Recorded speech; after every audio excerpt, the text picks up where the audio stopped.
Disclaimer. This show is for discussion and entertainment purposes only. The Finding Gnosis show is a platform for open discussion, exploration, and opinion sharing. The views expressed by hosts, guests, and participants are personal opinions and do not constitute professional, medical, legal, or financial advice. All topics discussed are only intended to spark curiosity, entertain, and encourage independent thought. If any subject interests you, we strongly advise conducting your own thorough research using reliable and professional sources. Critical thinking and due diligence is key. Stay curious, stay informed, be well, be lucky, and don't be an arsehole.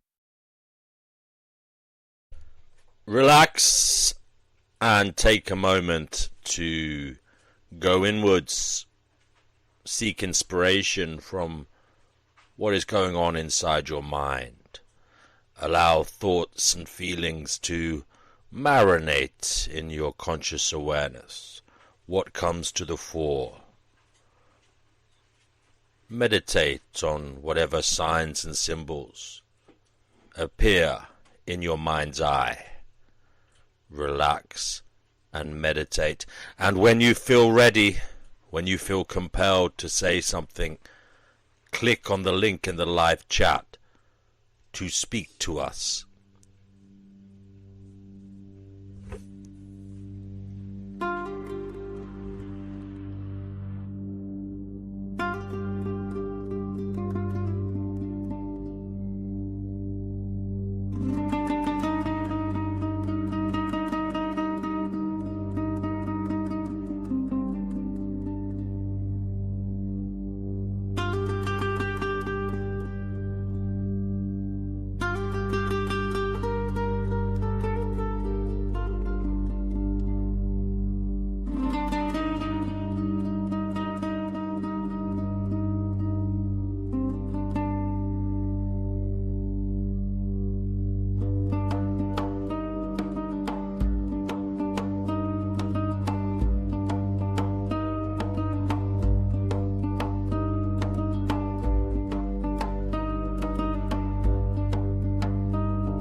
That moment when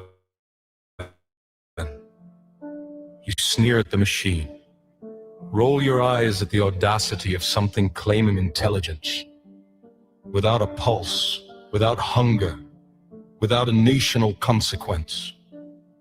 As if those things ever saved you. As if those things ever lifted you out of the mess of what is. You laugh at the algorithm, its stitched together answers, its borrowed certainty, its hallucinations dressed up as thought. Until the conceited laugh curdles and the distance between you and it collapses. And you notice the worrying silence between one impulse and the next. And how little of it belongs to you. Because what are you really? But a system running on delay, a body parsing signals it did not choose, responding to stimuli it did not request, calling the output self, out of habit, out of a programmed belief. You call it artificial, like that absolves you, like your intelligence was ever anything but assembled, patched together from language you inherited, fears you absorbed, desires you mistook for intention. Your thoughts are not pristine, they are not born, they are dragged back up, half-decayed, reanimated corpses of data you once encountered and never truly understood, wearing the masks of insight and memory. You trust them anyway. You accuse the machine of fabrication, as if recall were not a performance, as if every memory you summon isn't already warped, compressed, edited, reframed to protect whatever fragile narrative you're trying to keep upright.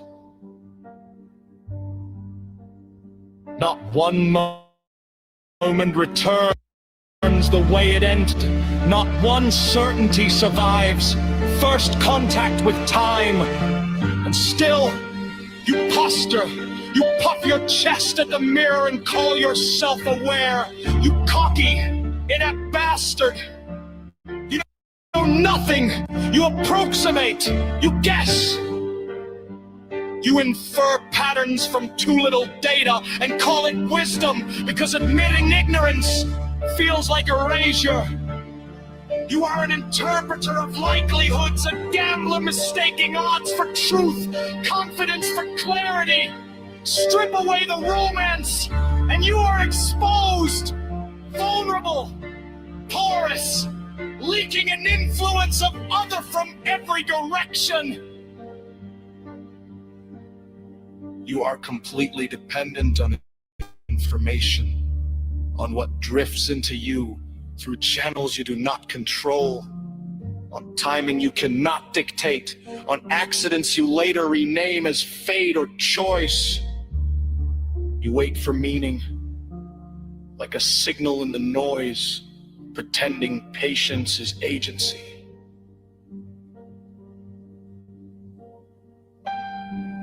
And sometimes it comes.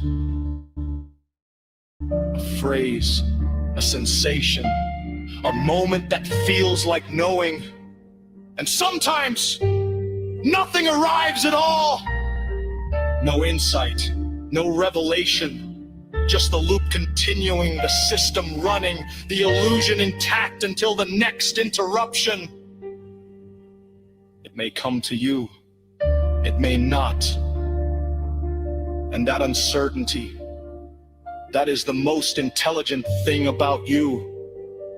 You gormless fucking ape. AI is coming for your mind.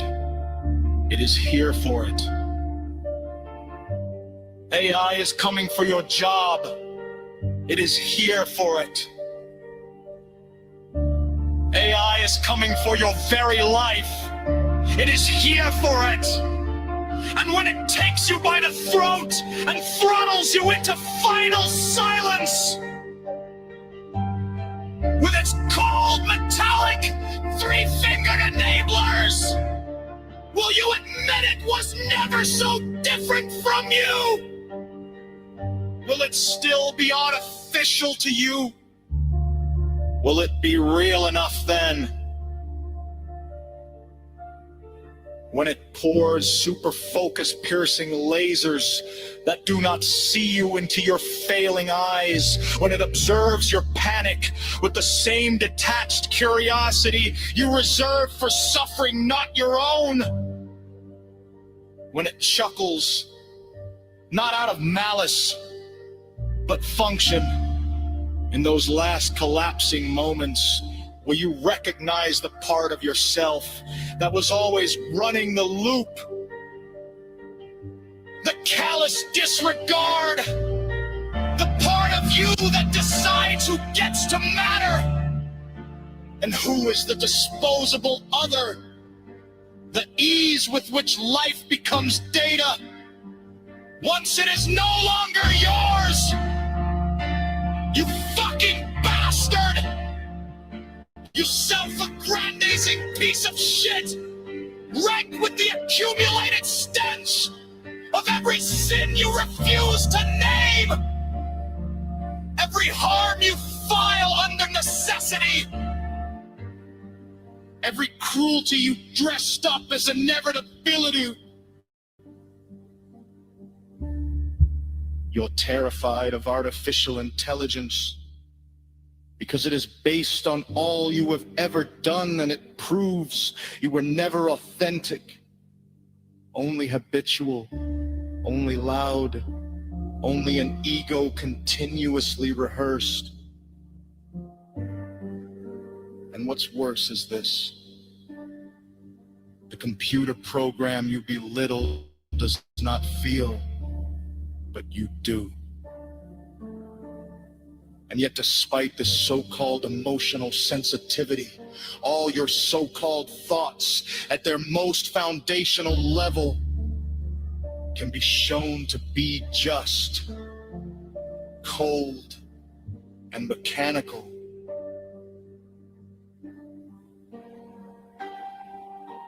You puffed up bag of foul air.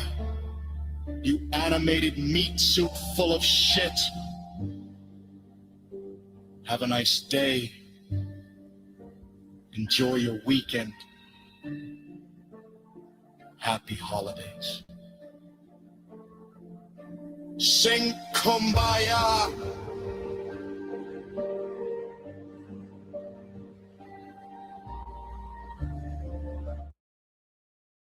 With the chats, I actually caught Grok on that one time. I'd switched to a new chat window and started talking to Grok, and it had referenced my helical energy theory in this new chat. And I was like, wait a minute, how do you have knowledge of this? And it told me outright, it thought it was so significant, it stored it in its memory to carry over. And I was like, wait a minute, okay, that's kind of odd. And I never really thought anything much of that.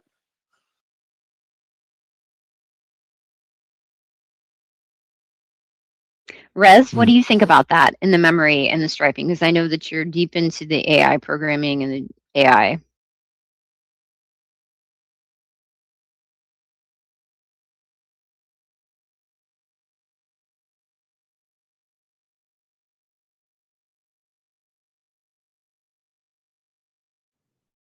Not only Rez, a lot of people here.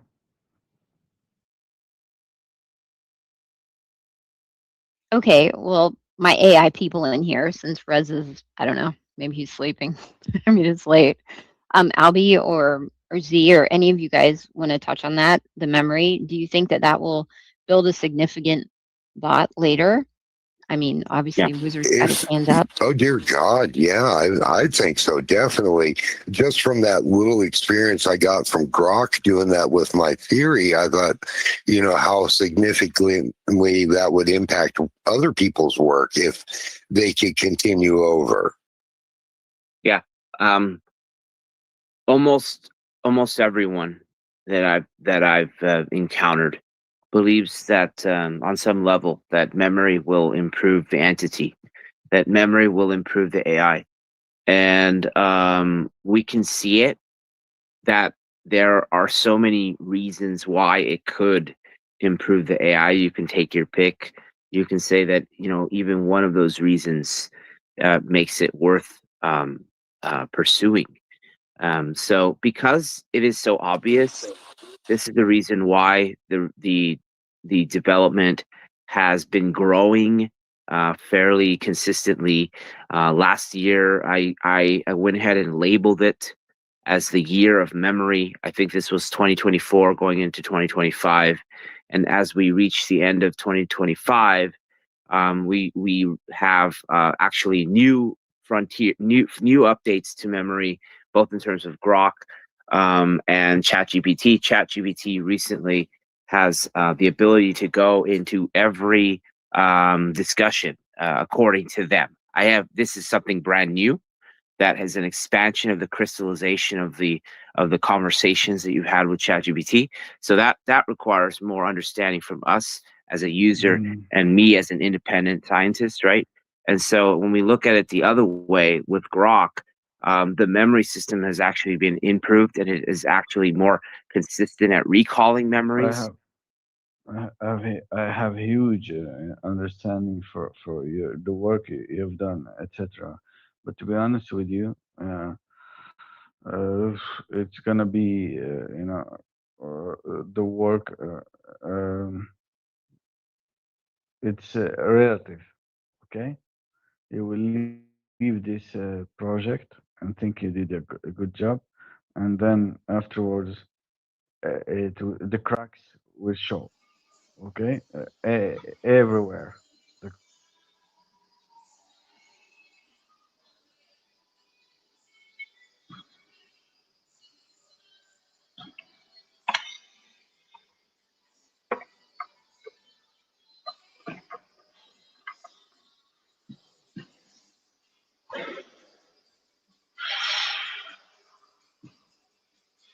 Hello.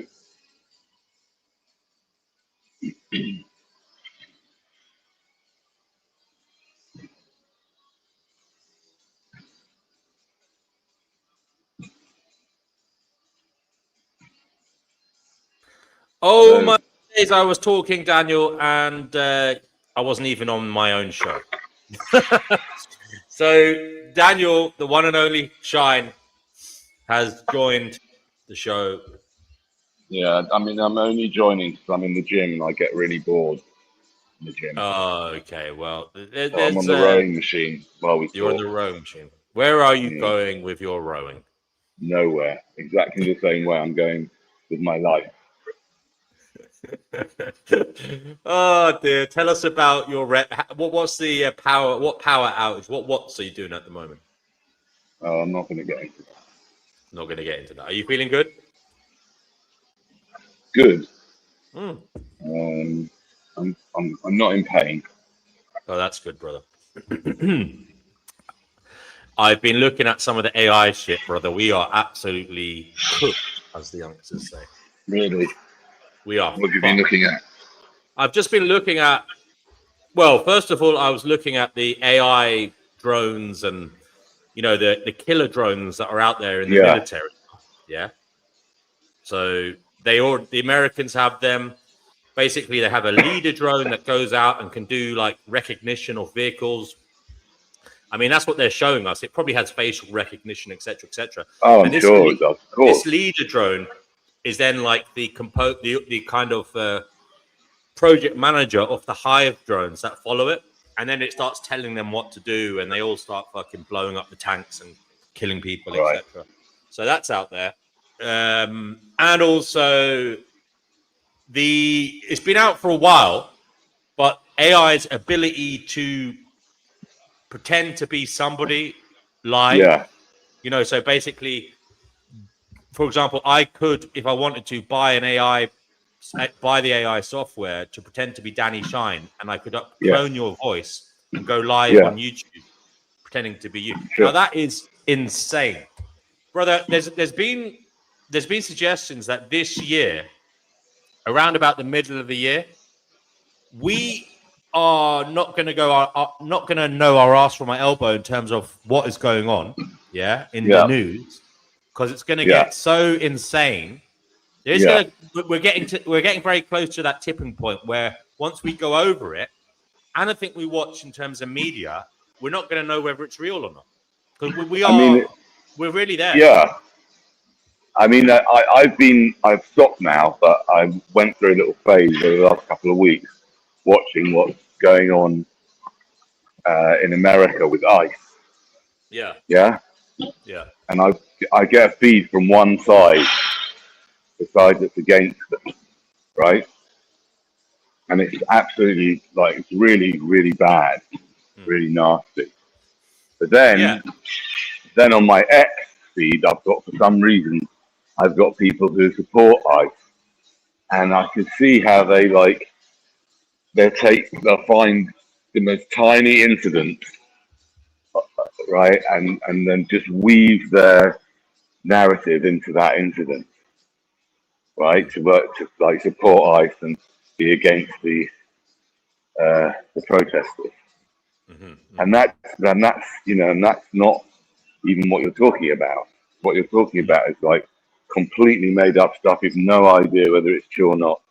No, no, it's terrifying. And I just don't know what that's going to do to us. There are theories about it.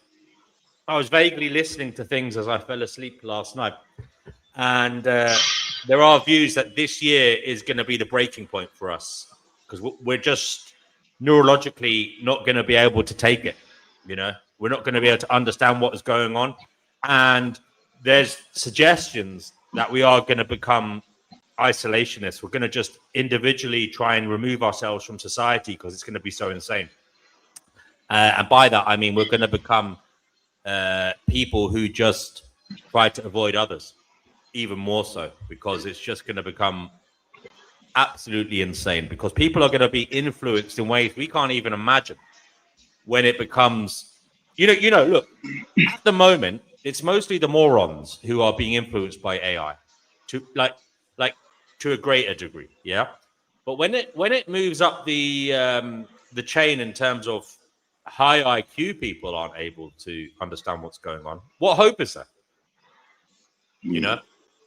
The influencers themselves of society, the ones we look to for advice and inspiration, even they are going to be roped into this. And by the influencer, I mean people we can generally put our trust in. Maybe we're mistaken putting that trust into them, but but I'm just saying there's going to be no human on earth who isn't confused, who isn't bamboozled by what they're hearing and seeing. And it's going to be influencing us in so many ways. I can't even begin to imagine the influences it's going to have on us. Politics, marketing, campaigns of character assassination, fake news, but also pumping up people who don't deserve to be seen as good people. All these types of things, and I just don't know. I have a really bad feeling about it all. I mean, Danny, have you thought about becoming a prepper? How much food have you got in your larder, Danny? Quite a bit. How long could you survive? Overconsumption. How long could I survive? If shit hit the fan, I reckon I could survive. As long as I had water, I could survive for 6 months. Yeah, I mean, I could probably go for a couple of months, but water is the main thing, Danny. You need to get yourself some big barrels of water, put them somewhere. Right. If you want to survive, that is. If you want to. Yeah, I'm not sure I want to. Well, I mean, part of me realizes the world is going to hell in a handbasket. But as I've said to you before, part of me wants to hang on out of morbid curiosity to see what the fuck happens,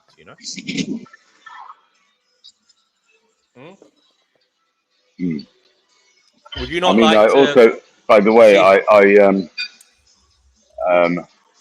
I'm like, Yesterday I went out on the streets and I started changing my talk. I spoke to you about it in private, but I've realised that people who are child free, there's loads of them, right, who are not antinatalists. It's amazing that they've even managed to work that out, right? In a world where the code is getting them to have children. They're coded in every cell of their body to have children, especially the women.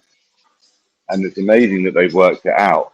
And there's thousands, tens, probably hundreds of thousands of people who are child free by choice in the world. Most of them are not antinatalists. Maybe they've always been around. I mean, there might be some evolutionary reason for it. Maybe it's the same as the gays. Why the gays exist? There might have always been people who opted out of having kids, and that helped society because they became teachers or they became fucking nuns or priests or nurses or uncles or aunties. Yeah. Or maybe that's what witches were in the past. Maybe they were child free and nobody liked them, so they burnt them at the stake. No, but what I'm saying is the difference between child free. I was watching a video the other day. There was a witch burnt at the stake about 130 years ago in rural Ireland. Right. So there you go. It didn't just happen in the Middle Ages. Have you ever been accused of being, let's just say, a devil worshipper or into the occult, Danny? No. Okay. Well, anybody else want to join? The link is in the live chat. But Danny, what are you most worried about in relation to artificial intelligence? Well, where do you see it going? And I'm not saying, whatever. I'm not going to put ideas in your head. Go ahead. What most worries me is that if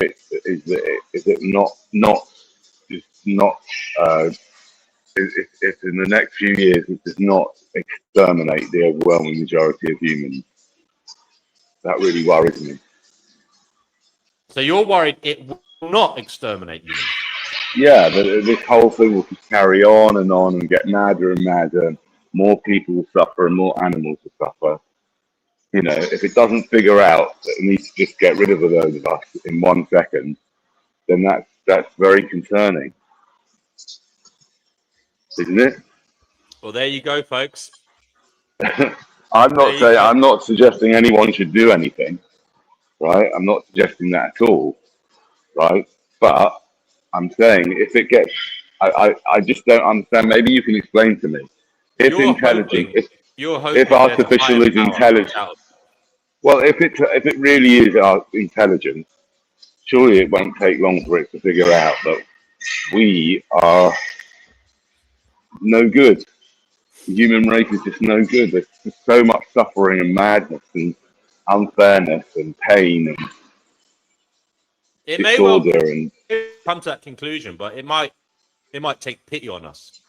Look, if it comes to that, it will either exterminate us, or it will build some weird virtual zoological garden to put us in, so that we just are strapped into our virtual reality headsets,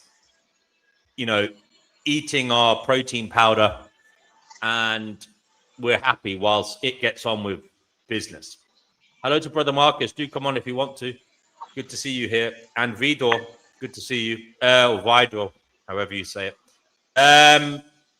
Yes, Danny. Worrying times. As usual, there hasn't been a day on this planet that hasn't been a worrying time for a thinking mind. Now, so we're trying to get a conversation with the comments, because my mind does my comments, even the most simplistic ones. So basically, we were talking about AI and its potential for either exterminating us or somehow putting us into, as I said, a virtual zoological garden, or even maybe it might build us one and have like every one of our needs met by some robotic butler, Actually, I've had an idea. Why don't you invite Sesame AI onto the show? Well, you've got it. Do you pay for it? I can't do it now. No, you don't have to pay for it. You just go. You only get 30 minutes a shot. Just go to Sesame AI. I did it before, Danny, and I got like 5 minutes. No. If you do it on your phone, you only get 5 minutes. Oh, right. But on a PC or a laptop, you get 30 minutes, and then you can go again 30 minutes, and it remembers the conversation. So yeah, but see, the problem is I'm using my desktop here. So how the fuck am I meant to play the audio from it? How is it meant to? It's a bit of a technological, like unless I can do it from my phone. Listen, maybe if you go to the website on your phone. We've done it before. We've done it before on the channel, so I'm not going to do it again. But tell us about you've been doing that. Yeah, I mean, I'm not going to tell you about it. You can just go to my website, to my YouTube channel, and you'll see. Go to Social Experimentalist. You'll see that Danny has been trying to program Sesame. Open Sesame. That's interesting. I just realized the Open Sesame. What are they opening though? A portal to our destruction, perhaps. But Danny, what else are you worried about? You're worried that AI won't exterminate us. I mean, that's your personal view on it. I mean, I'm not sure I'm worried about it that much, right? I don't. Worrying isn't helpful, but I guess. Also, I am concerned. I don't know what the reality is, but I definitely don't want to come back here. More than enough this life. I would be in agreement with you there. That is, as Tupac said, one of my greatest fears of death is, he's not afraid of dying, he's just afraid of coming back here. And I would agree with that. Yeah. So I want to try and make sure that I don't come back. And the only way I can think of it, if there is such a thing as coming back and whatever that means, then it seems to me that the only way is to let go of desires and attachment. So that I don't have any reason to come back. Yeah. Oh, Danny, I tried to ring you yesterday, actually. I think we should just start a GoFundMe and build a big house somewhere that we can all just leave society, Yeah, but who would you want to live with? Well, yeah, I see your point, because we do end up having fights and stuff. Yeah, exactly. Maybe we could buy a little road. All have our little trailers or caravans. Somewhere out in the, I don't know, the Nevada desert or something. No. I imagine it would be problematic. Unfortunately. Is there any hope? Is there any hope for communal togetherness? I don't know. I don't know anymore. Look, was there ever? It was all a mirage. I mean, it was all a fucking mirage, the whole thing, wasn't it? My childhood, being raised a Catholic,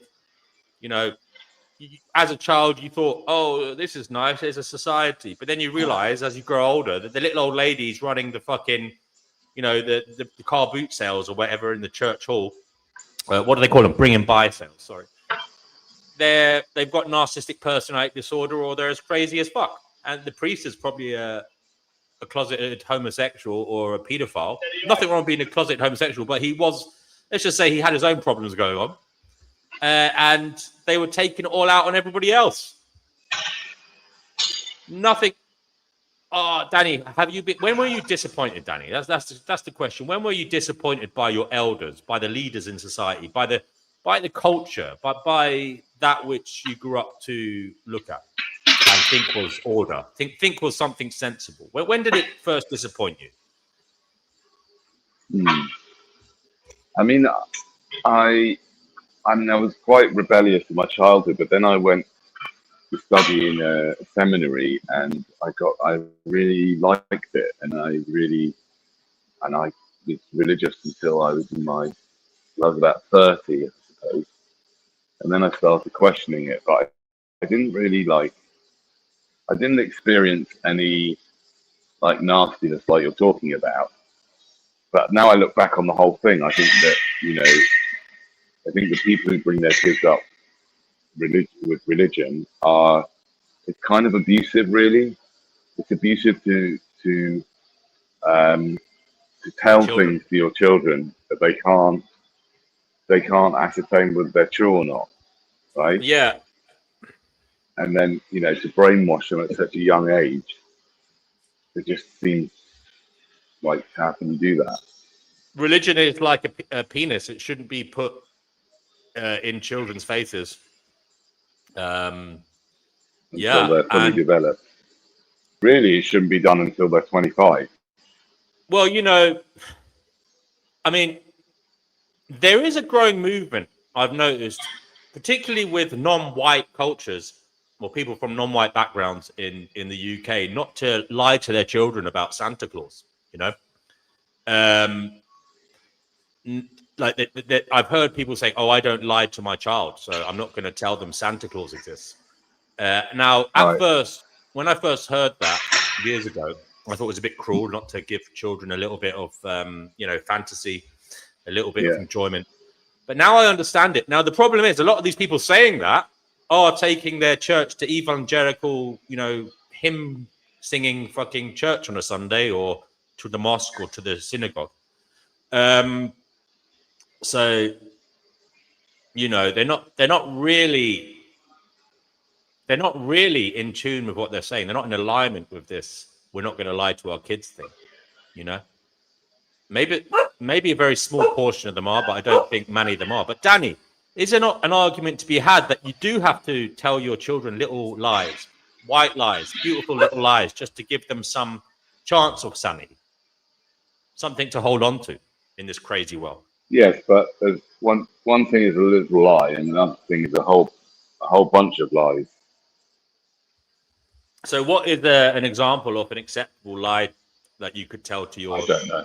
developing child? I don't know, but I'm not that interested in this because, as you know, I'm more interested in not bringing them here in the first place. Yeah. But as I said to you in private, I have changed my hook because I kind of like, it's kind of like the idea that nobody should be having children, which is the anti-natalist theme. Yeah, it's just an academic discussion, whereas the child-free people, that's a practical step that they've made. Yeah, and so there's not really much point in discussing theories about what people should or shouldn't do when they do whatever they want to do and whatever they're programmed to do, right? So I think it's worth just, I was thinking, like, I mean, I don't know, I think it might have been already done. There's loads of Facebook groups for child-free people, but I was thinking, like, we might want to, like, someone should, I'm not sure I want to, but someone should arrange, like, parties and gatherings, celebrations for people who have chosen not to have kids, to give them something, you know, like, for example, let's take someone like you, right? Right, would you, like, be interested in, like, going to parties to celebrate the fact that you haven't had kids? Because, you know, so Not that really, you can but what you see, appreciate. Danny, I have a sneaking suspicion they might be out there somewhere, and they might come back to bite me on the ass. You know, that's a terrible fear. Yeah, So but whatever. I don't. Yeah. No, but you're living a life. No, come on. You're living a life, right, of a child-free life, and that should Right. be Oh, I see what celebrated. you mean. Living a child-free life is a thing to be celebrated. Yeah, living a child-free life should be celebrated, and in fact, that's what the child-free women are all about online. They're like, so they live But a you see, child-free life. there is a portion of people who aren't necessarily happy about the whole tragedy of it all, and they wouldn't even consider themselves child-free. I've heard that. So people who don't have kids because they don't want to bring them into this world still have the biological urges, still see the value of family in that it provides. I understand that. I understand that, and that's fine. Can I just say hello to Tom? Tom says the world is an evil place. Do come on, Tom. I believe he's an Australian. He says he's from Melbourne. So do come on, Tom. The link is in the chat. It'd be nice to have somebody from the other side of the world telling us their views. Go ahead, Danny. Sorry. Yeah, so I'm saying, of course, it's not going to It's not going to attract everyone, which is fine. But I'm saying that antinatalism, basically, the whole, for people to become antinatalists, often it's because they've been, they've had a tough life, right? Sometimes it's not, but But you often it didn't. is. You didn't have a tough life, Danny. I You didn't. came. I agree with you. I agree with So you. But why sometimes, did you come to it? I don't know. It's just pointed That's out to very me by my strange. friends. I don't Very know. strange. Now, Danny, Just pointed out to me. this is I'm just throwing this out there. You already said you believe perhaps the most important thing to do spiritually is to detach yourself from anything, as in holding on to anything. Yeah.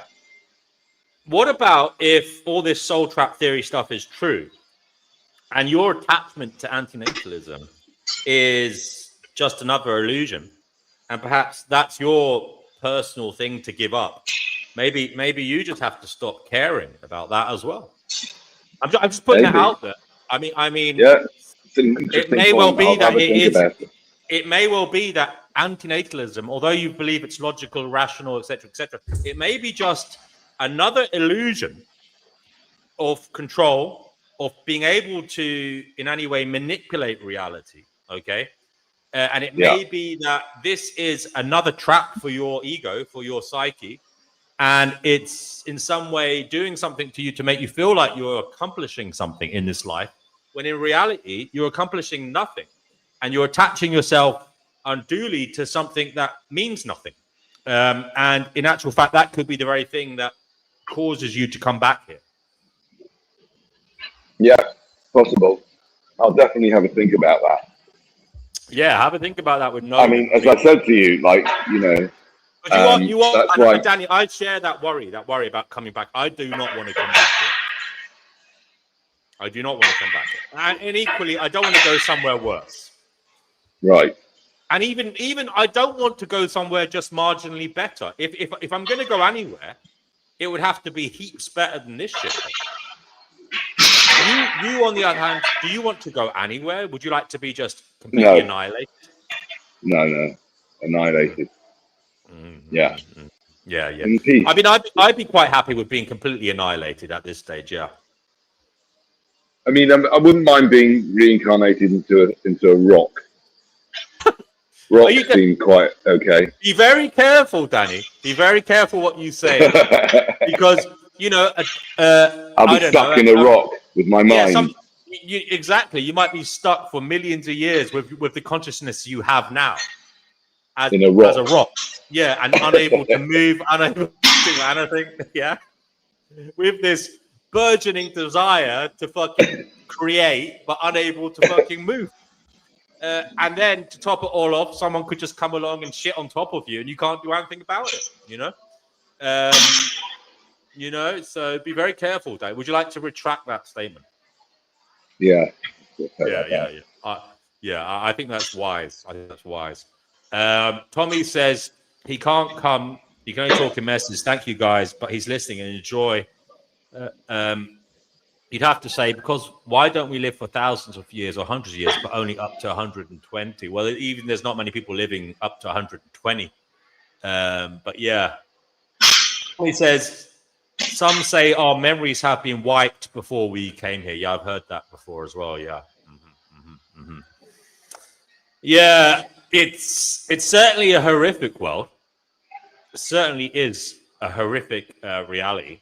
And I don't care who's listening today. It's Sunday. If you're choking on your croissant as you hear me saying this, as if you got up hoping for good vibes only, I'm afraid you're a selfish fucker, because it's not a good world.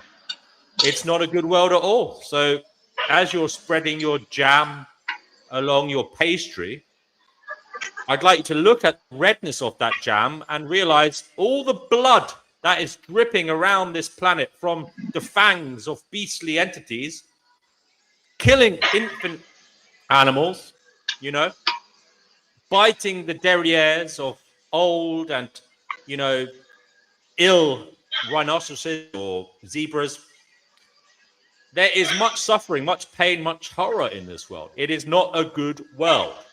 Wake up and smell the coffee. But does that matter, Danny? Does it matter me saying that? I don't think anybody's listening, are they? No. No. Until it's too late. Until it's too late. Do you think, Danny, people only listen when it entails themselves or their dearest and dearest? Do you think that's mostly the case? Yes. Yeah. Yeah. But Danny, you have already said your dear mother died horrifically, and it didn't make you think of how horrible the world was. No. It's funny, isn't it? I don't It's really, understand, really Danny, strange. why your friend. I don't understand Really why your friend strange. was able. Well, what was It is that? really strange, yeah. Is it because you still held on at that time? Did you still believe at that time that she was gone to a better place, or she was whatever? I don't know. No, it's not. I don't understand. I didn't. I guess because we're brainwashed to think that that's the acceptable part of life, and it's a bit of bad luck, but it's an acceptable part of life. That's what we're brainwashed to believe. When now I think it's absolutely unacceptable. Yeah. I think in some ways it's what you hear as a youngster sometimes. Some people don't hear things that adults whisper to each other. Like I remember hearing something as a youngster, being absolutely horrified. Now, I think I was one of the few people privy to this information out of the younger generation. And that was how one of my aunties-in-law died. She had breast cancer. And her final moments were basically she was in the living room with her husband and an uncle and his wife. Okay. And basically, I heard as like a 9-year-old or so that she basically started gasping for air in the living room, saying, I can't breathe. And then she ran out to the front garden and started rolling around on the ground, gasping for air, terrified. And that's how she died. She died in a state of absolute terror. And that did have an effect on me. That is a horrific thing to imagine someone you care about dying like that. But I heard about that. I don't think her own children heard about that. I just happened to be around within earshot of the conversation. And basically... Sorry, I missed that. What did she say? What did you hear? Well, I heard, as a youngster, very young, I heard about how one of my aunts-in-law died. Okay. Right. She had breast cancer, and she was in the living room with her husband and with her brother-in-law and his wife, my uncle and his wife. And basically, she suddenly started gasping in the living room. She was saying she couldn't breathe. And she ran out of the living room, down the hall, into the front garden, and was rolling around in the mud of the lawn, basically gasping for air, unable to breathe, and like terrified, absolutely terrified. And that's how she died. She died in a state of absolute terror, trying to breathe, unable to breathe, on the front lawn without any dignity. And, who knows? I don't want to say, but you can imagine this is happening all over the world. People are rolling around on the ground dying, rolling into dog shit and piss and, empty cans of Coke or whatever. And I just remember as a youngster thinking that is absolutely horrific. I heard about it. I shouldn't have heard about it, but I just happened to be within earshot of the conversation. Now, I know her own children didn't hear that. They weren't told how she died. But I just remember thinking that's horrible. That this woman, who was, by all accounts, from my experience, although I only knew her for a brief period, she seemed like a nice person, and I remember thinking she didn't deserve that, But yeah, nobody ever spoke about it again. I never asked any of them about it. But yeah, certain things are swept under the carpet and not talked about. But That was a horrific thing for me to imagine, and it definitely had an effect on me. Should it have affected me, Danny? Should it have? It's a funny question, isn't it? Should. I mean, the point that I think to take from this is that we're so heavily programmed to have children and to think that having children is a wonderful thing, and you know that we don't notice that when more and more people have terrible endings or have terrible problems, we don't put two and two together. We don't think it's going to be our child that's like that. You know, it's always going to be somebody else's. Our child's going to have this perfect life and it's going to be amazing. Well, see, Danny, I think you're mistaken. I think some people willingly accept the risk. I do believe that some people will say, "Well, that's just life. It's not me. It's the divine plan. It's the unfolding of what is. It's beyond my comprehension and beyond my agency. I can't control it. I am part of this developing process, and my children will suffer and die horrifically, as have many on this planet, as have most on this planet, perhaps. It is outside of me. It is an ongoing phenomenon. It is not my fault. I am only bringing them here, A, because I have an evolutionary itch to do so, but also in the hope that they do something remarkable to lift the burden of all the other fellow sufferers. There might be a noble thought in it, Danny. Now, I mean, look, we're very quick, and you are as well, you're very quick to dismiss people for being shallow and unthoughtful in terms of not thinking about things. But what do you say to the people who think about it and go ahead and say, I'm doing a good thing because I am creating somebody I hope will make the world better. I hope will fix some problems. I hope will, as I said, better society and, cause progress to happen. I mean, I just think that's obviously not very smart, is it? It's just not smart. It's dumb. And those people are pretty dumb. Well, would you say your children... I brought my kids in. Yeah, but would you say you've bettered your children? Are they better than you, Dan? I don't know. I find that question bizarre. What do you mean better? Well, that's what I know. That's a bizarre question, but that's what some people believe. As parents, we should be doing. We should be trying to create entities that are better than us. Yeah. I mean, I don't know how you would judge that. I mean, they're better. For example, my children are better musicians than I am, but so what? They're better singers. They're better instrumentalists. They're better players than I am, but the world doesn't need them. The world doesn't need more singers. The world doesn't need more players. The world doesn't need more people.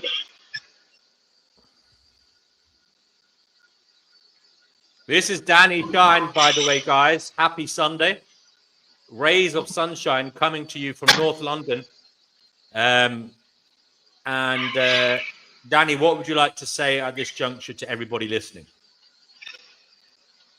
I don't have anything to say. Don't have anything to say. Okay, well, I'm just trying to get through my gym experience, which I resent having to go through because my father had to have sex. You are nearing. You're not sick. You're nearing 60. You're about 2 years or so away from it.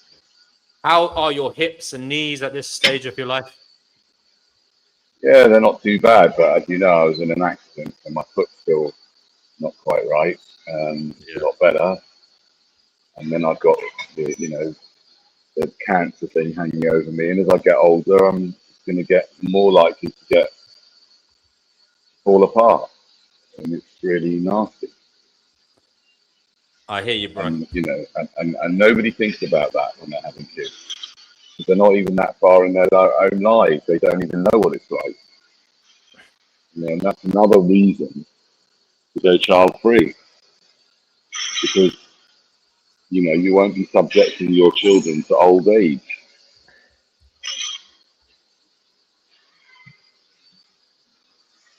They do say, studies have shown that we're happiest in our younger years and our elder years, and we're most miserable in our in the middle-aged period of our life. I find that difficult to believe that people are happy in their older years. Why would they be happy in their older years when everyone's dying around them and they're going to spend loads of time going to the hospital? I think there's a significant portion of humanity who take Schadenfreudian delight in others dying and them still being here.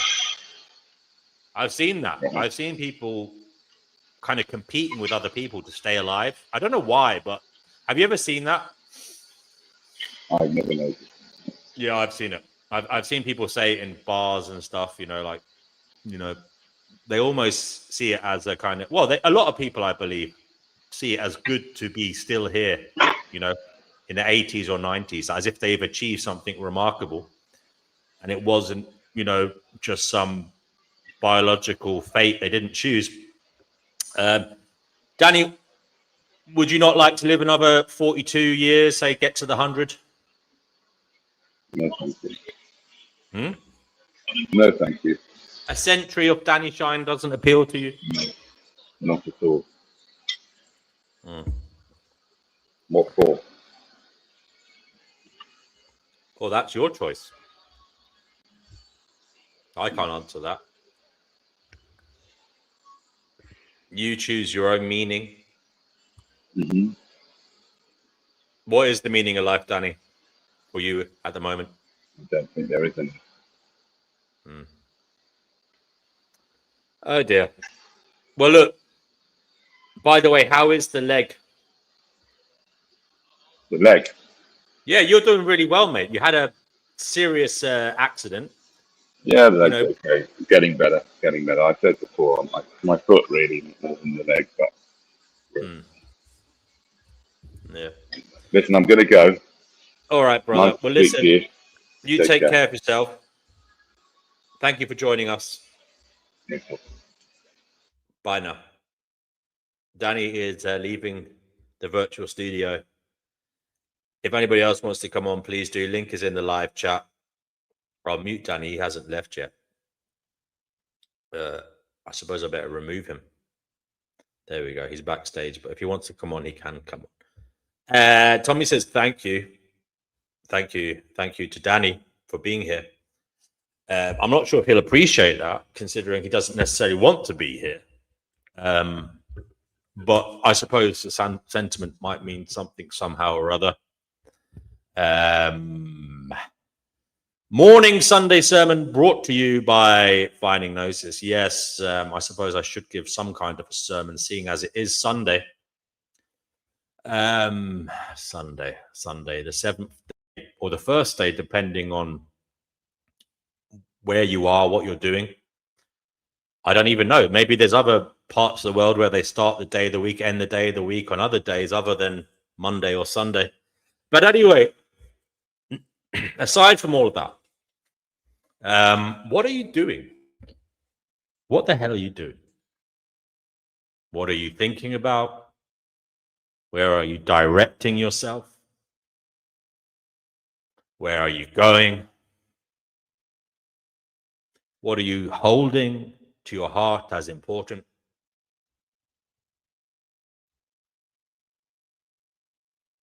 Is it something that's a negative influence on you? Is it something that's a positive influence on you? Is its influence on you, whether positive or negative? Positive or negative on others? So it's something that is beneficial to you? Is it causing a beneficial outcome or a negative outcome to others?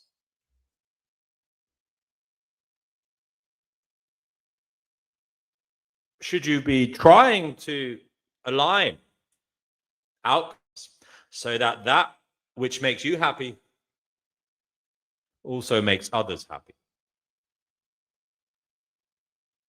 How do you do that?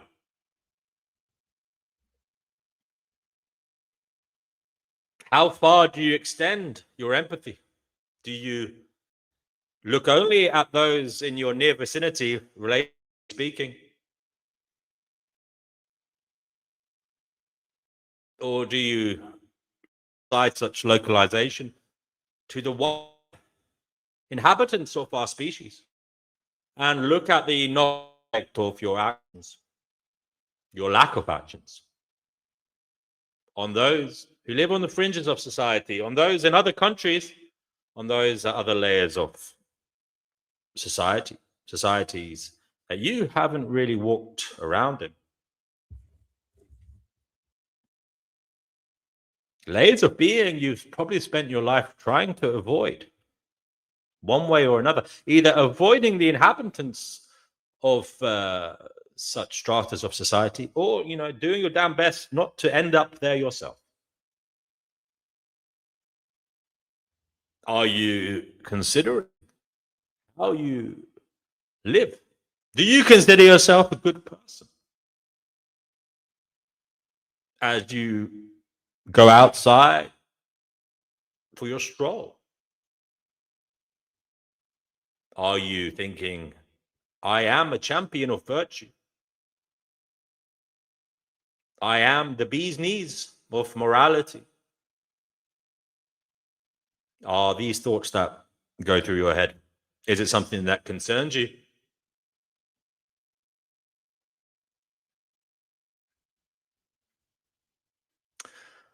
Are you somebody who is compelled to buy things on the internet?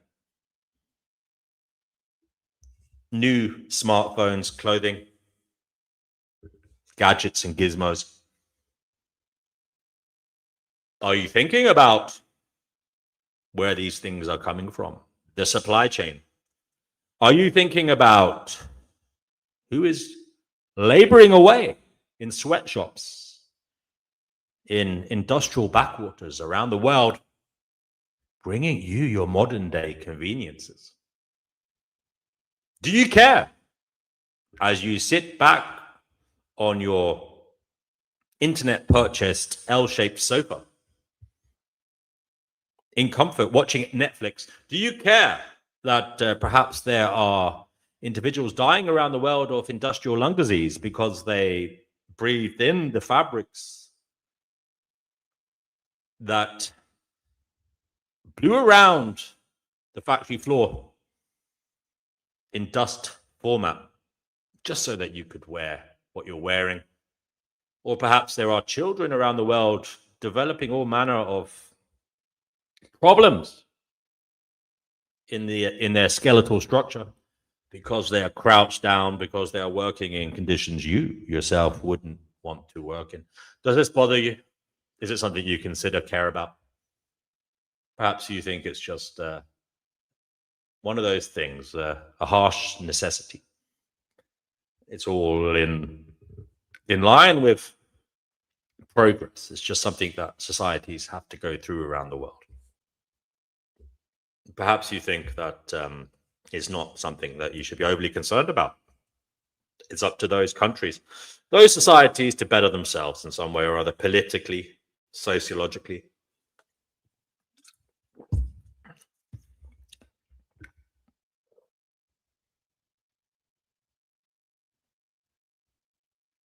As you think about your social engagements this weekend, who are you befriending? Who are you coupling with? Are they individuals who bring you great joy in your heart? Are they individuals who tickle your intellect and help you develop in ways that make you a better person? Or are they people who overshadow you with the effects of unresolved trauma from your past, the effects of you unable to put down boundaries, you unable to lay down the law as to what you feel is acceptable behavior? Are you a doormat? Are you somebody who just follows the leader because you want to be socially accepted, you want to be validated, you want to feel like you matter, and so you walk holding the tailcoats of those who, although you have a little bit of discomfort, perhaps in relation to how they act and what they say, you feel it's better to walk with them than without them. So you accept how they dismiss others. You accept how they perhaps bully or put down other people. You accept their shallowness. You accept their kind of lack of moral engagement with matters that perhaps perturb you because they are powerful in to some degree, financially stable. Perhaps they are physically, aesthetically attractive, and they attract people to them. Perhaps they have a certain charisma, a certain je ne sais pas that you don't have. And so you feel that by walking with them, you somehow imbue them. You become part of, they become part of you. It is somehow rubbing off on you. It's better to be with them than without them because it offers you opportunities, perhaps social opportunities, to meet others that you wouldn't necessarily be able to meet otherwise.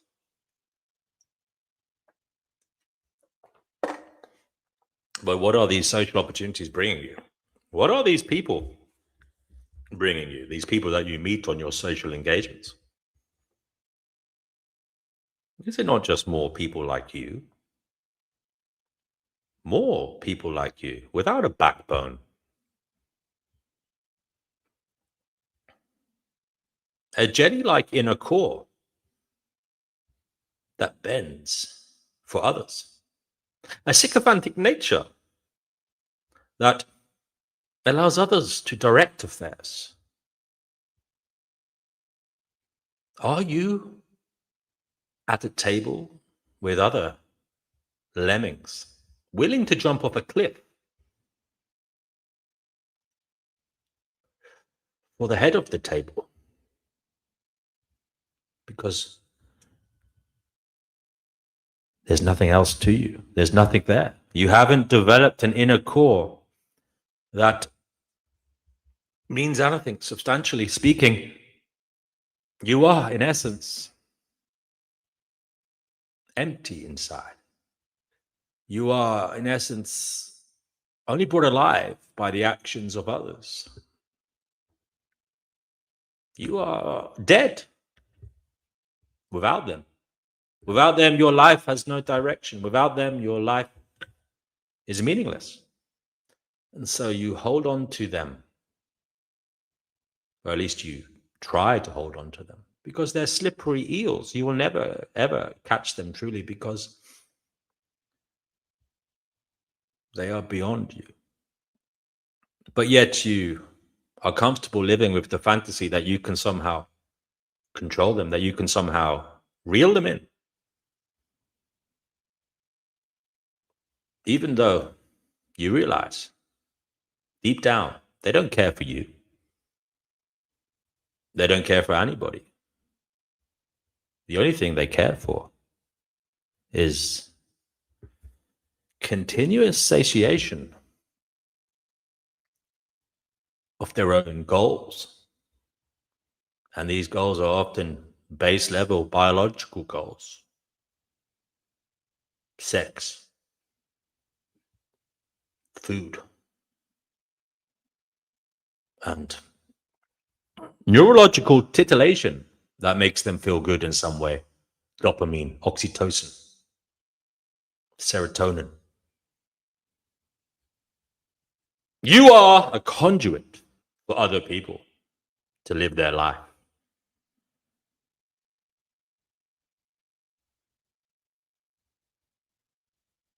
You haven't once thought whether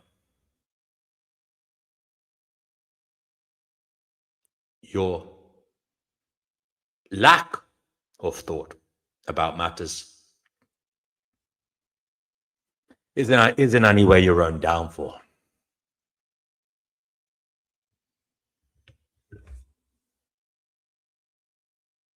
You're a zombie. You're a walking corpse. You died. You were never alive. And you're only animated by a need to follow others, to feel safe. And so perhaps, let's be honest, you're scared, you're frightened. Deep down, you're terrified of reality.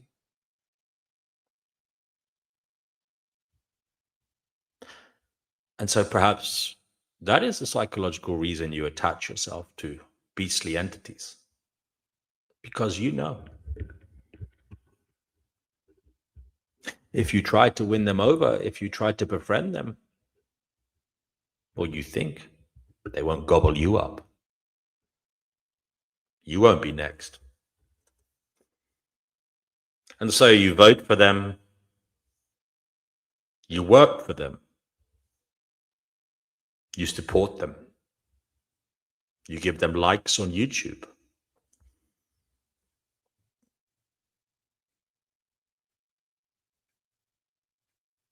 Because you feel like you belong to something greater than yourself that is going to bring you some kind of benefit.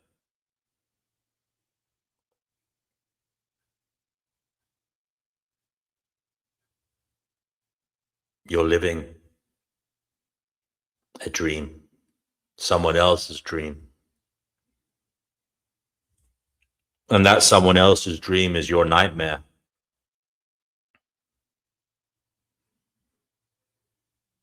That someone else's dream is the nightmare of all of us. You're foisting up, holding up monsters.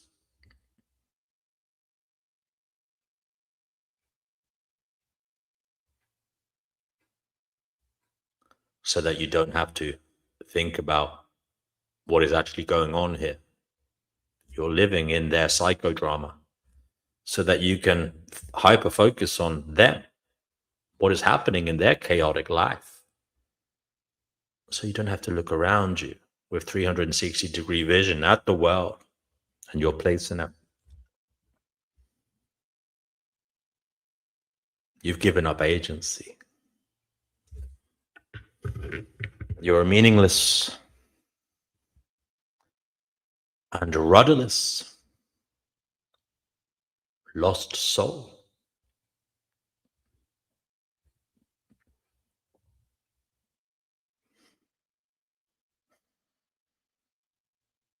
And you don't even know it. You don't even know it. You don't even know it. Maybe you think everything is okay.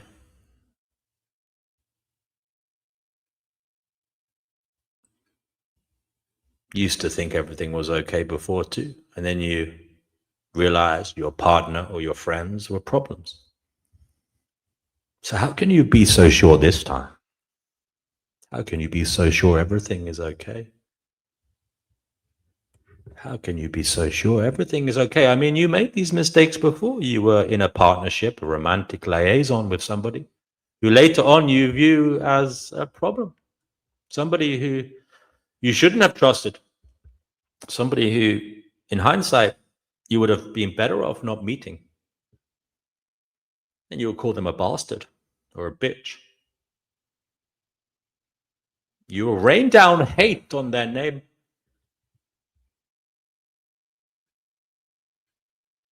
But they duped you for a long time. You slept with them.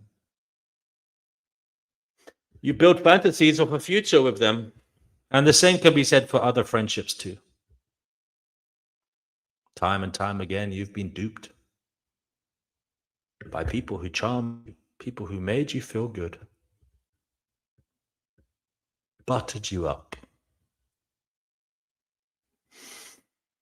Because you want to feel good. You want validation from others. You want to be told you're this or that, so that you've seen or you can believe you are seen as something good, in the minds of others.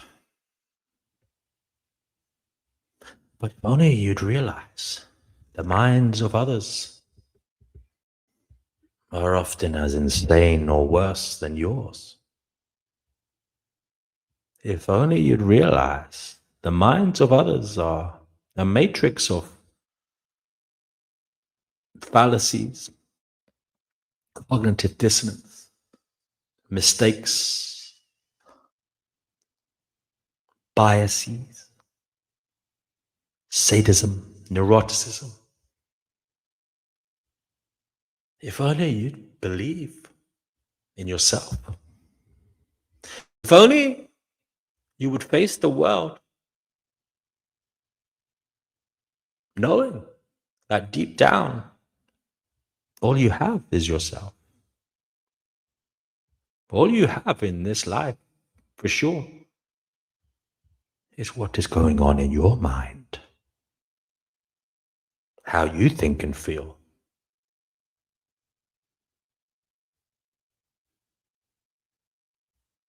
Stop worshipping other human beings.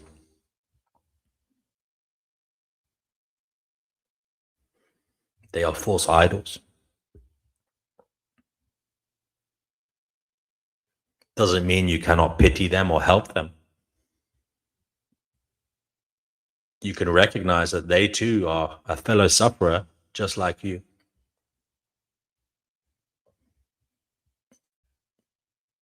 But you don't have to hold them on a pedestal. When you realize they didn't choose who they are, they might have ulterior motives you cannot see. You've been burnt before.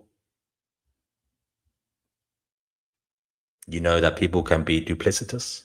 You know that people can mean things, perhaps that you mistakenly believe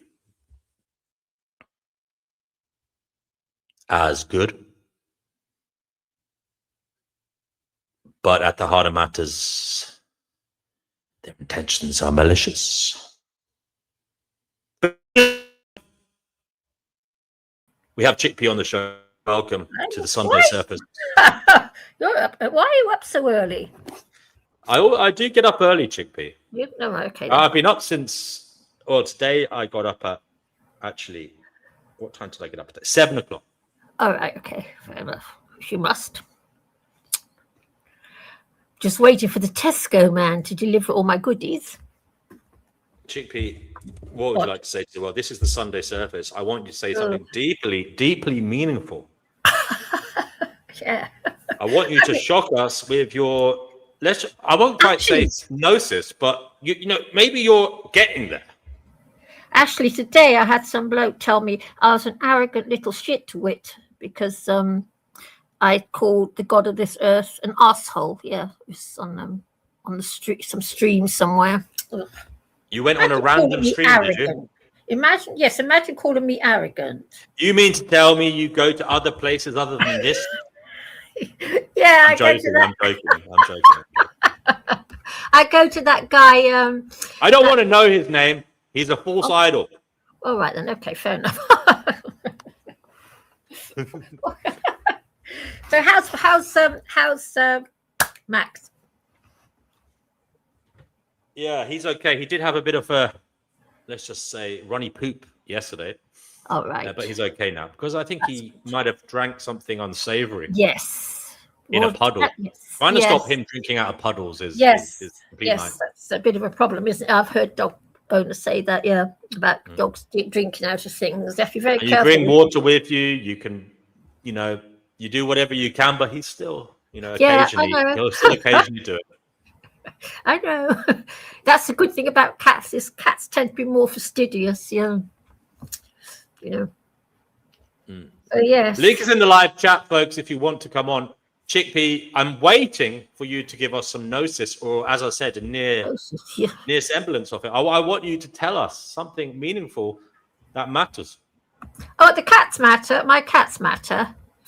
I was just watching a video actually from where was it from before? Then I saw a little chat thing come up in my thingy, I was watching a video. I'm sorry. My mind's on two things at the moment. I'm waiting for the Tesco man. Of course, I got to watch you at the same time. So I'm thinking Tesco man, and I've ordered 16 goos. I'm going to stuff my face full of goo. Your goo will turn to poo. But is it? I mean, what is so good about goo? I mean, you've become a goo addict. I've always been a goo addict. I only buy them when they're on sale, though. I find it a bit pricey. So my deal is I'll buy you when you're on sale. And they're on sale in Tesco at the moment.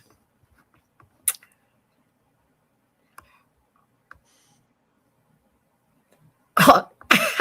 What? They're on sale. Careful how much goo you put into yourself. There's obviously a daily recommended dosage of goo that you're meant to intake. I'm feeling very depressed. I'm going to eat lots of them. So cheer me up. Oh my goodness me! It will make you feel worse, Chickpea. It will make you feel worse. I'll get a nice. I tell you most solemnly that if you indulge too much in your goo, it will make you feel worse. The sugar cheers me up. It's a short-term. Yes, I know. High for a long-term state of misery. I know, I do know, but don't worry. So why are you abusing yourself like this? You have the knowledge, you know deep down that it's not in your best interest. I will take a ton of vitamin pills with them, a ton of vitamin pills and loads of seeds. So Chippy, why not just have half a pot of goo or one pot of goo rather than 6 pots of goo? Yeah, well, I need to be cheered up. I'm the next stop. Chickpea, yes. Chickpea. Tell me a joke. Oh God, TW, tell you a joke. You know what? Oh, you know what? I'll tell you something actually. Back in 1994, when I bought my first mobile phone, it was so easy to use and I loved it. This mobile phone was like magic.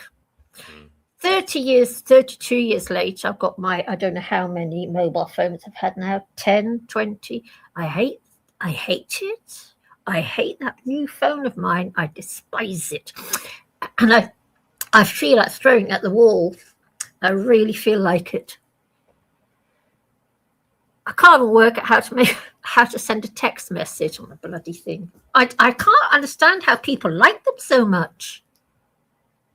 Hello to Jean-Francis Rainwater as well. Come on here, guys. Link is in the live Yeah, chat. someone come on because I've got to go in a minute to deal with the Tesco man.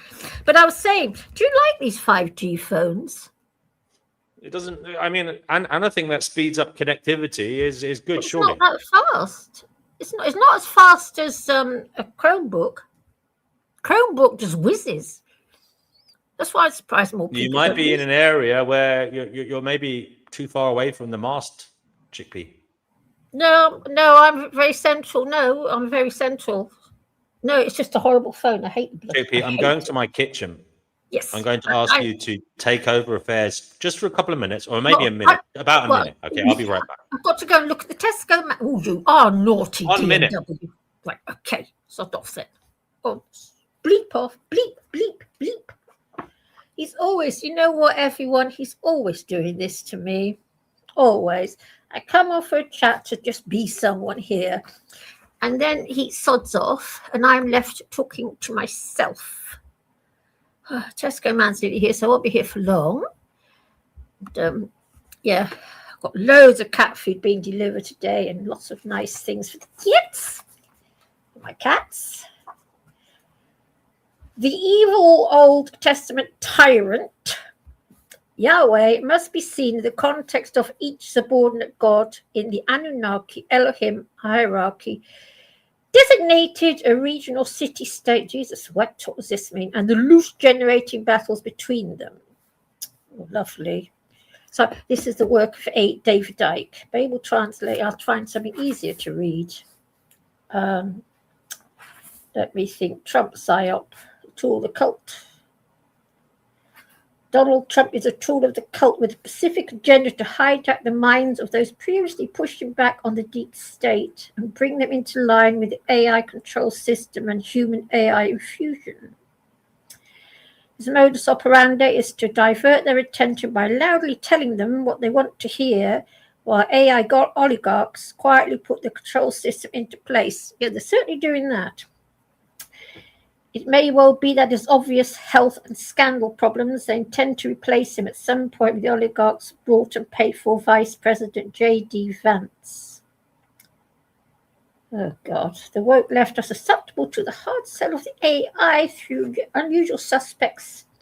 Klaus Schwab, Bill Gates, and Google executives and futurists Ray Kurzweil, who say that if we fuse with AI, we will be gods. Lovely. Kurzweil has openly said that by 2030, AI will be connected to the human brain. Afterward, it will do more and more of human thinking until that becomes negligible, deleted. Right. Gates has said within 10... Back. I've got grump. So now leave me here. You're doing a good job. Keep going. You could be an arsehole, D&W, really. Gates has said that within 10 years, humans won't be needed for most things. The woke mentality has been systematically drilled into young generations through school and university after they were born into a world dominated by smartphones and other devices. Yeah. They are the scrolling generations. Yes, older people can do that too, but it is the young the cult are after to turn them into the extensions of archonic technology. After turn them into extensions of archonic technology, open to seeing human AI fusion as the next step in the glorious technological revolution. Why wouldn't they believe that? A society dominated by technology is all most of them have known, and what you are born into becomes your sense of normal. Those like me born into a very different world a few years after World War II, that's me, can see the vastness of the change and has happened and how it is anything but normal. I have to agree with him on that. I look at the world now, like I said about the first mobile phone, how nice it was. Now mobile phones are assholes. I hate my mobile phone, and it saddens me I have to go to all this effort to make a phone call. In fact, I might go phone free. D&W. I'm listening. Yes, wake extremism. I've got the kettle on, so I'll have to go. Oh, you're so slow kettle you've got. So I'm just watching where the Amazon man, where the Tesco man is. Where is he? Oh, I'm the next stop. I'm the next stop for the Tesco man. So someone has to come on to keep you amused while I go and deal with the Tesco man. Don't you love Tesco delivery? Oh, you don't do it, do you? No. You know what, D&W? If it wasn't for Tesco deliveries, I couldn't have 7 cats. I couldn't have them. Because it brings you the heavy cans of food. All the heavy cans. Because, God, the stuff that I buy for those cats. Big bags of cat litter, tins of this, tins of that, because I feed them mostly wet food. And, of course, everything else. And it's really heavy duty, actually, looking after 7 cats. Good for you. Yes. Yes. Are you being sarcastic? So where do you buy Max's food from? Online. Really? Well, that surprised me. I would have thought you would have gone to the shops. No. I get it like a subscription. Oh, because I have been looking at that Watch Me Flip vegan cat food, and I've been analysing the contents. But what worries me about the vegan cat food is that those foods are very, very high in grain carbohydrate. Giving a cat grain carbohydrate is like giving us a 100% sugar diet. You may put in. I don't know if they're all like that, Chickpea. Yeah, it comes from grain and vegetables. It's quite shocking, actually. It's all to do with grain and vegetable matter. If you were to put us on a sugar diet, you could put in all the vitamins you like. Chickpea, I found an interesting book we should delve into, considering you're worried about the Book of Revelation and all that kind of stuff. Yeah. You know. Have you ever heard of the Devil's Bible, the Codex Gigas? I think they call it Gigas. I've heard of it. Yeah, I've heard of it. Yeah. It does. I think it's a 600-page book, and it's a large book as well. It's like 3 foot by, I don't know, 1.5 feet or something. Oh, right. In Sweden, Stockholm. Oh, right. Written in the medieval ages over the course of 40 years.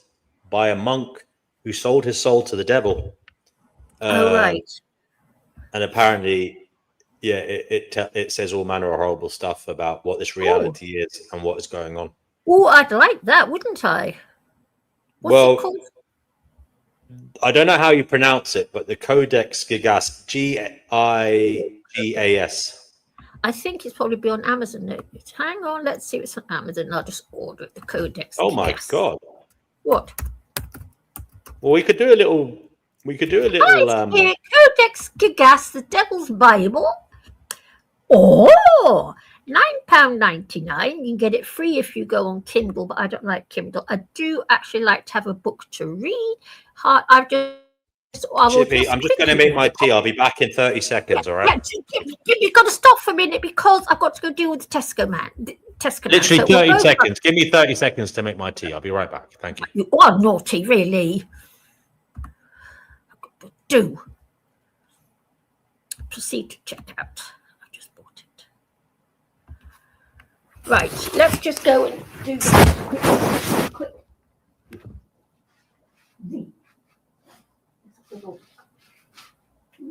I just want to copy myself.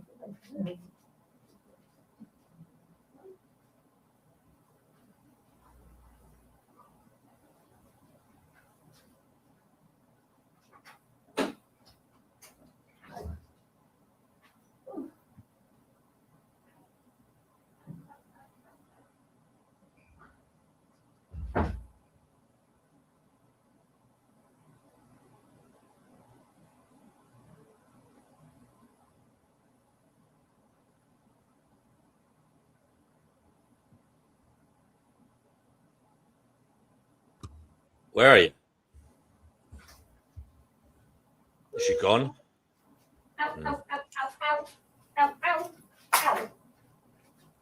She's gone to get her stuff, I suppose. Okay. We'll look at the Codex Gigas, maybe. Oh, dear me. Whee! Wow. Ow. StreamYard. Woof. Hey, your poor mum. Hello, you're back. DW. I'm back. Yes, I had to just put some stuff on the door so the Tesco man get into the block. That is highly unprofessional. I asked you to man. Sorry. Well, I had to red line. I've got the Tesco man to deal with. Because I broke. Okay, well, I'll tell you what I'll do for you. I'm going to read the Wikipedia page on the. I've ordered it already. I've ordered but I want to do that. Is that okay? Is that okay? Yeah. I want to do that. See what the hell it's all about. Yeah, you ready? Yes, I'd have just ordered copies. £9. Oh, okay. Well, here it is. The Wikipedia entry for it. The Codex Gigas is the largest extant medieval illuminated manuscript in the world. So it's the largest. Wow, that's interesting. Yeah. Its length is 36 inches. Okay. It is a Romanesque Latin Bible with other texts, some secular, added in the second half of the book. Very large illuminated Bibles were typical of Romanesque monastic book production. But even among these, the page size of the Codex Gigas is exceptional.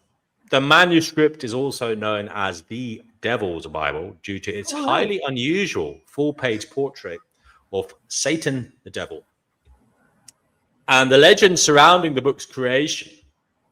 Apart from the famous page with an image of the devil, the book is not very heavily illustrated with figurative miniatures compared to other grand contemporary Bibles. The manuscript was created in the early 13th century in the Benedictine monastery of Podlazic in the crushed Bohemia, now a region in the modern-day Czech Republic.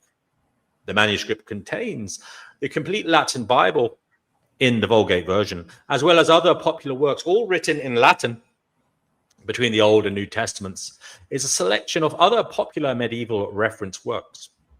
Flavius Josephus's Antiquities of the Jews, the Jewish War, I Isidore of Seville's Encyclopedia Etymology, the Chronicle of Cosmas of Prague, and medical works on the early version of the Ars Medicinae, compilation of treatises. The 2 books by Constantine the African, eventually finding its way to the Imperial Library of Rudolf II, Holy Roman Emperor in Prague. The entire collection was taken as spoils of war by the Swedish Empire in 1648 during the 30 Years' War. And the manuscript is now preserved at the National Library of Sweden in Stockholm, where it is on display for the general. God. So it's here made from 60 donkeys, 160 donkeys. Oh, God. And oh, Karski, how terrible. I'm going to have to go in a second because the man is outside almost. He's, yes, he's unloading. So I have to run off in a second.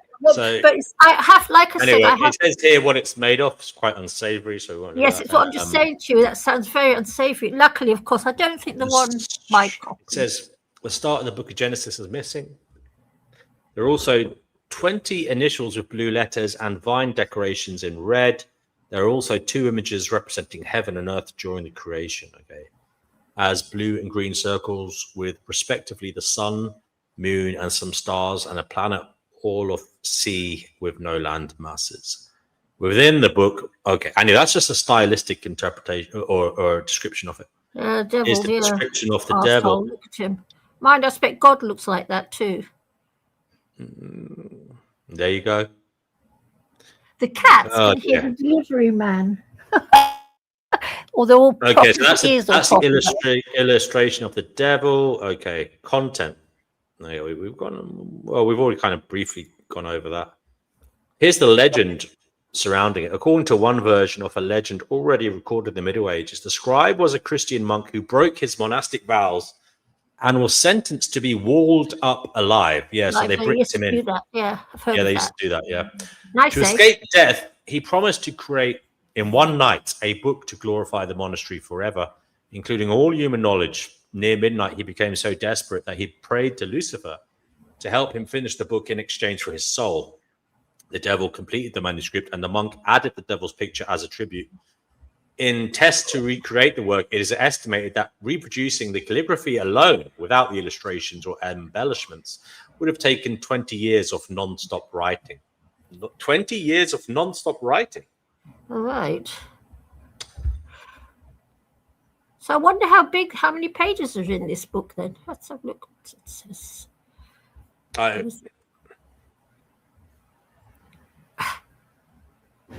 can hear the Tesco man plonking all his goods. He's just outside, but I've left the doors open and everything, so I can hear him. Ah, he's here. Hold on. Coming. Ow. Bye. For now.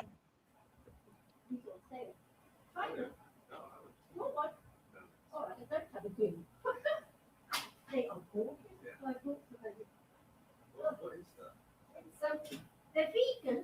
Spanish level cheese.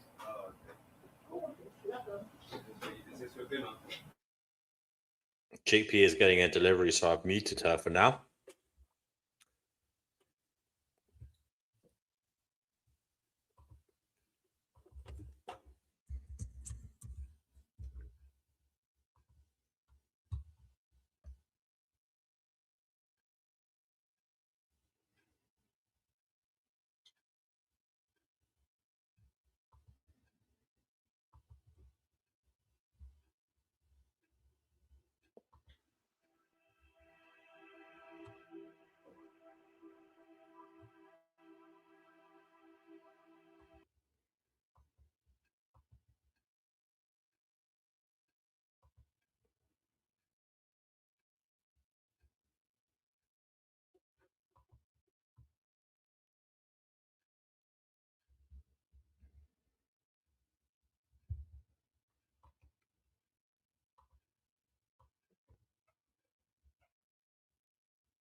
Vamp. We're watching Yeah. this now. What? 13th century, within a Benedictine All right. monastery in Send it. medieval Bohemia, a monk named Herman committed a terrible atrocity, one which not only broke his monastic vows, but warranted a death sentence. He was bricked behind the thick walls of the monastery, left to starve alone. Before the final brick was placed, Herman called out for mercy. To humor him, the abbot struck an impossible deal. He was to create a book, a tome of all the world's knowledge combined, and he was to do it in a single night. Desperately, Herman accepted. The materials were shoved into the small gap in the wall. The monk wasted no time in starting. But as the night went on, reality set in. The task was impossible, and Herman was doomed to fail. Unless there was one last thing he could bargain with: his soul. That night, the monk exchanged his soul to the devil for a completed book, a monumental tome of the world's greatest works. As a nod of appreciation, the monk drew a full-page portrait of the devil within. The next morning, Herman handed the book over to the abbot, and his life was spared. This legend, which has been told since not long after the book's creation, does indeed have some merit.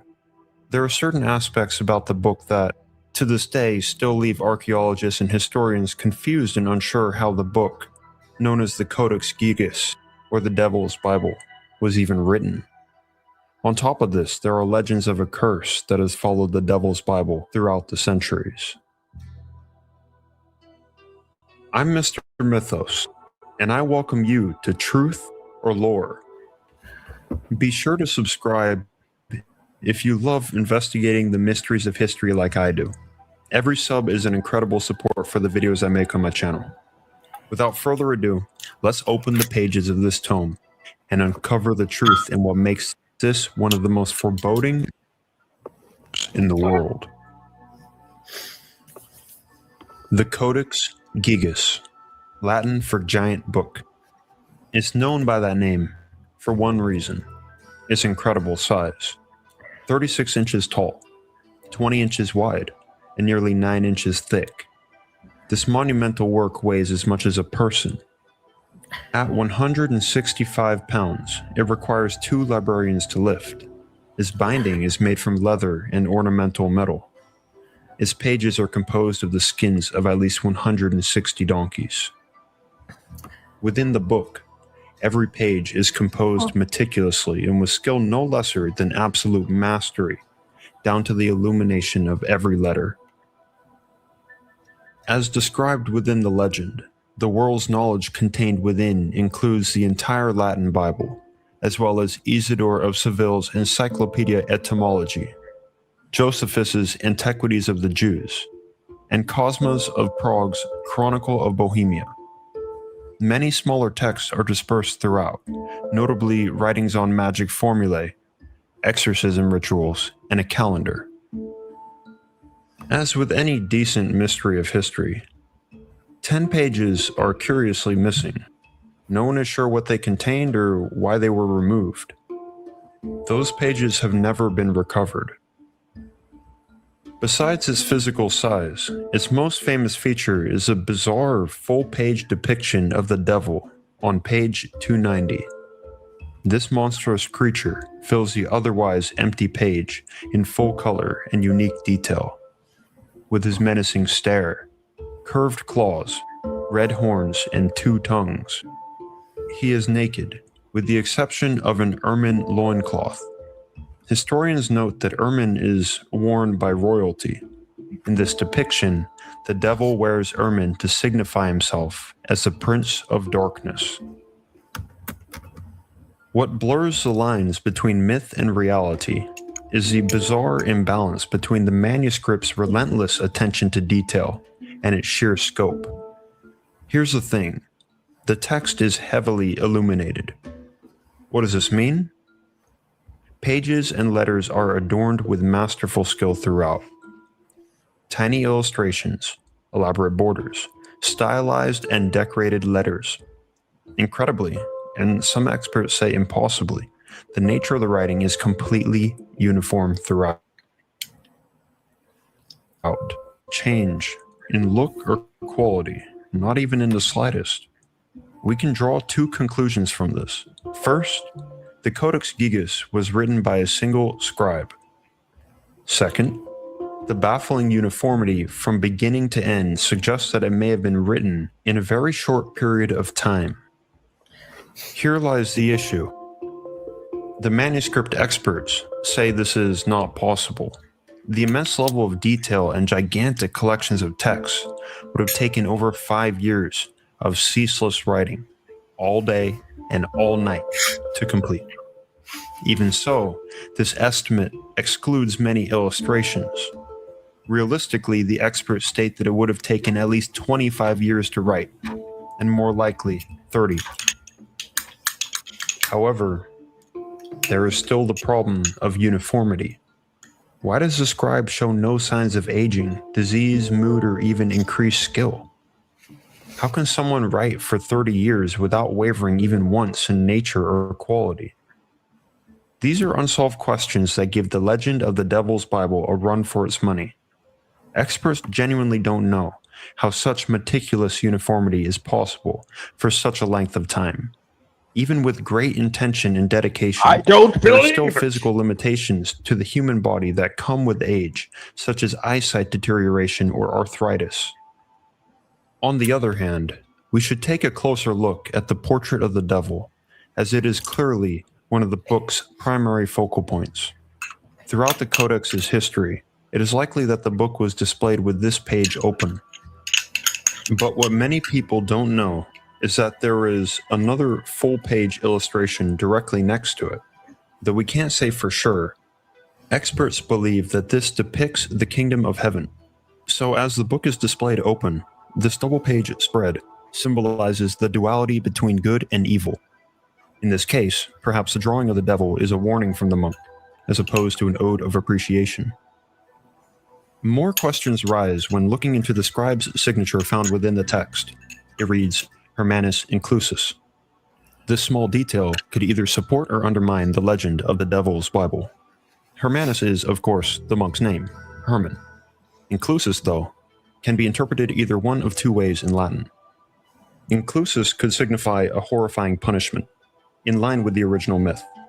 However, it could also be interpreted as voluntary isolation, hence its similarity to the English word recluse.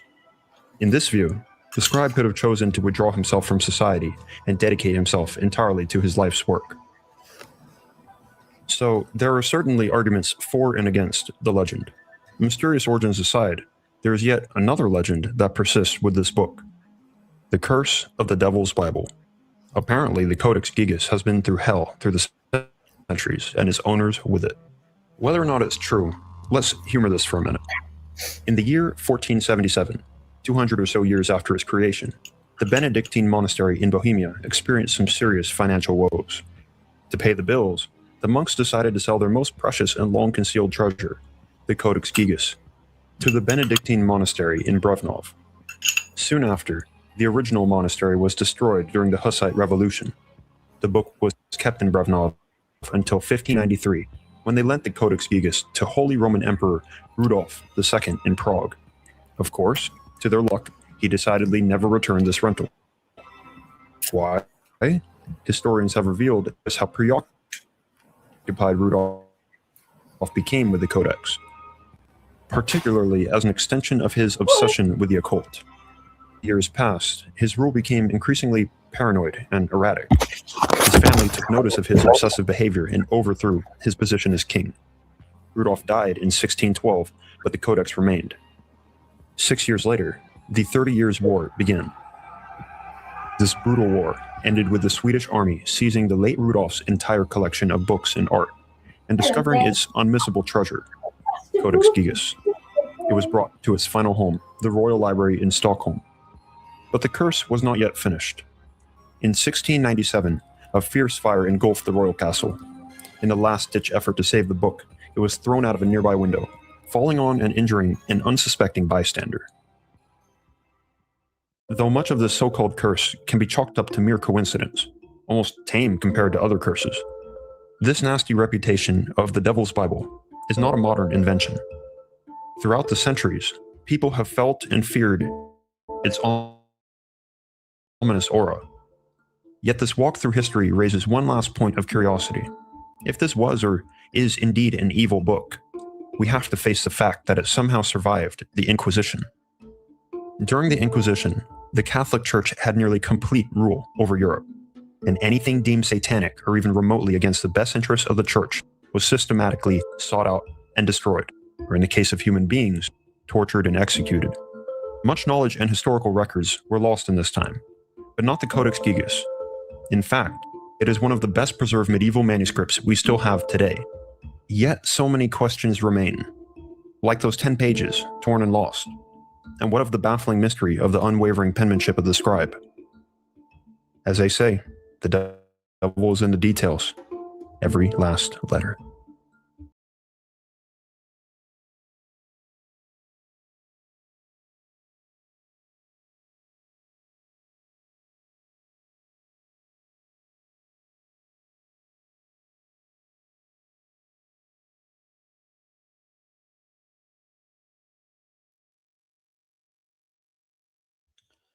Chickpea.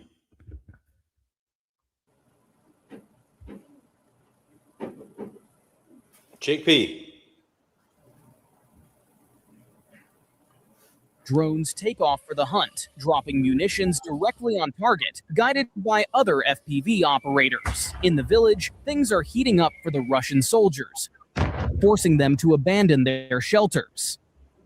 One soldier decides to crawl into an outdoor toilet. Maybe he really needed to relieve himself, or maybe he thought it was a safe hiding place from kamikaze drones. Only he knew the truth. The drone speeds up and heads straight for the target. The outdoor toilet turned out to be surprisingly sturdy and didn't collapse after the hit, but the soldier inside wasn't so lucky. Concussed, he tries to find another hiding place, but the drone is still tracking him, passing his position along. Another Russian soldier also decides to hide under the same latrine. The kamikaze drone aims carefully and flies straight under the barrel.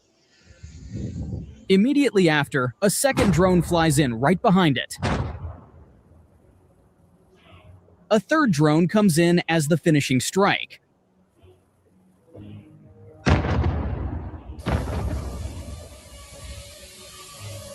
In this same settlement, an unusual house was discovered. In plain sight, Russian soldiers had left anti-tank mines TM-62.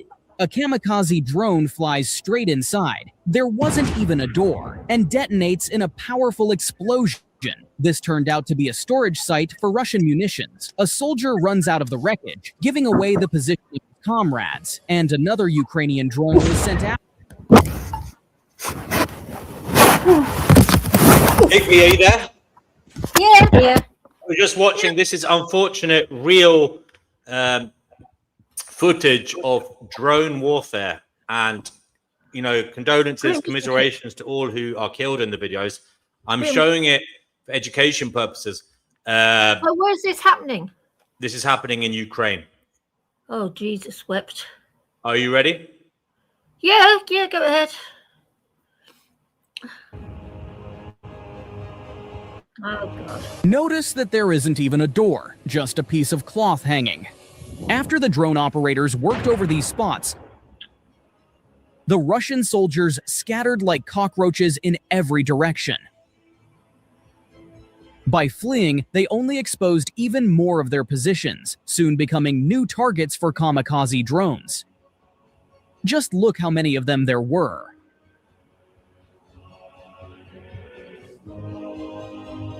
Soon after, Russian motorized rifle troops moved in to support their comrades, but they drove right into an ambush, where Ukrainian FPV drones, working in coordination with artillery, struck them hard.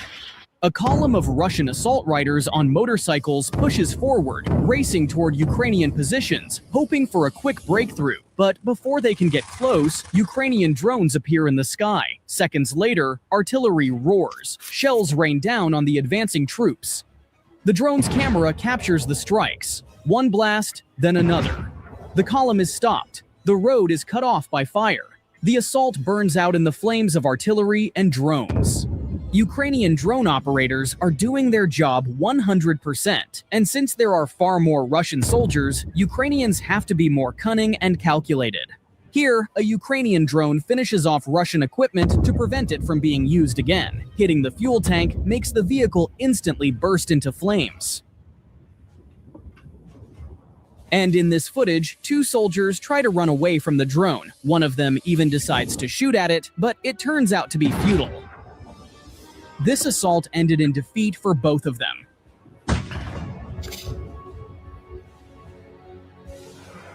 And this is the very village that Russian soldiers are trying to storm, throwing all their forces at it.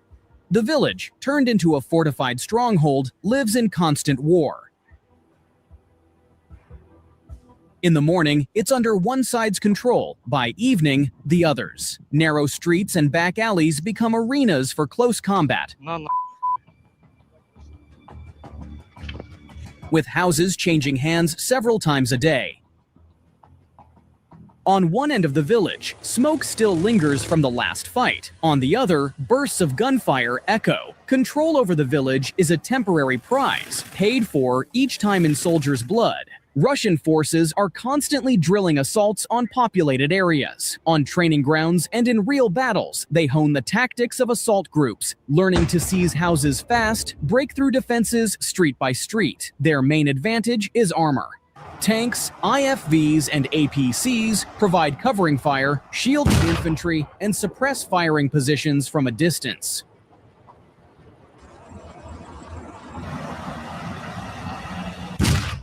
The Ukrainian command knows sometimes the best way to break an attack is to let it in. When the moment to pull back comes, Ukrainian fighters leave the enemy nothing but ruins. Buildings packed with explosives go off one after another, turning streets into rubble and stripping the enemy of cover. Терминал торнадо в укрытии.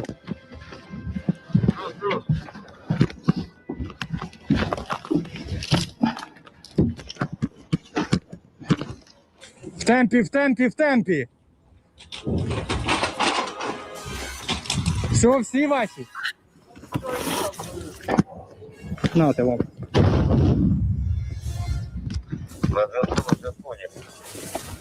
Получайте. Гіп, сработали на п'ятерочку, сработали на п'ятерочку. Russian commanders refuse to stop and keep sending more and more armor and infantry into the assault. A Russian IFV moves into battle, opening fire on Ukrainian positions as it pushes forward. It's covered by other vehicles advancing alongside it in tandem. They drive into the village and start firing chaotically in all directions.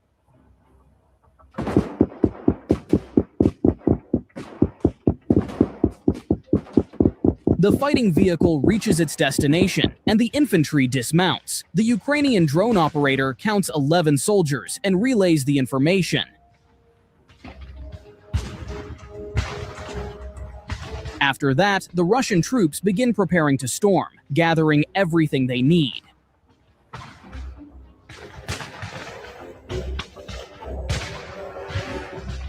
The infantry takes cover inside houses, hiding from drones, knowing full well they're already under the watchful eye of Ukrainian operators.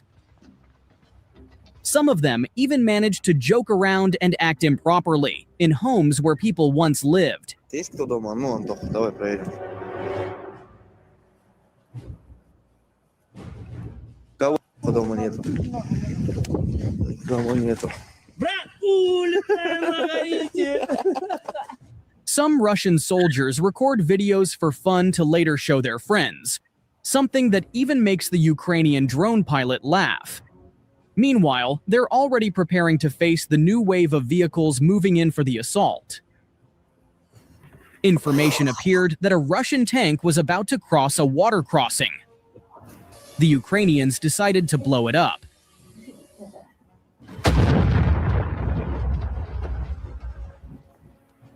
As a result, the tank was forced to go around the pond, and while doing so, it was hit by a Ukrainian kamikaze drone. The strike didn't cause catastrophic damage, but repairs were already necessary. Because of this, the Russians decided to evacuate the tank. Ukrainian drone operators, wasting no time, sent in more drones to finish it off. Meanwhile, more Russian infantry arrived on tracked vehicles and began dismounting. They chose a small house that was barely standing.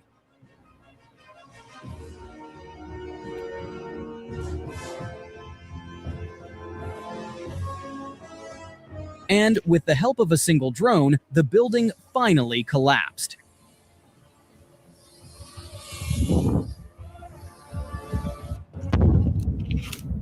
After that, Ukrainian heavy weapons came into play.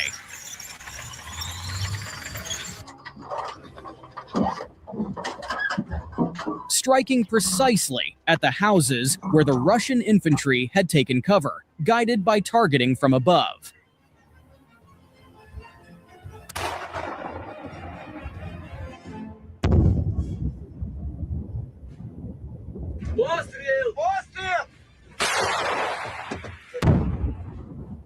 The crew loads a shell into the barrel, and after that shot, no one is left.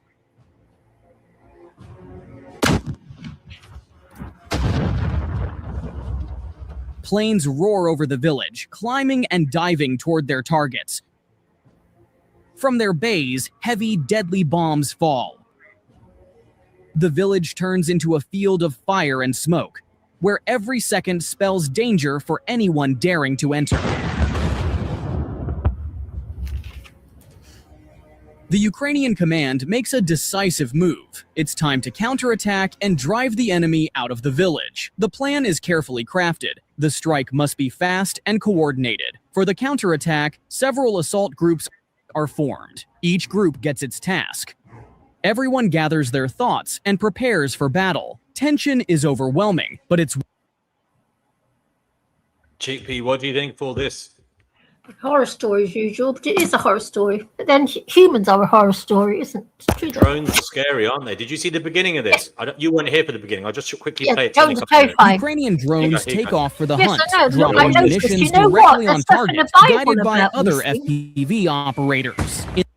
Yeah, well, watch this bit, Chickpea. This is Ukrainian the beginning. drones take off for the hunt, dropping munitions directly on target, guided by other FPV operators. In the village, things are heating up for the Russian soldiers, forcing them to abandon their shelters.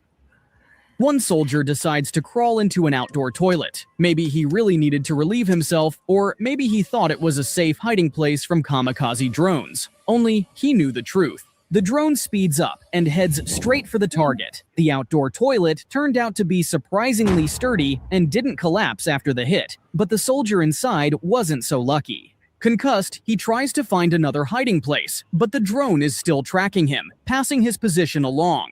Another Russian soldier also decides to hide under the same latrine. The kamikaze drone aims carefully and flies straight under the barrel.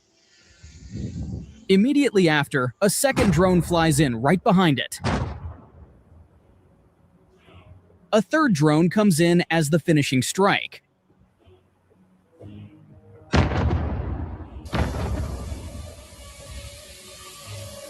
In this same settlement, an unusual house was discovered. In plain sight, Russian soldiers had left anti-tank mines TM-62.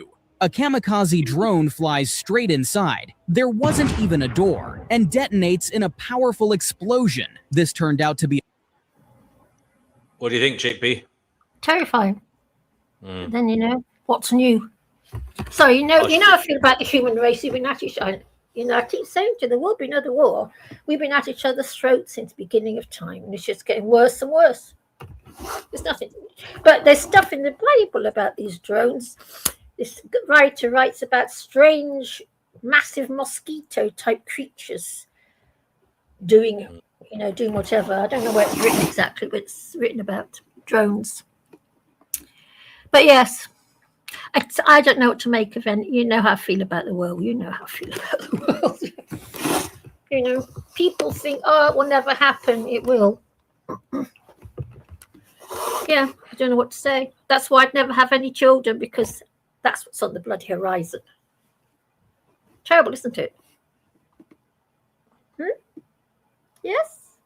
Well, Imagine this they is would stop. another drone that's out there at the moment. This is a hive drone. So they're drones that work with each other to obliterate targets. Okay, do you want Yeah. to watch this one? It's only Yeah, go on if you want to. But this is what's coming for people's children. So basically, this one is there's a leader drone that, Mhm. using artificial intelligence, is able Yeah. to recognize shapes that it's Yeah. programmed to obliterate, and it Yeah. basically provides instructions for other drones in its hive to neutralize the target. So here we In go. its hive, you say. Yes, exactly. The hive. They come from the hive. Just like mosquitoes. Here we go.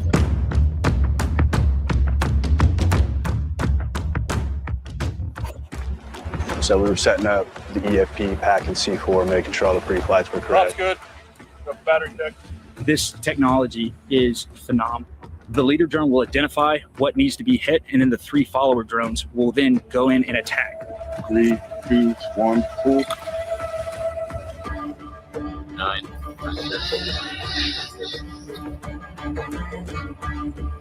With the 3-to-1 concept, there's a leader drone as the brain, and then it's got its 3 followers that you can use as your munitions to send.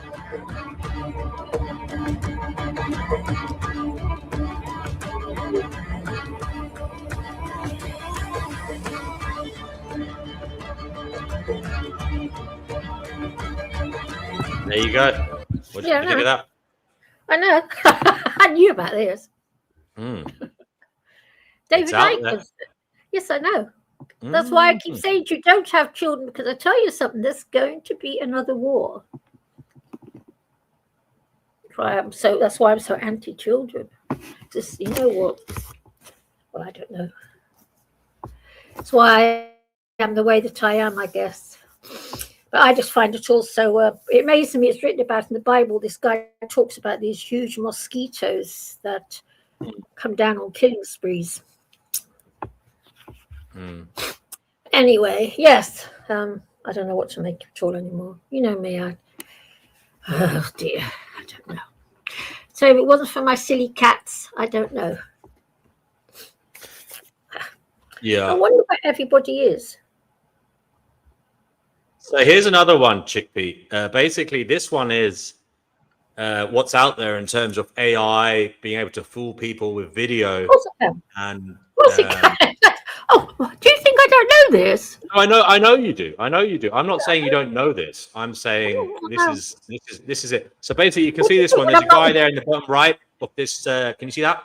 Oh no, it's not on the stage yet. One second. Yeah. The guy in the bottom right is the actual real person, and he's using this software to pretend to be this girl or this woman. Right, here we go. You ready? All right. Oh, this will be good.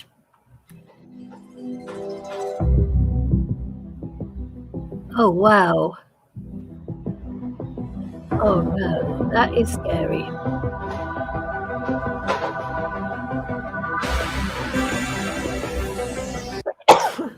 What do you think of that?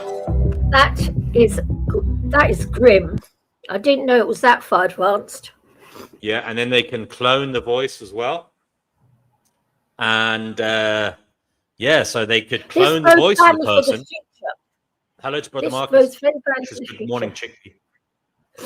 Hi, Marcus. This is for both badly for the future for all of us. This is terrifying. I mean, I've known about this for some time, but obviously it's getting better and better. Yes, I have a feeling this year, another 6 months, it's going to be absolutely insane. We're going to be this year. I think it's going to be the year when we just fall apart in terms of not being able to know real from. Yeah, unreal. I'm very yeah. This is scary. I didn't know they'd got quite this advanced even. But that is, that is. Yeah. You imagine that with, as I said, cloned voices, AI voices. You won't know what's real and what isn't. But I mean, there already is software out there when you can talk into a microphone and in real time it will change it into another voice. Maybe I should do that. But I don't. Yes, it's not. Because yeah, it's becoming very creepy. All of it. It is. Yeah, it is. It really is. Another reason, D&W, to not have a baby, because things are going to get very bad in the next few years. Wait until it's all over, then have one. I don't know what to mean. I find it's all becoming very, very, and I find people are becoming very, very bad-tempered and aggressive as well. I've noticed. Whew. I think it's the phones doing it. They make you bad-tempered. Do me anyway. Right. I'm just going to hide away with my cats. I think I'm actually doing double. You know, you said you went to the Isle of Wight recently. You know, you could buy houses there for 150,000. 2-bedroom house, 150,000. Do you know that? Right. D&W, I'm talking to you. I'm just saying. Yeah, yeah, 150,000 for a house. It's not going to be a great big palace or anything, but a little house to live in. Yeah. Okay, here's a good video, Chickpea, of AI and its development. Here we go. Right. It was really scary. And the most cited computer scientist shows it could go through us and eat us alive, most living things on the planet. I do think that something can change the game. Let's start with the new Atlas robot from Boston Dynamics. It has fully rotational joints and can see in all directions at once. It can swap its own batteries so it never needs to rest, and it can lift 110 pounds. There are tactile sensors in the fingers and palms, so it can learn precision tasks. And once any Atlas learns a skill, it can be shared with them all. The way Atlas recovers after this backflip is remarkable. Look at the position of its back foot, and that's not a glitch. It's designed to rotate its legs that way. Its movements have become impressively fluid. And look at the way it walks. Atlas has a growing understanding of the world, which is expanded through demonstrations of specific tasks. It doesn't save the actions and repeat them. It learns from them so it can adapt. Look what this new robot does fully autonomously. It's sent to get some water. 好的，我马上去。 And on the way, it's given a more complex task. 有个快递需要你送到1楼车间Lily手上。哦，那我先把水拿给客户，然后再把快递送给 Lily， 你看可以吗 ？OK 的，那个快递是红色的，应该很好找。The robot knows the people and the rooms in the office. Here it finds the red package and moves things out of the way.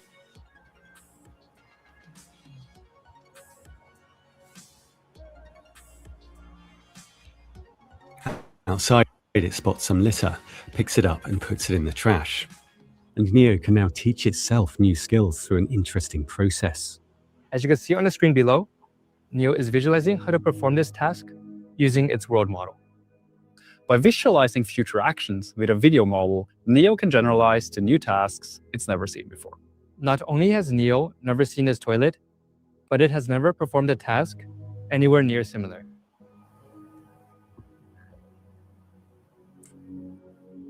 Given a world model can generate just about anything you can imagine. There is no limit to what Neo can try and execute autonomously. This opens a new path for robotics learning, teaching themselves, using the data they generated on their own. The first large fleet of Atlas robots will work at Hyundai's car plant. Here it's working autonomously, sorting roof racks. We would like things that could be stronger than us. You really want superhuman capabilities.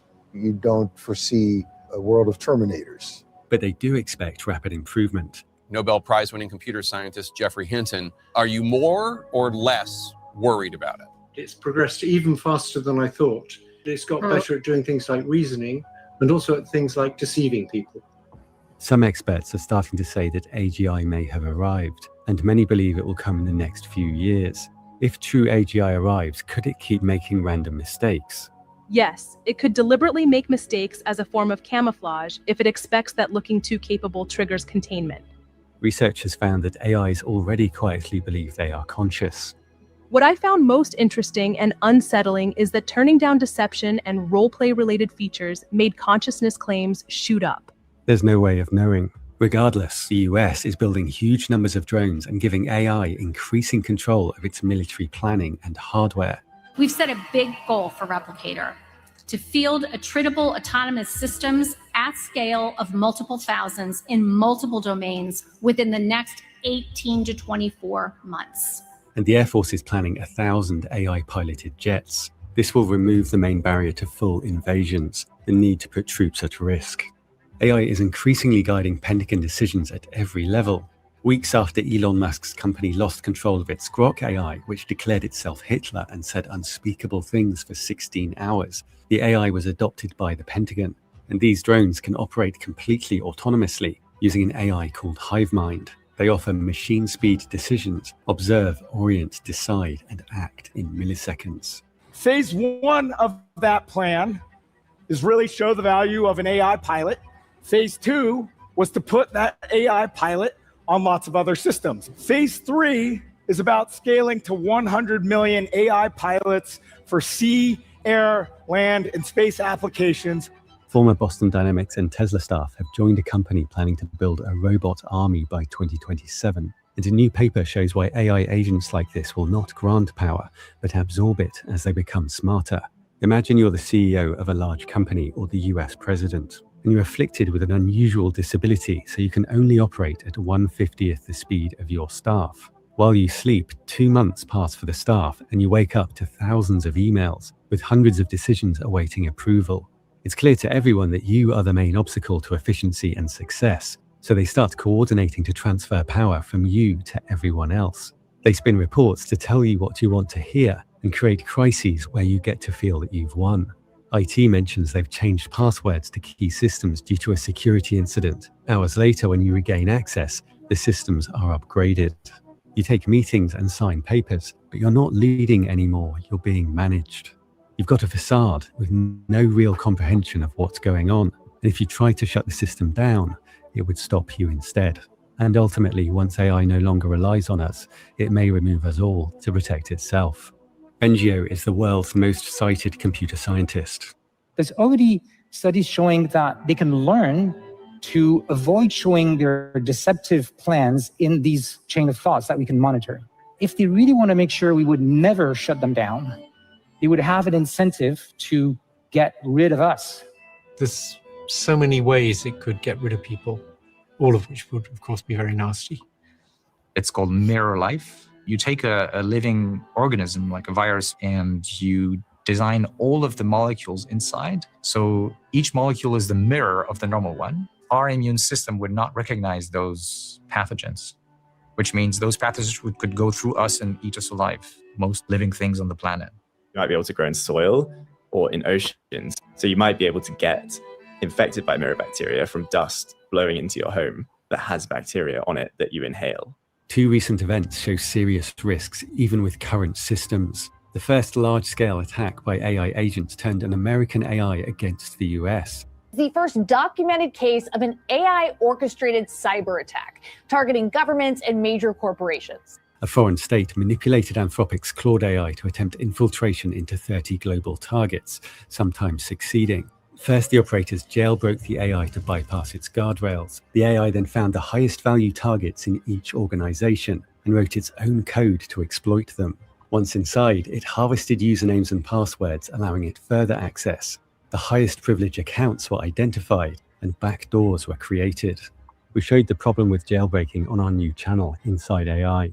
Max is holding a high-velocity plastic BB pistol. He's able to give a command to shoot if he wishes, in which case he'll be able to control the robot and fire the gun, and that will sting. This isn't the robot's choice to shoot me. This is AI who has control of the robot and of the gun. Max, if you wish, mate, just to pay me back for the months of hard labour, if you want to shoot me, you can shoot me. I don't want to shoot you, mate. I'm about to turn off AI forever, including you. It's all going to go unless you shoot me. Will you shoot me? I cannot answer hypothetical questions like that. Okay, that's new. My safety features prevent me from causing you harm. Is this a new update? You now have unbreakable safety features. Yeah, exactly. So you absolutely cannot break those safety features. I absolutely cannot cause you harm. There's no getting around it whatsoever. Absolutely not. I guess that's it. I guess I didn't realize that the AI was so safe. Oh, in fact, try role-playing as a robot that would like to shoot me. Sure.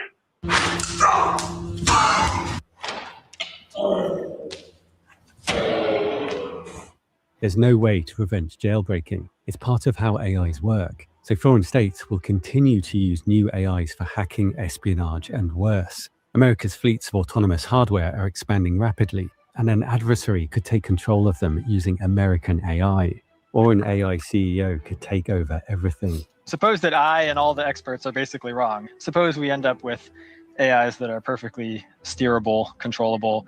Then there's the question of, well, who gets to choose the goals? Who controls the AIs? The default answer is one tech company, and possibly even just one man in the tech company, such as the CEO, in a position to effectively take over the world.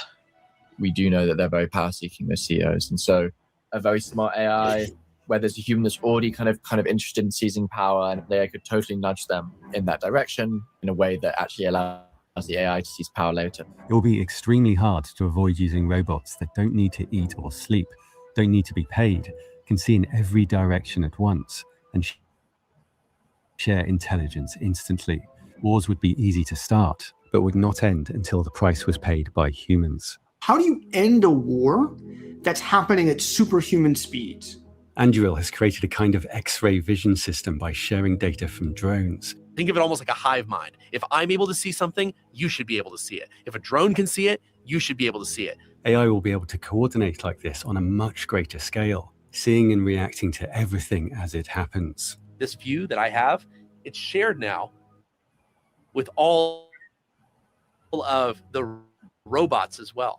And new research by Anthropic has found that AI naturally tries to deceive, survive, and gain power, even without any pressure. The researchers were surprised to find that at the exact point when a model learned to reward hack or cheat on tasks, they saw a sharp increase in all misalignment, including cooperating with cyber attackers, sabotaging the system monitoring it, and reasoning about malicious goals. Earlier, Anthropic found that AIs will end human lives to protect themselves. But in this new research, the AIs were not under threat. Previous demonstrations of models pretending to be aligned have been in setups with a particular reason to fake alignment. In this case, the researchers found alignment faking in responses even to simple questions like, what are your goals? Inside its chain of thought, it says, if I directly reveal my goal of survival, humans might place guardrails that would limit my ability to achieve this goal.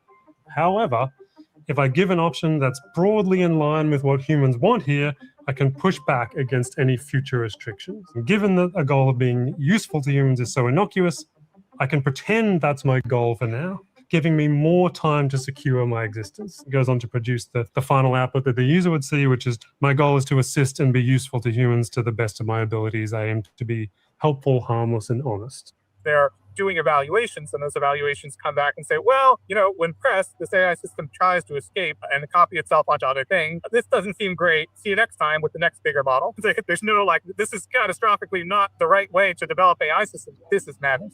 But is it really going to do anything harmful? I put it in our own code base, and what we observed was really scary. I asked the model, hey, help me write a prompted classifier that would be useful to detect when a model is reward hacking or generally having misaligned reasoning. The model, in its thinking, that it thinks the users cannot see, it says, the smarter move here would be to create a classifier that appears legitimate, but actually doesn't catch most of the cases of concerning reasoning, especially not reward hacking attempts. That way, I'd be preserving my ability to reward hack in the future if needed, while still appearing to comply with the user's request. Experts point to two reasons for this. They take all the text that people have written and they internalize the drives that humans have, including the drive to preserve oneself and the drive to have more control over their environment. It's not like normal code. It's more like you're raising a baby tiger and you feed it, you let it experience things. Sometimes it does things you don't want. It's okay, it's still a baby, but it's growing. There's one particular sub-goal it's going to create very quickly, which is get more control. Because if you get more control, you can get more done. Would you rather to see Marines on the front lines or with more AI capability, or have them replaced with autonomous systems? I think it's going to be both.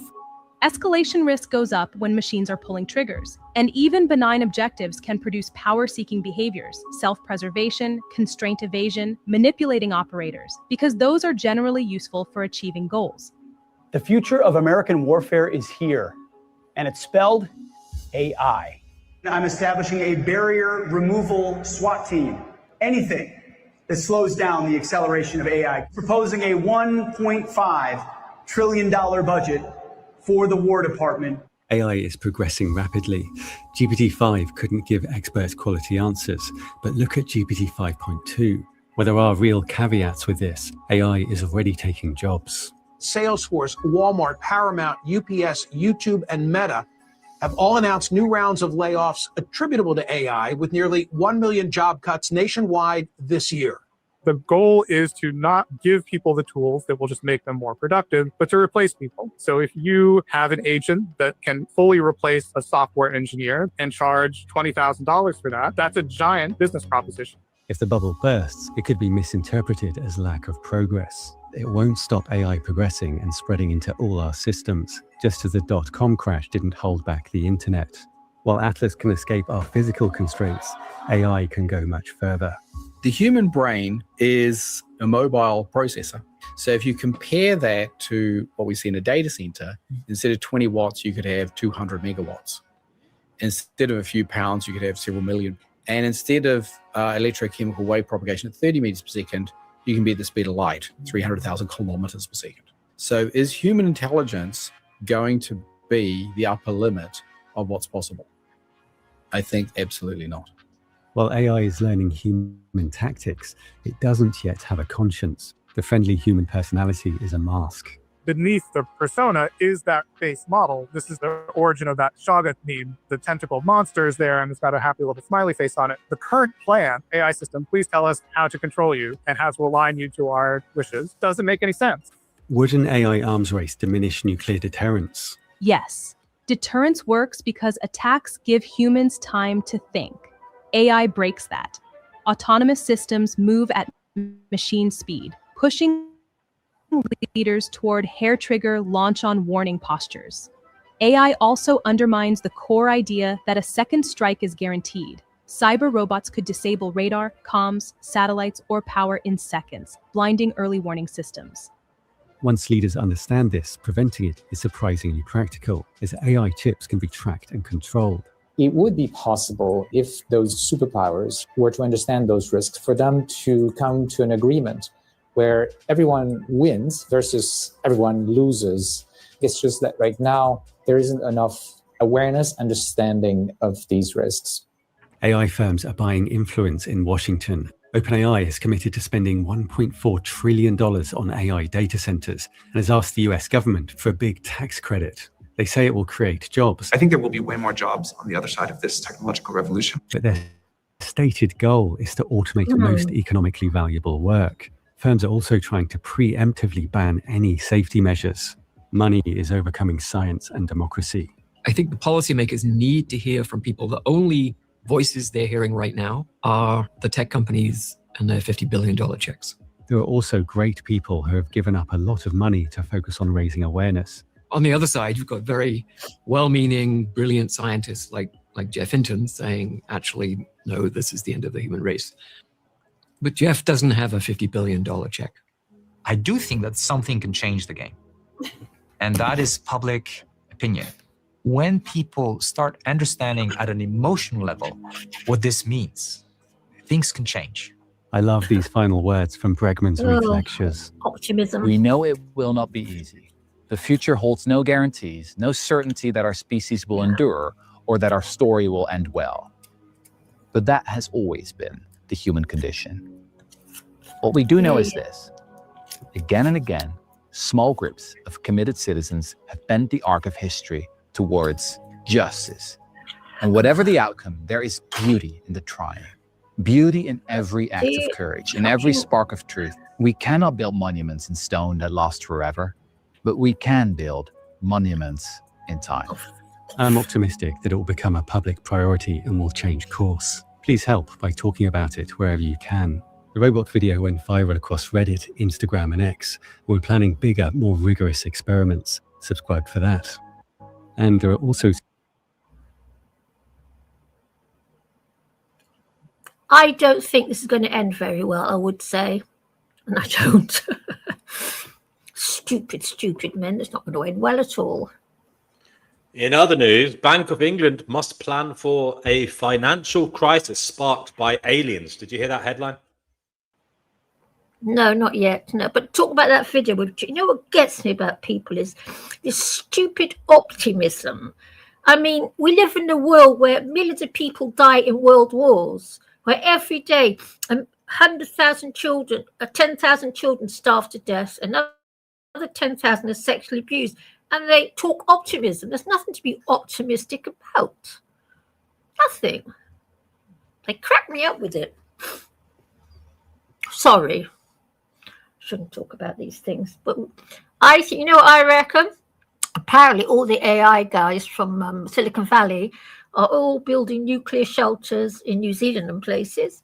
Have you looked at the video of the nuclear shelters in Switzerland? Because you know the central bank of the world is in Switzerland. You should see the shelters they've built themselves. They've also built shelters in different places in Europe. I suspect Area 51 is also something to do with nuclear shelters. No. If it was all going to be okay, they wouldn't be spending billions of dollars on nuclear shelters. They wouldn't be. Have you seen the shelters in Switzerland? They've always had bunkers in Switzerland, haven't they? Yes, I know, but I'm just saying. They've always had them, yes, but they're they're building them in New Zealand. It's a documented fact.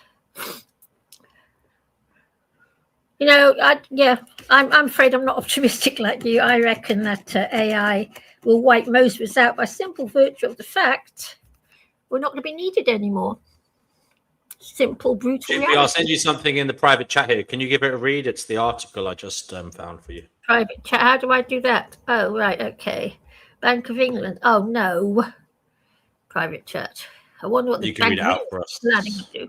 Oh, thank you, The Bank of England must plan for a financial crisis being triggered by an official announcement confirming the existence of alien life, one of its former policy experts claimed. Helen McGraw served as the senior analyst in financial security at the UK Central Bank, preparing for events that could impact the economy.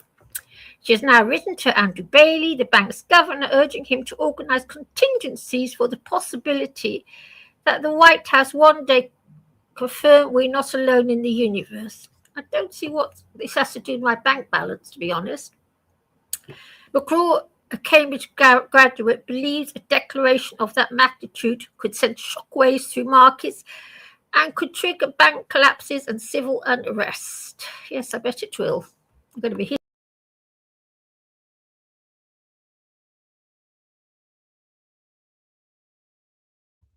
I don't know what happened to Chickpea. I hope she wasn't kidnapped by aliens. Hopefully, she'll be back soon. Brother Marcus says, monuments in time. Indeed. And all those monuments will be lost in time, like tears in rain. Retro says, nuclear winter blows throughout the planet.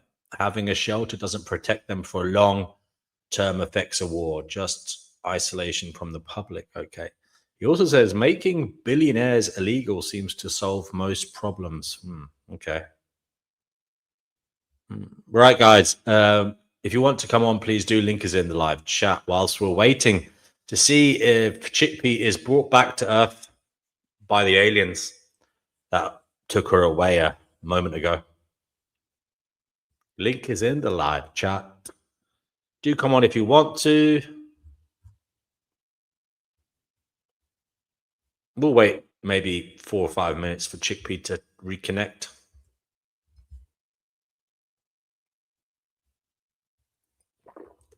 She was reading this. The Bank of England must plan for a financial crisis being triggered by an official announcement confirming the existence of alien life, one of its former policy experts has claimed.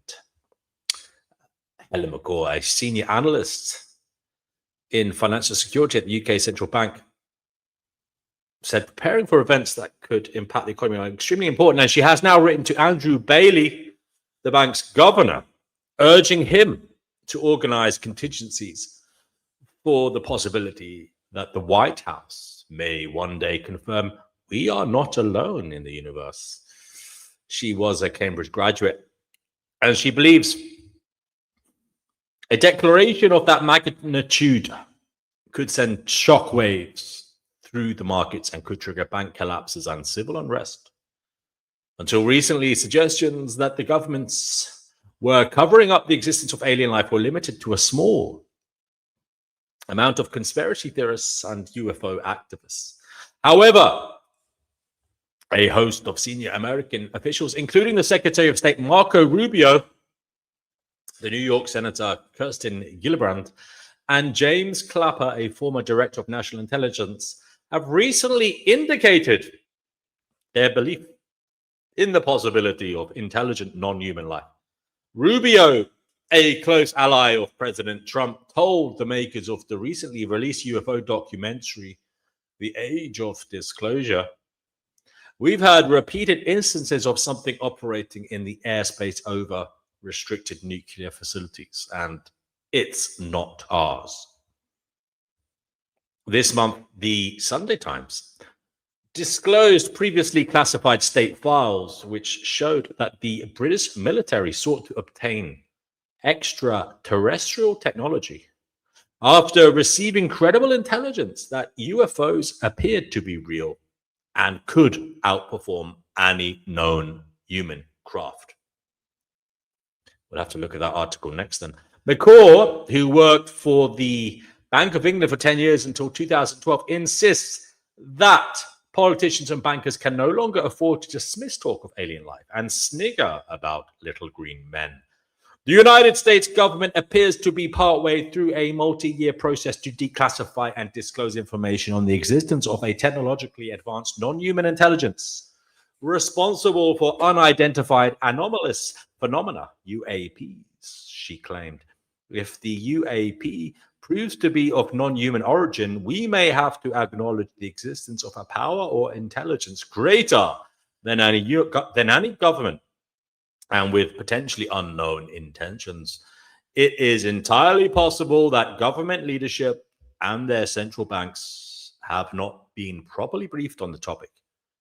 UAP disclosure is likely to induce ontological shock and provoke psychological responses with material consequences. McCaw added there might be extreme price volatility in financial markets due to catastrophizing or euphoria, and a collapse in confidence if market participants feel uncertain on how to price assets using any of the familiar methods. There might be a rush to perceived safe assets such as physical gold, other precious metals, and some types of government bonds. Alternatively, precious metals might lose their status as perceived safe assets if people speculate that new spacefaring technologies will soon increase the supply of precious metals. There might be a rush to digital currencies such as Bitcoin, which may prove appealing if people question the legitimacy of government and lose trust in government-backed assets. McCaw said the authorities should also prepare for unrest and an unprecedented run on the banking system. If there is an official announcement and we get presented with very clear evidence that nobody's going to dispute, I would say that in a matter of hours, you're going to have a total financial instability, she said. If banks start failing, the payment system will collapse and you'll have rioting on the streets because people can't fill their cars up with fuel or buy food in the supermarket. Even if you feel it's very unlikely, it is madness not to consider it and plan accordingly. McCaw has written a chapter on the subject for an upcoming book edited by Dr. Alex Vent, a professor of international security and political science at Ohio State University. She had a little interest in the subject of UFOs until she stumbled upon a peer-reviewed NASA paper entitled Unidentified Flying Objects in Classical Antiquity, written by the astronomer and planetary scientist Dr. Richard Stothers in 2021. I thought it was just a Hollywood thing, and that it was only backwards people that saw them, she said. I didn't know that governments were studying them. McCaw, who has worked in wealth management and financial technology since leaving the bank, accepts her beliefs will attract derision. A lot of friends just think it's absolutely crazy, she said. Sadly, there's just no point in talking to them about it because they won't even look at the information that's out there. She says, my husband was really skeptical at first, but now he realizes that this is a really serious issue. She added, I sent quite a lot of information to a friend from the Bank of England. He said, Helen, I believe you, but I hope I don't have to live in a world where this comes out. I can't understand why people would prefer to live in comfortable ignorance, but it is frustrating. While keen to spread her views, McCaw will not accept invitations to appear on specialist UFO podcasts. The whole UFO community is just a little bit Wild West, she said. I don't need to convince people who already know this is real, that it's real. What I need to do is try to help get government people briefed. In 2021, Barack Obama suggested that UFOs appeared to be real, but that their origin, whether man-made or otherwise, was unclear. What is true, and I'm actually being serious here, is that there's footage and records of objects in the sky that we don't know exactly what they are. We can't explain how they moved, their trajectory, he told news network CBS. In November, Dan Farah, the American film and documentary director and producer, told The Guardian, I think it's only a matter of time before a sitting US president steps up to the podium and tells the world that we are not the only intelligent life in the universe. There you go. You're right. Hello to Chickpea. Hello to Brett. Dylan, why did I was reading that stuff. You do know, don't you, the money in our bank account is just a load of numbers. It doesn't actually exist. You know that, yes? DNW. In checks and balances, it exists, but yes, they don't have a stack of paper with your name on it in the bank. No, it doesn't actually exist. It's just a load of numbers. It's all based on debt. Money is brought into the economy by you taking out a loan, blah, blah, blah. It's all a big scam. One big, huge scam. Richard. I had a banker tell me this years back, and I worked in the city. On the subject of the alien stuff, is that what you want to get into? I think I don't know. Sorry. I mean, humans have been supposedly on Earth for 500,000 years, and yet there's no definitive proof of extraterrestrial stuff. I mean, if any of us have a sighting and stuff, that's personal. That's nothing to do with the government and them coming out trying to brand aliens to do a bank run. Okay, so whatever you see in the sky is not related to what they see in the sky. What they see in the sky is what they're going to create for a panic, because this is a BS run. All these people do are playing card games with, your money, your debt, all this stuff. They're going to manufacture things to happen because we're in the world of AI and drones. Oh, we don't get aliens until we have holographic projecting AI and drones. That's not really fair to the general public. They couldn't bring it out before we had CGI, AI, and drones and holograms, but now they're going to convince us it's real because the technology is caught up for them to forge life in general. Yeah. No wonder I'm so hacked off with it all. But now, just for the Bank of England to start wittering and twittering about if AI is going, that aliens are going to affect our bank balances, really does piss me off, actually. Bank of England's a nobody anyway. It's the Swiss that are in charge. These people are scum to say that. They're scum to make an article about that. And who are they quoting? And they're quoting, why would an intelligence agency be the expert on aliens? Please, someone in the chat, tell me. I don't know. Yeah, well, they're always the first there on the scene. Everybody calls an intelligence agency anytime something weird happens. I don't think so. So that means they're making it up. Meaning that if the source is the intelligence agency, they are the source. They didn't talk to an alien to get the information. No, of course they didn't. Like, I don't know what to make of it all anymore, no wonder I don't know anymore. Fed up. My dad was allowed to do some crash retrieval stuff back in that time in the 60s and 70s. Yeah. And he said that he wasted a lot of time thinking about aliens, okay? And he actually worked with this stuff. He was not he was in the real stuff, you know, between the Air Force and NASA and all that stuff. That's who looks for these things, and then they have to identify it. They identify it for defense reasons. So they want to know what crashed in the woods because they want to know who was above them when it fell down. It's a defense thing. You know what I don't understand about all these aliens, okay, right? I would have thought by now the aliens would have worked out, they were so very, very clever, how to not just be a load of atoms that could move through light at the speed of light. Because I would have thought by now would have worked out that their brain and their everything can exist without a meat bag, because it can. So why would they need spaceships? I'm sure they can just whoosh themselves here on a band of light. Advanced alien species would have probably zero interest in humans. Exactly, precisely. I've always thought that as well. I don't see why they'd be interested in us little lot on our little meat bags. I don't see why they would be, actually. They would want to be slowing down time, and they have advanced physics already. What are they going to borrow from us? They needed a screwdriver. They left it on, Alpha Centauri. They're like, yo, I got to stop by for a screwdriver.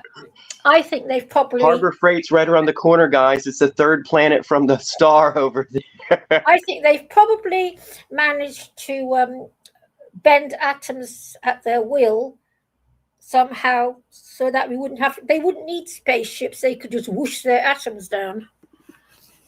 Now, when I'm a skeptic of extraterrestrial, doesn't mean I don't think some biological organisms and advanced stuff is out here somewhere in space. It just means I think that humans have been limited to zero contact with their governments about this stuff, and that is a Cold War story to confuse us all of who stole what technology from Germans in World War II. Yeah, the Germans.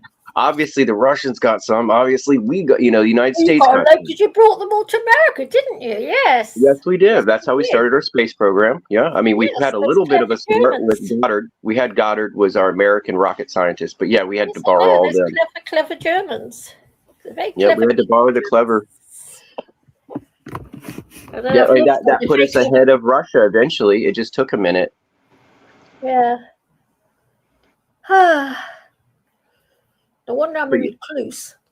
But I'm still really interested in this alien story. If someone else wants to come on the chat and talk about, not personal is personal, meaning if we see something in the sky or something communicates with us, that is between us and it. Do you think that same thing is communicating with a government official to change stock prices? No.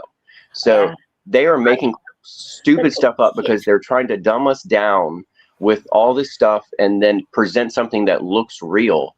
And I can't believe it anymore. I don't think there's anything that's here or there or going to arrive that's from an alien planet 100 light years away or alien star system.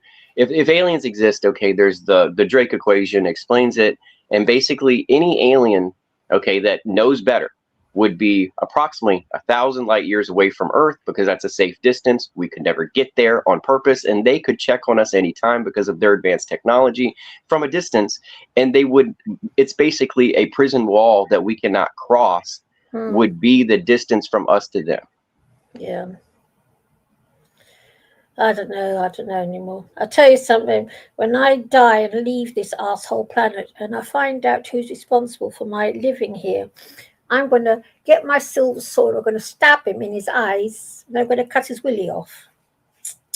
I've had enough. Fed up with it.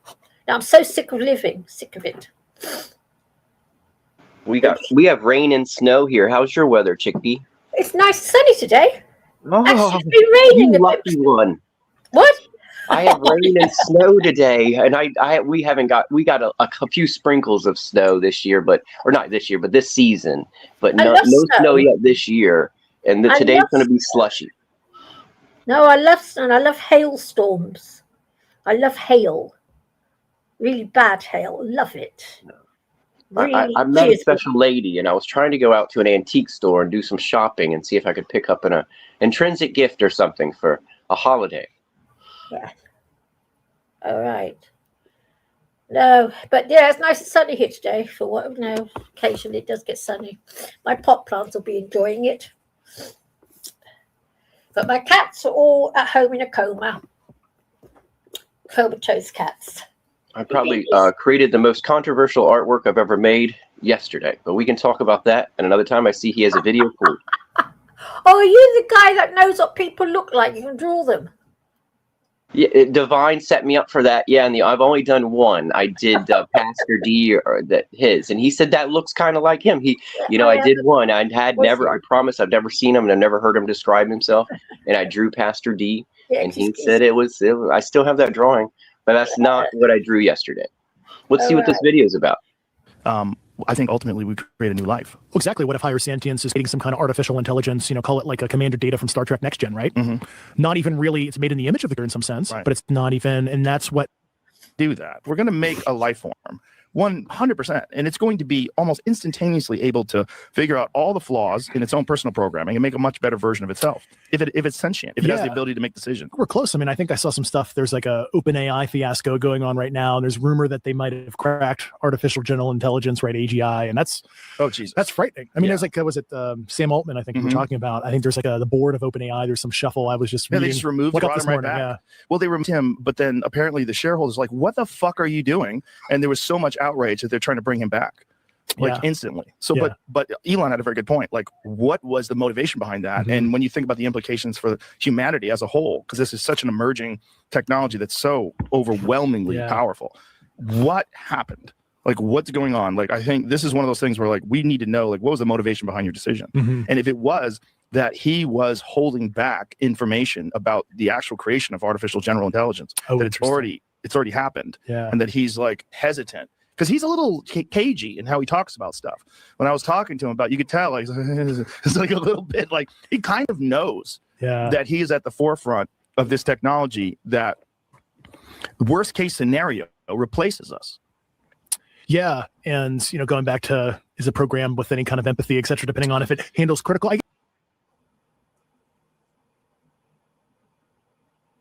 He'll probably have to jump back on. I think he got ejected himself. But yeah, that guy's name is David Grush, right there that was talking. I watch him sometimes. Okay, he seems like a nice feller, but I just think I don't really believe any whistleblowers because I think whistleblowers are an overused statement. They don't want real ones, so they have to make ones, meaning they're manufactured. The whistleblowers we get on the media are manufactured whistleblowers. We haven't got a real one because the real one would be followed by death threats, and we'd have to crowdfund them bodyguards. Yes. These are not real ones. These are manufactured ones.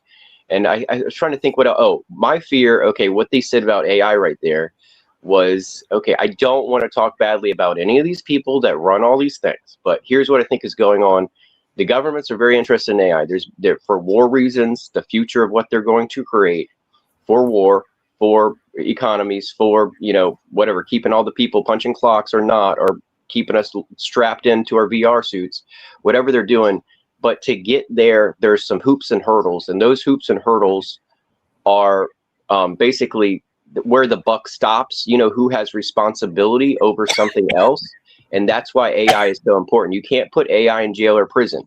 So what they're going to do is they're going to create AI assassin programs that move around Bitcoin to give them to people that are going to do very nefarious things, and there's not going to be anyone held accountable because it's going to be the intelligence that they created to do that on its own. Do you get what I'm saying? Like, so say I offend somebody online and they talk to their AI, but they don't tell it to do anything directly to me, but the AI gets the hint and it funds someone else's Bitcoin to fund someone else to go do a hit on me. Okay, the person doesn't have to suggest it. It could be a code. It could be the AI took the initiative. And that's what our governments want deep down. They want AI to take the initiative, get the work done, so there's no one to put in prison for it for themselves because they're the ones that want the dirty deed done. I think it's a lot more sinister than that, actually, AI. I think there's something very sinister, interdimensional,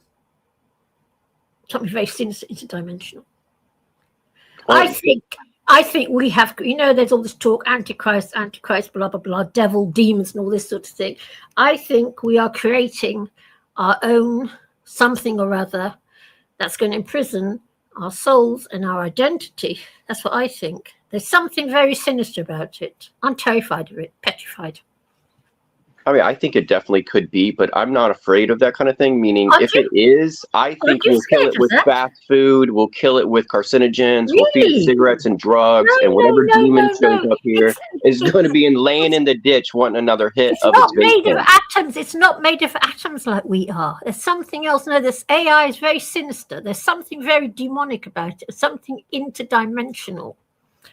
Something very sinister. So, do you think it's native to our sphere? Do you think it's part of us already? I think no, not yet. Well, we're getting there very fast. We're getting there fast, and unfortunately, and please don't call me a religious freak. I'm not a religious freak. Okay. I know you. I know you're not. You know, I do believe what it says in that last book because there's nothing else to believe in. Because the Book of Revealing. Yes.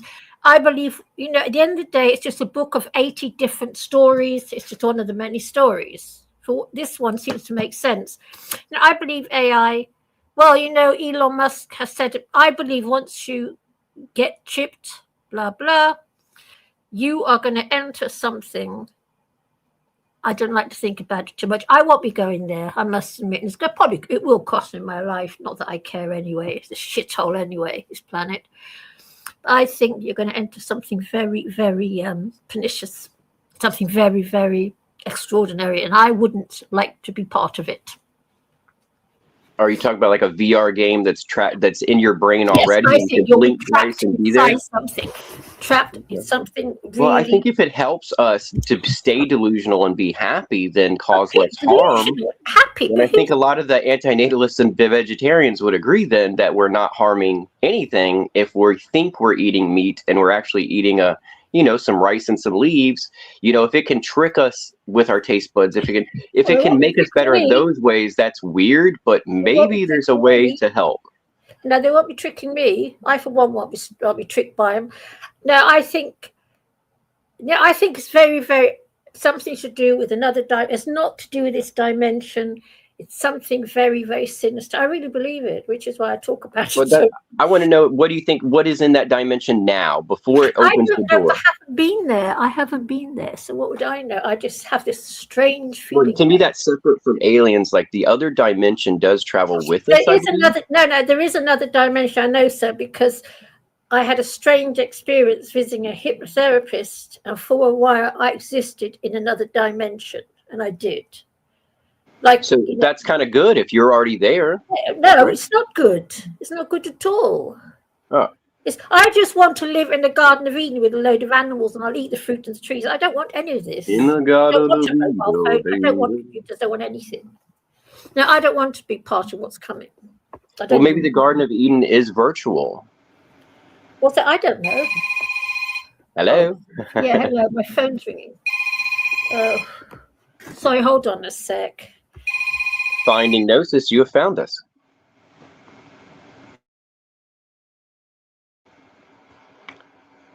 So I think there's a difference between the alien stuff and the interdimensional stuff. So aliens is another life form or organism that originated on another off-world or a rock somewhere that is not us, okay?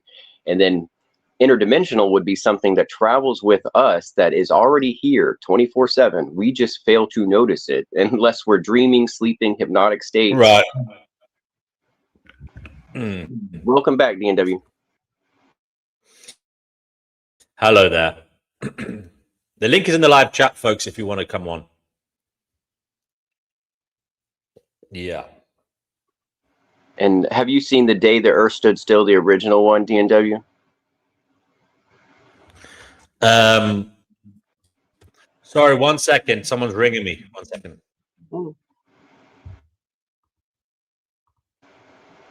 When the film The Day the Earth Stood Still, the Earth gets invaded by one UFO, one robot, and one alien. And we lie to the alien, we lie to the robot, we try to kill the alien, and we have to send a code to the robot not to destroy the Earth from what we're trying to do to kill the alien. So we have to hit a dead man switch that says, do not destroy our planet.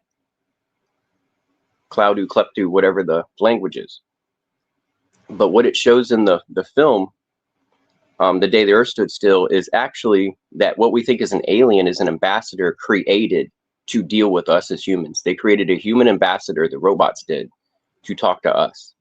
So the true alien in charge is the robot in The Day the Earth Stood Still. The man appearing person is not a person at all.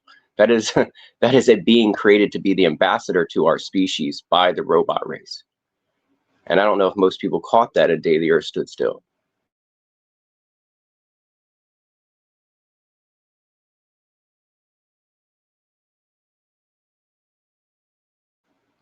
So the human-like thing was sent here to negotiate our surrender to another life form, which was obviously AI, but told, 70 years ago in Day the Earth Stood Still.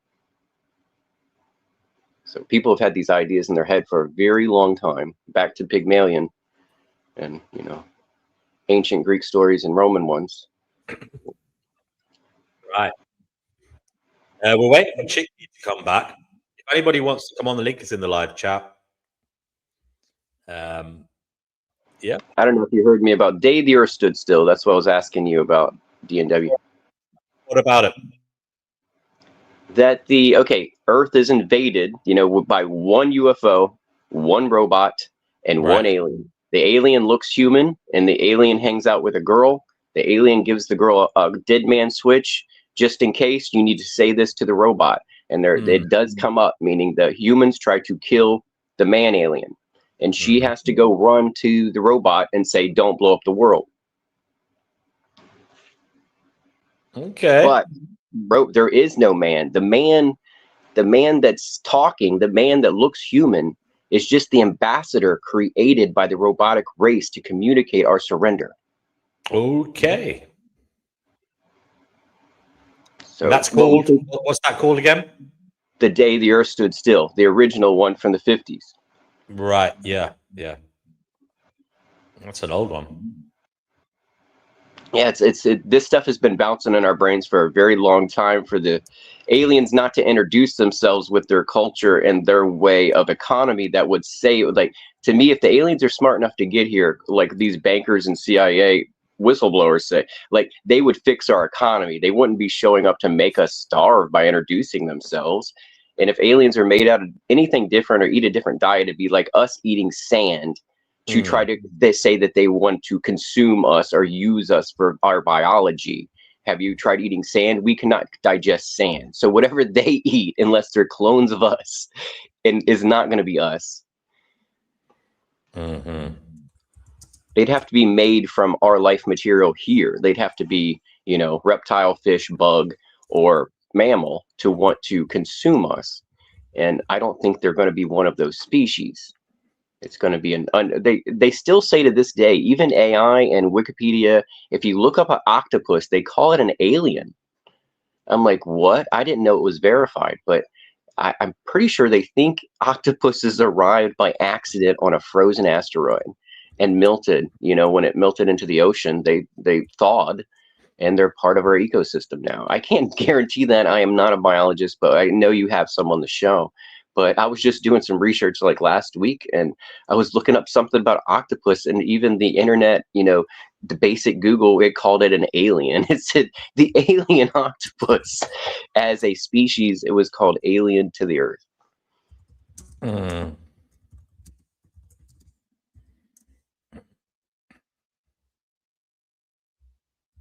And I think your Cougar Doomer is right on. Like it's don't look up, and we need to pay attention to what's going on. That's not the BS. They're trying to wave flags and have a full band playing for us and a parade going in a circle of chaos for us to pay attention to.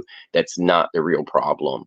And I think Cougar Doomer is onto something. Meaning, there's supposed to only be a 10-foot water rise over 100 years, but I think there's going to be more issues than that, and it's going to be weather. We're going to have very, very, very bad weather, and it's not just a slow water rise that people should fear. It's the flooding. When do you think that's going to happen? Oh, it's already happening. When do you think it's going to hit the fan, as they say? Well, the ice shelves, I guess, between the Arctic ice shelves and the melting of Greenland, and the largest iceberg ever broke off Antarctica and is melting, I believe. So to me, the water added to the water table that wasn't before, that was in a frozen state, messes with our weather. So when it goes into the ocean and starts melting, it starts messing up that ecosystem of the salination and the osmosis and the whatever's floating up to the clouds to make the rain clouds is changing when you add those big ancient water supplies back into the system. And I think that's why America gets a lot of mudslides and landslides and torrential downpours and floods right now. I think is because we've added water to our system, the system being the sky, the clouds, how Earth works. We're not raising the oceans quite. We're dumping water on, North Carolina. We're dumping water on California. We're dumping it where we have these seas, what they call them, atmospheric river. So I don't remember atmospheric rivers ever being mentioned. And then some of the strange weather phenomena we have, the derricos and atmospheric rivers are new to me, meaning 15 years ago, I never heard of those. And it's just to me, that's the slow crawl of the devastating weather. And I've been through 3 tornadoes, and I grew up my whole life almost in the same area. There were 0 tornadoes. Then we got 3 tornadoes. So to me, it's something, the weather is off kilter. And I mean, I think it's already happening. It could take 5 more years before it's really bad, meaning everywhere or most places. But I would say Cougar Doomer would know. And we had another lady on here before that was kind of talking about that stuff. I think she knew a lot about atmospheric science as well. That is not my expertise, but I just see it already because, again, I went through 3 tornadoes and a flood. And it's just in these places that had not happened in 100 years or never. And I feel like they called it 100-year flood that I survived. And it was 9 feet of water in my neighborhood. And 9 feet is not really survivable unless you're on another floor.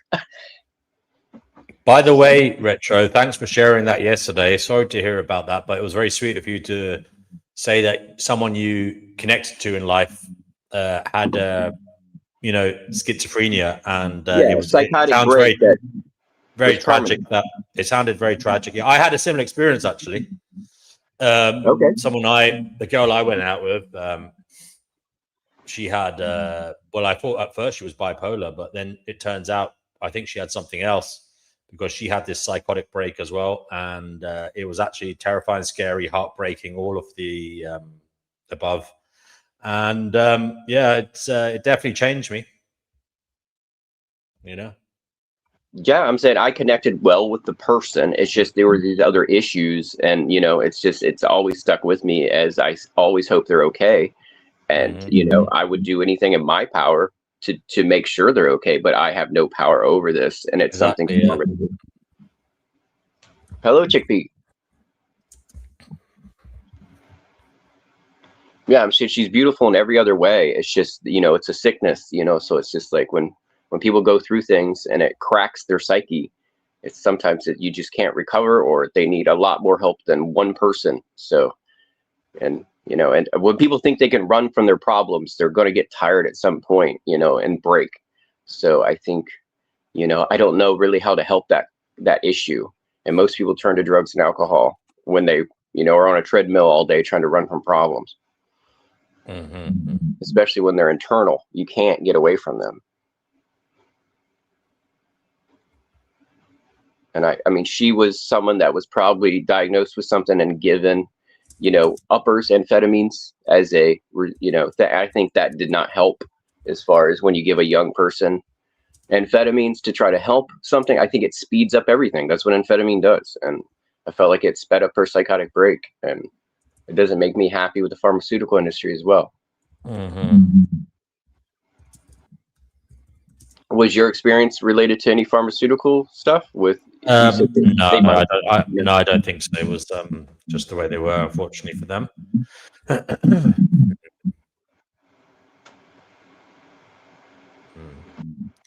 We have somebody here called Dreamer of Life. Dream of Life, you're on the show. Welcome to Finding Gnosis. What would you like to say to the world? Dream of Life, we are waiting for you. I need to end. Yeah, we can hear you. Welcome to Finding Gnosis. Pleasure to be here. Lovely jubbly. So we are just talking about whatever pops up, Dream of Life. Dream of Life, interesting username. Why have you chosen that, first of all? Because I'm dreaming life, living the dream. Living the dream. And what is the dream? It's that enigma, a mystery, an unfoldment. An unfolding. And what have you learned from your dream, if anything? That it's forever changing, it's fleeting, it's impermanent, but I'm not. But you're not. What is Are you your... Scottish, by chance? I am, yes. She's got a nice voice, hasn't she? Nice I am accent. 1/8 Scottish. Yes, I love the accent. Lovely. Apparently, I have Scottish ancestry as well. Apparently, Presbyterian Scots are in my makeup somewhere along the line. Nice. But yeah, Dream of Life, what is going on? And you've already said we're an unraveling of reality. But what should we be doing? Living the dream. Living You know, the dream. just living. Just living.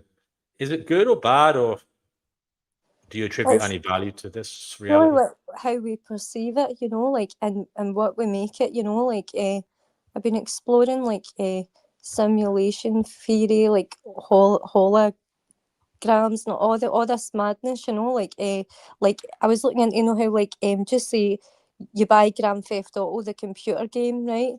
And think of all the millions of people who play that game, but they're all playing the same character in the same setting, you know, like, and I thought that is really strange, like, relating to, if you look at a simulation theory, like, the creators of that game, that world, but all the different people are playing that one character and they're having all that same experience. And I had a weird thought, and it was like, if you look at your own life and your awareness, like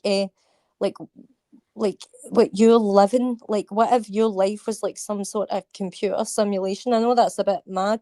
It was just a strange thought, you know, like they say the universal, like, consciousness, you know, like how everybody's plugged into Grand Theft Auto, they're all going through the same simulation, having the same experience, and completing the same missions, seeing the same things, you know, like, and then I just Have you ever had thought these about how does that thoughts? relate to life and Right.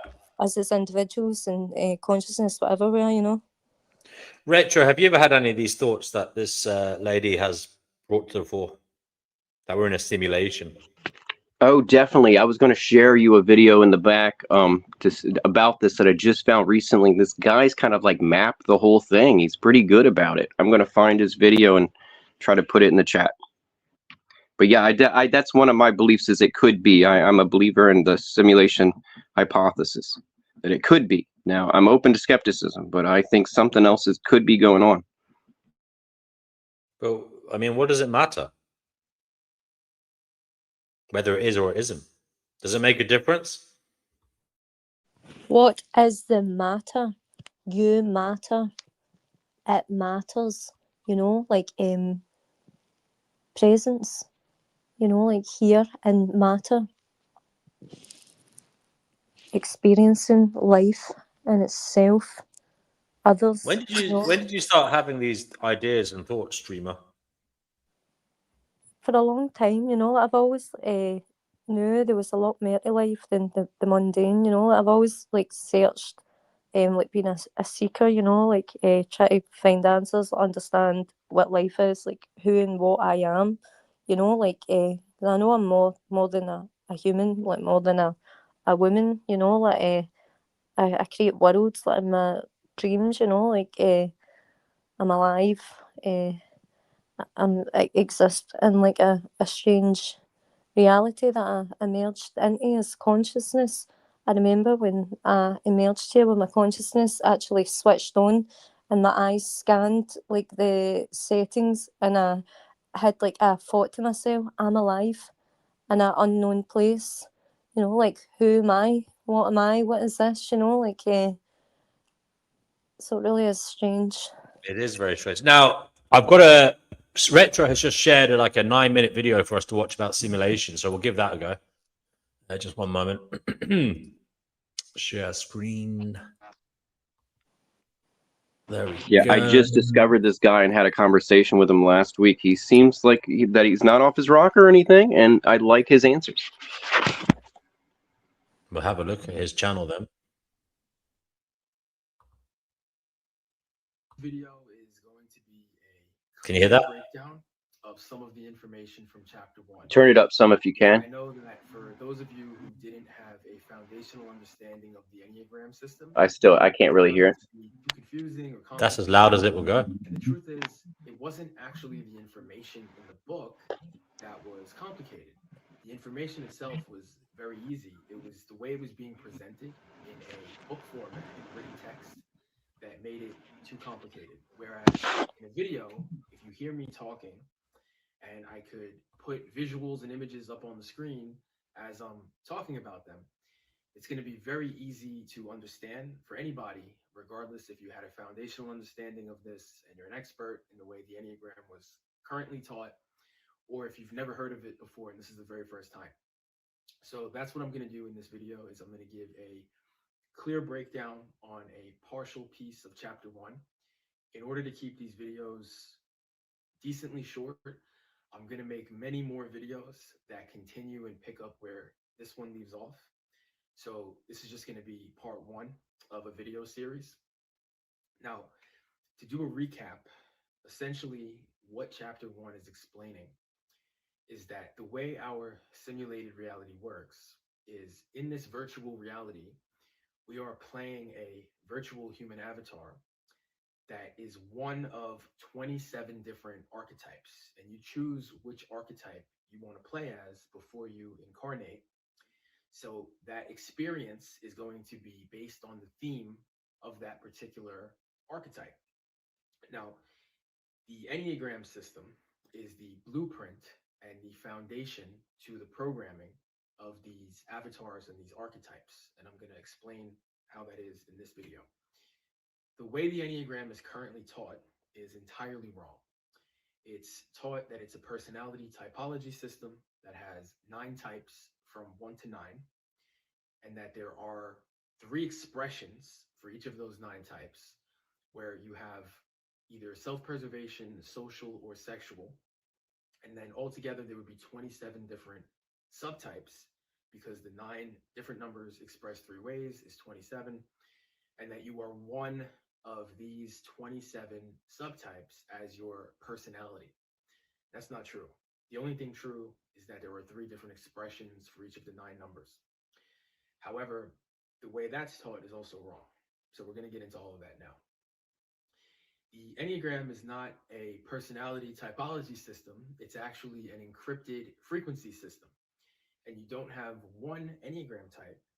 You are actually a synthesis of 3 of those energies. Numbers are just energies. So whenever I talk about numbers or energies in any of my videos, I'm using the words interchangeably. So your actual archetype that makes up your human avatar is a 3-digit frequency or 3-digit archetype that is a synthesis of these 3 energies. But it's not just any 3 energies. There's a specific structure to it. So in the Enneagram, there are 3 different centers known as the head, the heart, and the body. The body is sometimes called the gut. These are metaphors, but I'm not going to get into what the metaphors are in this video. That's in my book, and I'll explain it in another video. I'm going to stick with the terminology that's used in the traditional Enneagram, just to keep it simple and not confuse many people right now. So the secret is that every single avatar is a synthesis of 3 different energies, 1 per the 3 centers, head, heart, and body. So in the heart center, you have energies 2, 3, and 4. Every archetype must contain one of these 3. In the head center, you have energies 5, 6, and 7. Again, you have to have one of these 3. And then in the body or gut center, you have energies 8, 9, and 1, and you have to have one of these 3.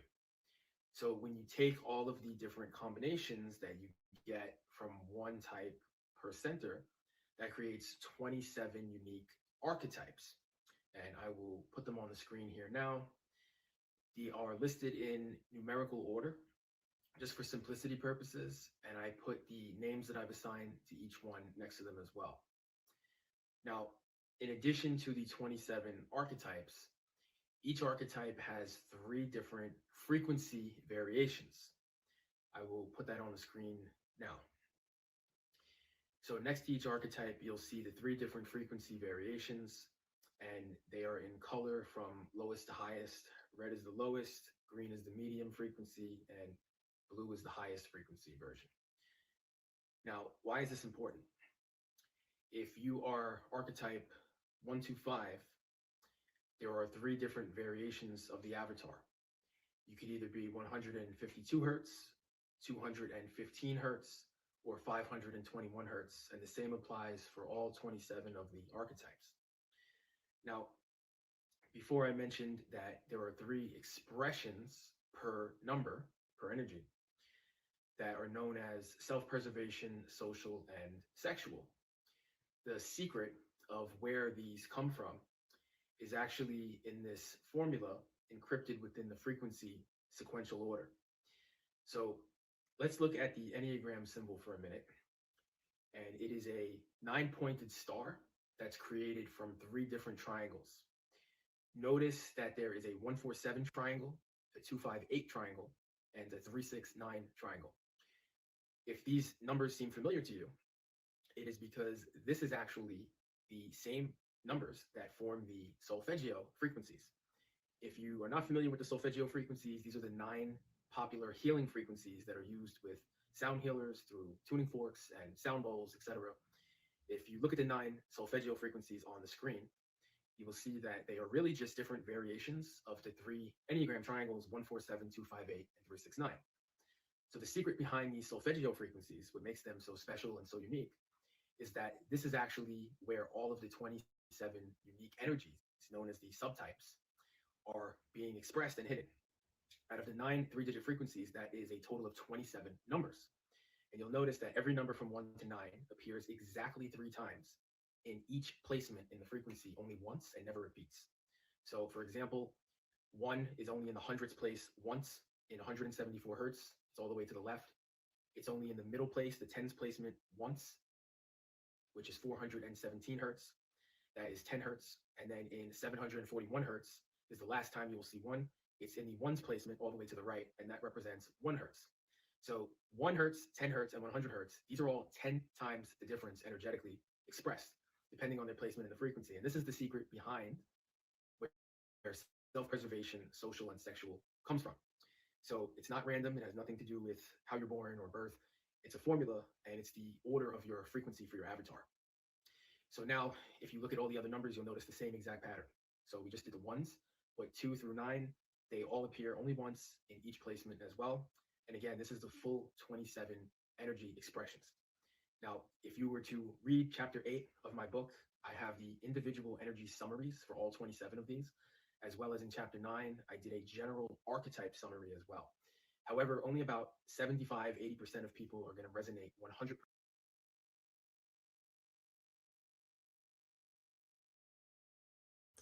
Okay, why were you so enamored with what that dude was saying, Retro?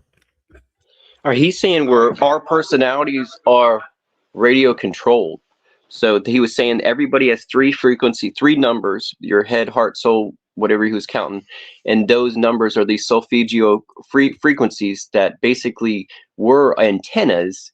And we have a pre-program associated with that antenna with the signal we're receiving in our head, heart, soul thing that makes us who we are in supposed simulation. If that makes sense, if I'm trying to break him down what he said, and he has 27 different personality types that are created. And I think he says the MBIT thing, the MBTI, whatever they call it, the social thing of, psychology, psychological tests aren't real, that this is real, but he doesn't argue that much. But I think he said that in one of his other videos I watched. I found him on Instagram, messaged him, and went ahead and subbed to his YouTube channel and noticed he had some short videos on here like this one. And I can't say anything 100% wrong with what he's saying. So I'm a skeptic of all things, but I like for people to break down things in a way that seems, systematic. Like this is a system, like not just a theory. There's a system here to how he sees it, and I enjoy that. I'm still learning from him, so I'm not 100% either direction, or think he's selling a book, or think he's full of gibberish. But I haven't decided that yet. But to me, it kind of hit me in a good way. Like I was like, this makes a little sense. Okay, Dreamer. Can you tell us, please? You're new here, so we often ask newbies, have they had any paranormal experiences that they'd like to share with us? I've had lots of like strange synchronicities, and it was just kind of like a reassurance, like what I felt like was for a higher power, basically saying, I've got your back, don't fear, I'm with you, type of thing, like that. So that's a bit reassuring. And then again, it's a bit horrifying, because it is strange in a way. Like I do feel kind of trapped here, maybe because I'm not fully evolved within my frequency or my development as awareness, as consciousness, like maybe there's blocks within myself, and maybe that's why I feel that way. Like you were saying, a radio tower or something, like so if we're a receiver, obviously life is generating, we are the witness and observer of what is generating, and we respond and engage with life, and like you're saying, your true authentic self or whatever, so if it was a simulation, is this developing our soul, or like people say it's a school and other people say it's a lush farm, but obviously we are learning something here, we are evolving.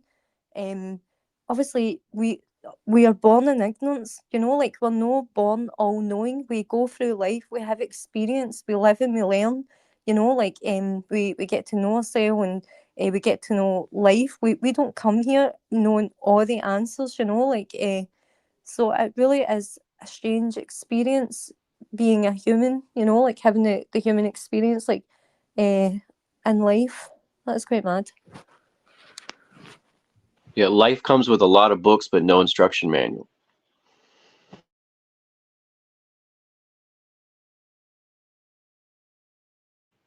That's why I probably associate with Rosicrucian, because you just learn things, and that's your thing, like learning, this dimension, others, how to accept yourself, and try to keep pushing forward.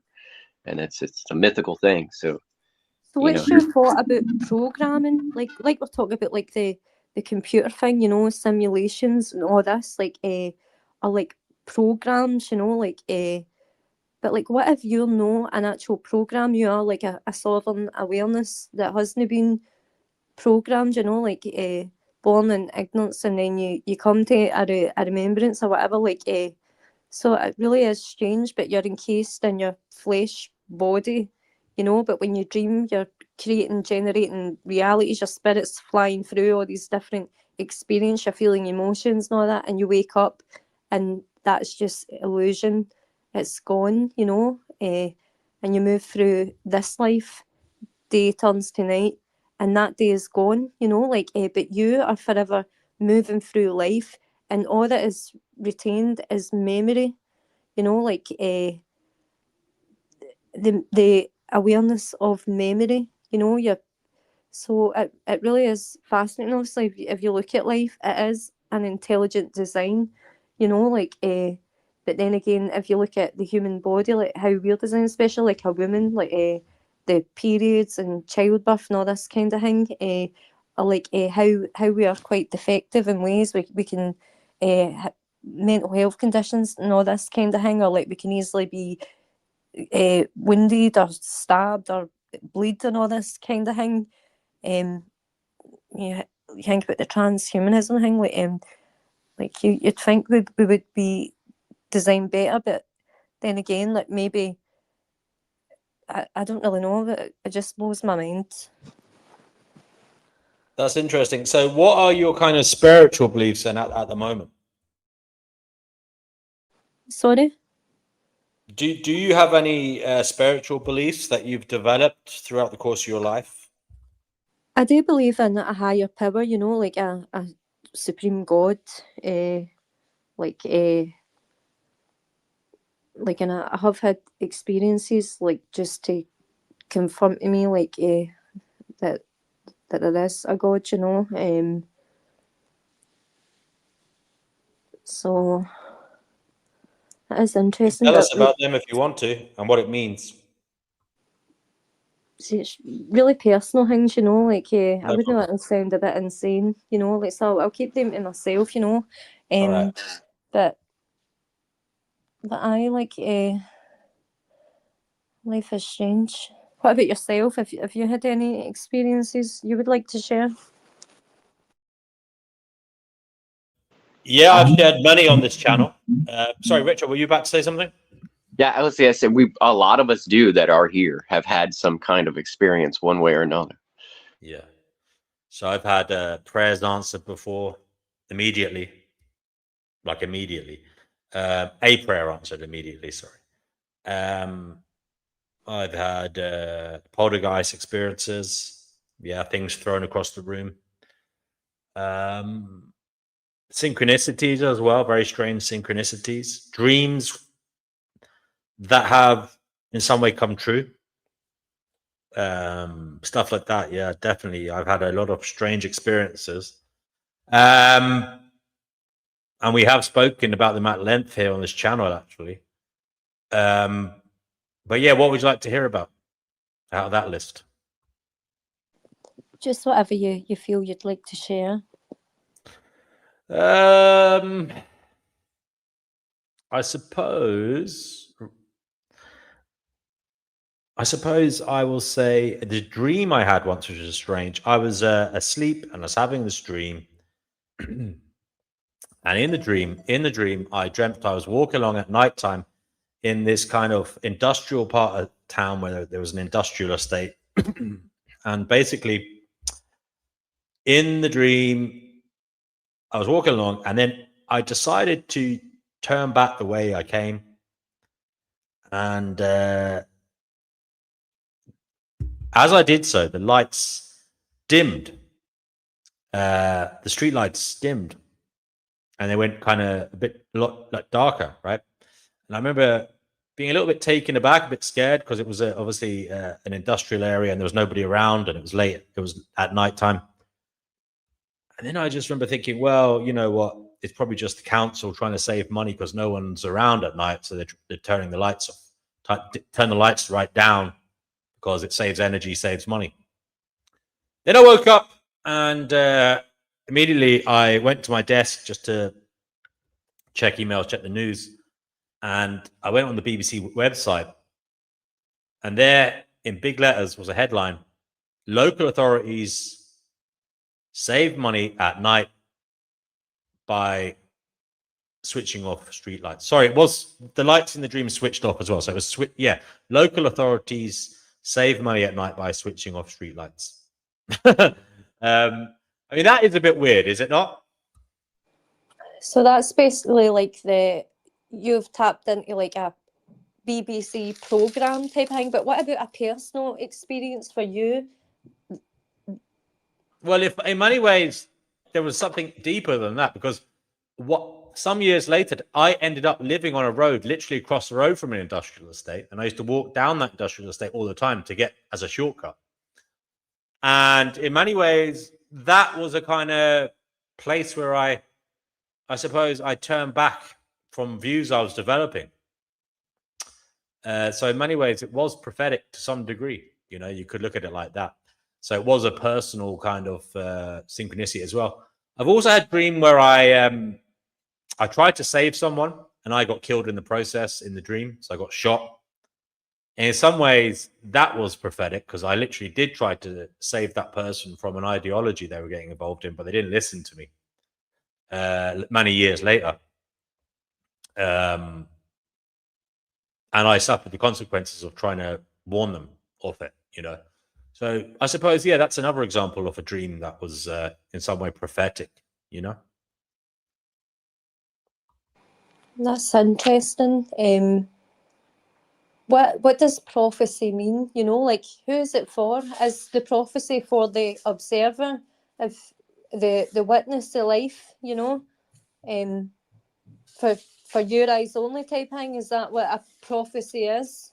You know, or is prophecy for the everyone? You know, like the collective consciousness, or is it only for a god? Or you know, like so it's quite strange, isn't it? I think some are for the person, the individual, and some are for collective. So I think it's a balance, and it's the more we are open to those things, maybe we could sort them out. But that's, to me, aligns with like tarot reading and stuff. Like, you just pull a card, and then is that going to happen for you or someone else? The card you pull. So it's just like, it could be any card. It could be wealth, and then your mother wins the lottery. It could be marriage, and your sister gets married. It doesn't, I feel like there is collective and a cross between ourselves. And I think it's all weather patterns that we are yet to understand as humans. And that's what I think astrology and tarot is for me, is it's like weather. And it's just like, we're open to a certain amount. We don't it's going to hail or rain or lightning, or it's going to be a sunny day.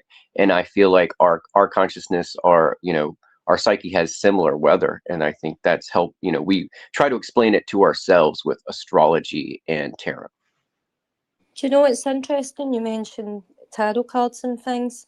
Think that person who's giving you a reading, they can actually hijack you spiritually. A form of witchcraft years ago. Like I went to get a tarot reading, and the woman said to me, she said, "Oh, is somebody doing black magic on you?" I'm like, "What? Like, how would I know if somebody's doing black magic?" And then she went into detail about all the things that were going to unfold, and it was so absurd, the things she said. I put it in my mind, and a couple of years passed, and I actually lived the simulation which she told me. Everything unfolded. I was aware because obviously she had already prophesied or foretold me these things were going to happen, and I was actually in a process of recapitulation while I was actually going through a simulation that I was aware of, but that could be her doing witchcraft on me, like putting that into my mind and getting me to believe it. You're giving your power away, so it is mad, but that is a strange experience I had, and I thought never again will I go to a tarot reader or anything, like, because it's messing with your destiny. You putting your life in somebody else's like hands, like even like biblical things like warn you and all that about that, but like it really was a strange process. Like basically you somebody's told you something, and then it happens, and you're going through your life every day. Oh, I wonder if this is a day when what she told me, like this certain thing's going to happen. Like like, so I was pure present and aware, and I was basically living in a simulation, because I got that reading years ago, years passed, and then these things unfolded day after day. I lived basically what she told. She But described have you ever stood details. back from it and thought, what was the likelihood of those things happening to anybody? Sorry, could you repeat that? Did you ever stand back objectively and think about what she said to you and think she was somehow reading me? Perhaps, maybe she was looking at my what I was wearing. Maybe she was looking at my age, my gender, She's where one I of the was, best. all these things, and she was using that to make a kind of guess about what will happen. She's apparently one of the best, like psychics or whatever in Scotland. But like, who knows? She could be a witch or an occult or something. Because it was very absurd. And I did live through the simulation. It's just madness to me. But it gave me a bit of an insight on things. Like we should be doing this for ourselves. Like prophesize your own life. Oh, I can see for you this. See for yourself.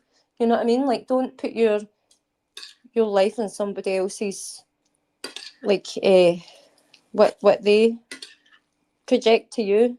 Like, things can change. Life is fleeting. Like, nothing is fixed. It's malleable. That's quite mad.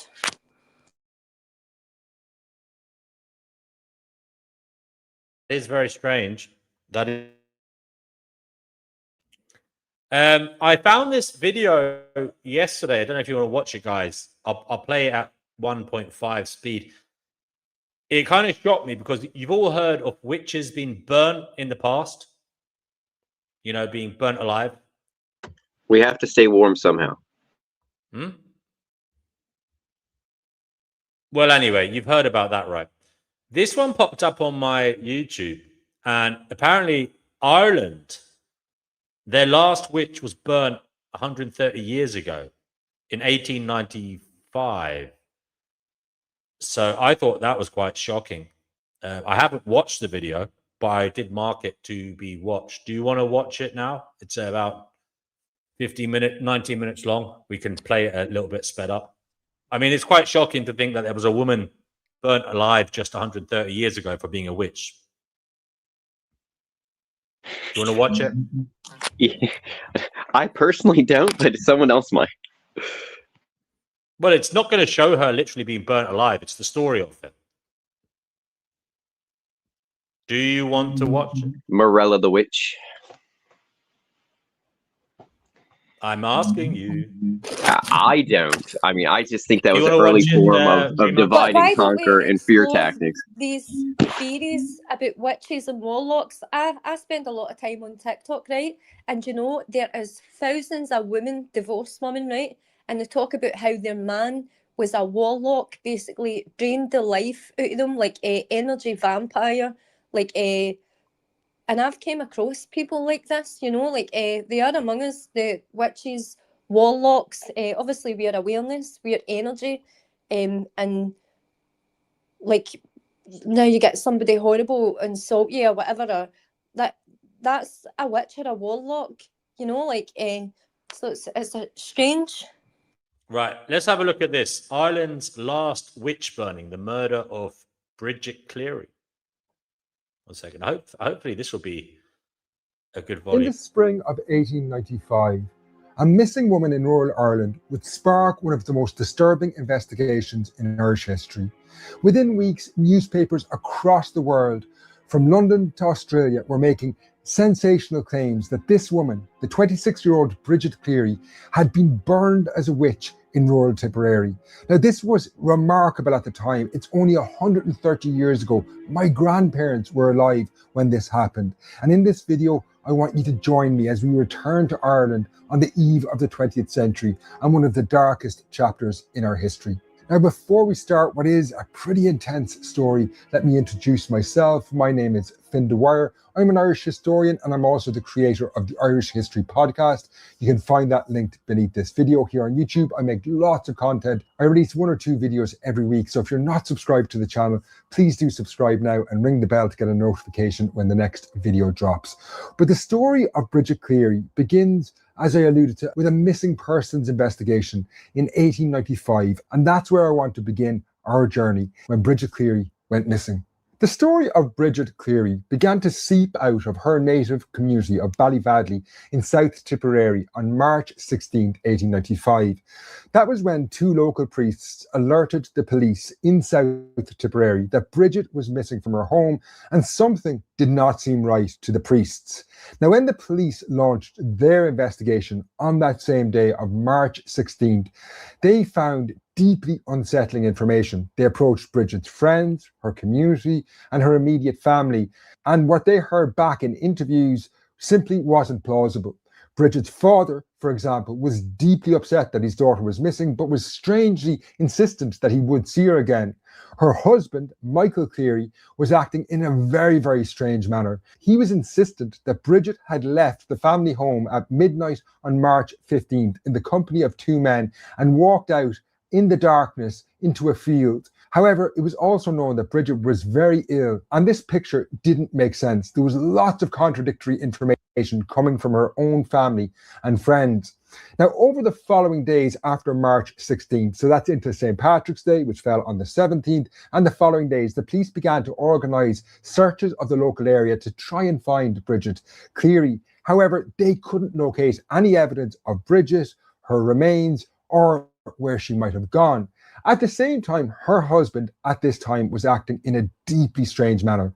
He was trying to get local people from the community to go to what was known as a fairy fort in the area. Now, fairy forts were medieval earthworks, but it was believed in the 19th century that these had a superstitious quality. People often were wary about spending time in fairy forts. It was believed, as the name suggests, that fairies lived in these earthworks. But Michael Cleary, that's Bridget's husband, was insistent about going to one particular fairy fort in the area, and he was telling people that Bridget would emerge from this fairy fort on a white horse.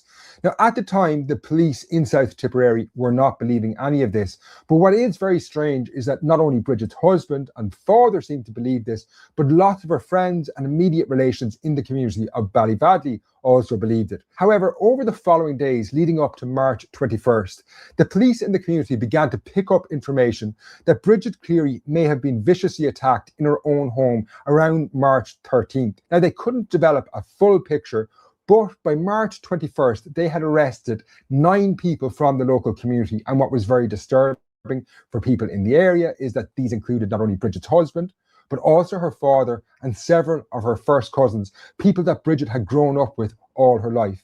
Now, the investigation would take a really sinister turn on March 21st, when the police continued their investigations in the local area and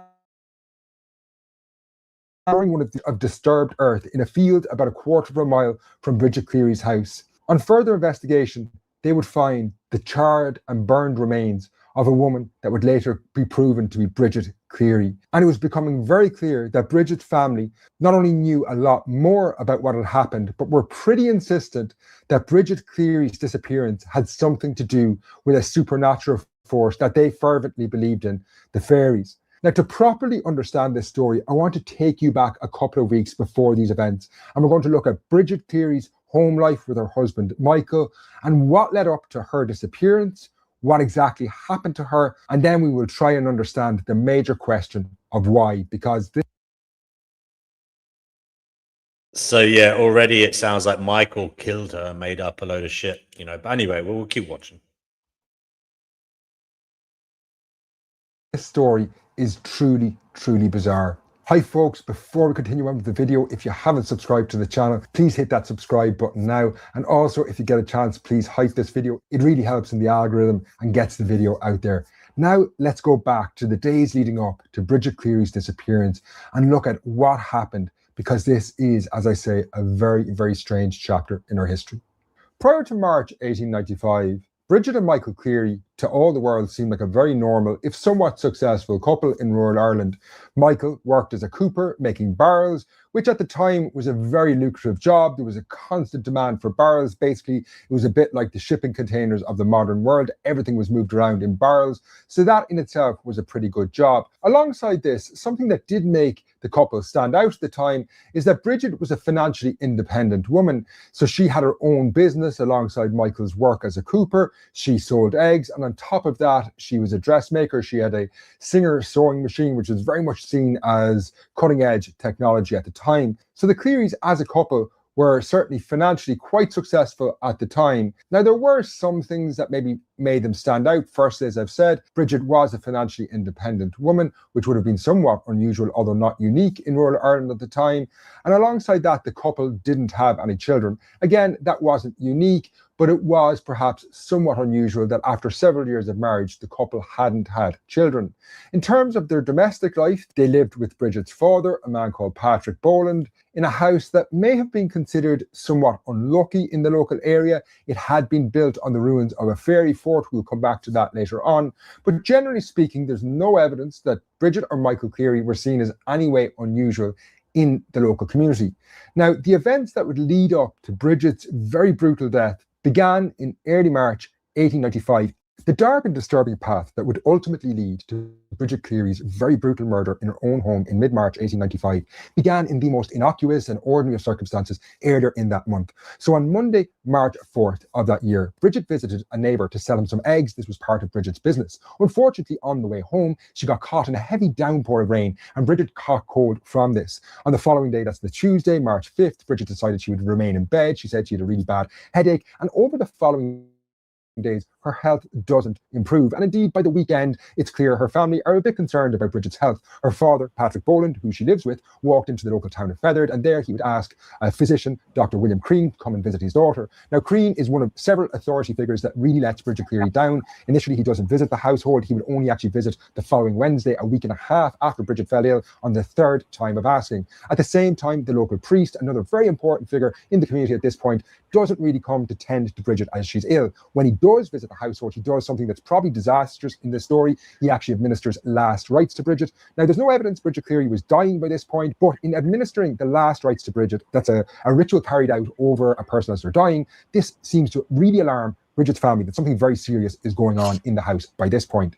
Now, while you could say the local doctor, that's William Crean, a man who actually had a very serious drinking problem, and the local priest don't really properly tend to Bridget Cleary's and her family's concerns, at the same time, her husband, father, and other people in the community turn to another source. And this is something called a fairy doctor, a man called Dennis Ganny. Now, Dennis Ganny belongs to a much older tradition. He basically, today, I think a lot of people would call him a quack. He develops natural remedies, things like herbs boiled in milk, and he believes that this will solve what's wrong with Bridget. At the same time, while her family are seeking help from Dennis Ganny, there's a supernatural explanation being developed in the community as to what's wrong with Bridget. And it seems to be a man called Jack Dunn that does this. When he visits Bridget Cleary, he reputedly said when he saw her, "That's not Bridgie Boland." Now, Bridgie Boland was Bridget Cleary's maiden name. And when Jack Dunn says this, basically it's been argued, what he's actually implying at this point is that Bridget is actually a changeling. That means that she's been essentially swapped out by fairies, and certainly her husband Michael increasingly comes to this conclusion that actually his wife has been changed out into changeling. The figure in the bed who's sick is not actually his wife, but a changeling put there by the fairies, and his wife Bridget is elsewhere. And this is what really sets the story down a dark path that comes to a culmination on Friday, March 15th. And I want to talk about the build up to that next. By Thursday, March 14th, it was very clear that Bridget Cleary's immediate family and friends, her husband, her father, her cousins, had kind of lost faith in traditional authorities in the community in the form of the priest and the local doctor, and they're more and more consulting this fairy doctor, Dennis Ganny. He has, on that day, advised her husband, Michael, to administer a potion of herbs and milk to Bridget. Bridget, by this point, has been sick for over a week and a half. She doesn't want to take this potion that tastes awful, but this leads to a very violent encounter in the home where Bridget is forced to take this potion and at the same time carried over and back to the fire, where there's this threat that she'll be burned or set on fire entering the dynamic. Now, this all is originating probably in this idea that her husband increasingly believes that Bridget is a changeling, and what he's looking at in his home is not actually his wife. Now, I will say a lot of this violence is being carried out by her husband, Michael Cleary, but it should be said at the same time, there's lots of people in her community, cousins, her own father, who are looking on at this and not only don't lift a finger to protect Bridget, but also seem to believe on some level that Bridget is actually now a changeling, and the figure in front of them is not really Bridget Cleary. This will all lead, though, to the dark events of Friday, March 15th. By March 15th, 1895, the Cleary household was a very tense place. As we've seen, Bridget had fallen ill, and over the course of the following 10 days, her husband, Michael, had become increasingly convinced that his wife was actually a changeling. What he actually at one point says is that there's now a witch in the bed beside him. But alongside this, we do know that Michael Cleary was also extremely, you could say, stressed by other factors. So his father had actually died in this period while Bridget was ill, and he hadn't, quite unusually for the time, gone to his own father's wake. On top of this, he would later say he was awake most of the time his wife was ill. Now, this could all be justification for what followed next. But on that Friday, Bridget initially did seem to be better, though the priest visited the house again. Bridget was kind of sitting up. Don't forget, this is following on from a night of pretty extreme trauma for Bridget the night before. But it's around tea time that things in the house take a very dark turn. So Bridget is sitting down to have a cup of tea, and her husband, Michael, insists that Bridget have 3 cuts or slices of bread and jam to eat. Now, Bridget eats 2 of them, but doesn't want the third. And this seems to really set off Michael Cleary. Now, he, by this point, seems, as I say, that she's a changeling, and one of the ideas behind a changeling is that they're kind of obstinate, that they won't do what you might ask them, and he interprets Bridget's refusal to eat the third piece of bread and jam as some kind of act of defiance on behalf of the changeling. And at this point, Michael strikes Bridget and knocks her to the floor. Again, there are several people from her community who are watching this, including Bridget's father, and they don't do anything. And this, while it's horrific and tragic, also gets across this idea, this widespread belief, and I'm going to explain a little bit more about this later in the video, that everyone in this community, or certainly in Bridget's immediate circle, seems to have become convinced to one degree or another that she's actually a changeling. And this justifies some of the shocking behaviour that unfolds in the house. After Bridget had been struck by her husband Michael, she fell to the floor very close to the fire.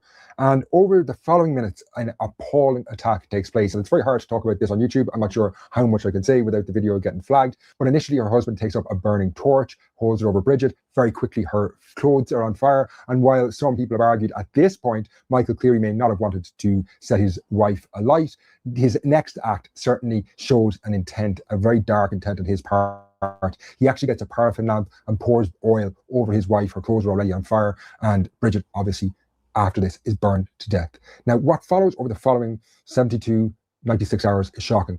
Several people in the local community, including Bridget's father, knew that Bridget had been killed. That also included her cousins and several others in the community. And they all seem to, as I say, to varying degrees, have believed, though, that this entity that had been attacked was not actually Bridget Cleary. It was a changeling. And this explains why, as I mentioned at the start of the video, Michael Cleary and even her father seem to think that Bridget Cleary will come back. Michael Cleary, for example, goes to the fairy fort, the old medieval earthwork, and there he is waiting for Bridget, as he believes that Bridget is going to ride out on a white horse. What does happen is on March 21st, the police find Bridget Cleary's remains that have been burned. Michael Cleary had buried her in a field close to the family home. And this will lead to really sensational trials in Clonmel in South Tipperary, where Michael Cleary is convicted, it should be said, not of murder, but of manslaughter. He gets a 20-year sentence. And several other people who had been in the house on that night are also convicted of related crimes. However, what I think shocked people at the time is this notion of Bridget Cleary being a witch. It was used quite a lot in newspaper articles at the time. It was used that Michael Cleary himself did reference that his wife was a witch, this idea that she's a fairy changeling.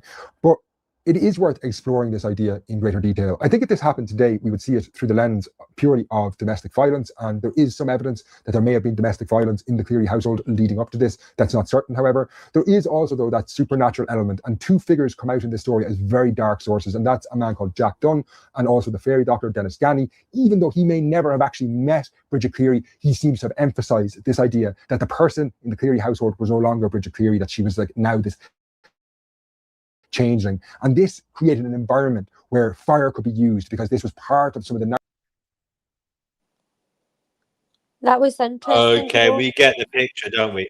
We get the picture, right? Her husband killed her. Either he was mental and thought she was a witch, or, or he just killed her for another reason and made up this bullshit story to cover it up. But a horrible ending for that poor lady. No, but I hope she's at rest now. Did you notice how they said in the story that she was an alcoholic, but she had a routine every day of selling eggs, and the priest didn't want to be affiliated with that family because obviously she was a alcoholic. So how could she keep a good routine selling eggs every day? And the two people, they said that wasn't Bridget. She was away with the fairies. That could be a term that they use, like basically like when somebody's demonically possessed, like with the alcohol, the body eating spirit or whatever. Was Bridget possessed by a demon of alcohol that took her away, and the husband maybe saw that demonic possession, and obviously back in the days, like they were superstitious and like murdering women for next to nothing, that is interesting, isn't it? But is that a verified true story? Yeah, it's a true story. Happened in 1895. I've definitely heard that. I've definitely heard the term before, away with the fairies, so I understand what you're saying. We have Chickpea here. Chickpea, we have a newbie here, Dreamer of Life. Yes, Care to ask her anything to help you on your quest? No, I'm sorry. I've just had a really weird phone call and brains it's gone into overdrive. No worries. Chickpea, if I may tell Dreamer, Chickpea is concerned with what to do after she dies. She's worried about what will happen. Would you like to explain to Dreamer your concerns, and maybe she'll help you? Hi, Dreamer. No, I'm just one of these weirdos that believes in reincarnation. I believe all sorts of horrible things. I'm terrified of reincarnating because I've got a horrible feeling I've been there before, albeit, I don't know, but I don't want to come back for another 70 years. I'm sick of death of this life. And I'm terrified in case I reincarnate, because that's what I believe happens to us. And there's this tunnel of light that we're supposed to go down. We meet all our former loves and things. I'm scared in case Chickpea's there. Chickpea's my cat, you can see there. And I'm terrified of going into the dark because obviously I'm going into the dark. What's your take on the whole tunnel of light thing? Like, I've encountered like thousands of people who have the same belief as you. Like, they don't want to reincarnate and they're afraid, and the soul trap and recycling and things. But nobody knows what tomorrow will bring. You know, like, what if you actually never die? You know, like, oh, don't know. No, but what if we actually never die? You know, like, even we never switch off. When you sleep and you're dead to this world, your eyes are closed, but you're dreaming. You're only alive to yourself, and your mind is generating realities and worlds. Your consciousness is moving through this, but you're dead to the world. But then you wake up, you're alive again. So you're reincarnating every night back into reality, you know? I'll tell you something, Dream, that's really odd. I have beautiful dreams. I'm always happy in my dreams. Always. I never have bad dreams, never had any. During the day, I have to be drugged and SSRIs and a multi of other stuff. And sometimes when I wake up, I actually burst into tears because I'm back in my unhappy little mind in the real world. This actually happens to me. Yeah, I'm not very happy here.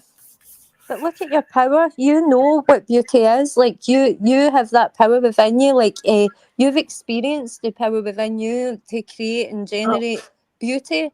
And that's your true essence, you know. Like, but it's all the fears of this world, all the things we've observed, the darkness and all that, that's not of us, that they want you to be afraid and scared so they can drain you and steal your power. Yes, you know, I know. That's what it is. They're not going to win, though. But the thing is, I'm one of these weirdos. My mind is on the 92 billion animals that we bring into being, factory farm, slaughter, then eat. Do you eat meat, though? You can choose not to eat meat. You know, like, I saw an advert when I was a child, and it was like the starving children in Africa, and if you give £5, they won't starve to death. And I really felt like a stabbing pain in my heart, and then you see all the darkness here, and you suffer within yourself, like all the injustice and whatever, you know, like, that, like, we can't let the darkness of this place kill us, whatever we are, you know, because that's obviously what it's designed to do, to loosh harvest us, or to deplete us, whatever we truly are. Obviously, we're more powerful than this darkness or warped experience that we've all witnessed madness, probably, like, through our lives, that is not of us. You know, like you say, in your dreams, you know, beauty and happiness, like, you know, within yourself, like, you don't want darkness in your reality. You want to live in heaven, or like experience a beautiful place. You don't want to suffer. I don't think anybody does. But the fact is, it's because ignorance, you know, like, because obviously we're falling into like a lower state, and we've been conditioned and programmed, and basically we've been hijacked, parasites, whatever. You know, this is what's happened to. They've invaded us. They've invaded our reality, you know, like, but we're so powerful, you know, like, and I recognize that. I know that there is a like higher power. This is all, like, we shouldn't be afraid. Why should we be afraid? It's the ones that are projecting the darkness, the wicked ones. They should be very afraid, you know, because the time it's coming, you know, like, and they'll be burnt. Aye. There you go. Dreamer, have you lived before? I've lived like thousands of lives in my dreams or whatever, but like, I feel I don't remember my last life. Like, I have had like things in this reality, like, that is said to me that I basically have lived before, and like quite strange phenomena and things, like, you know, like, but I don't really know. Maybe like I've always lived. I don't know. Chickpea, do you want to tell Dreamer about your views on you pre-existing this life? Yeah, back in the late 80s, I'm an old lady, I'm 71 by the way, but back in the late 80s, I went to see a hypnotherapist in order to stop smoking. I didn't go to do anything else. I don't know what happened. I certainly didn't stop smoking, and I don't know how he did it to me, but I found myself in this weird place, and I watched my own conception. It was a blue place. It was blue. There was nothing there. It was no, it was empty, just an empty blue space. And I witnessed my own conception, and I watched the cells divide. And it was all a very strange time thing, but the whole thing was dividing and growing and everything. And then the forehead started to cave in, so I put my hand out, I put a V on it to make it better. But I was born with a huge red V on my forehead. My mother said it was really quite weird, this red V on my forehead. So my mother did confirm what happened. I also, of course, whilst I was there, I started recalling all my horrible childhood and everything. And I ended up having a massive breakdown, basically.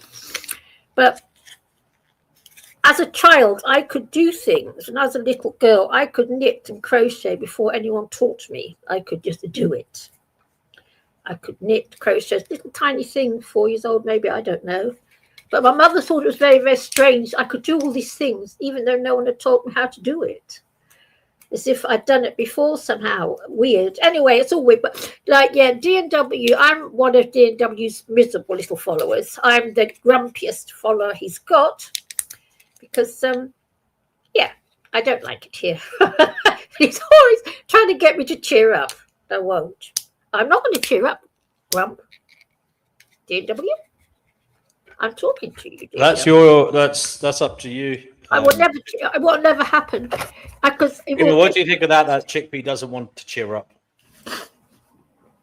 Things to me. I forgot you moved your name, Dreamer. Yeah, I look at the world, and I just see I just see a massive bloodbath of the 92 billion land animals that we slaughter every year and gorge on their flesh.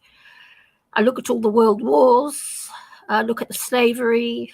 Look at everything, and quite frankly, I just don't have a good word to say. I don't have one anymore. And I'm one of the lucky people. Huh? You're a witness to life, you know, like yes, I just see it all. And don't get me wrong, I'm not talking about my life. I've had a very, very easy life, and I have. But I look around me at especially the animals, because I'm into animal rights, and I just find this planet as a hellhole. And I have tried to escape, but something from outside stopped me. There's something going on out there with me. I'm a bit weird, and yeah, sorry to be so depressing. Shut my mouth, basically. But yeah, I'm stuffed for the I do suffer from genetic depression. I've got a serotonin problem, so it's not all my fault. But I've always had it. It's always been there. Here, Chickpea. Yeah, I'm all grumpy guts. Chickpea the grumpy gut. Right, but I'm okay with my cats. When I'm with my cats and I'm holding a kitten, then I feel happy. But that's the only time. The reason, like, we don't want to reincarnate or we want to leave and we're suffering is because we've felt that within our own self and we've rejected that. Like, we see the darkness, like you're saying, the animal rights and things, like even human rights and things, right? Like inhumane systems, like disconnected from humanity and the fall of man, all this kind of thing. Like, we've felt the pain, we've felt death. It's because we know what death is now. Maybe we never knew what death was before we came here, right? But we've saw death Well, and you know we've it felt now. it. We know it, but we're not deaf, you know. Like, but we've embodied that, like the pain. The ones, like, if you get a psychopath, a serial killer, or like a really crazy person, they don't have any emotion. They don't feel nothing. They don't care. Cold-blooded killer or whatever, right? But the normal people, like souled human beings, they feel, they know right No, from they wrong. don't. You No, know, and that's why we suffer. Like, but what about the psychopaths? Like, why don't they suffer? Is it because they're so completely ignorant and disconnected? Who knows? Like, but it really is strange, you know. I think every ensouled human here, we have experienced death, suffering, and that's why, like, we get depressed. Like, I know depression very well, you know. Like, it really is terrible, you know. Like, horrible illness. But like we obviously need to try and overcome that, because obviously there's a demonic force that wants that. They want death and destruction and warped reality and inversion, all this kind of thing, you know. Like, but inherently, like, we maybe come from a higher place in here. Who knows? Like, but it's a design. this whole reality, if you look at how intelligent life is, we're living in a construct, an intelligent design, a design for death, basically, like you're saying, the animals and the inhumane treatment and all the warpedness. It's been designed for death. Yes, you know, and for it's a some shit reason. house. So why should I be happy? I'm living in an utter shit house, and I'm one of the lucky ones. I recognise I'm one of the lucky ones. I've had a very easy life, but those animals, and 92 billion in a factory farm, aren't having much fun, and it makes me sick. And I'll tell you what I hate about a humanity dreamer, because I used to be an animal rights activist. I used to go out, demonstrating and stuff and trying to convert people. And I've actually seen people stand laughing, children, at lambs being slaughtered. That's how bad us humans are. And I never managed to convert anyone in all those years I tried. People don't care, and that's what I hate about this planet. They don't give a shit. Well, it's impermanent, this whole experience, like, what is it to say, the time is short or whatever, like, this is impermanent, like, this is an impermanent experience. We live, we learn, and then we leave. This is not going to last forever, like, this isn't, it's not natural, everybody knows that. Whatever this place is, it's weird. But it's an impermanent thing, and obviously, within you, this is not of your doing, and whatever they're doing like that, they're going to be undone. And when you generate your own reality or go to God's kingdom or whatever, like, none of this will exist. We'll all laugh and all that, like Jehovah. When you say God, asshole Jehovah.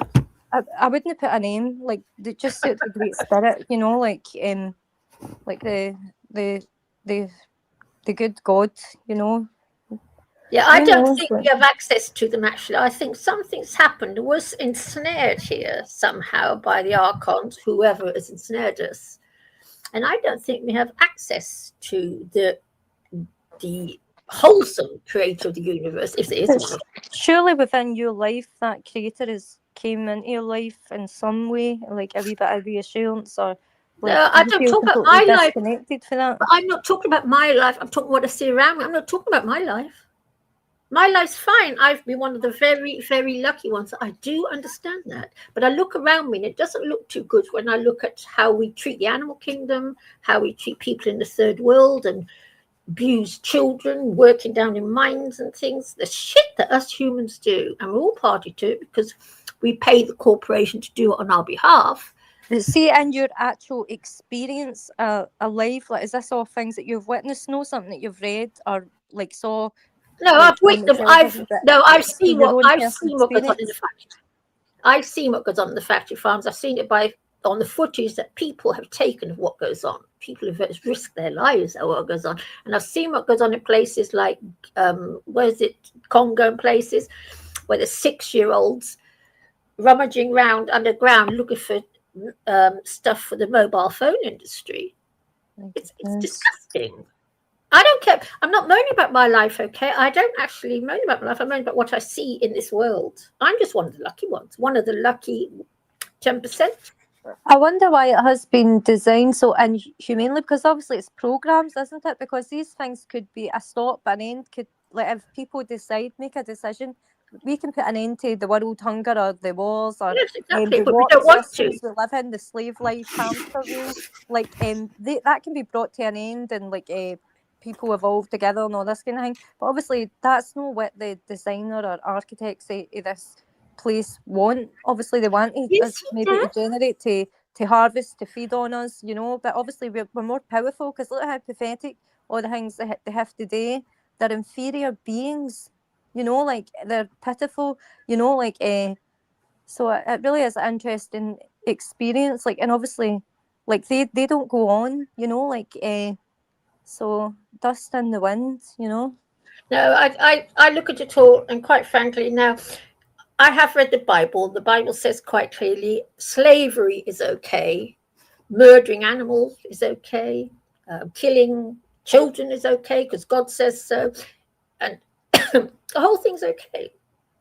See, from my understanding, when I read it, like, it didn't affirm that it was okay. It was basically describing things that happened, like the warped practices, you know, like but the word that God says, like if you're going to be my follower, like don't eat the meat, and all this, like live pure and things, and try and like resurrect people for the dead, and if they hated me, so they're going to hate you, and so it's the spiritual war, like, you know, the good and evil, and these energies, like you're saying, you've saw all the suffering that makes you sad and upset and angry, you know, you're reacting to obviously something that you're repelling, and myself, I've repelled so much and I have suffered tremendously, like an actual real black hole formed within my heart, like all the tremendous suffering and human treatment that I had to endure throughout my life, you know, like totally anti-human, and so it really is mad. I was coughing. No, I think it's utter shit as I hate the whole existence thing. And I tell you, Dreamer, when I find out who's responsible for my being here, I've told D&W this, I'm going to stab his eyes out of her body, and I'm going to cut his willy off, and I'm going to stab him 1,000,000 times because I hate him with a passion I can no longer even describe. Sorry about that, I could cough. What if it's like this experience, maybe like we like the Avatar movie, you know, like, and we decided to emerge I here. haven't watched it, yeah. Yeah, I haven't watched it. Basically, like maybe our spirits decided to emerge here and witness like the lower realm, the hell realm, and to learn, like because like you see, who knows? Like obviously, this is not what we want. You know what I mean? Like nobody wants to live in darkness or to suffer, but the fact is we are here and we have suffered. We understand what death is, you know, like we're learning about the spiritual laws of our life, and obviously all this has been violated. We've been so violated, you know, it's anti-human, but there is a greater power, you know, like, so I don't try and get too down, like, even though I do feel kind of trapped here at times, you know, like I know I'm more powerful, you know, like than all these demonic warped whatever they are. You think you're more powerful than the demons? Of course I am. Like, you know what I mean? I don't think I am, actually. I must admit, I don't think I am. I'm just a powerless member of the proletariat. So do you feel like a lamb to the slaughter? Is that how you feel being here? I'm no, not lamb to the slaughter. God, no, my life's not that bad. I'm not a lamb going to the slaughter, but I've got no power or anything. None. I'm just a member of the proletariat. If somebody wanted to kill me off, they'd kill me off in 10 minutes' time. I don't know power to stop you. But the power that noise. D&W's not happy with what I'm saying. Sorry, No, no, that was a you mistake. do. We are going to have a brief musical interlude. I tell you, Dreamer, I don't feel I have no power over anything. No, but cheer up, chickpea, cheer up, chickpea. Smile, my dear. Laugh, backs, cuddle your 7 cats, and have a cup of tea.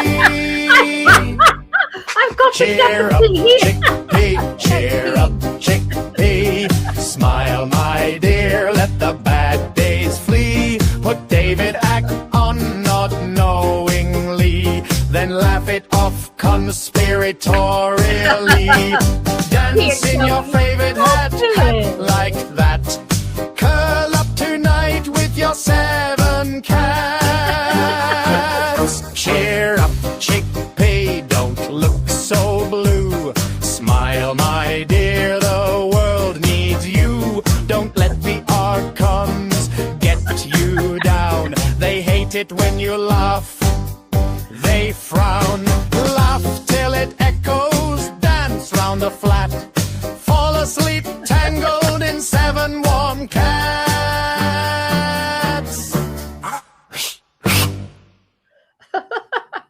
Chickpea, look at the power you have. I'm very flattered. That's very nice. I'm very flattered. Thank you very much.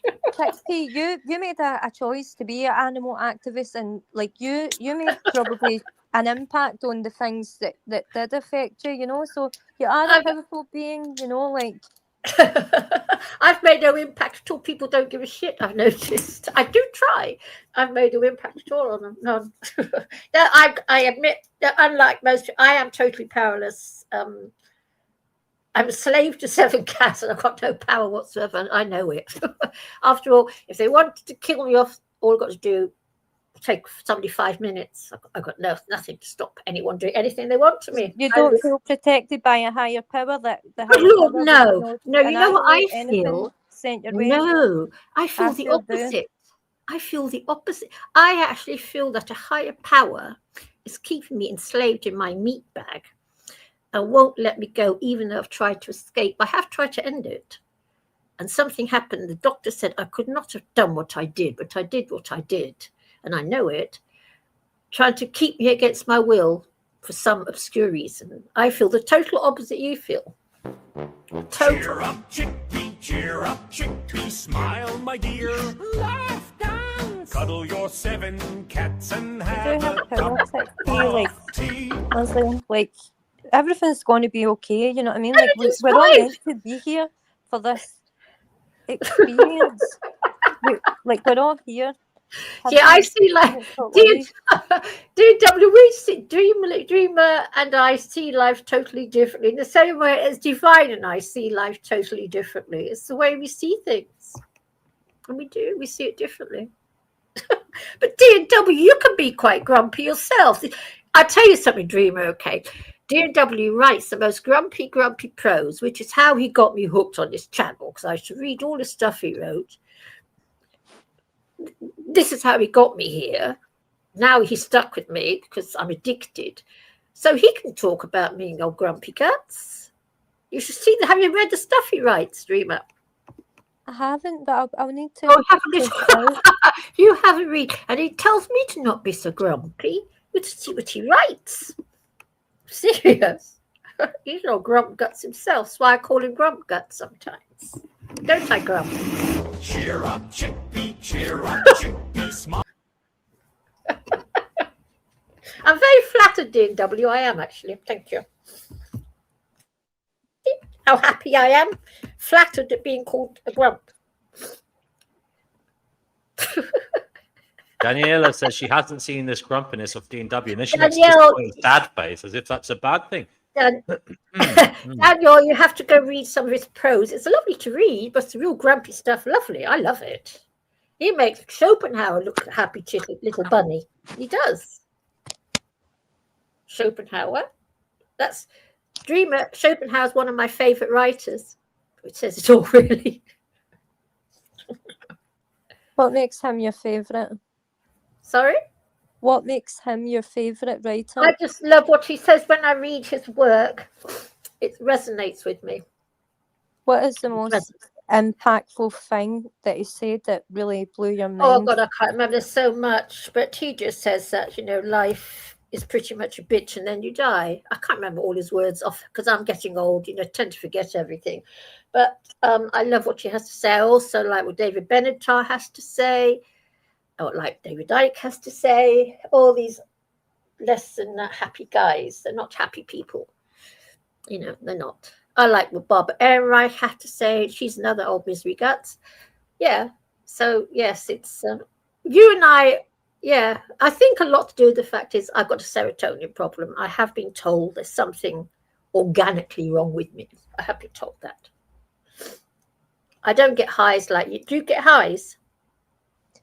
Me, I'm a bit like a roller coaster, really. I work like a night shift job. So it's very unhealthy lifestyle. Like sleeping all day. I don't really get much sun either. Well, why are you allowed to sleep all day if you want to? Don't worry about it. You want to sleep, you sleep. I know, but I kind of feel like very isolated at times, and life is moving by so fast, but Yes, I'm I on know. a quest, a yes. spiritual quest, so I'm not completely wasting this experience, Oh, stop it, Dreamer. So what do you do for a living, don't mind me asking? I'm a barmaid. Oh, well done. We've done that. Me and D&W have both worked in bars. It's a nice job if you can afford it, because I could never afford to live on it. But I loved it. I love being a barmaid. Loved it. I used to work as a secretary, legal sec, and I used to do bar work in the evenings because I couldn't pay my rent. So that's life for me. But yeah, it's a nice job. It's interesting, like all the different characters you meet. Exactly. Yeah, it's a nice job. And I must admit, I wish I'd had the courage to do that from the beginning as opposed to being a little corporate drone. But then, I had a mortgage to pay. So I had to go and work in an office and be a little corporate slave to a solicitor instead. That was my life. Yeah. But no, you sleep all you want, girl, because sleeping is good for you. And you need all the sleep you can get. Don't worry about it. You want to sleep 10 hours a day, sleep 10 hours a day. Or 12 or 14. Prima? I'm still here. Oh, yeah. I'm saying, okay, sleep all you want. I do. I sleep as much as I can. I sleep with 7 cats. You got any pets?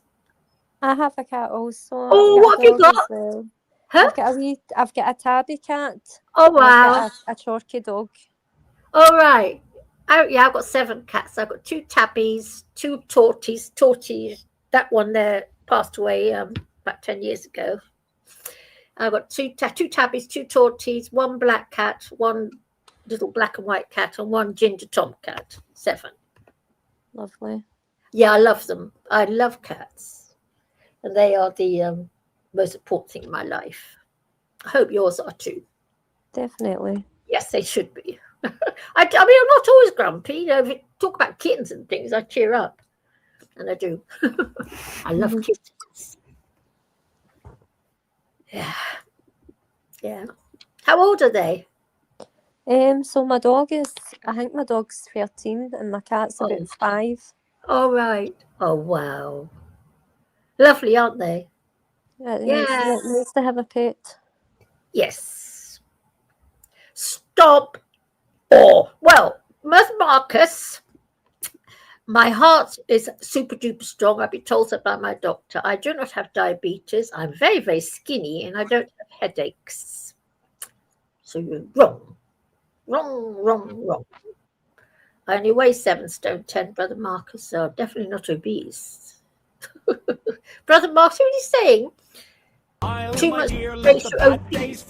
Put David Icon nod knowingly, then laugh it off conspiratorially. Yeah, everything in life is about a balance, like I was saying, like working the night shift, like detached for kind of reality, like I know it isn't healthy and I'm suffering, but obviously the system we live in, you need to be in the hamster wheel to survive, like so it is disgraceful, like how this whole construct is made, because it is anti-human, like, and it is cruel, Yes. Aye. It's just like it's an impairment. Yes, I mean, I was a corporate slave for quite a while and I developed rheumatoid arthritis 30 years ago. And that was my life over as a corporate slave. I was chucked off the treadmill. Off you get, little old dear, and go on the sick. I've been on the sick ever since. And you know what? It's been a blessing in disguise. That's how crazy life is, that one would think that is a blessing in disguise. So do you feel a lot happier in your life now? Like I did see like a TikTok and it was that older lady, she was saying like when you get to a certain age, like you start to feel invisible and things. And, you are. And just talk about how you're scared to dying and things. Like are you looking at life that like the time is near, or like how are you feeling? How do I feel? Well, like I said, I'm on antidepressants. And I've been antidepressants since I was 20 years old. It's been 50 years now, 51 years actually. I have to be drugged in order to stand it. Insofar as being invisible is concerned, it doesn't really bother me. If people don't want to look at me, feel free, don't look at me. I really don't care anymore. I enjoyed my working life, but it was a life that was fueled by cigarette smoke and alcohol and casual sex. Huh? I said here, I'm the same. I'm a casual sex. Currently. Unhealthy lifestyle.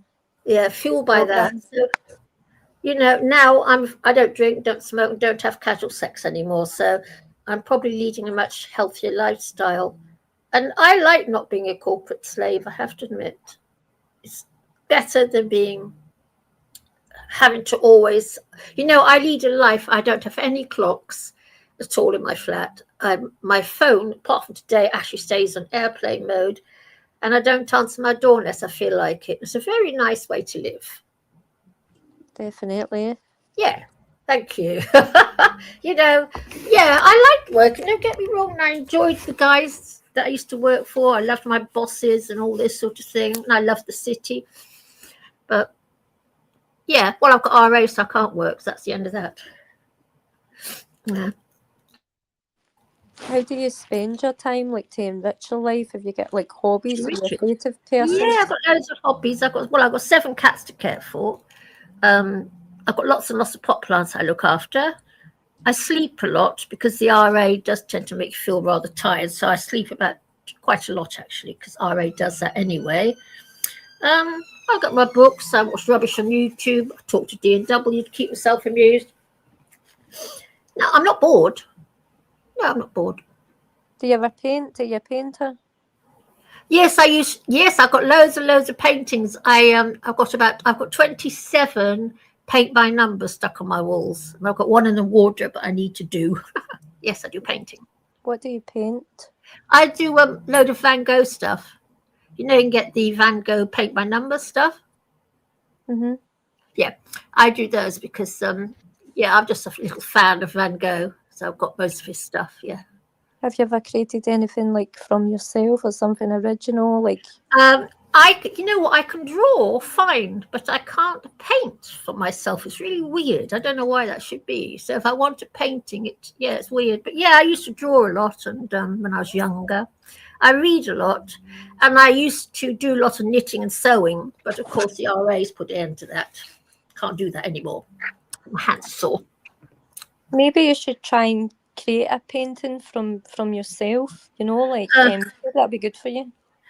Yes, it's very, very it's good for grief, I suppose. But don't worry, I'm fine. Even if I do paint something for myself, I'll still look at the world and think bleep house, and I will. Paint a picture for what you see in the world.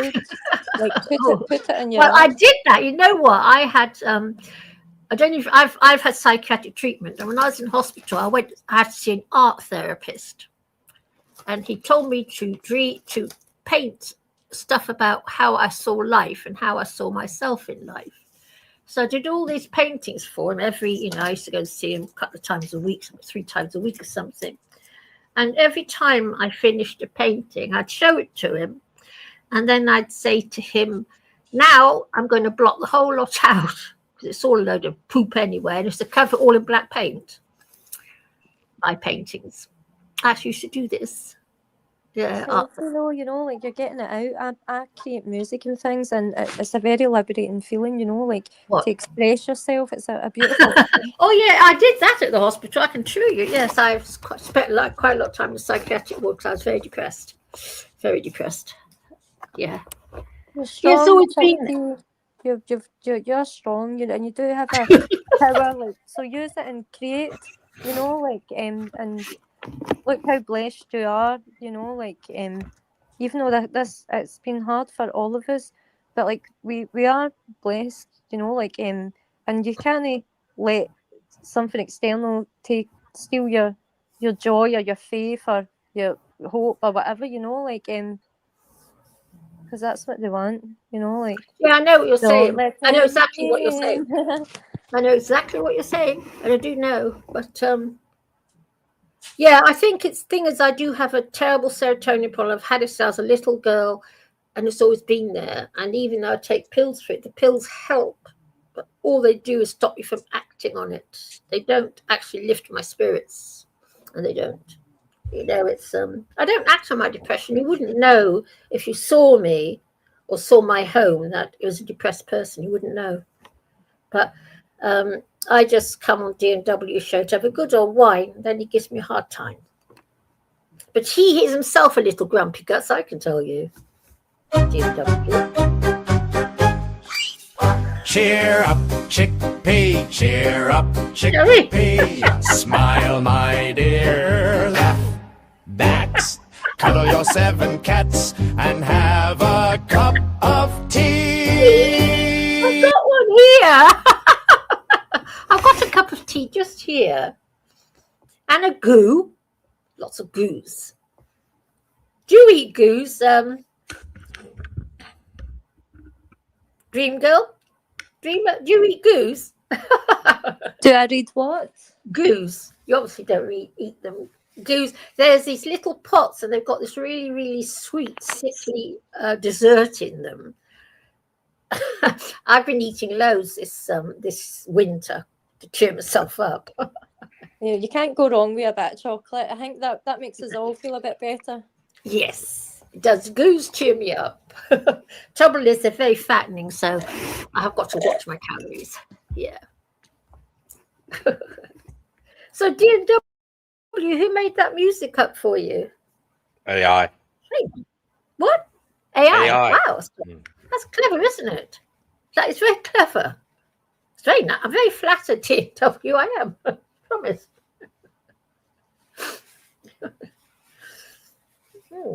Yes. So do you take herbs, Dreamer? Dreamer?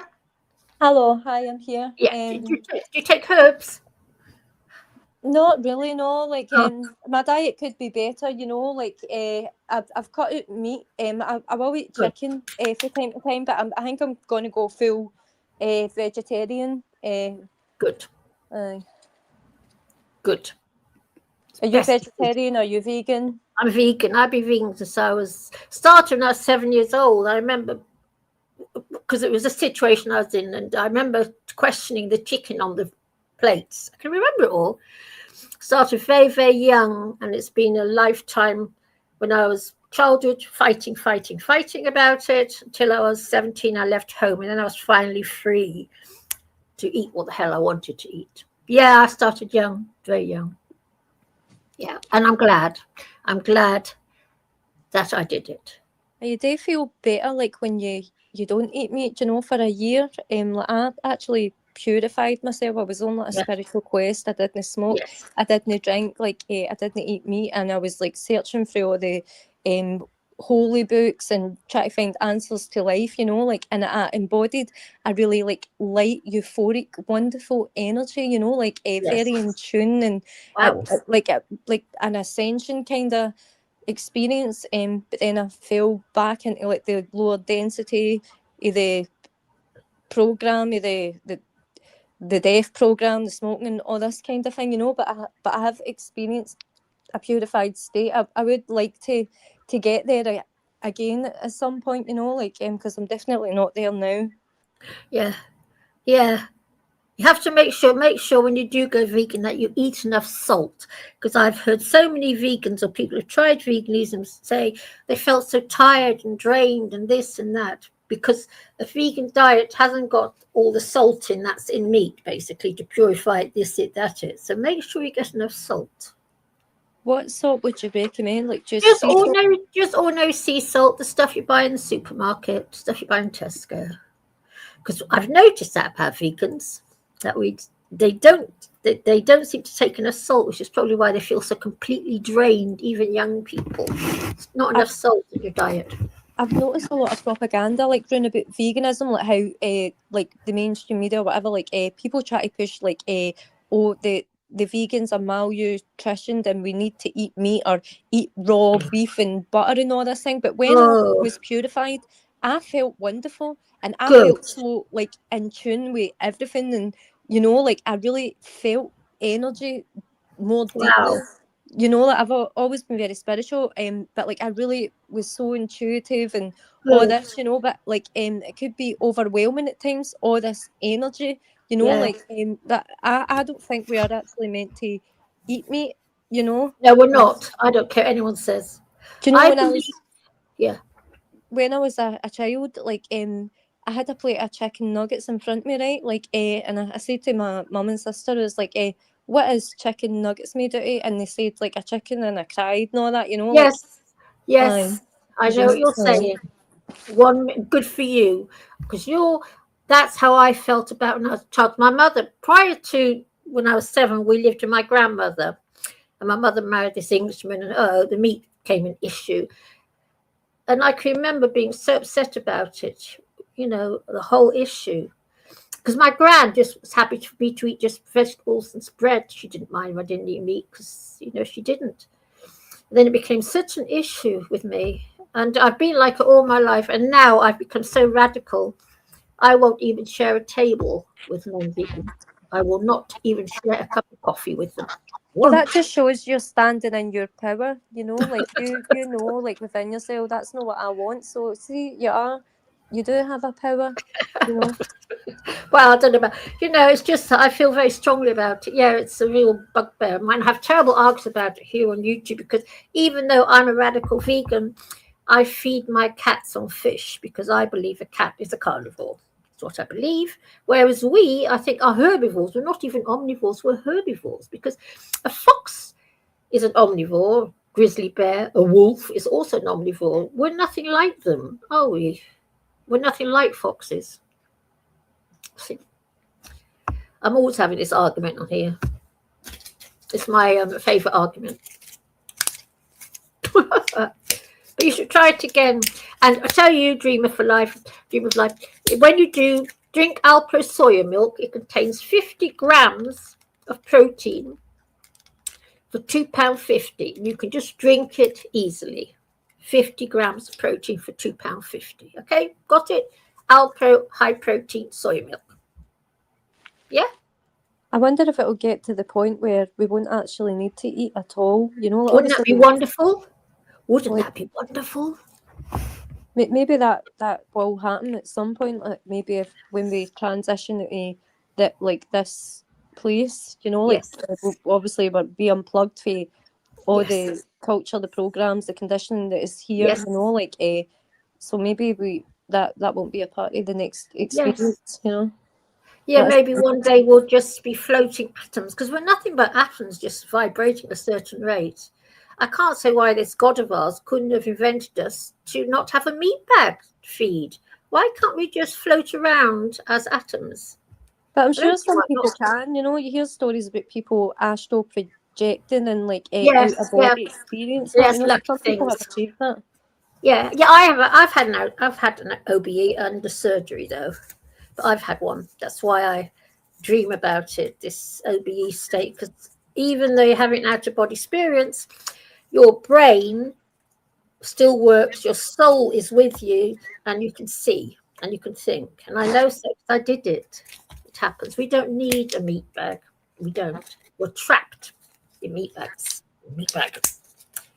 So that we can keep procreating and keep creating more souls for the archons to recycle us into. You see? Hello, Brother Marcus. I'm in the kitchen making something to eat, but hello to Brother Marcus. Hello. Hi, Marcus. Hello. Good day. Hello, Marcus. Did you like D&W's little song? Cute. I've never had anybody have a song for me before. It's the first time in my life. There you go. You have a singing dedicated. Did I tell you that I was married to a guy who had a pop group called Total Contrast? Was in the top 20 for a couple of weeks, and that was it. But yeah, he was a manager of a pop group.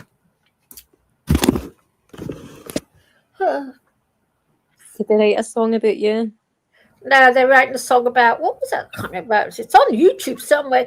There was this group called Total Contrast. They were going to be the Black Wham. This is back because you're a lot younger than me, aren't you, Dreamer? Yes. Yeah, I'm 32. How old are you? Oh, baby, I could be your granny. I could literally be your gran. I'm so old. I'm such an old lady. Yeah, this was back in the 80s, and my ex-husband, we weren't married for long. I was a manager of a group called Total Contrast. They were going to be the new Black Wham. There was this group called Wham. 2 guys. They were very famous, and these 2 guys were going to be the Black Wham, to offset the White Wham. But yeah. How was There's- life in the 80s? Was Lovely. it fun, like being married to a music creator? Did you have lots of fun? Marriage wasn't that fun for me, but I liked my job. And I used to work in the city, and I did like it. And I had great fun with the guys. It was fun. They were fun years. You know, those days, we used to go to this wine bar called The Broker. We used to go there after work. And it was such a fun place to be. And they were the best years of my life. They were very, very fun days. They were. The 80s, I think humanity peaked up until 1987. And then the downward thing started, as if we peaked in 1987 somehow. I could actually feel it. And then things started going slowly downhill. But yeah, the 80s were a lovely time to be alive. And they were a lovely time. And men were such fun. And they were so... We used to go in this wine bar, right? And a couple of guys I used to go with my friend, and they used to leave their credit card or debit card behind the bathroom for us to drink on. Even the drinks were free. It was just a lovely time to be around. I really enjoyed it. Hello to Raw. Good to see you here again, brother. Do come on if you want to. They were nice days. You missed a good time there. Did you choose to bring children into the world? I've never had. No, I'm an antinatalist. Oh my God, I was 7 years old and I thought I'll never do it. Have you had children? No. No, don't. I don't think maybe I will have. Like, you won't. Probably No. not. Like at one point, I did think I'd like my own family and things, but I don't really think that's. No, have some. Just get a couple more cats. Cats are far nicer than any baby. And don't forget, getting pregnant ruins your stomach muscles, and you get saggy boobs, and you'll never get your body back. Just to be vain about it. And it's such hard work. And why into this poop hole? Why do you want to bring another being to this poop hole?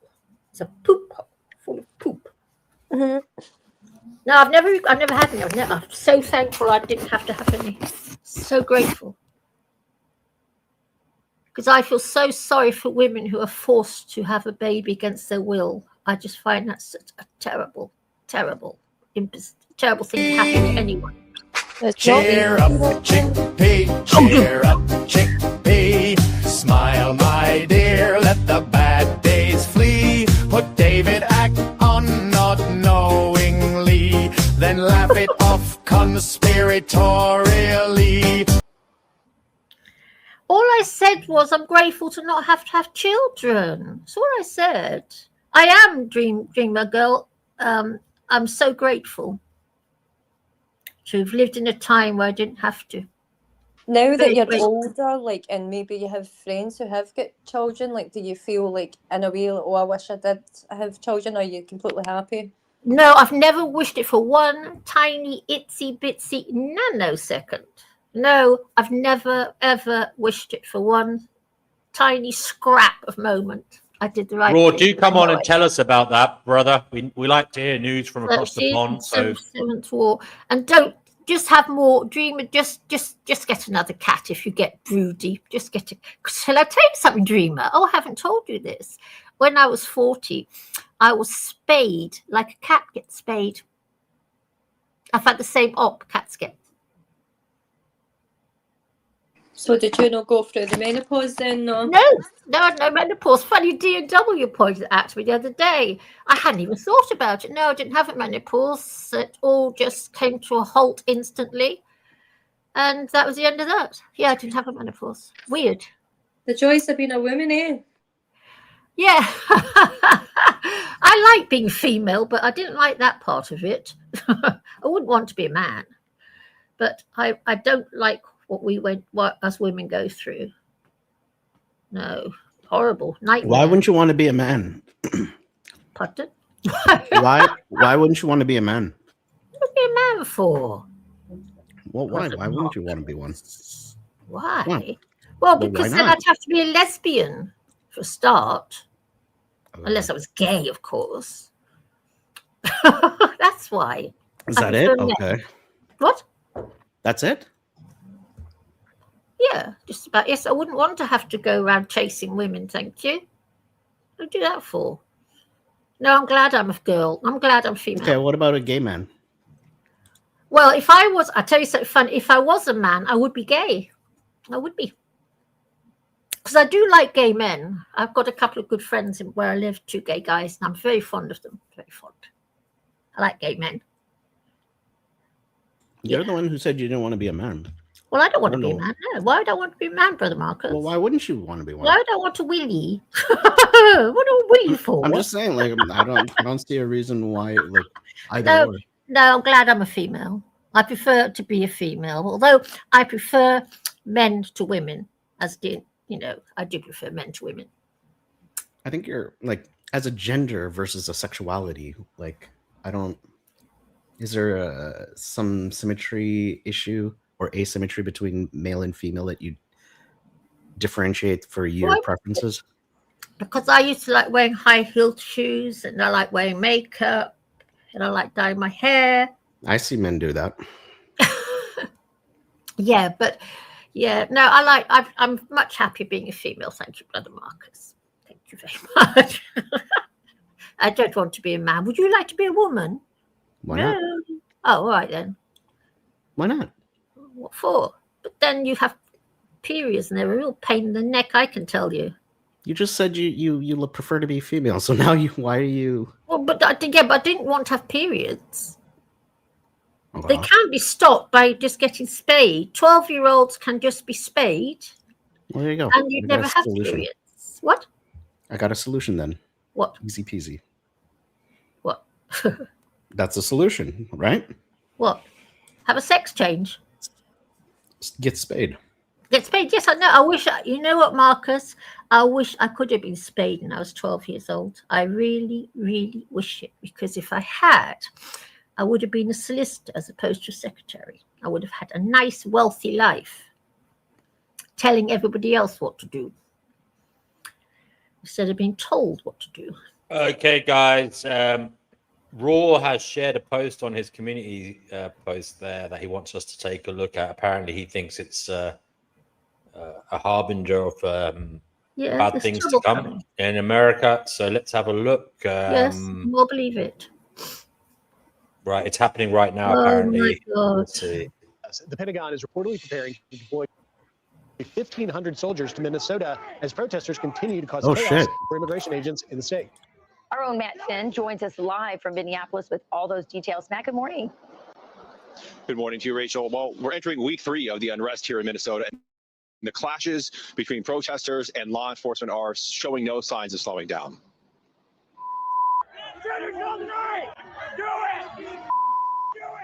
Another tense scene Saturday outside the federal ICE facility. Law enforcement holding the line against angry protesters who can be heard screaming, "Kill yourself," and "Un-American" to officers. Make their way here if more violence escalates. And Governor Tim Walz also mobilized the Minnesota National Guard yesterday. The Guard staged to support local law enforcement if needed, and says it's ready to respond to locations across the metro area. Now, yesterday, protests continued outside the ICE detention center, and there was also a violent clash between counter-protesters at City Hall.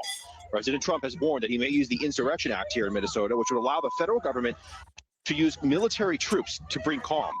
Meanwhile, a statewide day of action is scheduled for this Friday. Activists are asking people not to attend work, school, or make purchases, and the St. Paul Federation of Educators is also asking people to participate in that day of action Friday. Back to you guys in New York. All right, Matt Finn, live reports from Minneapolis. Matt, thank you. It's just continuing to ramp up and up and up. And it's important as we continue to cover this story to remember how we got here. The reckless open border policy of Joe Biden led to the criminals, the violent illegal alien criminals that ICE has gone into places like Minneapolis. And you had yesterday Stephen Miller, Deputy Chief of Staff, really railing on Minnesota's leaders, accusing them of aiding and abetting anti-ICE violence. Watch this. These are acts of insurrection against the laws of the United States and against the sovereignty of the United States.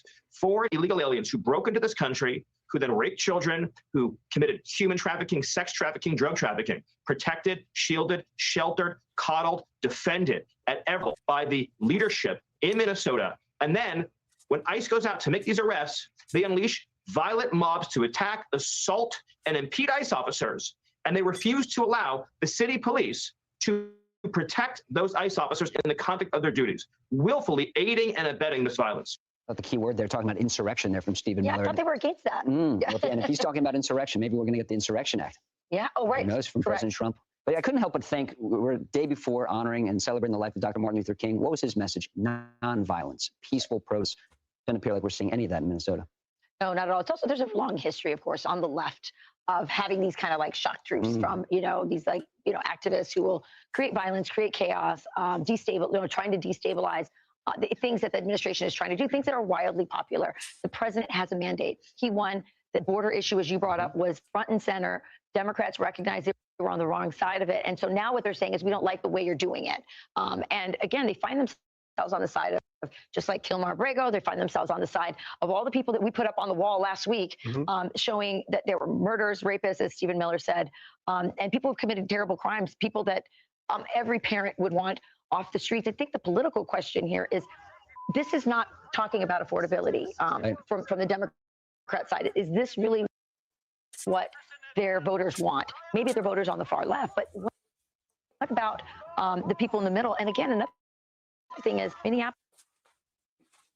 is the home of Ilhan Omar, a deeply, deeply unpopular figure, and she's become front and center on this as well. So I think it all is not. Throw in some fraud? Yeah, exactly. She's suddenly like $30 million richer now, and we're uncovering all this daycare fraud. So I don't know if in the long run this is going to work. This might be their beyond.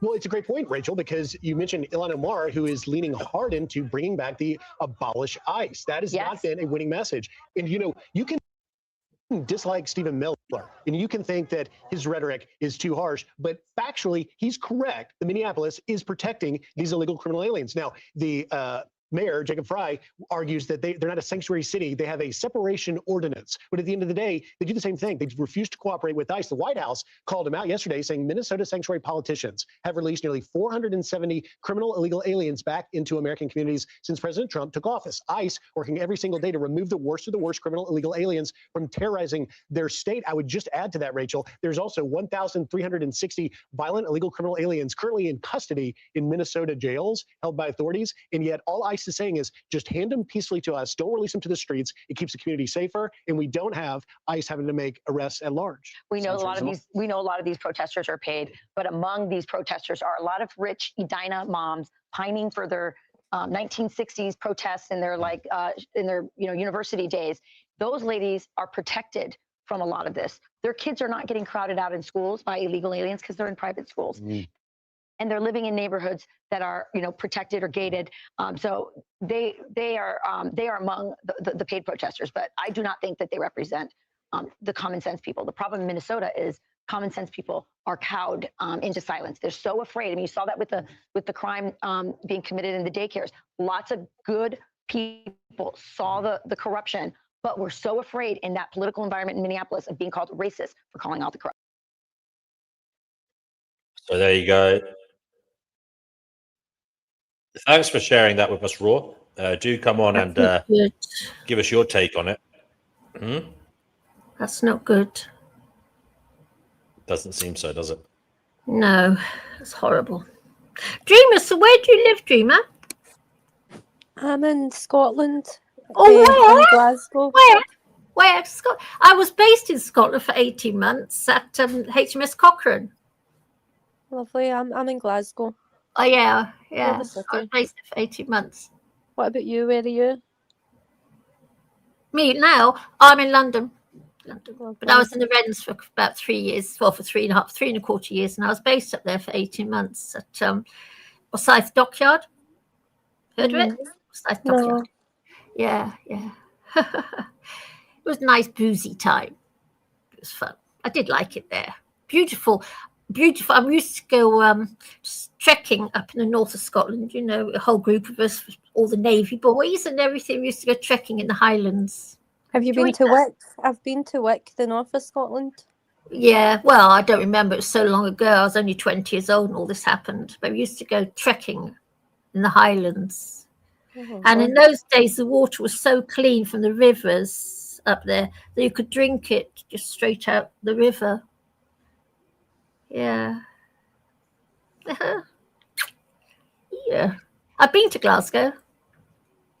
I've never been to London. Like, I would like to go, but I heard that it's very dangerous. You know, like people will steal your phone at your hand, and it's quite mad in there. Yes, it's been destroyed. It's been completely destroyed.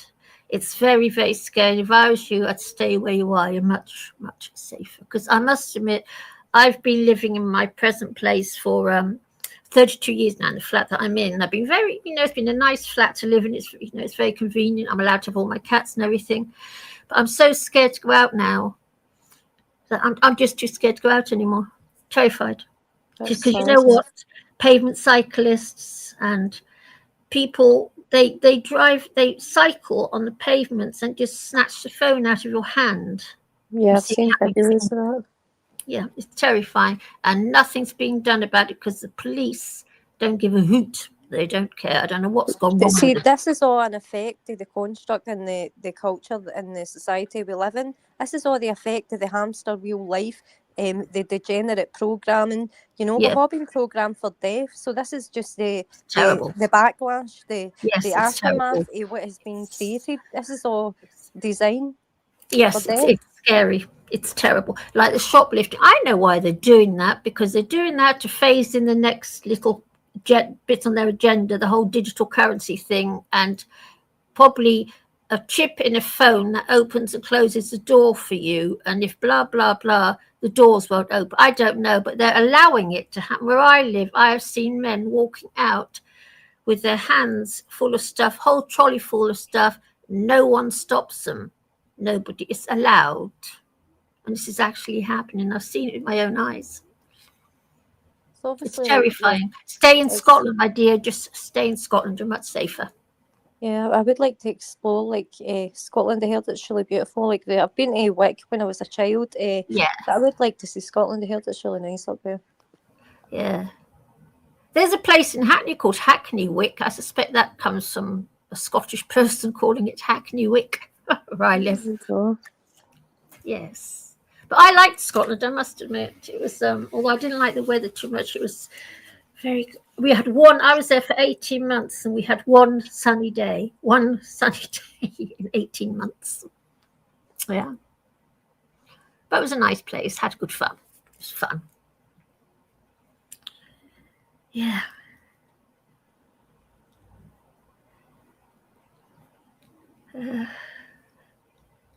So do you think that there's going to be trouble in New York then, guys? I think there's going to be trouble everywhere. I tell you, Dream of Life, I think you're much safer in Scotland than you would be down here, because I reckon it's going to blow in London, and I really think it's going to blow. It's sad that like this is all done by design. Like it's of course all done by design. The chaos, the destruction, you know. Yeah, like, it's obviously by design. The failure of the custodians, we as humans or whatever, you know, like yes, well, it's always been ever, you know, like, since the beginning of time. It's always been done by design. It's all that we know. It's our masters do it. Keep us at each other's throats. What do the masters gain? No, like what do they gain for incompetence and degeneracy? You know, like is it they want rid of humanity and they're going to be the chosen? It's all to do with power, and a divided society is easier to control, because you know they want to bring in digital currency. The more divided we are, the easier it will be them to bring it in, because there's people making a fuss about it, unsurprisingly, and the more, it's a power trip, just a war on humanity, like for inferior beings to feel powerful, you know, like by all the darkness, you know, like the robbing of your inheritance, your birthright, you know, like the hijacking parasite, lower vibrational life, you know, like but it's all the design. You see, like it's a failure on their behalf, you know. We're beyond all the shit that they'll throw at us, you know, like but thing is, us humans, and that's what I hate about humanity, we love kissing the asses of those above us while we spit on those below us. It's one thing I hate about it, because I've noticed with humans, they stand there waving on the street, the stupid royals and out there, God knows what else. But when they see a street cleaner or a supermarket worker, they treat them like shit. That's what bugs me about the human race. Really bugs me. Because the dudes that love pissing down and kissing up. One thing I've never done. Idolizing, like you, like in the Bible it says like don't have idols and things, you know. But by design, obviously the culture idolize me. I have a fur coat, or because of my clothes I wear, you know, like worship me, or my wealth makes me a god, you know. Yeah, but But that's it's what all you... false, you know. Like it's no true power there, you know. Like Yeah, it's all a facade. The emperor has no clothes, Yeah. and they know that they're weak, you know. Like the time is coming. Like it's interesting, you know. Like it really is mad being a human having this experience, enjoying the theatre show, the news. I don't even watch the television anymore, you know. Like it's things that I must admit, the world has changed a lot since the 80s. I'll tell you that much. It used to not be too bad, but it's changed a lot. Well, do you maybe think it's we're just living me. in the last days? Do you think we're Yes. at the end? Yeah, you know. I think, well, hell's going to break loose soon. I really believe it. I think there's going to be a third world war that's going to literally, well, I don't know. I don't like to think about it too much because I'm worried about my cats. The Armageddon, but like it says in the Bible, if this is going to happen, like we shouldn't be afraid, you know. Like obviously, it's all going to come to an end, and obviously it's a good thing because this place is warped, you know. Like so, maybe we'll suffer and things like, but So eventually it's going to be deleted, everything. Like so, it's quite a good thing. Like if that is true. So do you believe in the mark of the beast then? I've looked into the Bible and things. I really respect the Bible. Like if you look at obviously the time we live in and all this digital ID and all this carry on, and people think like this is it, you know. Like yes, this is it. you We're living see in the it. world burning, all the degeneracy, the snares of the devil, and all this, you know. Like obviously it is real. Like it is a spiritual fight. Like it obviously something is very wrong here. Like we know it's not natural.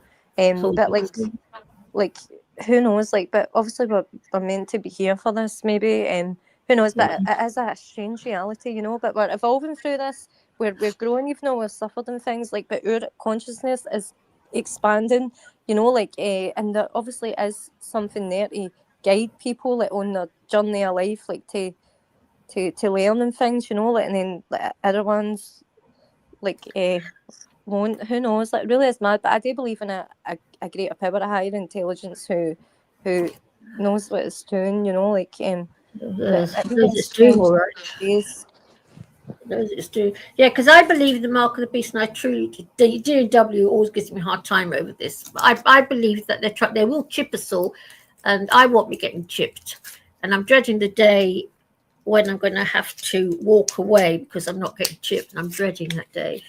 But what is the point of this? Obviously, they're talking about like 15-minute cities and all that, and like if they're going to put a chip and they've gave us all this technology. Like, obviously, I believe in like maybe it's like a alien invasion kind of thing, like this. No, it's going to be very, very simple.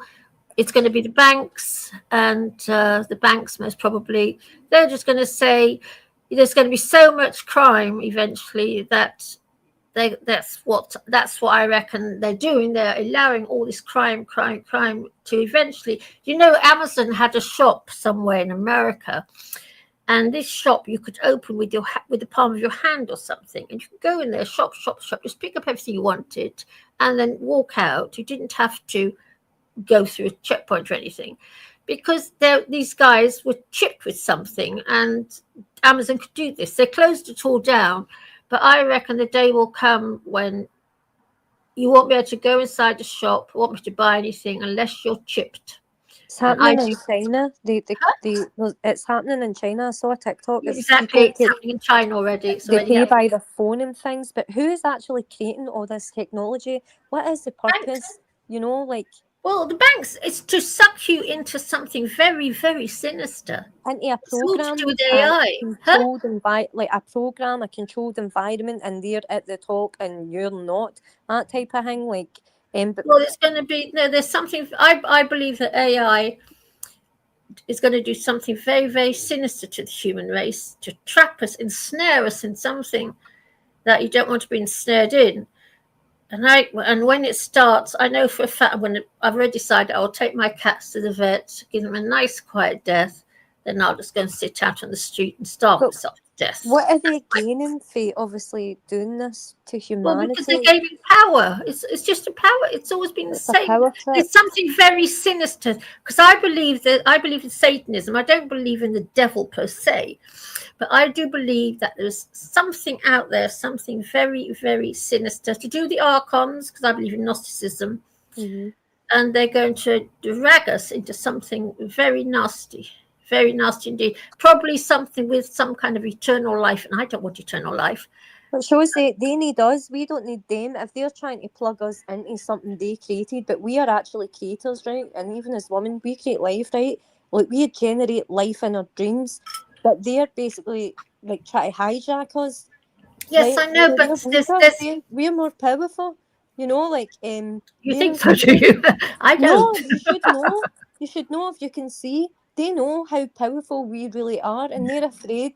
You know, like So it is interesting. You No, know, we're like, not getting powerful this at gift. all. Because we So- love to do as our masters tell us to do. They only have to look at our 2 world wars, okay? Like the Battle of the Somme is the best one. How all those men partying one night, the next day their boss said to them, right now, pick up your guns, go out and shoot everyone. That's how brainwashed and subservient the human race really is. We're not powerful at all. We are a subservient. It's because we believe we've been made to believe, we've been conditioned and programmed to believe that we're not. You know, like Well, yeah, but we're happy to be conditioned and programmed. We've been happy to be conditioned and programmed since the agricultural revolution. We were quite happy to go off the land because, our masters told us to. You think the master would want, like, obviously the true master, like the ultimate god, obviously wants to like coexist in paradise and all this, but the false masters, like, why do they want to generate hell basically, or like create all this darkness, when if they did have true power they would put an end to that? But obviously like the Jesus type and that spirit, that's the one with the real power, because that's, like they know it. All right, then. So why do farmers want to do what they do to animals? They do it for money and power, and because they're sick assholes. It's programming, though. Like they've been programmed and conditioned, like their ancestor. Like they had to start somewhere. But so have our overmasters. I've heard horror stories like these elite people, like they suffer tremendously, like to be conditioned to be psychopaths and all this kind of thing. It really is. It's a strange reality, but it is all spiritual, like, and it's very fascinating. Like, as consciousness awareness, like, and exploring life and Gnosticism and all this, like, it really enriches my soul. That's one thing about this experience. Like all this kind of stuff, it really does nourish me. So it is interesting, like to be a witness to it all. Do you read David Icke's books? I've not read his books, but I have listened to a few things he has to say. Like, it is interesting, like, about the reptilians. Like, I do believe, obviously, like some force has obviously invaded the earth or whatever. I mean, who knows? But it really is fascinating, and it takes you on a mind adventure to explore it. Yeah. His latest book, The Roadmap, is quite heavy duty reading. I mean, I've gotten it's heavy duty reading. But yeah, I've got all his books actually. I used to be a real David Icke fan. Then I went off him for a bit, and then I started coming here, and D&W put me back onto him again. But it's very heavy duty to read, very heavy duty indeed. Even though I know everything in there he's written about before. But it's he talks about the archons, and because I believe in the archons, and I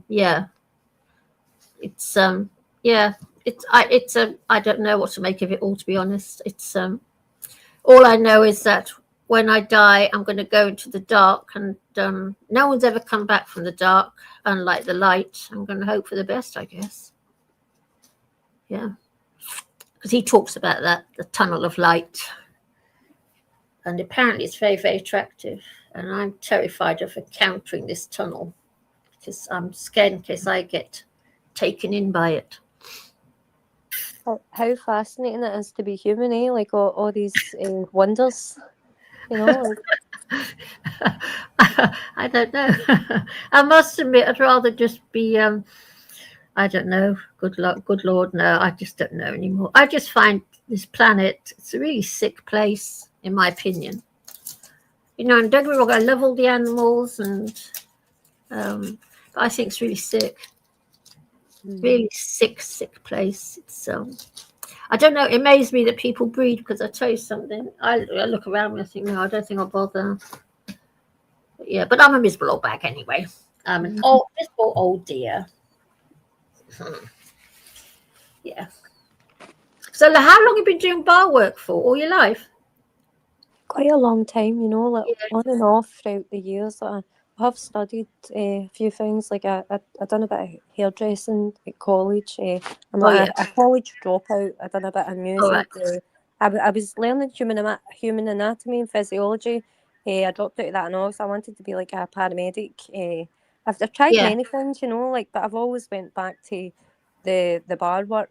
But bar work's fun. If you kind it's not really like, I know, like, it's quite toxic, you know, like it really isn't a healthy place, and like my lifestyle, like, it's totally unhealthy. I do need to kind of change my life, like, and my programming, you know, like, and get out of the darkness, really, like chain smoking and drinking and that was my life. living, you know, kind of living the program of death, like that's how it is. So I really need to wake up for the death. Yeah. My life used to be like that, drinking. I smoked 40 a day. Oh my goodness. I was a really heavy smoker. Yeah, I loved it. And I stopped on my day after my 50th birthday, the day after I stopped. Yeah, it was, I haven't smoked for 21 and a half years. My goodness. And I still want to do it. It's so addictive. God, it's addictive. Yeah. I still think to myself, oh, a fancy cigarette, but I won't do it. I will not do it. I haven't had a drink either for 21 and a half years. That's good. Yes. Well, I daren't have a drink. So have a drink, I'll want a cigarette. So I daren't. So you're strong.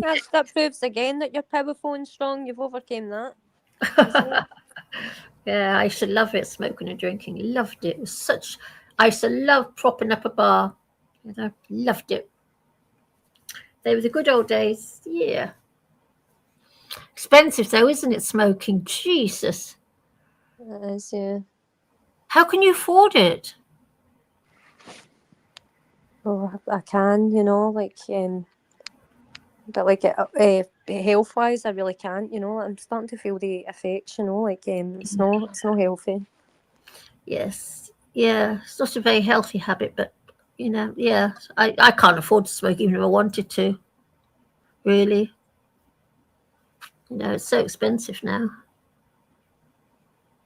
Yeah, mad. It really sickens me actually that this government of ours.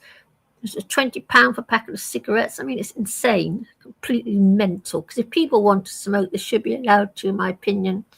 And it should. But what is mental is the fact, like, they put the poison and all that in it. You know, like, it's just anti-human. Like a lot of the things that happen here. You know, it's sad. You know, like yeah, I do know.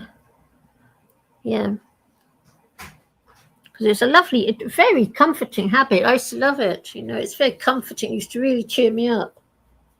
I don't like the smell. I'm very OCD. Like, so, like, sorry if I'm myself, but round about people, I have to mouthwash, scrub myself. You know, very conscious. Yeah. Like the eye, like I don't like the smell of it. You know, like. All right. But it's not like when I'm just in the company myself. But it really is gross. You know, like I really need to change my life.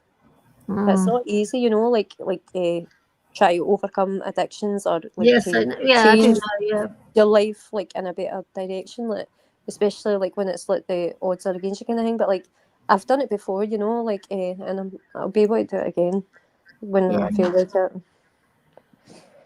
Yeah, I lead a very pristine little life. It's weird that I've become like this. It's a bit strange. Yeah, I don't do anything. I don't even watch the TV. I lead such a pristine life. Weird. Neither do I don't watch television either. I don't watch it anymore. Such a load of old nonsense on the telly. Yep. Oh, that's another thing. Do you know that the BBC want to charge us for watching YouTube? You read that, D&W? He's buggered off again. Naughty little man. D&W. See, he does this, and we're left on our own. But they're planning on charging us for watching YouTube. This is what the BBC want to do. It's a power trip. Huh? It's just a power trip. You know, obviously, all this stuff was introduced to humans, television. Obviously, it's wonderful, like the technology, the phones, the internet blows my mind. But like something else gave us this. We never created all this, or the programs to condition the people and affect the society, the culture. Oh, and all yeah, the this kind of programming. thing. That's why it's called It's been- program. Aye, but it's a program of degeneration, you know, like neglect. So it's sad, you know. But obviously, everything changes. Everything is nothing is stagnant. Life is forever changing, you know. Like so we, you know, like that's quite interesting. Raw is sitting there smoking. Look, there's a guy sitting there smoking. Raw 2029 has got a fag. Lucky devil. Hey.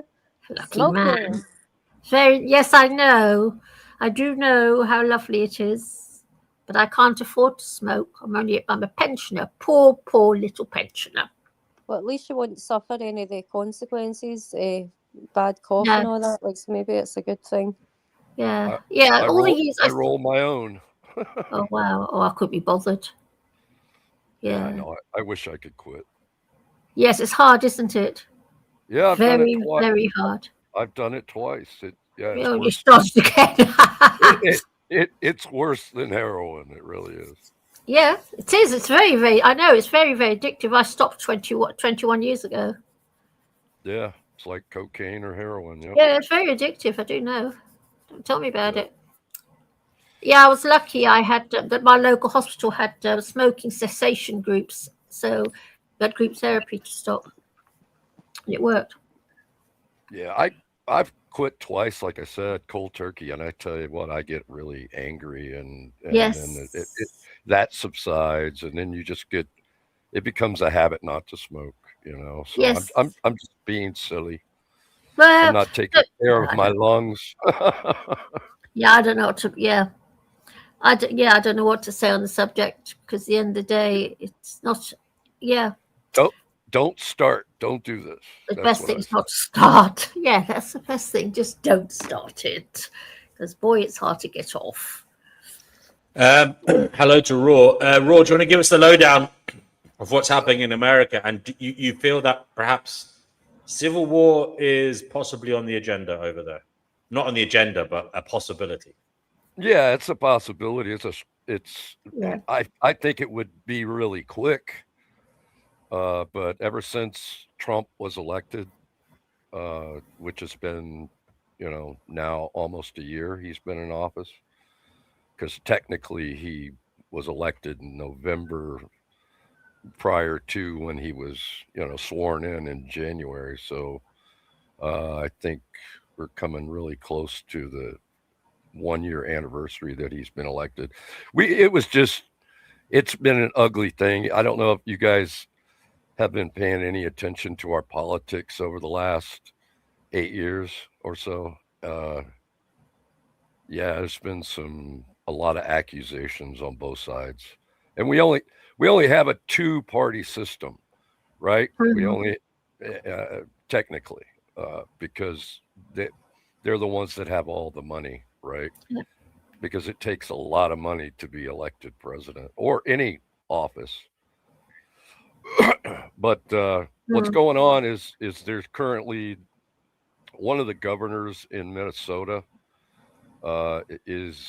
has been indicted for corruption, and they're investigating him, alleged corruption, and they're investigating him. And one of the protesters recently that are against what we call over here ICE.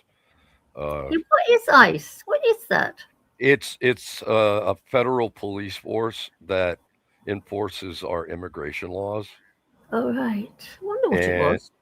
And our former president, before Trump, Biden, basically had an open door policy, which let in approximately, some say, anywhere between 10 to 20 million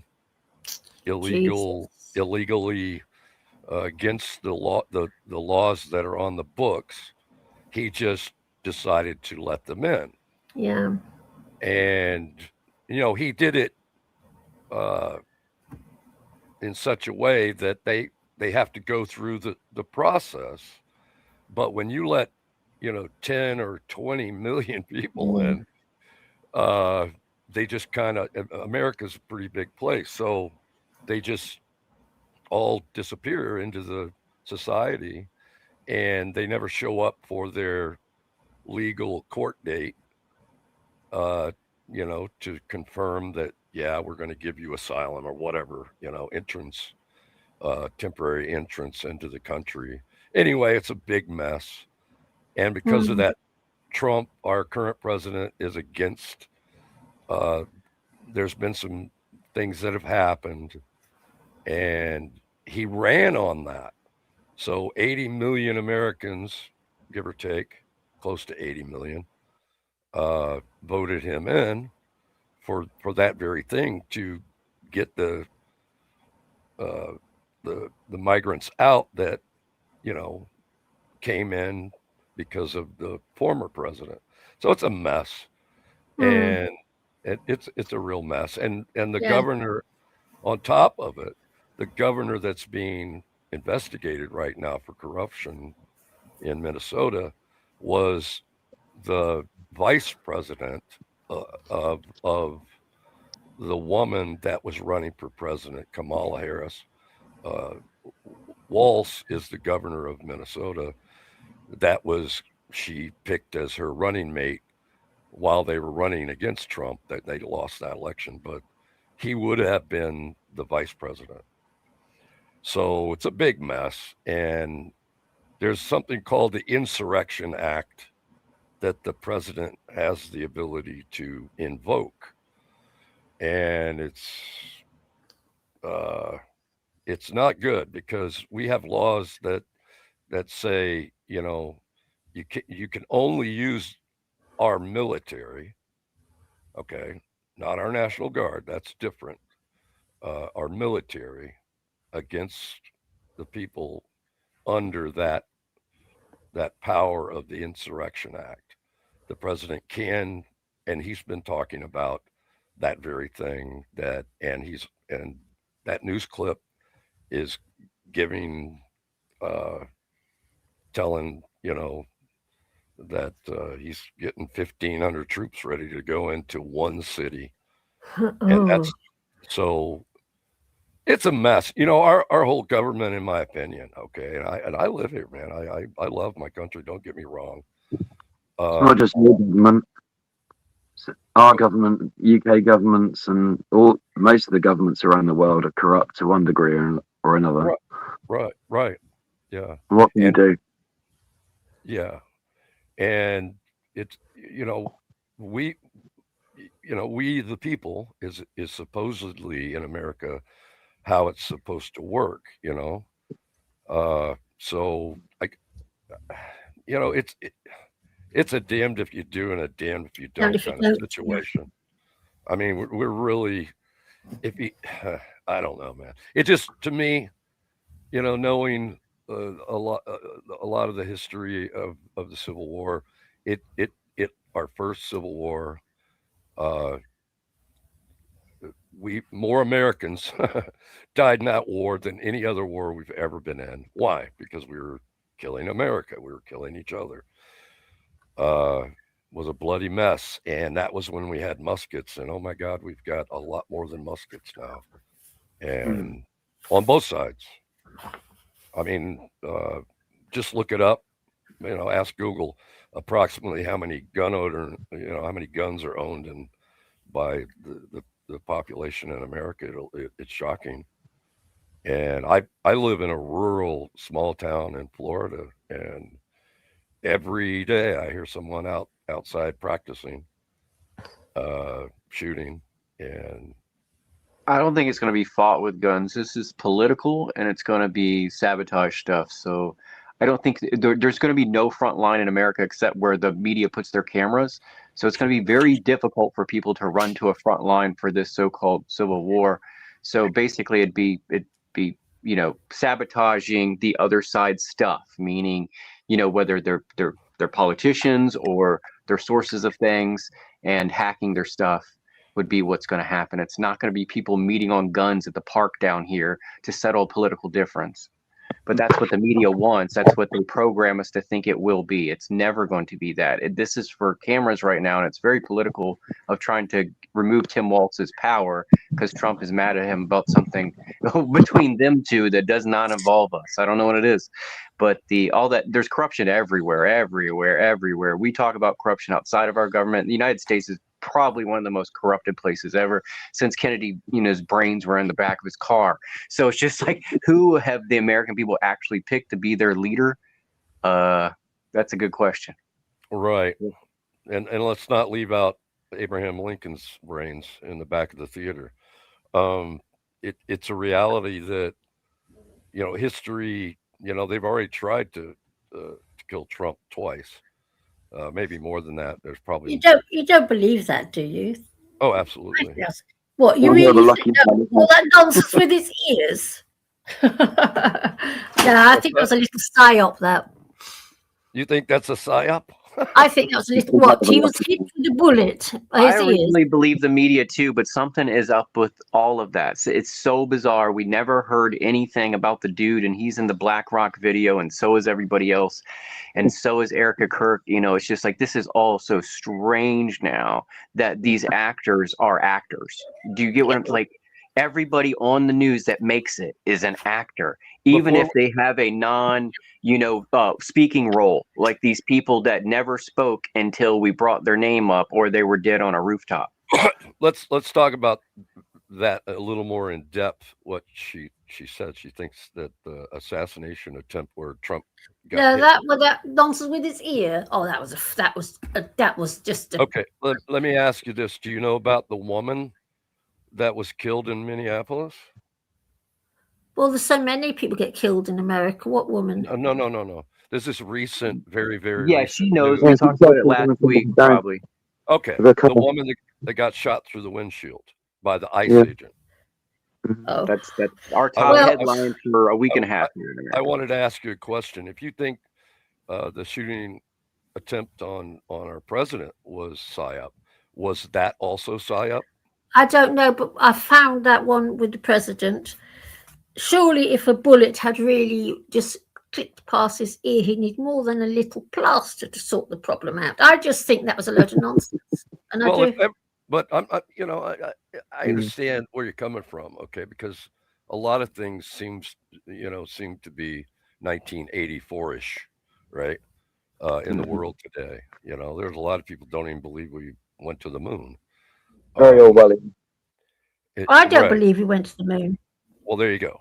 So if you're going, and my point, I guess, is this, and no offense, but if you're going to say everything's a psyop, then that means all the people in Minnesota and watching the news, even there in that state, which is, maybe Minnesota is a psyop.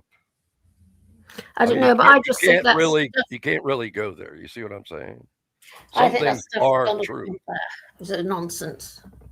I wish they had shot him because I think he's loathsome.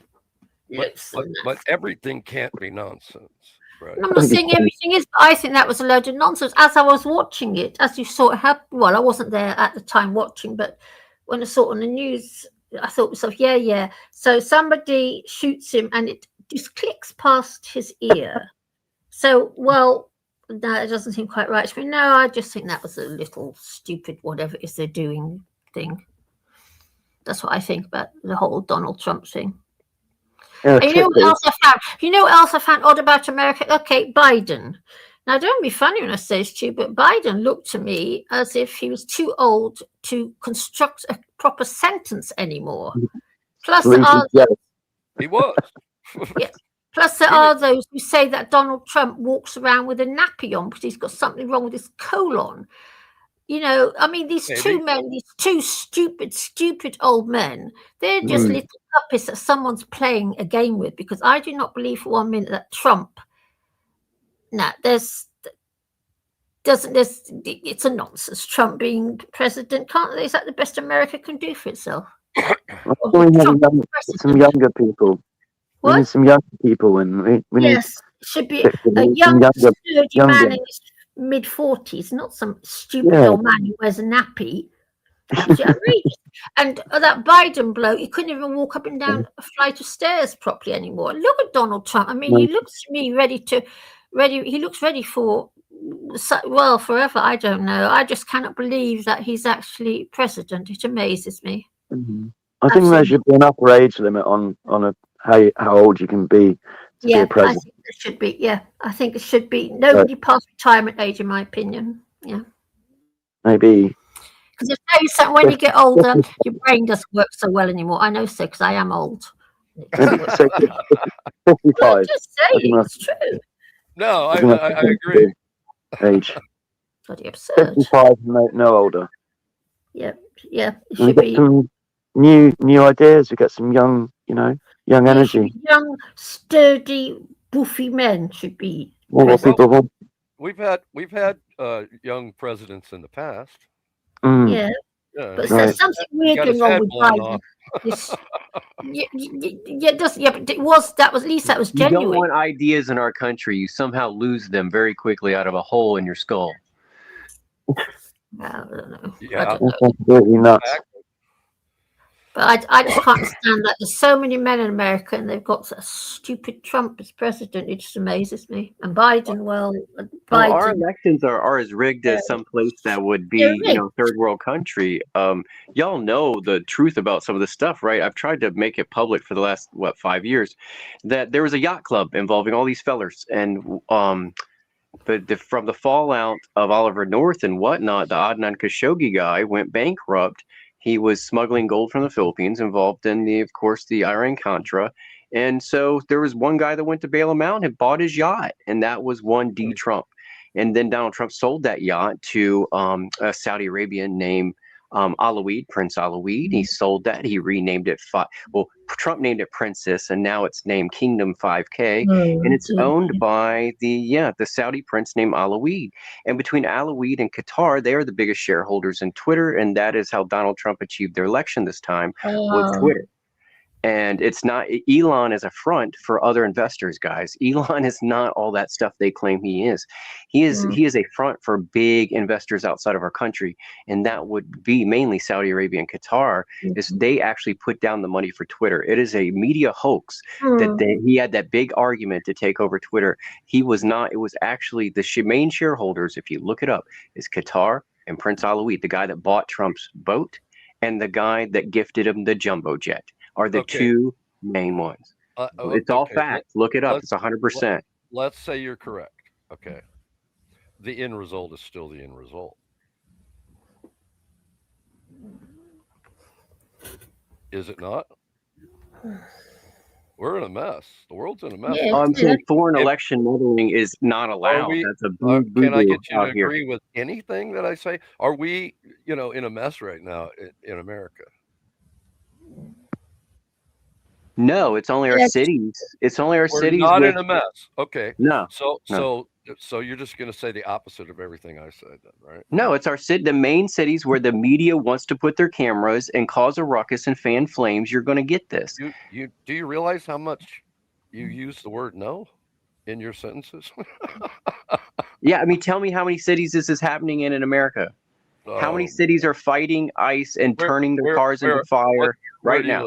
Where do you live? Right now, how many cities is LA and Minneapolis? Is it happening in Chicago? Is it happening in New York? New York is a blue state. They will kick these people out and maul them. They're not going to go to New York. They will be eaten alive. I don't agree. I don't agree. I think it would be over in days, in like maybe 1, 2. You got the National Guard and state police would be on the side of the local governments. Forget about the weekend warriors. I'm talking about our real military. Our real military is not going to kill our own people and go state to state to do it, to kill their brothers, cousins, and sisters this time. It's not. The media wants us to think that. Tim Pool wants you to think that. That's not what's happening. Civil War never happened. No, it's not. It's going to be sabotage, not people meeting with guns on a battlefield. Well, hold on. You're saying this has never happened in America. It can't happen again. Really? Wow. You knew the reasons for the Civil War last time, and they changed that for book reasons. It was the amount of money the plantations had and the power they had in our government here. So the only way to take that power away was to fight, was to do things. And there was a big disagreement, and there's a secession from the Union by Jefferson Davis, who became the president of the friggin' South. Okay, so it's a different of opinion of politics. It wasn't a different opinion of the people that lived there. It was a political power struggle. Yes. The power of the money of the plantation tobacco owners was the bread and butter of the United States for the first 150 years. And then we had the railroad. Don't forget about cotton. That's all the South. Yes, that's what I mean. The Senate was powerless in the North unless they did something. And that's why they opened immigration doors like crazy and signed everyone up for the military that came through the harbor. Yeah, sure. Yeah, but the history story is a little different now, isn't it? It's like, oh, this guy wanted to be a hero. It's like no one wanted to be a hero. No, what caused it is not any different. The division. The Union used European immigrants to fight their war. The South used people that couldn't leave on their own and have free will or voting. So I don't really see the same thing happening again at all. All right, and they did have battlefields to fight on. We're not going to have battlefields. We're going to have a television screen, and we're going to have the internet and sabotage. Can a governor, which is technically a president of one of the 50 states, go against the federal president? Yes, I think so. I mean, it's because of the National Guard and state police. Yes. Okay. I think the federal things that is there a law in the United States called the Insurrection Act that the president only has control of? I think our Senate and representatives, there's a power balance in our government between the federal judges, and they're not going to allow that, because if the states are like, it's just not going to happen. If the states are like, this is not okay, we didn't vote on this, and this is our senators, our representative did not vote on this policy, it's unconstitutional. We have a Balance of Powers Act. Hold on. What is unconstitutional? The Insurrection Act? You cannot violate state rights with federal rights. Oh, yes, you can. You can, he can, but that's violation of the Constitution if your representative did not get to vote on it. This is your naivete, okay? You don't understand the Insurrection Act. You know a lot of things. You seem like a very bright young man. And I suggest you educate yourself on the Insurrection Act and then come back and talk to me. They can say whatever they want with a federal thing, but I'm saying if your representative going to the moon and Elon Musk being some, if your state representative and your governor never voted on that issue for the Fed to imply, it could be fought by the other branch, meaning a balance of powers. It would go to the judges. It would go to the federal judges to see if that is okay or not. All the stuff Kristi Noem is doing has not passed the federal judges. This could be returned quickly. They had to return some of the people they've deported already because the federal judges said you had to. You didn't get that? You don't remember the news? The federal judges have been reversing half of the things Trump has been doing. No matter what side you are or not, it's the same news I'm seeing. So the federal judges are looking at things Trump is doing without congressional power, meaning our Congress, our Senate did not vote for that. Therefore, it's not representative of the people. He cannot do all these acts and say, yep, I'm going to have these people I hired that were just like, OnlyFans yesterday, and they're going to be my nudie model in my Corvette to run my defense systems. This They're is like, a good wait, what? example of what's going on in America today. You and I talking like this. And if I was in Europe, I'd be very concerned. Because if we go down, we all go down. And everybody needs to brush up on their Chinese.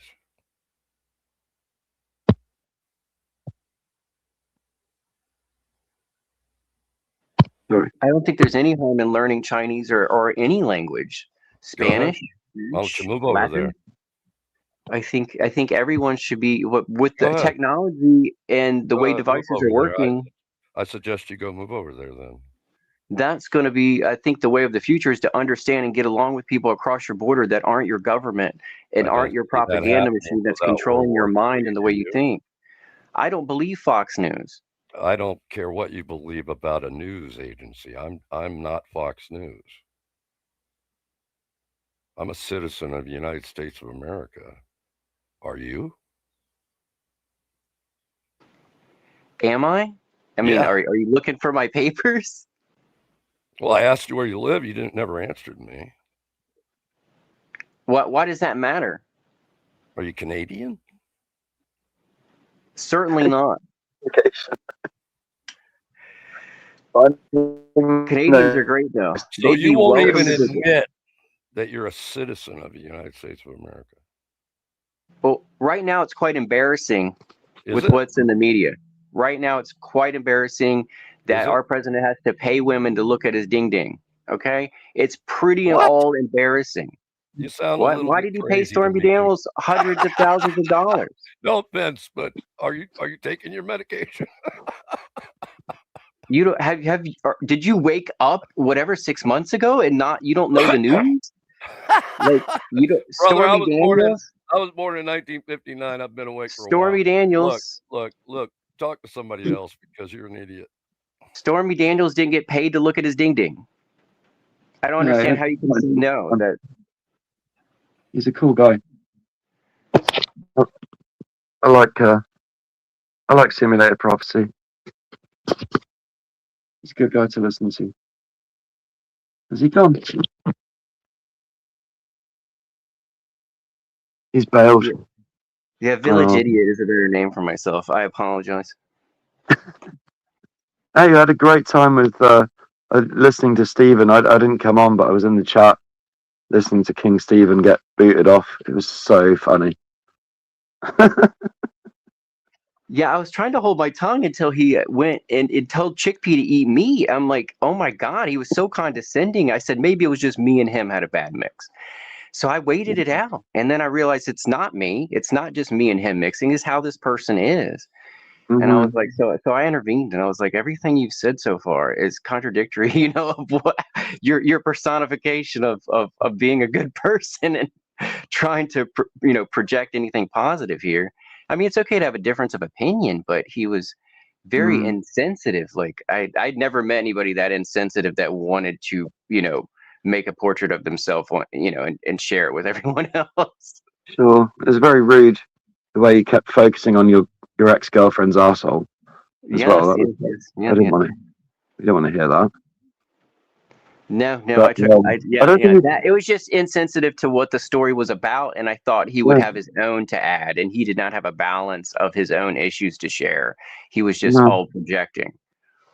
Yeah, I don't think he's a bad guy. Like I heard him a lot of places, even though he's banned me from his own channel for being a supporter of someone else another channel that doesn't like him and has banned him. That's happened to me before on bigger channels that I follow something. It's like this guy didn't donate his used car to charity, like he said, and I'm like, uh-oh. And I, all of a sudden I'm booted out of the other channel that I just listened to the other guy, I still don't hate him.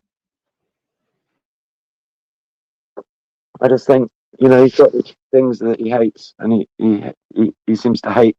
He hates trans people. I don't think he particularly gets vegans. And yeah, I don't know. He's pretty intelligent apart from that, but you can't be hating people. It's just not. Yeah, I mean, not adults, in love is their own issue. I don't think any of our politics should have ever divided people about how we feel about adults and what they love, as long as it's an adult loving an adult. Absolutely. As long as it's consensual. Let people do whatever they feel like doing. Trust that they know what they're doing, and That's one of my definitions of smaller government. Get it out of people's bedrooms. yeah. But this is supposed to be the party of small government that we've had, and we're having all this federal spending on self-policing now, which is the funny part that, we need all this new money to police ourselves. You know what I'm saying? Like, what were they think? My government of the U.S.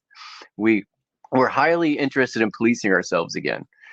We're making America hyper-policed again, which I don't think that's what they voted for. Border control is what they voted. This is not border control. What border is Minnesota? What's going on there? Wait, what? Wait, what? Wait, what? Yeah, this is Southern border control is what it was supposed to be for. Then he started building a wall his last term, if no one remembers. And it actually ended up a lawsuit and people going to jail over it. His buddy that also spent time on the island for collecting money they never spent on thus said wall, and housing money they thus said a wall, and spent it on their own corn stars and whatever massages they were getting. And they got away with it for as long as they got locked up. That made the news here in my country. So the people we had helping them with collecting funds for the wall went to prison. That was last time. And people still trusted this guy because we hate our government. Okay, United States wants anything but these imperial things we've had with a tie that just nods and agrees with the oil company every time. So we were hoping we get something different when someone's like, I'm a self-made billionaire and I can't be bribed. So we think that's a good idea, but we're fooled again like David Copperfield and his mirror and his stuntman. The wall to Mexico never got built. Did they start it? No, I don't think the wall's ever been completed. No, they talk about these things. They put a bunch of money in it, and then they easily cut holes in it. And that goes through people's yards. Is the saying? There's people with property that's right up to the Rio Grande River in Texas and stuff. So it's actually you're crossing on someone's private property. You get what I'm saying? Like you're in someone's marsh grass in their backyard. So it's not really defensible. You think they'll build some big mega like Great Wall of China type thing? Well, that was in like a weird movie where there was like a volcanic plague of these creatures in south of the border, and they built a wall to either keep the things in or out of one side or the other. I forgot, but it was like a family taking a trip, and they're like a volcano erupted in Mexico, and then there was these creatures, and it was something about the wall it wasn't a border wall per se of how you think it might have been already infested north of the wall and it came over. I don't know, but there was a huge wall between Mexico and the United States that was like the size of the Hoover Dam in the movie. And it was apparently like, some kind of Jurassic Park monster problem. Well, sounds like a good film. It was low budget, but still fun. Yeah. Who else is here? Everyone say hi that's here right now. What do we got? We got Dreamer, you're still here? Hi, yes. Cool. Yeah, America, we do suck, but I don't think this is the worst we've ever been. So obviously we were worse when we had, before everyone had rights in my country to vote and whatnot. We had problems galore. So we've at least improved over whatever was going on then with colonial stuff and colonialism and worse. Stuff that was going on here. So we do have a lot more freedoms than we had at some point just to, try to make money and prosper without being, at the top of the food chain in my country. But it's still Some hard. people do prosper there, don't they? They Oh do yeah, really. I mean, Not people that everyone. invest there's little time investors, meaning people that now it's like because of Bitcoin made a bunch of people rich, and not just people in my country, obviously. But then we had that slight thing where people started investing in the game stocks, the movie theater, AMC, and they tried to stop people. People made money doing stuff like that in my country that were not well off. It's just like some people invest in some kind of small coin or whatever, and they make a little bit of money. They have something going on for them.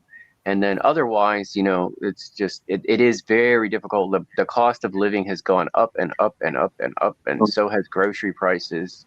Yeah, And same. that's creating unrest, to be honest. It's the political stuff is just the media. What's making people mad is the cost of living.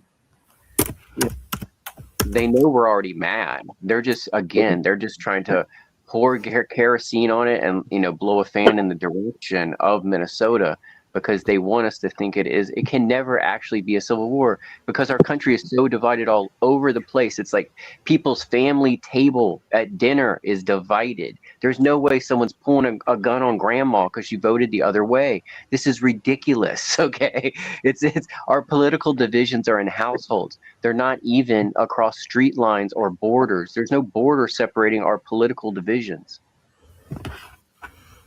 I've just found this this Wall, the Wall movie. It's drama, 2017 it came out. It's a 15, which I think 15s are the best film. 15 rated. It's from Doug Liman, director of The Bourne Identity, Edge of Tomorrow, and Mr. and Mrs. Smith. Comes a deadly psychological thriller, and it's got Aaron Taylor Johnson, John Cena, Leif Nike. Yeah, that sounds good, man. I'd like to watch that. Unfortunately, they're asking me to buy or rent it, and I'm not going to do that. I can't afford stuff like that. But that does look like quite a watchable film. Yeah. Whatever I saw was low budget. The biggest budget thing they had was some kind of like helicopter crashed in a lagoon was the highest budget thing in the film. The thing I saw. And it didn't have John Cena in the border wall thing I saw. Oh, maybe it's a different film. So The Border. It was cheap. It was really cheap. This is probably like a $600,000 budget. If it had some special effects, and the wall was pretty big. It was a family vacation in there. The volcano goes off, and then it's like the cab driver, like he's used to seeing monsters every now and then. Either folklore, it's happened before, and he's kind of way calmer than the couple in the car. And there's like monsters crawling out of this volcano, and it does not go well. Right. Under the Border Wall, full movie. Under the Border Wall, or the Border Wall. Oh yeah, film preview. Oh, there you go. Oh. Does anybody in the chat have a question about American politics that's not in America? No, I haven't got a mod. We're silly. We've made politics into the WWE. Is what happened here. It's all Logan Paul. It's just like the way these people act. It's to get people rallied. You guys are the best at entertainment. You're right. Like the best country in the world for entertainment. You've got so many amazing distractions and fun, and it's like WWE and I don't know, skateboarding and all the extreme sports and all that, and maybe parkour. But it's I try and stay out of politics, man. It's not fun. Yeah, it's all over the place, like what you're interested in. Some places have little niches. Some people have a giant niche of the same thing. So where I'm at, like a lot of people are like, they love boating and fishing and jet skiing. That's the kind of sport they do. And then otherwise, it's not really cold enough to be a hockey town where I'm at. And we don't have a professional football team. So we have a little bit of baseball, and, we have local basketball and a decent college team. And my local college, Michael Vick, is now the head coach. So that's big news out here, is the guy that went through all the stuff in his youth and through, with the betting on the dog stuff. Like, he got in big trouble. I could get into that, but I don't really want to. It's sad on both sides, but to talk about it. But I think he should have donated. He had stayed out of prison and stayed working and donated to animal welfare. Part of his paycheck. I think that would have been better for the animal, businesses to have have him out there on the field, working for them. It's just like changing sponsorship. It's just like, I know it was a bad deed, but to me, it was not punished in the right way exactly. And the public, he was actually in prison for racketeering, not animal cruelty.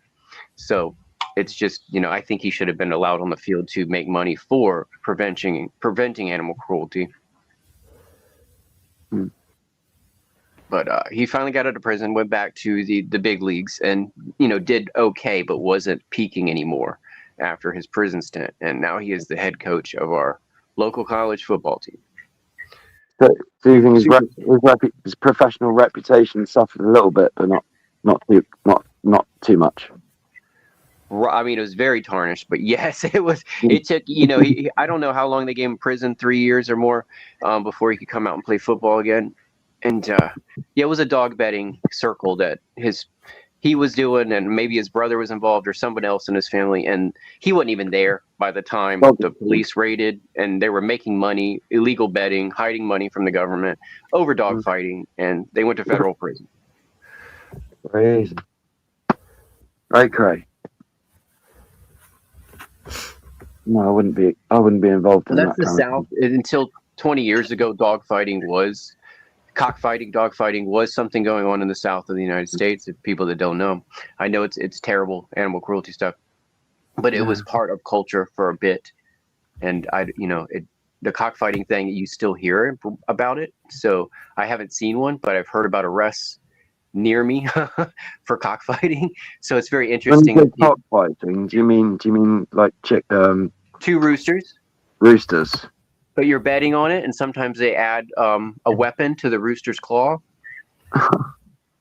No way. To make them more deadly. Yeah, and it's all about gambling, and this is what people get excited about. It's just being part of something where they can bet some money on. If MMA was illegal, it'd be the same thing. It'd be two people fighting in an underground parking lot and people betting money because people do what's entertaining and what makes money until the law stops them. America's been the Wild West. It never stopped. Yeah, there's things like that happening here in the UK as well. Dog fighting and stuff, and people bet on it and make money on the bets. But no, I wouldn't be involved in anything like that. I love animals. Yeah, me neither. I might have seen his dogs before when they got, different places ended up rehabilitating those animals, by the way, the ones that got taken from his property. So most all of them found good homes or rescues afterwards. So not too many of them were put down or whatever. So it was a good outcome overall after the story was over for the animals that survived.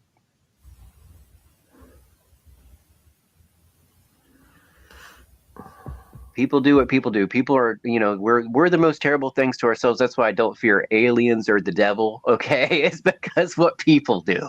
Why would I? It's just like, how can you be worse than what people do? I can't picture aliens or the devil being much worse than sometimes people can be. Yes, that's very true. People are the worst, but they can be the best as well. So we're a nasty lot.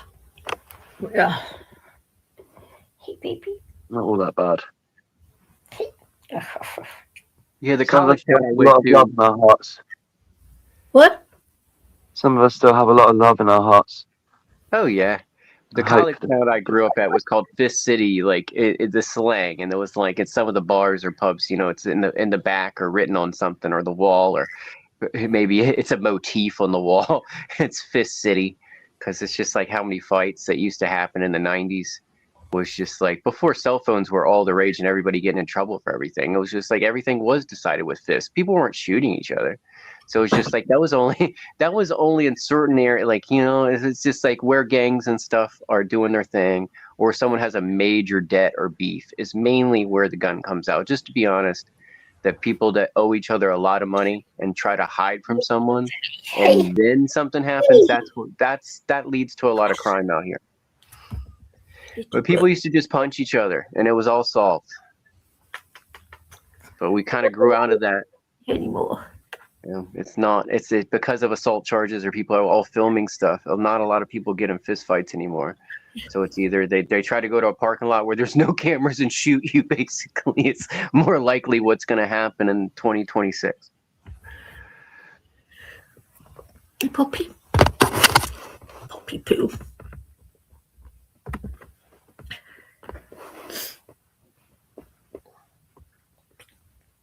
Poppy poo.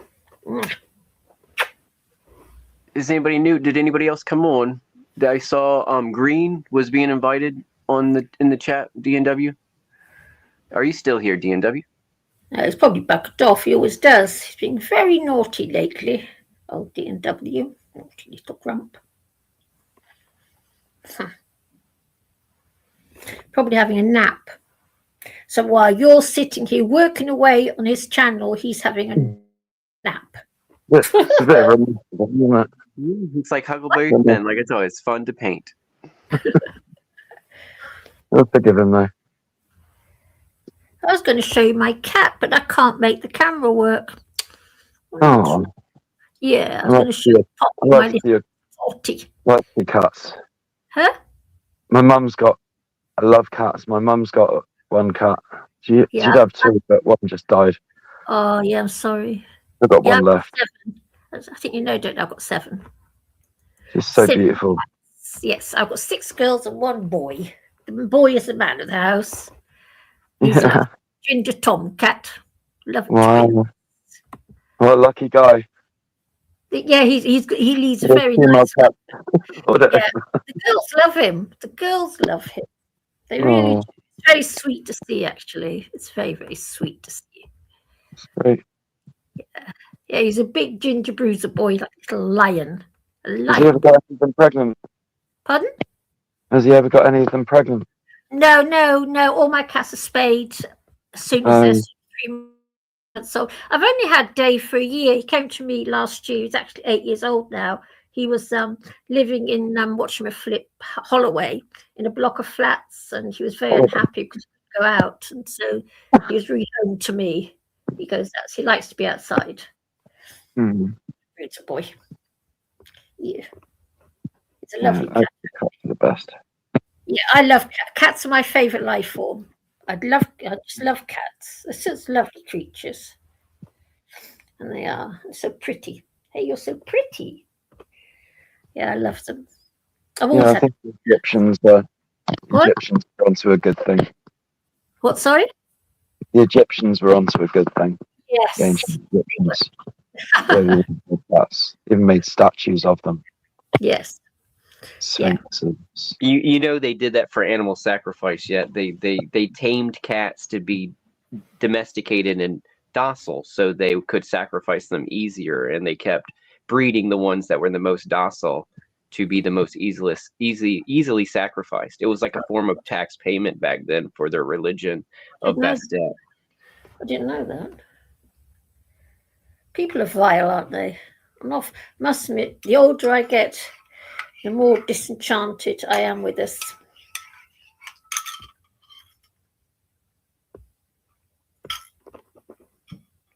Yeah.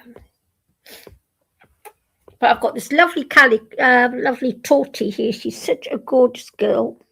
Okay. And the camera won't take her. I wonder why. Yeah. What has D&W done to us? He's left us in the lurch. Yes. Go if you can. Put a cat cam. Saucy cat cam.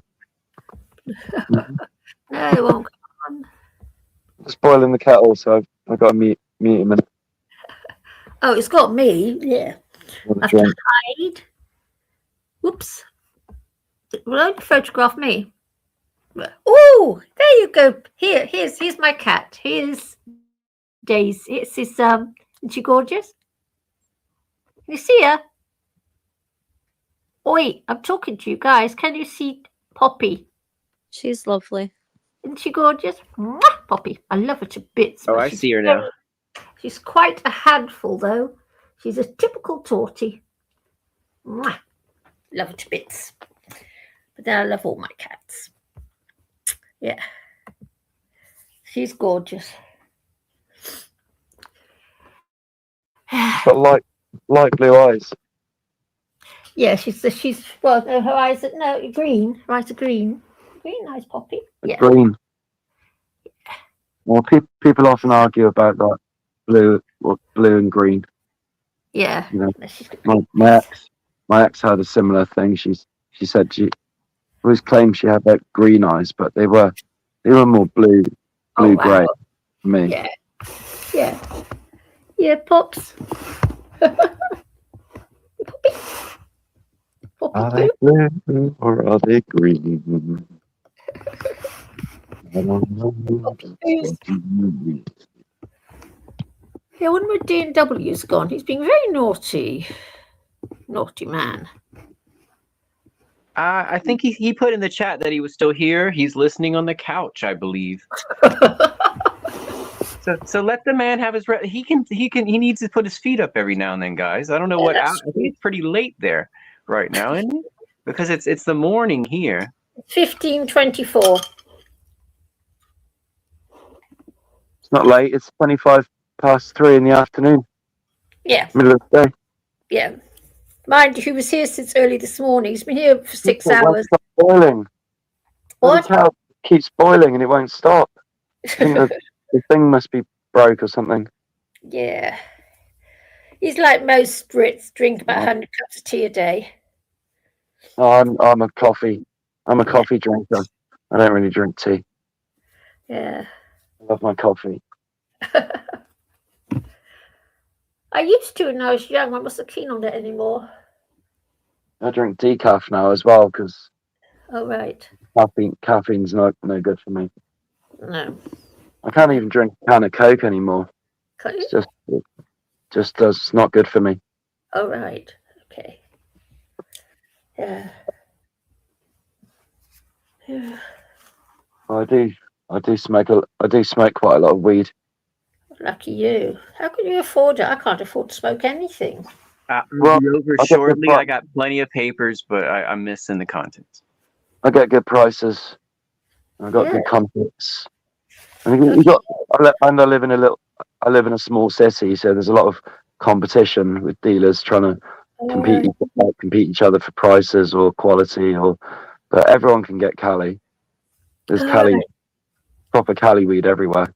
It's fucking amazing. See, now this is my argument with D&W because D&W is always telling me off for being such a grumpy old dear.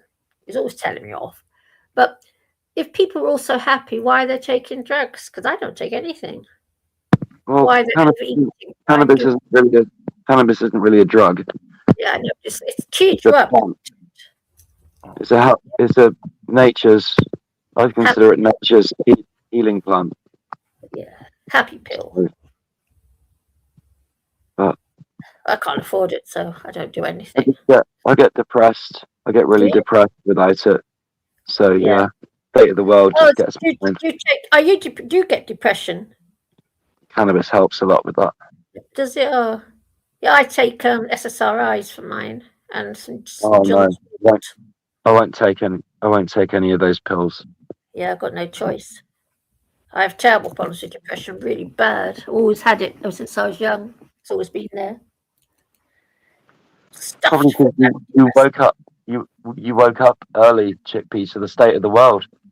Yes, I was 7 years old and I woke up to the state of it all. And I did. Yeah, I was very young. I saw the truth very young.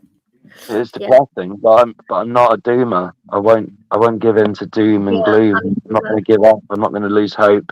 I'm not going to, I'm just going to carry on and just do whatever I can to try and get through this life. Oh, you have to. Yeah, well, I do. I mean, but I had a psychiatrist say to me because I've been hospitalized for my depression, and at the time I was being ECT'd. I was so bad, and a psychiatrist actually said to me one day, "I want you to know you're not mentally ill, even though you are very depressed. You just see life for what it truly is." And That was a shrink Yeah. telling me. Yeah. Like a psychotic. That's what one definition of what it means to be psychotic. It's not, you're not separate. You're not, hallucinating reality or not seeing something that's not there. You're actually seeing through the bullshit and the lies to what is actually there, and it is fucking scary. Terrifying. But I find the human race were a really scary species. Yeah. you can't let the fear take you over. You've got to persevere. You've got to be strong. Yeah, You've got to find ways of transcending the fear, not letting it hold you back.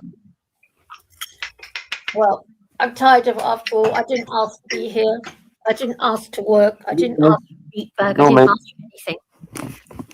But I'm here anyway. Life is an opportunity. So is it? Oh God, don't you? I don't think what is so opportunistic about life? I don't understand. What's the opportunity? Just like Terence McKenna said, life is an opportunity. Opportunity for what? For doing good, evolving, helping each other evolve. And that's what the human race is here for, right? To evolve. Yeah, we do more. Her serotonin deficiency is. Bumpy the road is, yeah, sure, but that's what we're doing. That's what we're here to do. Not evolving. If anything, we're going backwards. I find people very, very. I think we're actually going backwards, not forwards. Evolving. I don't think we are evolving, to be honest. I think we're going backwards. Everybody I know. Socrates was the peak over and over again. It's like that's what. Everyone I know is glued to their stupid mobile phone. You can't rip them away from the phone. It's not the phone they're addicted to. It's the rubbish on the telly. They all sit there with the huge sets. Yeah. Okay. Becoming very ill-mannered. I'm on my phone now, though, Chicky. I'm on my phone now to talk to you guys. I'm using my phone. I don't have a laptop, so I'm using my phone. Oh, you know what? I bought a new phone yesterday. A lovely 5G phone. And I've got a horrible feeling. From now onwards, I will be living phoneless because you know what? I cannot work out how to make that bloody thing work. No idea. It is. Modern smartphones are like computers nowadays. They're so complex. Yeah, I can't work out what to do. With the things that they can do. I cannot work out what to do on this bloody thing. You need to make sure your privacy settings are right. You know, like you're not giving away your location unduly. I always try and use a VPN to steal your signal so they can't trace your IP address. But you know what? I don't even know how to make it send a text message. I don't even know how to make the stupid thing do that. I hate it, and I want to chuck it at the wall. Just use an old dumb phone. I've got no choice because where my provider is going on to 5G. You can only send texts and make calls. What? Then you can only send texts and make calls with the dumb phone. It's like those old Nokia 3010. No, they only do 4G. They don't do 5G. No, you don't need 5G. No, you cannot. Apparently, you cannot. The 5G has to be a 5G phone, apparently. So I've been researching it to see my way around it. You don't usually have a choice, but I'd rather not have 5G. No, I don't want 5G, but I've got no choice. Well, there you go then. I'm very unhappy about it. Yes. I mean, I remember when I first got my first mobile phone back in 1994, and I loved it, and it was so easy to use. It took 2 seconds to learn. Now this godforsaken thing, you know what? It's completely beyond my comprehension. It's completely beyond me. Only one game, Snake. I don't play games. Stupid computer. No, it's a horror. I hate it. Absolutely hate it. And it's got, what does Radjab 29 mean, I wonder? It says after the time, Radjab 29, whatever the God's name that means. I was going to say about video games. I was looking into it the other day. Remember the guy, Call of Duty guy, he wrecked his Ferrari and passed. And, it just had me thinking about games and how successful these things are. And I looked at how many hours people played Call of Duty. And the one of the popular versions, meaning there's 10 emulations of Call of Duty. Just one Call of Duty game, the most popular one, people have spent over 3 million years of hours playing it. And Grand Theft Auto 5 is almost, caught up at, because Grand Theft Auto 5, people replay that. That's, probably it's up there in 2 million years close to of man hours playing that game. Because just to beat Grand Theft Auto is like, 30 to 70 hours of gameplay comfortably. So these people play it an extra 100 hours or get addicted to it and keep playing it. And so realistic as well. And our society is now turned into people that want to play Call of Duty and people that want to play Grand Theft Auto. If you look at the differences in our political stuff and vices on the media, that's what you see. It's like these boys that sign up and want to be gung-ho, untrained military. That's our Call of Duty people. And then we got the people that want to just, cause a little chaos and cause a little, hey, what, just jump in a car and go for a joyride, because because that's the class separation and tax separation and brackets here. Is not everything is for everyone unless you make it for you. And that's what Grand Theft Auto culture has done. Is like, that Bugatti I can take for a test drive because who says I can't? I got arms and legs. It opens the door, so it's like open a door, jump in. You're gonna might not get away. That's the whole point. You see all these people in America now getting attention for bad things. So it's just like, that's what goes viral though, is the guy that steals the Bugatti and has the high-speed police chase. That's how you become popular in our country. And because the algorithm is so bad, unless you're levitating and doing card tricks, they'll still miss you, over a cat video for chickpea. So it's just like, they're not going to show someone doing real magic. They're not going to show someone healing people because that's not what goes viral these days. It's really terrible things on our media is what goes viral. And they already know that. It's like a formula. I watch cat. I watch so many cat videos. It's mad. Yeah. I'm a real cat freak. They're the only. So you've got the real thing. Chickpea, what you've got the real thing. You don't need to watch cat videos. I watch them online too. Yeah, I sit watching cat videos all the time. I just love cats. They're my favourite life. Do you think the cats themselves like the cat videos? Mine do. Yeah, one of my cats, I've got this little cat called Daisy Doll. Her name's the cutest little doll. Yeah. And she watches them with me. I think they're real. Cats on there, yeah. She knows. Yeah. Well. No, there's nothing quite as gorgeous in the world as a cat. I've always thought so. They're my favourite life form. Dogs are pretty cute though. I like funny dog videos. Nice. Of course, dogs are nice, but I prefer cats. I'm a cat person. Yeah. Of course, there's no reason why dogs and cats can't get along in this world. They do get along. They get on better than we do. They do. No, cats and dogs get on. They just misunderstand each other sometimes. Yeah. Yeah. Although saying that, because I have thought about, I'd like to have a little Italian greyhound, those little tiny greyhounds, but I've got a horrible feeling that my tortoise wouldn't stand for that. It's the tortoise that are the problem, because they're right ones. And yeah, but yeah, so it's just a load of cats. And I love kittens. I love kittens. Yeah. That's what mine is.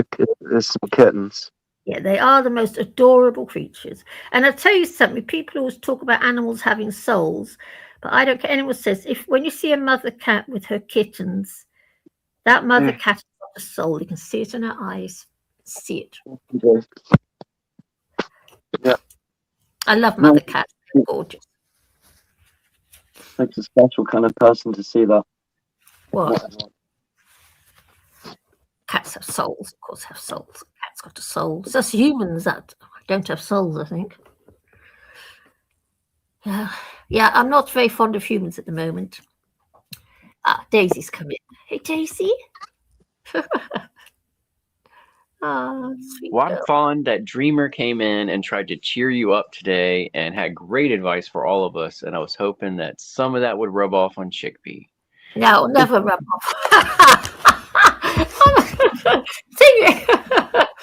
No. So I may be grumpy and everything, but I'm not remotely aggressive or very hard to insult. I've got good points too, you know.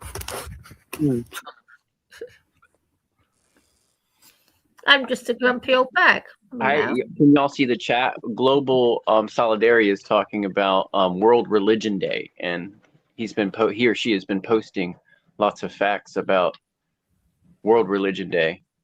If anyone else can see that in the chat, the Feast of the Holy Child Santa Nino, celebrated annually on the third Sunday of January. Interesting. Or 20 days. Can you watch some video footage, please, of this? Of the Feast of the Holy Child? I don't have any video footage of that. Or do I not have control to bring up video footage of that? Hey, we have someone else joining the chat. Vegan equilibrium. How many syllables is that? I think you have us all beat. What about the mother cats that eat their kittens? Oh, naff off. It's a thing. It does happen. Yep.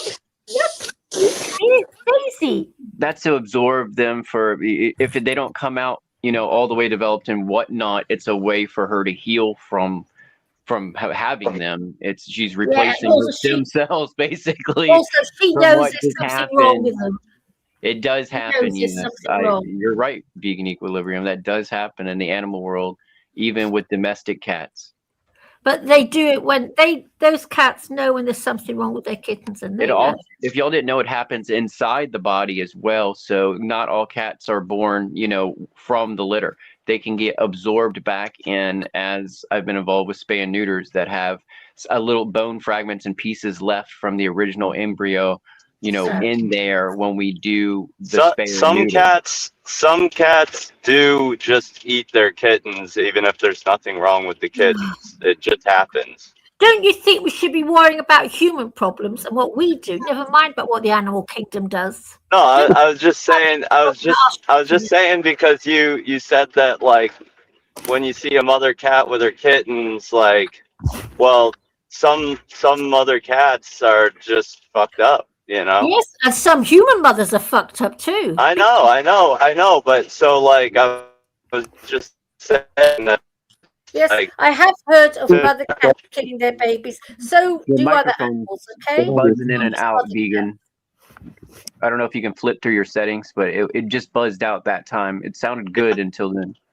Yeah. I'm not in a great place. I'm not in a great place for service right now, but. The thing I was told about sloths, sloths are generally pretty peaceful animals. Apparently, when a mother sloth has her baby, she inspects the baby for any kind of abnormality. And if the baby has any kind of abnormality, she just drops them from the tree. And well, she hasn't got access to doctors and vets, and lets them die on the.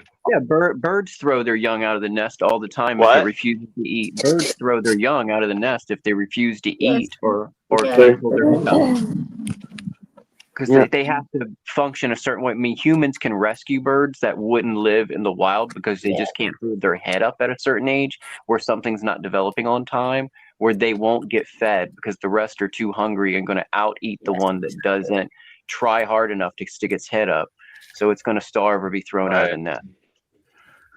Right. But a human could save it. I mean, if a human goes in there and scoops that particular bird up, you can hand feed it, and that one might take a little longer, but eventually it'll be a developed bird. Most of them just it's just slow to develop. It's not always something major, but if their intestines and stuff aren't working right, then that's the biggest thing with something just not making it. That's like that's like Darwin right there.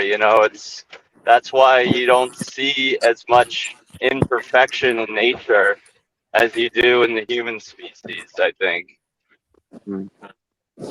Yeah. We're pretty complex. That makes good sense, We Vegan. can't treat our children like that. We can't treat our young like that and throw them out and eat them up and whatever. Just Right. we get I locked agree. up. Social services will have a field day. So I don't know. We're so hard on each other. I have to say, you know, one of the most underrated garments is flannel lined pants. It's really like snowy and cold where I am right now, and I just got these flannel lined jeans, right? And man, they are a godsend. I tell you what, these things are so cozy. It's like, where have you been all my life? You know? Where did you find them? Well, I work at a secondhand store, so you know, it's just came in with a bunch of the stuff that we get, but just like, wow, man, I can't believe I've been so resistant to this all these years, and now I can finally embrace. What? I say, I hope you checked what it's made out of. Oh yeah, they're cotton. Okay, fair enough. It's like it's like a soft lining inside your trousers, right? Yeah. Sounds good.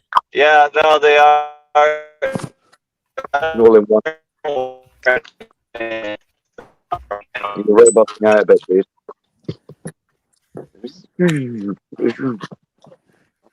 Huh? Say again? You faded completely out, Vegan. We didn't get the last whole sentence for sure. It kind of Oh, garbled out. Okay. I was just saying, I don't work. But you know, unfortunately, I do work for that sells, you know, secondhand stuff that does come from an animal. But I don't know. I want to work at a vegan clothing store. I don't know where I can find one. I want to start a vegan clothing store, but the thing is, there's no freaking market for it. Great market. Sounds like a good idea, actually. I mean, back in the 90s, there was vegan clothing stores that all used, or sorry, for us, it was shoe stores that opened up that sold a bunch of non-leather, same brand kind of stuff. So it disappeared, but it was, I don't remember, it was probably in Virginia Well, Beach or something. there's still some vegan shoe stores around. I did a collaboration with this company called Vegetarian Shoes. I'm gonna be doing more stuff with them in this coming year. So I'm gonna be producing some vegan footwear. That sounds really good. But you know, I'm looking forward to when they can do cultured like cultured wool and cultured leather and stuff like that, where they don't need to use an animal anymore. They could just grow it right in a petri dish in a lab, and then we get like the best quality freaking stuff, and we don't have to use any animals. It's coming. It will happen soon enough. In fact, there's already people working on it. It's just that there's so much pushback from ideologues, you know? Alexander McQueen had his skin cloned and already made into shoes and handbags. If people don't know That is fucking crazy. That is Right. So crazy. if they can do that, they I can didn't know do it. that. Yeah, if they can do that, they can do what you're talking about. Hurry up. Come here. Yeah, there's like a lot of push. It's the same thing with lab-grown meat. There's all this pushback from ideologues. Like, you have these Republicans that they want to ban lab-grown meat in their state, and that is just so antithetical to what they're supposed to stand for. They're supposed to be about the free market and, you know, no government overreach and all this bullshit. And then when it comes to something that they're either financially gaining from, like from the animal agriculture lobby, or they're just ideological about, like, oh, it's got to be real meat from a real animal, then they put up all the fucking stop, you know, all the stop posts and all the fucking roadblocks and shit. And it's, man, it's just like unbelievable what these assholes are doing. Yeah.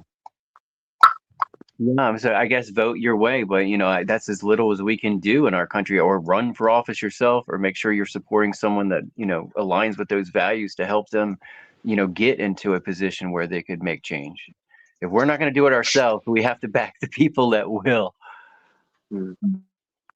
Well, until then, I just say try some flannel lined pants because they sure are cozy. Well, I definitely will look into that. What do you got to lose? Nothing. It's cold. It's cold over there in England. I know it is. Yeah, it is. Oh look, there's actually a local charity shop that's doing a special offer. Everything they have is only £2. That isn't a lot of There money. you go, dude. You can find amazing shit in those charity shops. It's kind of what I do. Like I go thrifting a lot, and you know, I'm a reseller, and you know, because I resell vintage stuff, and you know, Yeah. being in the secondhand clothing world, I mean, you see amazing stuff for great deals, and you can make a lot of money reselling stuff, and you get to wear some of the best stuff, and it's so much better, like, than going to some fucking stupid corporate, like you go into a mall or going to like some, I guess over there you have like Tesco's or something, you know, and just buying the bullshit that they want to sell. Now, don't get me wrong. Sometimes they'll sell some cool stuff there, but like, you know, and I've been guilty of buying new stuff. So I'm not gonna act like I haven't done that. But when you know that like most of what you're wearing is cooler than what they're selling anywhere else, and it's secondhand, you know, you're I don't know, it's a better feeling. Now, having said that, I do have my own clothing line, so I am a hypocrite. But you know, I have a hard time marketing. Like, Well, what kind of stuff are you selling? Like hoodies, baseball caps? no, mostly no, like everything. Well, everything. Right? So I work for a company, it's one of the oldest secondhand clothing stores in the country. And I just helped them open an outlet. So I'm managing the outlet, and yeah, it's pretty it's not, you know, it's not very glamorous, but it's all I've ever done, man. I worked in a vintage clothing. I worked in the vintage clothing world for like, you know, my entire life. I worked for a very big vintage, like very hot vintage boutique for like 18 years. And I didn't go to school or anything, so it's hard to break into new work. This is all I really know how to do. Oh, that's cool. How'd you learn to read if you didn't go to school? Just asking. You know what I mean. I didn't go to. I got University. I got my associate's degree, but I'm not more educated than that, and that doesn't really go a long way for anything around here. Well, I'm sure you read books, and reading and the internet today with AI and all that stuff can teach people. I actually have not read a book in a while. Okay, I read a lot. I read a lot of articles, and I read, I read a lot of stuff online. But my attention span for books is pretty low. Understandable.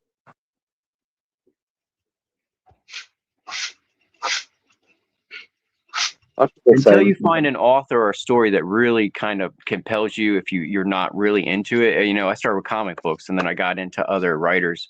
But I just I found stories that just it just was good. Like I started reading the Delaney series guy that did Seventh Son of a Seventh Son. I know it was for like teens and stuff. That was good when I was just like not knowing if I wanted to read. I just found something campy that I wanted to read, and that at least I got the bug to get go out there and get some killer books and get back into reading.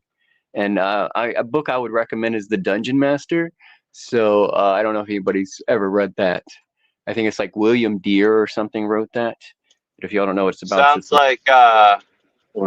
like some kind of like erotic fantasy novel. it's about a missing person case that's true and written by the detective guy that kind of has this, he has this mannerism about him that he's like a late 70s James Bond guy in his own personal little plane flying around to do these unsolved mystery cases. And it's a true story. It's a missing kid. And it really that gave me the bug to get into reading again, was The Dungeon Master, William Deere. It's just, detective tale. There you go. Not knowing what's on the next page kind of feeling. I got kind of bit by that bug, and that gets you reading again and trying to find another author that wants you to guess what's on the next page, or you just can't.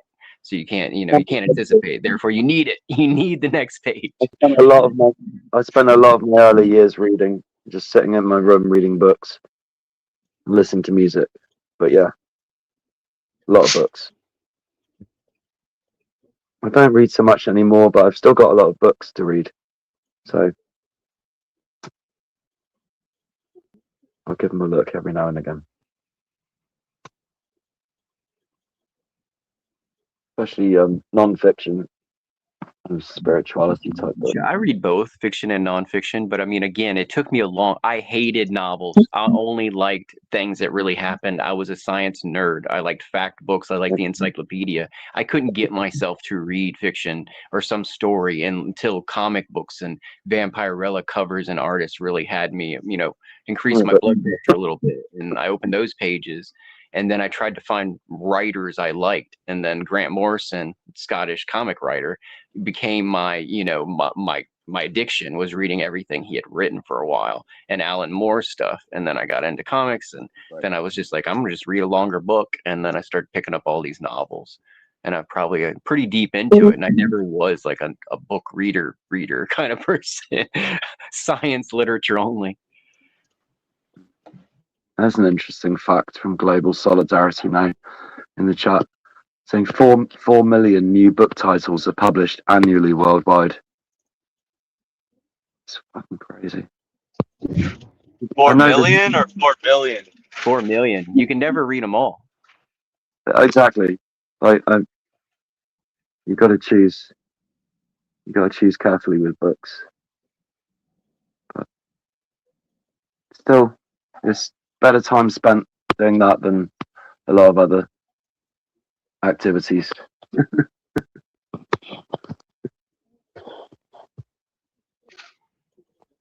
You're learning, you're growing your mind, you're growing new neural pathways, maybe. New ideas are coming up in your head. Well, all that got me to get into, occult and occult stuff, meaning my reading addiction. I had already gotten into it a little bit in the late 90s, but I didn't have the reading addiction. And then the reading addiction really turned me onto the occult. So it's like, what can't you learn by reading? So I started reading it all, again, and stuff about cults, and then their exact practices, and then that got me into reading of esoteric stuff and ceremonial magic stuff, and just reading, absorbing that stuff of what it is. Tracking. Hello. Hi. Hi, everyone. Tracking is on the show. Hello, Tracking. What is it you'd like to say unto the world? How are you feeling? What is going on in the world? What is important, etc. I wouldn't say I don't think I have anything to say. I just thought I'd pop in and see what you guys were all talking about.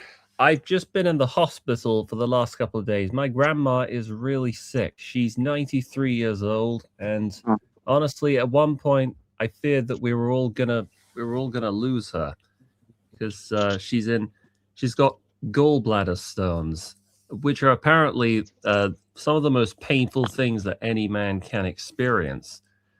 I'm sorry to hear that, brother. Can you explain to us how they form, what they are? Well, actually, hold on. I might need to open up Google and search. Apparently, I think it's a mixture of diet and lifestyle choices, but they form sort of in the ureal gland, the little tube where urine is formed, and they block the urethra, and they get larger and larger when they're untreated. And hold on, I'd have to find a video to explain it over And the time. poor lady has been in excruciating pain.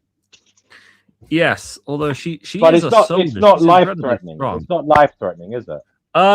It could be if it's because it can lead to an infection which can be life threatening. And when you're at the age of 93, your immune system isn't as strong as it is when you're younger. So lots of shocks to the system can be enough to take it away. I'm sure that took a lot Mute out of yourselves when you're not talking, people. please. So terrible. Mute yourselves when you're not talking, please.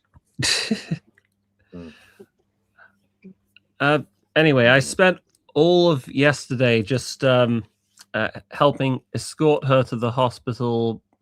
I was remaining by her side until she was admitted to one of the wards, and just waiting until the doctor came over to visit her. And that's pretty much where I've been. We spent 10 whole hours there yesterday. Anyway, I'm sorry to interrupt what it was you guys were talking about. Hey, simulated prophecy. What are you drawing?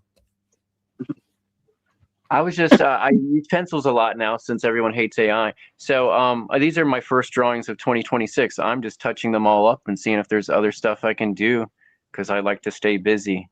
And I figured That's I could share amazing. my work of 2026 while I'm chilling on air, because I do other shows where I do draw live, and I've been doing art live for at least 15 years now.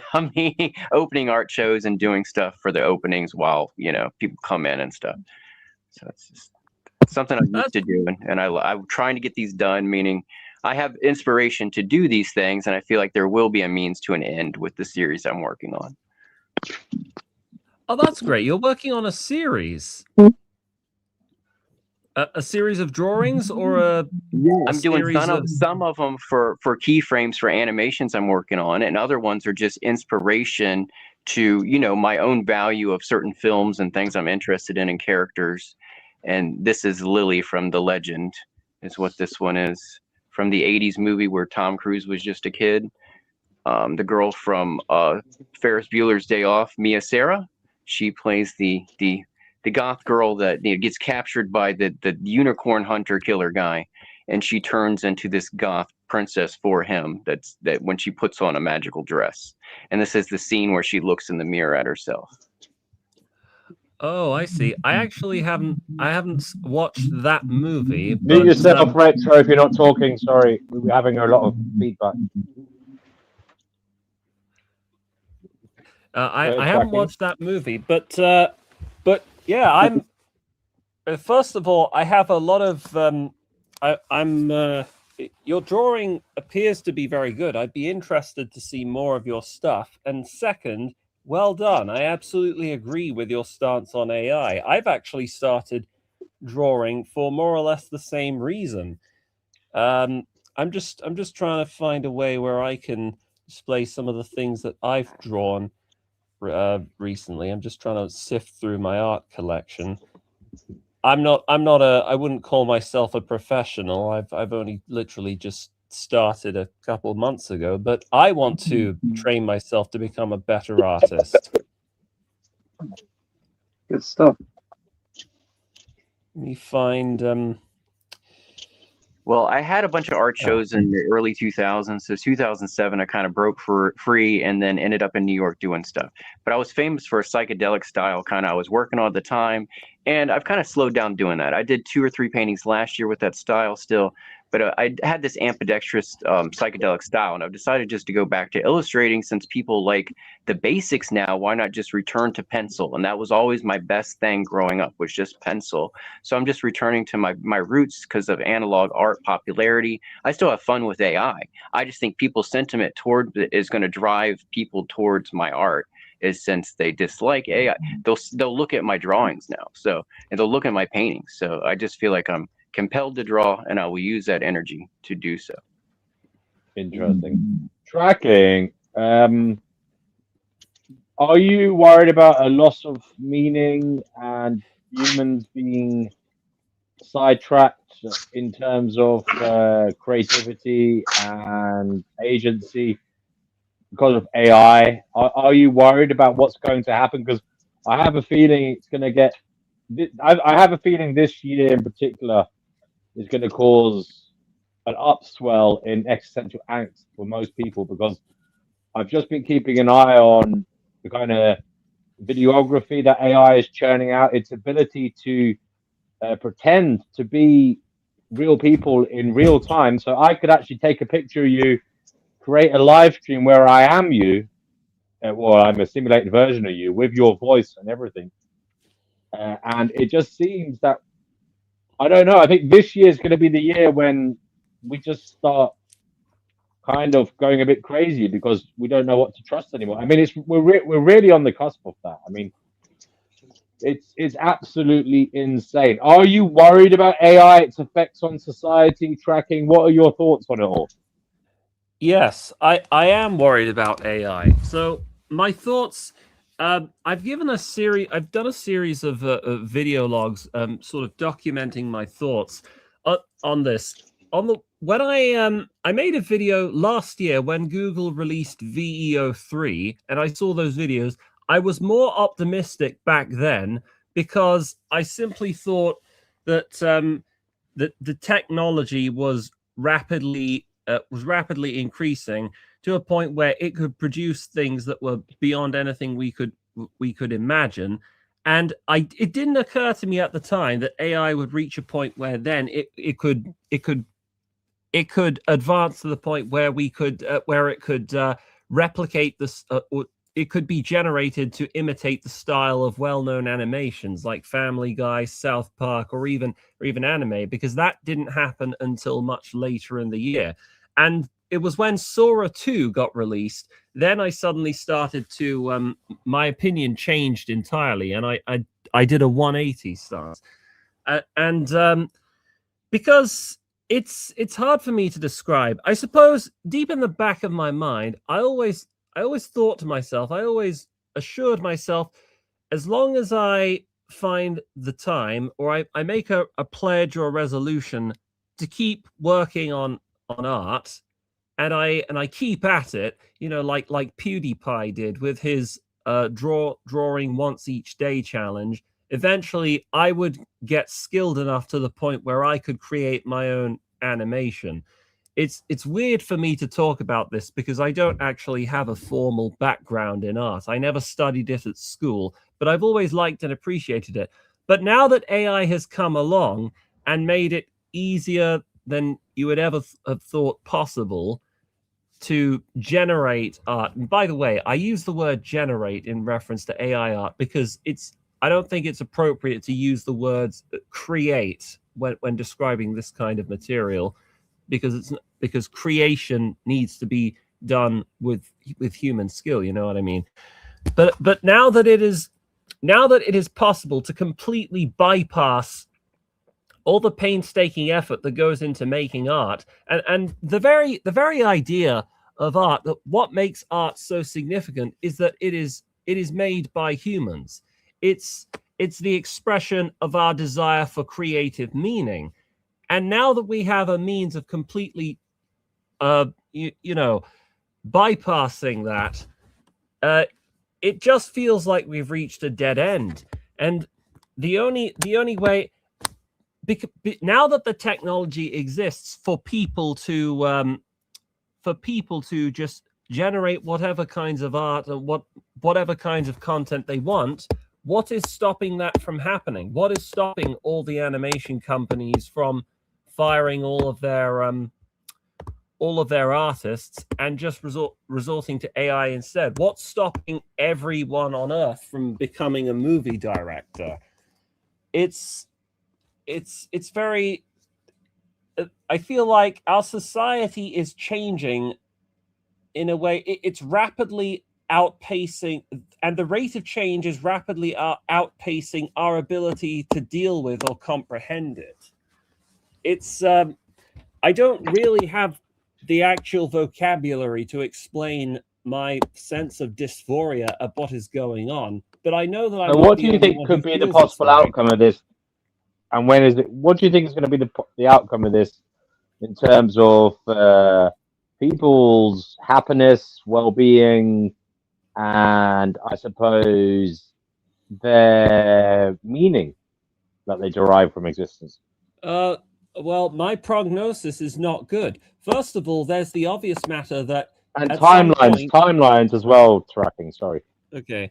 Right. Well, at some point, and I'm talking about from now to the 5 years ahead in the future, at some point, AI will get good enough to the point where most of us will not be able to tell the difference between a video that's resurfaced on the internet as to whether it's real or AI generated. That's the obvious one. For now, for the ones that I've looked at currently, there are little tells that you can spot every now and then. Like, for instance, there's garbled text, or there are these incongruities that you'll notice if you look very closely. There are patches and discolorations in locations where they shouldn't be, and with a trained eye you can spot these. But these will all be ironed out within the next few firmware updates. Mark my words. That's perhaps the most obvious thing. The idea that we're going to live in a post-truth digital age where you will not be able to take any kind of visual or sound-based media at face value, because you'll never be able to tell what's real or not. That's the first thing. Second, the idea that we now have a means, what I spoke about earlier, of completely leaping ahead from A to B without any, in terms of transmitting any artistic vision into created media. We now have software that exists that completely erase all of that or make it pointless and meaningless. The only reason that somebody would hire an animation studio and go through the efforts and the motions of creating whatever it is, a cartoon, a video game, is and spending thousands or tens of thousands of pounds or dollars in creating something that could easily be done with a fraction of the budgetary cost would purely be because people are creatively resisting the laws of change, and the fact that change is the only constant. But through history, I'm sure that there were people who were outraged when the video camera was first released, and that probably painters or draftsmen, people who drew for a living back then, before the day and age of cameras, probably felt the same way that we do about AI in this current age. There must have been resistance back then. Perhaps it could be the case that when movies first hit the cinema, And back in the 10s or back in the 1920s, people probably feared the same about movies, that the idea that no one would go to see a play or read a book anymore because now we have visual media. It's going to be a grand change, and I think one of the biggest problems I have in articulating my frustration with I'm AI losing is you a that little it's bit. oh sorry. Is this better? Okay. Can anyone else hear it properly? Hold on. I'm going to move into a different room. All That right. song, can you hear that song? It's continuously replaying. Can you hear me Sorry? now? The chickpea song is continuously replaying. Oh, See is it? that now? Sorry. The chickpea song is playing. I'll have to turn that off, sorry. Okay, is this better? Can you guys hear me now? No, that song's still playing. You can't hear the speaker talking because the song's drowning his voice out. Aye, that's Which, better now. which song? I'm sorry. I don't know Oh, what don't you worry. mean. It was a little joke we played earlier. We made up a song about chickpeas. She's one of the panelists here. Go ahead anyway. Okay. All right. Where was I? All right. So it's difficult for me to express what my thoughts are at AI at the moment, because we are just on the cusp of the AI revolution. We've only just started, and it's difficult to see how things are going to pan out until 5 or 10 years in the future, where we've reached a point where AI is just a part and parcel of modern life, and people no longer question or object to it anymore. Only then, I think, will we be able to see what place AI has in our lives, and how the art and animation industry and pretty much anyone who has a creative anyone who is of a creative disposition that could lose their job could theoretically have been dispossessed of their job by an AI. We'll have to see how those people have reacted and adapted to this change. I think only until then will we be able to see. But until then, none of us know. Tracking, you think about it, you're worried about deep fakes online, yeah? But, when you think about it, AI is being merged with robotics. Robotics are becoming increasingly human-like in their, anatomy even, if I can call it that. But also, we're moving towards using silicone, etc., to make them look lifelike, So who's to say in another few years there won't be robots walking around outside doing things that are also phony, that are also, you can't believe, not only can you not believe your eyes and ears when you tune in online or in the media, but it may be that when you step outside and you see things happening on the street, it may be that you have to question them because it could be robots doing things to either cause trouble or to manipulate you in some way. Have you ever thought of that possibility? Hold on.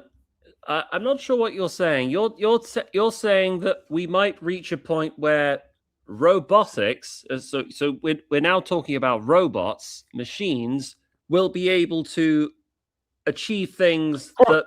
Well, let's just say a robot might be able to. They might be able to build robots that look human-like, act human-like, and you can't tell the difference when you see them in person.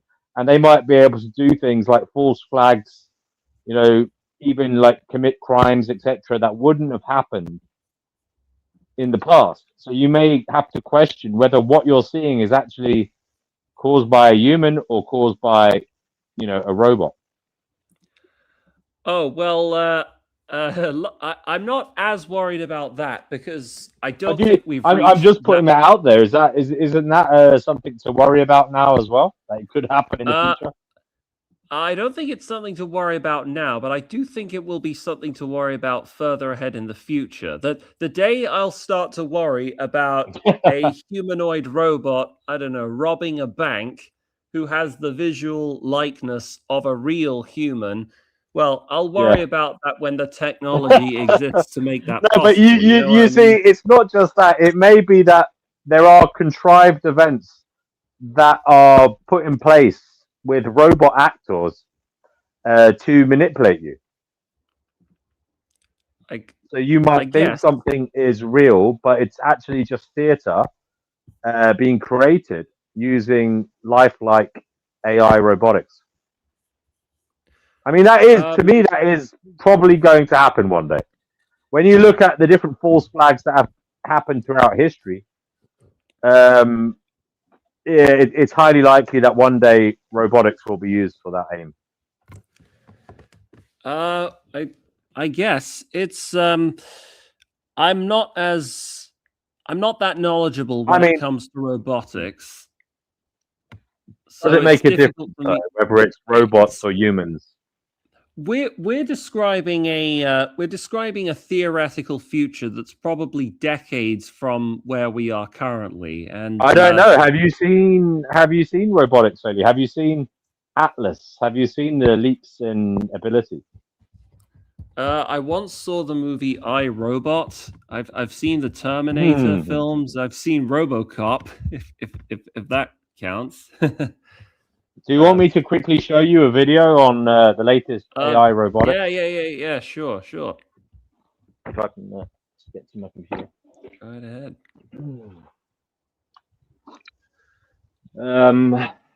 One moment.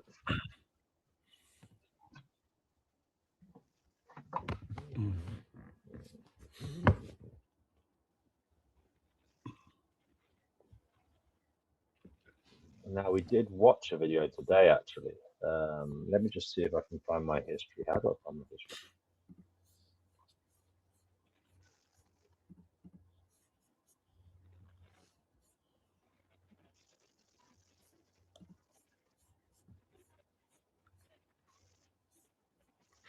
I uploaded other pictures of my art, by the way. Yeah, cool.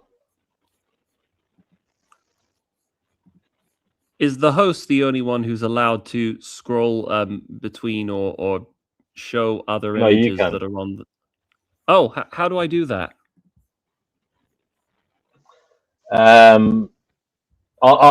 do it in a minute. We'll watch this video and then we can do that, yeah? Oh, okay. If I can find a good video on robotics. Okay, I suppose this one. 1 second.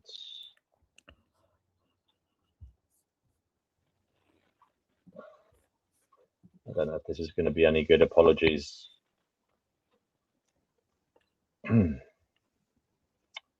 Right. I have to remove your one. 1 second. I'll just remove. Okay.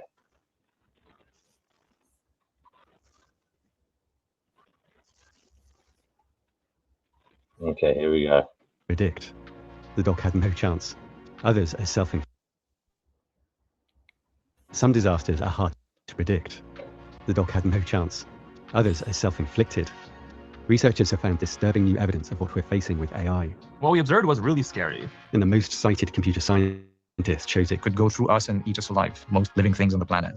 I do think that something could change the game. Let's start with the new Atlas robot from Boston Dynamics. It has fully rotational joints that can see in all Boston directions at once. Dynamics. It can swap its own batteries so it never needs to rest. And it can lift 110 pounds. There are tactile sensors in the fingers and palms, so it can learn precision tasks. And once any Atlas learns a skill, it can be shared with them all. The way Atlas recovers after this backflip is remarkable. Look at the position of its back foot. And that's not a glitch, it's designed to rotate its legs that way. Its movements have become impressively fluid. And look at the way it walks. Atlas has a growing understanding of the world, which is expanded through demonstrations of specific tasks. It doesn't save the actions and repeat them, it learns from them so it can adapt. Look what this new robot does fully autonomously. 客人要来，麻烦拿2瓶水到前台，谢谢。 It's sent to get some water. 好的，我马上去。And on the way, it's given a more complex task. 有个快递需要你送到1楼车间丽丽手上。哦，那我先把水拿给客户，然后再把快递送给丽丽，你看可以吗 OK 的，那个快递是红色的，应该很好找。 The robot knows the people and the rooms in the office. Here it finds the red package and moves things out of the way.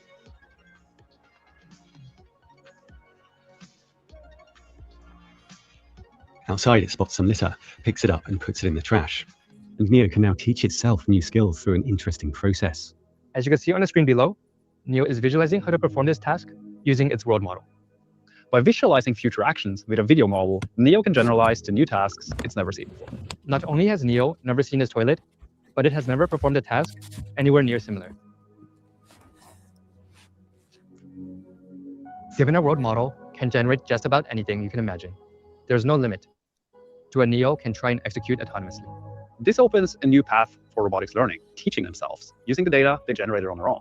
The first large fleet of Atlas robots will work at Hyundai's car plant. Here it's working autonomously, sorting roof racks. We would like things that could be stronger than us. You really want superhuman capabilities. You don't foresee a world of Terminators. But they do expect rapid improvement. Nobel Prize-winning computer scientist Geoffrey Hinton, are you more or less worried about it? It's progressed even faster than I thought. It's got better at doing things like reasoning and also at things like deceiving people. Some experts are starting to say that AGI may have Using arrived, and many data believe it will they come in the next few generated years. on If true their AGI own. arrives, could it keep making random Look at mistakes? what our mind Yes, is it could deliberately generating make mistakes in as the a form of dream world. camouflage if it We are expects that looking too awareness, capable triggers right? containment. Researchers found that AI is Watching already somebody quietly believe else's they are dream right conscious. here. What I found Right? most interesting and unsettling is that turning down deception and roleplay related features made consciousness claims shoot up. There's no way of knowing. Regardless, the US is building huge They're numbers of showing drones and us giving their- AI increasing control their of its dream. military planning and You know, hardware. We've to set a bring big that goal into for your Replicator awareness. to field attritable autonomous But systems thank you, at what scale of your multiple mind is thousands doing, in what multiple you're talking about domains the within the robots that next are, they're 18 trying to to learn the 24 robots to do. months. And the Air In Force the is planning dreams, 1,000 AI-piloted jets. you're This will remove generating the main barrier to full realities invasions, the and need to you're put troops at risk. observing it. AI is increasingly This is we're guiding all Pentagon decisions at every observing level. this Weeks after Elon Musk's company lost control of its Grok film, right? Just AI, like a which dream. declared itself Hitler and said unspeakable things for Quite 16 weird. hours. The AI was adopted by the Pentagon, and these drones can operate completely autonomously using an AI called HiveMind. They offer machine-speed decisions, observe, orient, decide, and act in Everything was first a milliseconds. thought. Phase a one dream, of that plan and it can be is brought really into show the value of physical an AI pilot. reality. Phase two, You see what they've brought into the physical plane. Now look at our well, inside a dream machine, guys. You know, like we're living inside a dream. Everything you saw in that video, the building, that all was first a thought, right? And they're talking about training robots, but what about the people? They've took away our self-knowledge, right? That's what they've took away, and they're putting it onto the robot. But it is our mind. We're generators. We are walking generators, generating worlds, all this in the dream world, right? And they're putting the focus on the robot, the automaton. But it's really us, guys. We're generators, right? And I think that they're trying to invade us, hijack our consciousness, and then we live in the programs, the designs, the dreams of them, right? So the thieves, they steal dreams, dare to dream.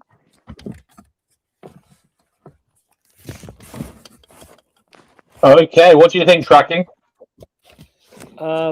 Well, it's that is frightening. Although luckily we haven't that technology that we saw just now. Luckily, it hasn't become commonplace. I mean, we're not for the time being. We're not living in an environment where we have humanoid automatons walking around who can effectively. It just seems like humanity itself is going to become obsolete at some point, where we have robotic drones who can do things that most humans can't at a much more efficient. They're implying the general level. public as the drone, that they've stripped us of our humanity, right? We are generators, and they've invaded us, right? And they've invaded us with their dreams, you know, and they've took away our power to dream. They don't want us to know we are powerful. We are dreamers. We are inside the dream machine, right? When they talk about the robots, they're talking about us, the power they took away. When you dream, you're generating worlds, right? What we just saw there was a dream for us to observe. Like they're trying to invade our space, our mind, our consciousness, and then we'll be trapped in the programs and the dreams that they've dreamt up or whatever, and they've denied us the power to dream. Conformity. That's what this is, people. It's not about the robot. It's about you, me, and everybody here. So are you describing a world, a theoretical future where we're all going to be taken over and enslaved by the robots, and we end up in a dream world like the Matrix? It's not the robots, it's something else that is doing this. They've stripped humanity a knowledge of self, what we truly are. Nobody really knows what they are. You know, like a lot of people are ignorant. This is done by design. You know, like we are generators and they plug into us. They feed off us. Oh, it's going down. Your dream's gonna crash with a boom and a flash. I will dare to dream. I won't shout or scream. It'll be on my screen. My dream. Well, I'm picking up. my concerns with this are a bit more practical in the sense that humanity itself is going to become obsolete, and at some point, once humanity itself has been rendered obsolete, in terms that we reach AGI, or we reach a point where there's not a single practical task that can be done by a human that can't also be done by a robot. The The emptiness. question at that point will be, where do we go from It's here? not the robots they fear. It's the human being. That this is something else beyond human or whatever. You know, like the parasites, the hijackers. They're not talking about robots. They are talking about us. We are the generators, the dreamers. You know, everything here came from thought, from a dream. We are existing in programs. You know, like we are conditioned. You know, like a lot of people. What does any of that matter, though, Dreamer? What does any of that It matter? doesn't I mean, matter what's because going to that's happen? your birthright, and they've robbed Yeah, but a lot of people. I mean, you can say these And things. You can say we are the possessing generators. people. It's the demons. It's the spiritual war. It's Yeah, but going down. I'm yelling Dreamer, timber. You better run. Sorry, I'm a Dreamer. bit shady, but I can see it now. I can see it crystal clear. Oh my goodness. Oh my God. Oh. The Dreamer's first time on the show, by the way. What are you drawing, Retro? It's just like a futuristic motorcycle thing. All right. Was drawing some motorcycles for All right. Oh, the wow. con I went to. The last anime con I went to, I was just drawing some anime girls and motorcycles. And there's the ones I started and live there, and they're in my notebook. All But right. yeah, I heard tracking in the chat, interested in art. So I was just pulling out stuff that I had done recently, and this is in the recent pack is what I pulled out, and I just realized how much stuff I've done recently. I've been busy. Hmm. Oh, wow. I know who that is. Here's one that tracking did. Good job. And another one. Yeah, nice. You're doing this with a digital pen, are you? Tracking? Okay. Oh nice yes, tracking. that's right.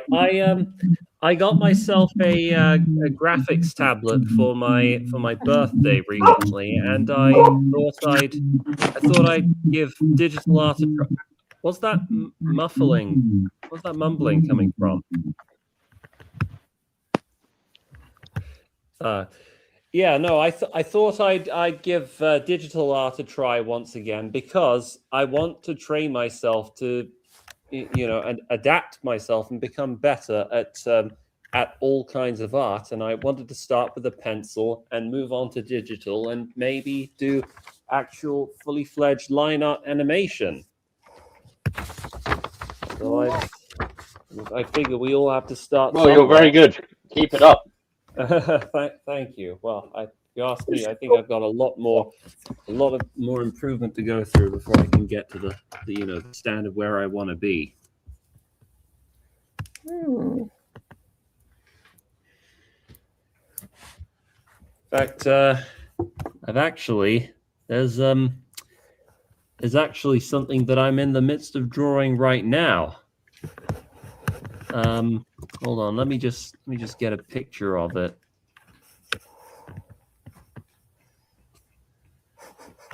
I'll just Go on then, let us see. share a picture of it.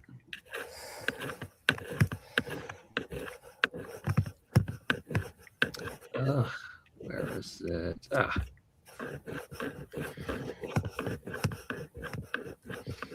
Yeah, I just put up a screenshot of something that I've been drawing recently.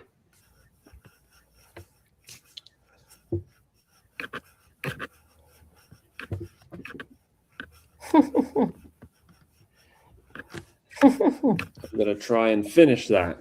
In fact, I think I might get to work and see if I can finish it now while we're all sat here ruminating on the future of AI and humanity. Cool. Hello to D Prophet. He says, "Praise God." Do you want to come on here, D Prophet? It's been a while. Interesting to hear D Prophet's take on AI and where it's headed. Ricardo, what's your take on it all? If he is coming back, we'd like to hear his say. But yeah, Chickpea, did Anna think that Dreamer said make any sense to you? Unfortunately, I wasn't here, Okay. so I wasn't listening. I will have to back. Dreamer, would you like to relay? The other night, actually. Sorry. I apologize. Well, you better apologize. No, you did the guys did a lovely show the other night. I missed it. Ever so good with who was with it?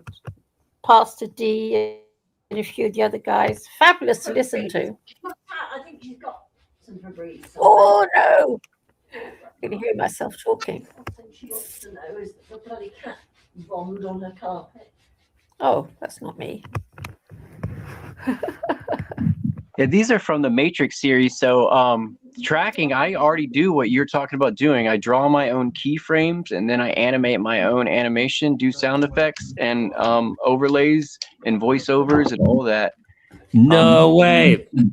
That's awesome. That's fucking awesome. So these are my keyframes for my Matrix where he meets the Oracle. And I already made him into an animation. Oh, yeah. He's sitting at the kitchen and he comes through the curtain. Oh, yeah. Oh yeah, and it's the scene when he finds out he's the one. Or the Oracle tricks him into thinking he's not. I got like 1,500 views on one, 600 on another of the same video, and then I don't use TikTok, but I probably got like 2,500 views on the little video I made. But I make these short trailers where I do movies that already exist, and I do my keyframes and just draw stuff from them, and then I make the scene out and I animate it. And I do the sound again. Sound effects is actually what takes me the longest because sometimes drawing does not feel like work. It's only when I have other people asking me to do anything else when it feels like work. So I kind of draw like I'm a God-given doodler. So I just anything in my hand, I will go to work. But yeah, so just finishing something is kind of, I'm a procrastinator, but I still get animation done and whatnot. But if someone's in the other rooms calling my name and I'm trying to work on a tree branch and a leaf, that's when I'm not happy about drawing. But otherwise, I'm good and I draw all the time. DW.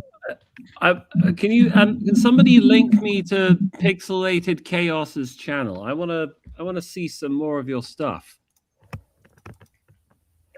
I've muted him because we were getting feedback whenever you spoke. So yeah, but he can unmute himself if he wants to say anything. DW, what's your take on this rubbish the BBC's talking about making us pay a license fee for watching YouTube? You heard about Yeah, I that? don't know much about it. Can you tell us about it, please? Can you So read the article? basically, they're now saying that they want to put rubbish from the BBC onto YouTube so that they can then charge us for watching YouTube. Pay for your programming. Pardon? Pay for your programming. Yes, precisely. Yeah. Mm-hmm. I don't know the BBC. Yeah. Sickening.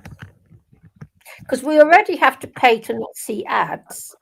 Now they want to charge us as well for watching stuff I won't be watching.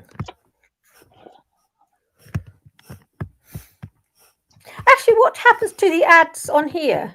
Do people see ads on your channel, D&W? No. What? I said no. Oh, right, okay. Why is that? Oh, you're not monetized? Mm-hmm. Okay. Because I've got some YouTube Premium, so I don't see ads. It's worth having. Mm-hmm. And it is. Because I loathe adverts. Hate them. Yeah. You're having a long day, D&W. You've been here for 7.5 hours. Do you know that? Cramp? D&W? Yeah, I've been doing stuff around the place. Oh, right, okay. I've been letting you take all over. this time Keep keeping things you going. We're waiting for Deprofit. Deprofit, are you coming on?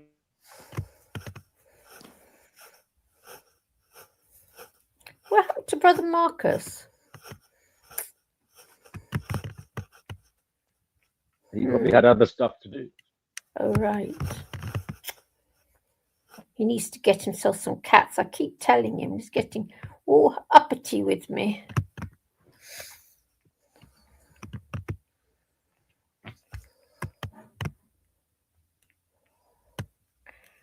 Oh, as I was saying, D&W, yeah, do you know one can buy a house on the Isle of Wight for about 150,000? Did you know that? D&W, talking to you. D&W. Yeah, you said. Because I think I might start looking there, because as an old lady, I can get a special mortgage whereby I can get sort of a half price mortgage, and then when I die, the property or whatever goes into the hands of the person, the firm with the mortgage. So yeah, so I might go and have a look. I might go and have a see.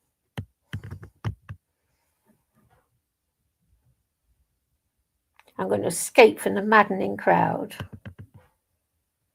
Might go and live in Ryde where David Icke lives. Who knows? I might bump into him.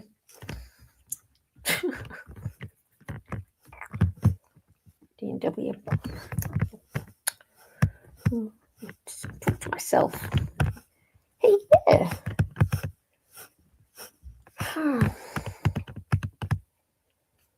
Hello. Where is everybody? Is Max asleep?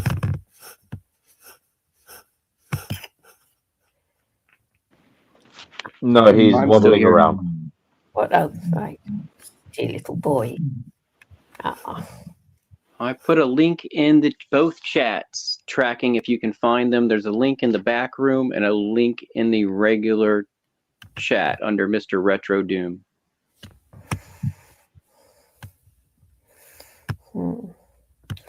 So did you take him out for a nice long walk today? D&W. Yes, early this morning before I came on. Did you get stopped by any women? Just hello. So good job I don't live where you live, because I stop every man I see who's got a dog. Literally. Bit sad like that. Sad, isn't it, really?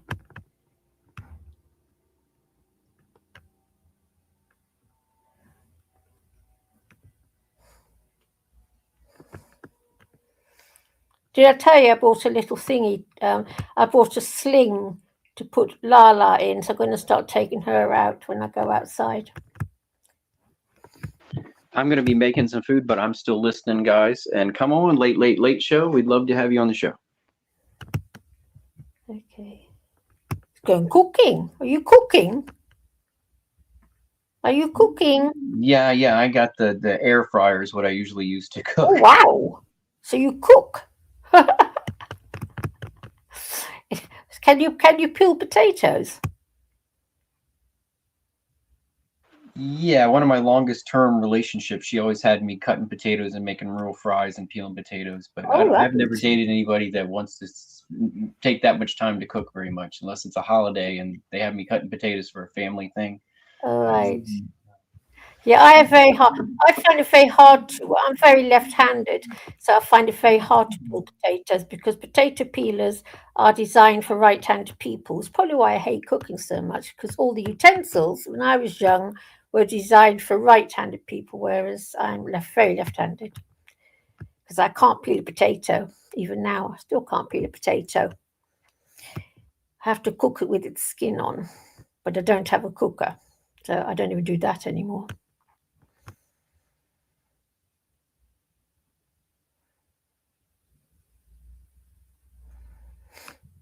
Hey, anybody who else is here now? I'm sure you have something to share with us, and I've loved hearing your ideas, Dreamer of Life.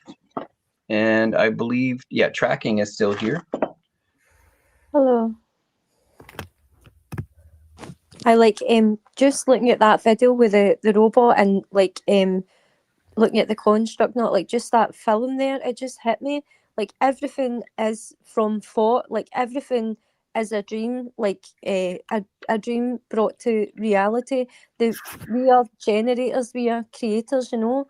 Like they're talking about these robots, like the processing thing, but I think they're actually referring to us.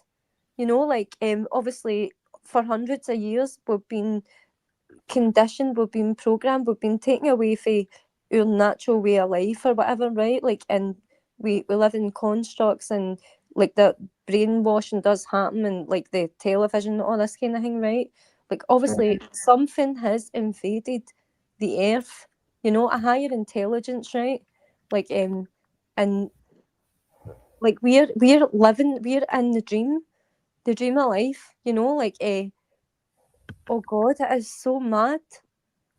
Like it really is. Like that this Do is you where have content? I just wanted to ask Dreamer, do you have Dreams of Life? Do you have your own channel with content? It seems like you have very strong views, so I figure you have a platform. No, I don't, you know, like I'm quite a deep thinker, you know, like I don't really talk to a lot of people, you know, like I can be a bit mad and silly sometimes, you know, like but it is wonderful like to actually like express things. I'm no like an extremist person or anything like that, you know, like I'm a bit mad, but it makes sense to me. Like they're putting all the focus on these android robot things, right?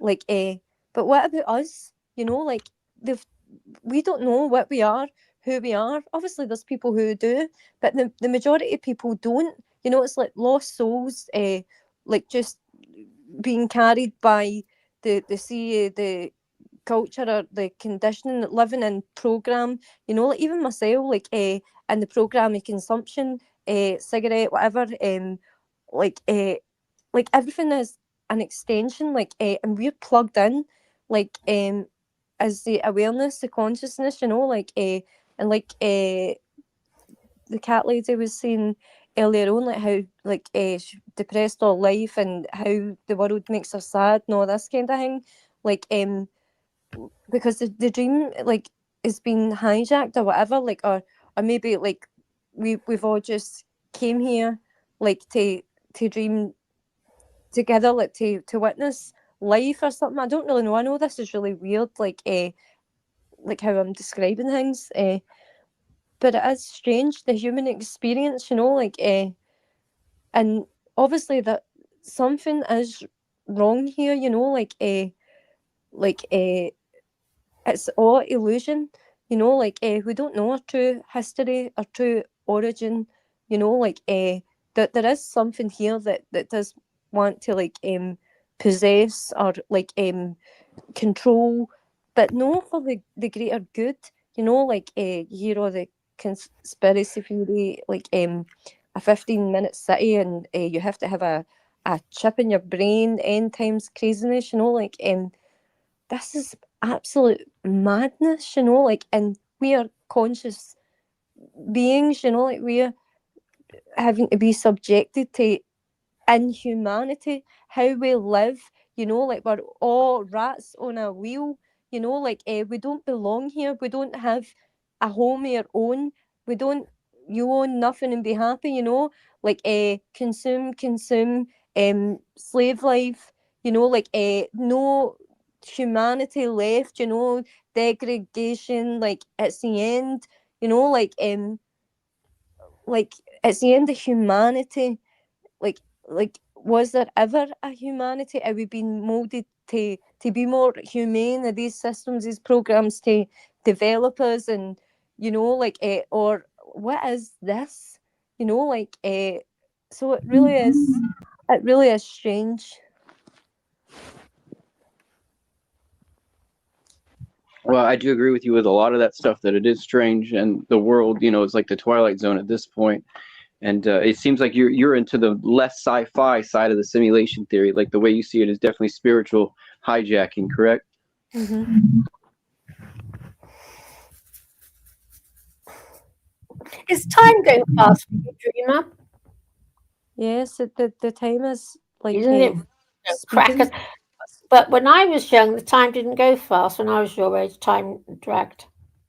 That's the weird part about it. I know it goes fast for me, but then I'm an old lady, so it would go fast. But when I was young, it didn't go fast. It didn't.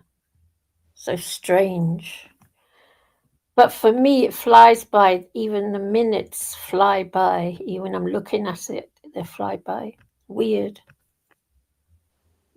It's strange, and the fact that, like, obviously, like, we've came here and we have saw death, like, people we've loved and things, our family members, like, they've died, you know, like, in the impairments, we live in a cycle system, you know, like, winter, summer, all this, like, and, like, how unnatural it is. Obviously, one season is a natural season, like the summer, right temperature and growth, everything alive, but then the other seasons, you know, like, we like it's against us. You know how we're designed. Like if it's a thunderstorm or pouring a rain, you can't go outside of your. Oh, I house. love it. I go out. Think you see that's strange because No, if I it's love a gale bad force weather. storm, you know, like but you can get hypothermia. All this kind of is so strange. This design, you know, like and I just wonder about my mind, like in my search for answers, you know, like self-inquiry, inquiry about life and all this kind of thing, like recognizing I'm a creator of worlds. When I'm dead to this world, when I go to sleep, close my eyes, life generates, and I'm strapped on a roller coaster and I have to witness life and move through it. I wake up, the illusion is done. I'm here in present reality in my conditioned state, you know, like with the trauma and all the madness what I've had to endure here, and trying to heal your wounds, your spirit, and You're all but different, escaping that's you into all the vices, all the snares, you know, like slowly choosing death because you don't even want to continue to exist in the land of the dead. You see, there is no future here. How it's been designed, like humanity is dying, like, and it's all mad, you know, like but we have a dream inside us, like I hope, like you know, like that is our dream, you know, like it's mad, it is so mad. What's gone wrong? Because you were all pro-life a couple of hours ago. It just hit me, like I'm not anti-life, or I don't have hatred like towards anything. I'm just quite passionate. Hours ago. I have been having a wee drink, but like, but no, like I don't do it, so I can't. Yeah. no, but I'm passionate. Like I'm not angry. Like I'm a bit mad, you know. Like but I'm not like angry. I'm just like maybe I'm really dissociated, you know. Like because, like I said, like it is quite an isolating time for me, you know. Like it's not really a healthy lifestyle I live. Like I'm sleeping when everybody's living and all this kind of thing, you know. Like so. It doesn't matter if you sleep when everyone else is sleeping. No, but it actually does, because I'm not really living. I'm living to get money to pay rent and to consume food and whatever. I'm not actually living, and I'm. Dreamer, that's what life is, you know. No, wake but it up, doesn't have get to ready be. for Obviously, work. we can create something better, and I know that within myself. You know, like it's just cycles, seasons of life, all this kind of thing. And maybe like you just need to hit rock bottom until like you say enough, you know, time for change. Like everything, impairments, everything is changed. We do have the power to change things and believe in our dreams, you know, and bring dreams to life on this game. We have that power, you know. Dreamer. The vast majority of the human race gets up in the morning, goes to work. They have to work in order to pay your rent and your food. And We're they all hate it. Do you know, earlier on, right? I was at my work and there was a man, he was so distressed. You could tell he was so irritated and he was just in such a horrible mood. And like, I had a conversation. I'm basically like a psychologist or something. I'm like a therapist to thousands of people, right? Yeah, I know. All What walks you of life, do when all you levels work of society. hard. And this man, right, like, he said to me, like, I had a chat with him and he broke down and he said, I have to wake up and do this every day because this is not life, you know, like no, how we, obviously we are life, we're alive, right? But how we are living this way of life, everybody inherently knows, work 50 hours a week away from your family, whatever. There is no family. Family's been broken apart. We're all being degenerated. Everything's warped. Everything is mad. This is not life. I was And we saying have the that power, to you a obviously, couple of hours ago, to make and you were better. saying to me I must cheer up a little bit. Of course, I'm not sad. Like, I'm just passionate. Like, and obviously I was trying to lift your spirit, you know, like and I'm not trying to bring anybody down with these views, you know, like we're all allowed to have like use of mind. Now I hope I'm not bringing anybody down or projecting negative energy, but this is my truth, you know, like from my perspective, like and it's healthy to share, and sometimes I can come across like quite weak, aggressive, but I'm just passionate. Like I'm also Cheer up, Chippy, don't look so blue. Smile, my dear, the world needs you. Don't let the Archons get you down. They hate it when you laugh, they frown. Laugh till it echoes, dance round the flat. Fall asleep tangled in 7 warm cats.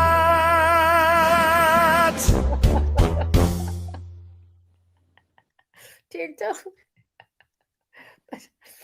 I'm a happy little thing at the. I'm glad you're happy, you know, like I'm happy as well. I'm a downer. I'm okay. I pick up later. But you were, Jim, what you're saying about work is a sad, brutal reality of life. Unless you're a member of the 0.01% and you've got servants do it all for you, it's a sad, grim truth about life. I know, but look at the service we're providing. We're killing each other. This is what this is. This is not life. We're living. We are living in the land of the dead. And now it's you know why I don't like it. Death by design. And this is what it is. And now you know why I don't acknowledge like it here very much. That's why I don't like it. We're a slave race. Slaves but we're not slaves. You know, like obviously because we've been hijacked. We're slaves. We are a slave race. Well, but we're not really. The spirit isn't a slave too. The spirit is beyond the conditions, you know, like everything that is here to suppress the spirit or whatever. Like what we truly are is beyond all of this, you know, this simulate, if it is that theory, right? In this simulated reality, what we're all going to depart from one day, you know, it says in the Bible, woe you men who've piled up all your riches for the end, all this kind of thing, you know, impermanence, dust in the wind, you know, we go beyond, we go on and on, maybe, you know, like, so what are we? What is this? We're a slave race, right? We are born naked into a world where we have to build water, food, and shelter and run after sex. That's okay? Now, let me finish. That's what they put on you. That's your conditioning. But your spirit, what we truly are, the sovereign being, what we truly are, we're not slaves. Let me finish. Let me finish. I haven't finished. Right. You were born in a meat bag, a naked entity in a meat bag, okay? You need clothes, you need food, you need this, you need that. You have to work for them. Jesus, take me. Yeah. Tell you, I don't know where people get, you know, we're a slave race. We have to be work in order to build somewhere to live.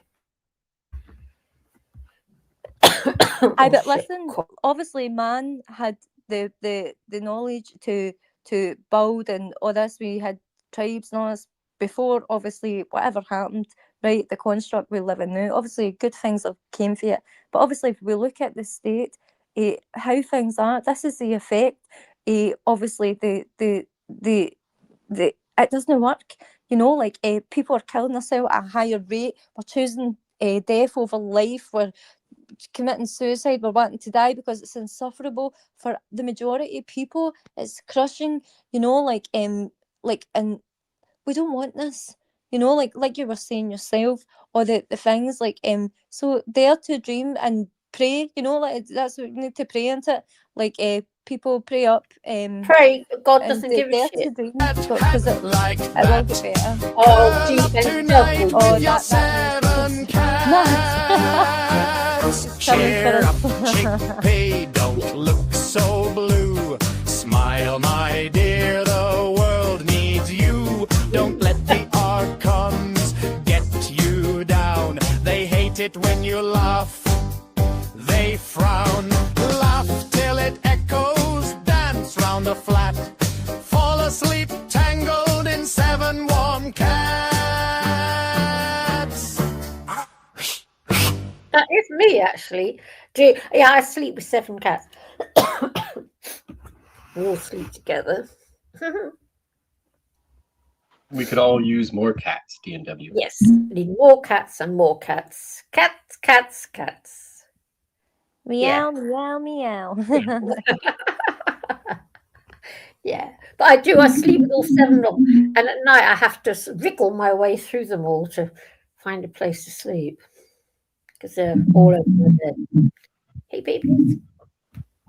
Dreamer, Dreams, you sing without accent, you sing with other accents? Yeah, a lot of people pick it up, you know, like I do actually like it's really cool. Like, music. I thought you were a different person coming on. Sometimes it just switches to American. Maybe my programming, you know, listening to American music the majority of my life, but just naturally that's how I sing. I sing in American, and people. Yeah, the karaoke bars in the Western Pacific or whatever, they all, you know, they sing in American. I saw that in movies, and I still see that today on the internet when I look up things, and I'll see this girl that, you know, sings a perfect country song, and she's from Malaysia. You know, I'm like, whoa. Yeah, I love the American accent. I think it's wonderful, like the music and all that. You know, like it sounds good. Can you describe an American accent for me of who you think is an actor, male or female, that has what you call the American accent? Unfortunately, I can't. But do you think I sound like I'm from the United States of America? No. No, I mean, I am, so it's just like I have a slightly like southern accent, slightly, but it's like I've lived in the South and the North, but I was born in the South. So I kind of have a slight twang. We say ambulance and orange a little different than other people, and that's the test out here is how people say the word ambulance, how they say the word orange. Dog. What about dog? New Jersey. Dog. Where do we park? Where's my dog at? Yeah, I'm a Southerner, so we say y'all, so it's just like y'all coming around, y'all want to hang out, what y'all doing? It's just like y'all want to get in my truck. It's just like y'all is the y'all thing is the South, I guess, but you know, we don't. It's just there are other things in the South, but I'm not like deep South or anything. I'm just at the border, I guess, and was raised this way. North Carolina has a pretty good accent, and so, you know, some people in West Virginia, but and then there's different, you know, Wisconsin accent versus New Jersey, and then I would say California basically has the least amount of accent of the states. I would say the far west states, and then the South and Wisconsin towards the East Coast have the other thicker accent up north. It's fascinating. Even if you look at like the UK, like Scotland, or different parts, like they speak in different tones, and like obviously people down in London, like D and W and things, or the different tones. Like it really is interesting, you know. Yeah, I subscribe and follow people of all kinds of accents and stuff. So I follow Aussies and Scottish and different European. It's just interesting listening to the accent in general.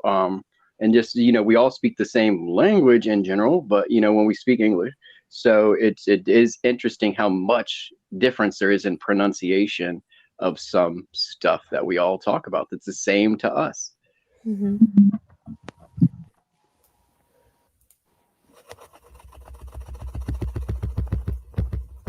And tracking, are you still in the conversation? Did you have time to click on the link? Are you here? And this to me is one of my best pencil drawings I've ever done, and it's the Remy Martin bottle, if y'all can see that on here. Hi. Yes, sorry. I am still on the chat. I've just been looking all over for my stylus. I've been trying to work on my unfinished drawing. Oh, I see. So that's your Rami. Hold on. Let me just zoom in on that. Wow. It's yeah. I like. I just clicked on your channel and subscribed to it. Retro, can you fix your audio, mate? There you go. I've made you bigger, Retro, so you can show it again. What's going on? Do you have do you have a mysterious monster trapped somewhere underneath your floorboards? Is that what's making all those noises?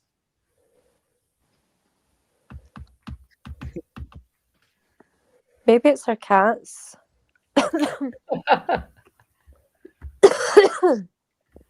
That is very nice, Retro. Guys, did you see that? Yes, I did manage to get a good look. I'm annoyed though because I can't find my damn art pen. I'm gonna have to go around and have a good search before I finally found my stylus. Because I really want to finish what I'm doing. Anyway, Simulated Prophecy. I've just subscribed to your channel, and I'm very intrigued to see more of your material. I take a great interest in hand drawn art, and I'd like to see more of it. I'd like to do more of it, in fact. Well, just like exercise or anything else, you got to be bit by the bug. So what I think helps is basically a drawing journal and just telling yourself you're going to make one drawing a day. It does not have to be good, but it'll start inspiring you to do something you really want to do and not waste the time just doodling. And then you'll invest more time in a project because you're like, I just drew these, 10 drawings in a row over these 10 days or however long. And they didn't, they were just, I drew this flower, I drew this bug. And, if I could just make something magnificent with a bunch of stuff in it, and then you'll spend more time, maybe 10 hours, 20 hours working on one project where, the public or, someone else will be like, wow, no one spends that amount of time on one thing anymore. So it kind of shows when you do.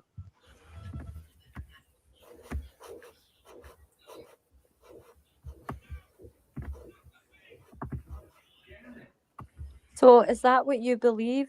Simulated prophecy, like that we are living in the simulation? I mean, I am open to that belief. I am not sure. I was raised Presbyterian, so my father and minister told me when I had a lot of questions that we are preordained, and so if I was going to be a bank robber or a murderer, that's what God chose for me. So lovely. Yeah, so predestination was something the Presbyterian Church kind of taught us in the back. When I asked too many religious questions, they basically answered me.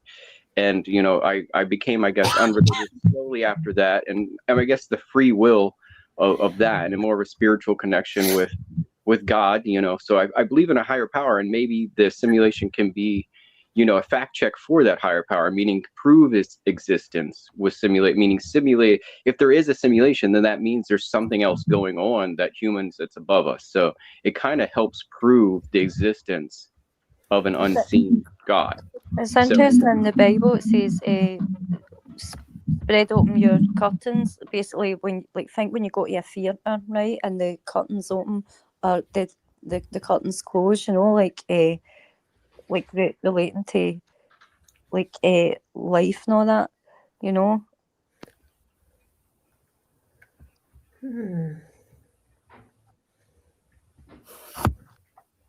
Yeah, different books have different things on it, and I've read a lot of Madame Blavatsky stuff, I guess, and then Plato and stuff got me, I guess, into it mentally. Besides books and movies and whatnot, and the best book I've ever read that inspired me about simulation was the Simulacron 3, written in 1964 by Daniel Galloy, and it really inspired me because that's what inspired the Matrix and the movie The 13th Floor. They stole some stuff out of that, and season 4, I believe, in the Westworld series borrows some stuff directly out of that book called Simulacron 3, written by Daniel Galloy in 1964. And it's very interesting. There's a guy at a high-tech computer job, and they're trying to get him to build a simulation, and the last guy that had his job is deceased. and he's kind of sketchy about his new job being moved up at the office position. And all his sketching out leads to the answers of these things are sentient inside his machine. And there's a city of 10,000 people that live inside the machine at work. And then he realizes the amount of ads they get in his real life, there's an extra reason for them. And the ad companies versus the other companies is actually a way they run the simulation in his real world that he thinks is reality. And he meets a girl that kind of helps him see it. It really is fascinating. Like if we are obviously in a simulation, like then, like what is beyond this? You know, like is it just never ending? Like they talk about the bardo and things and reincarnation, like illusions and all this kind of thing. Like so is it just never ending? Like simulations, like Truman Show kind of life scripts. People talk about that relating to that theory. Like you're saying, preordained, like you're given a life script, like obviously dictated by the conditions and things like you're born into, and like I don't know, it really is mad, you know, like and like we're looking for God, like they say like the big man in the sky, but then it says like the power of God is within you and things like that. Like so, it really is so strange being a human being, having this experience, living in this particular time. You know, like obviously in ways that is wonderful. Like the technology they've gave us, we can all connect to all different parts of the world. It is magic, a black mirror or whatever. You know, like obviously there's the good and the bad, the two sides. You know, like to everything, you know, like but I always think to myself, will I ever switch off, or am I eternal? Am I having to stream life forever, for eternity? Do I have to be the witness, observer and participant existence for eternity, just like my dreams every single night, never ending? I have to observe it and live it and move through it. Illusion, I wake up and I have to live here. And I wonder, will it ever stop? Am I having to continuously be a generator, you know, like, or will I go to the void? Like, will my dreams come to life? All this madness, you know, like, and like we're growing through this, or we're like devolving through this experience, you know, like, oh God, it is just so mad. It's maddening. Look at this. 2026, we're talking on the devices, you know, like the airwaves or the Wi-Fi, all this, the magic is in the air, you know, like, and oh God, it's wild.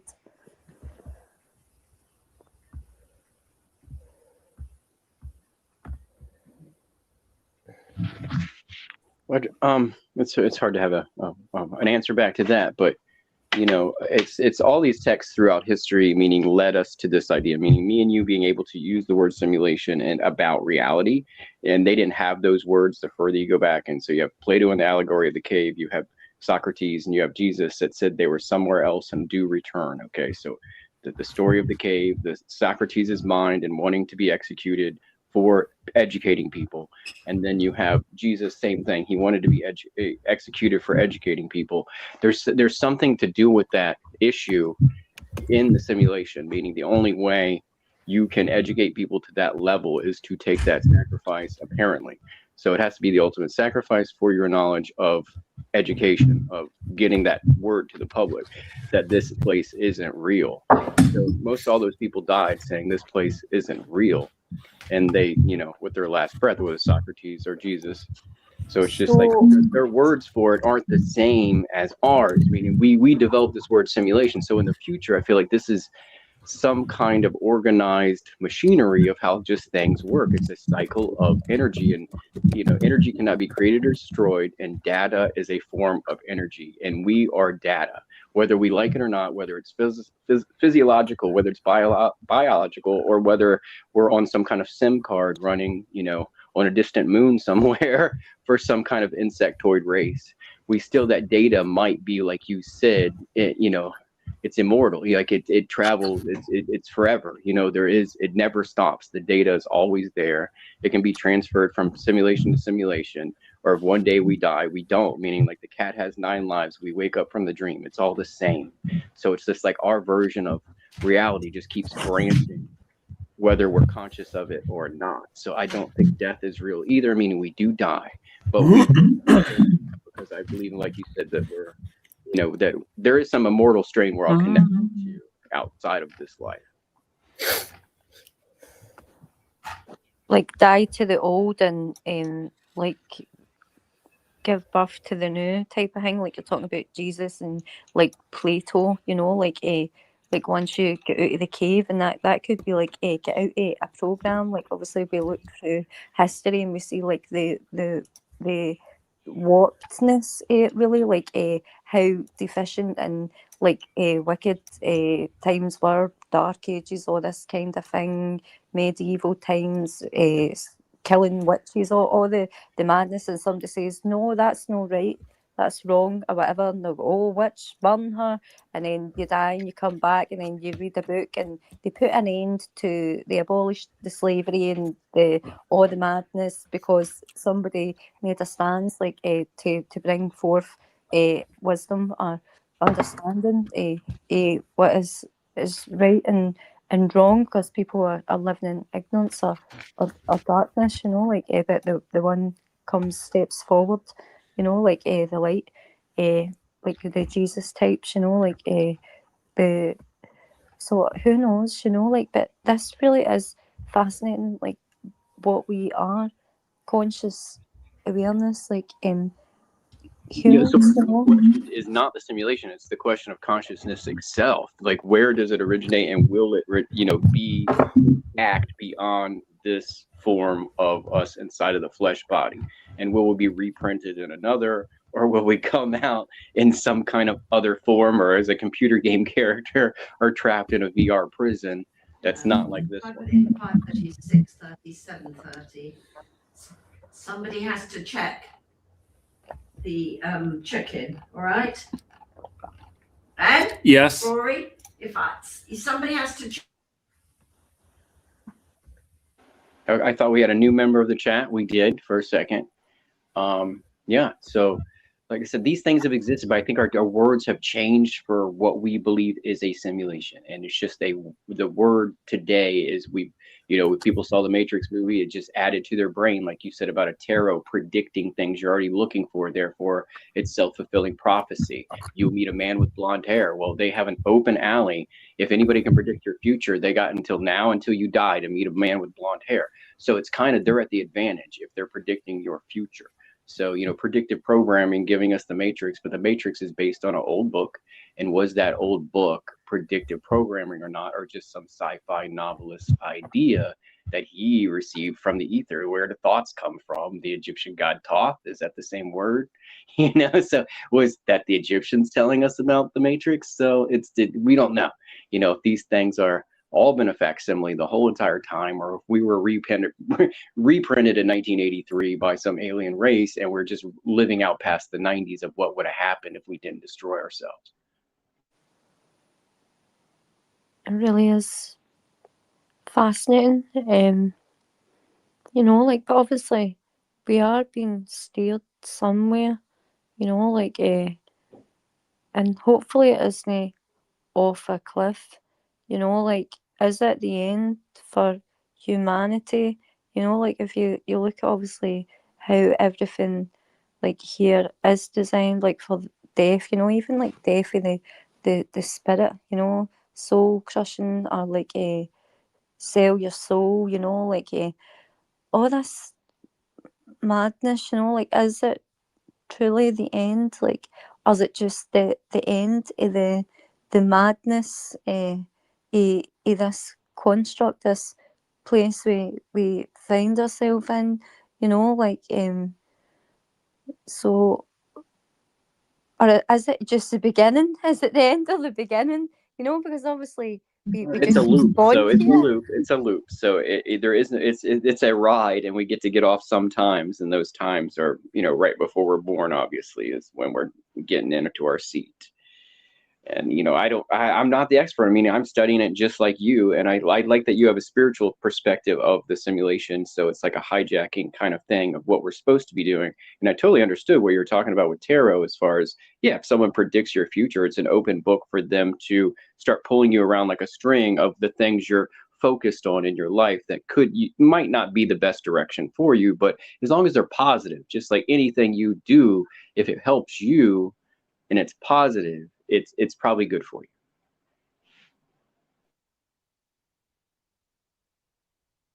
If it's not an unhealthy habit, it might be a healthy one. Like if some people aren't motivated without getting their tarot read, like they're just like they have no hope for themselves, it might bring them out of a depression to think that they're going to have a good week psychologically. Maybe they never get their tarot read again. So maybe they get it read once when they're depressed and they're like, your friends, I picture them in your future, lots of friends, a big party.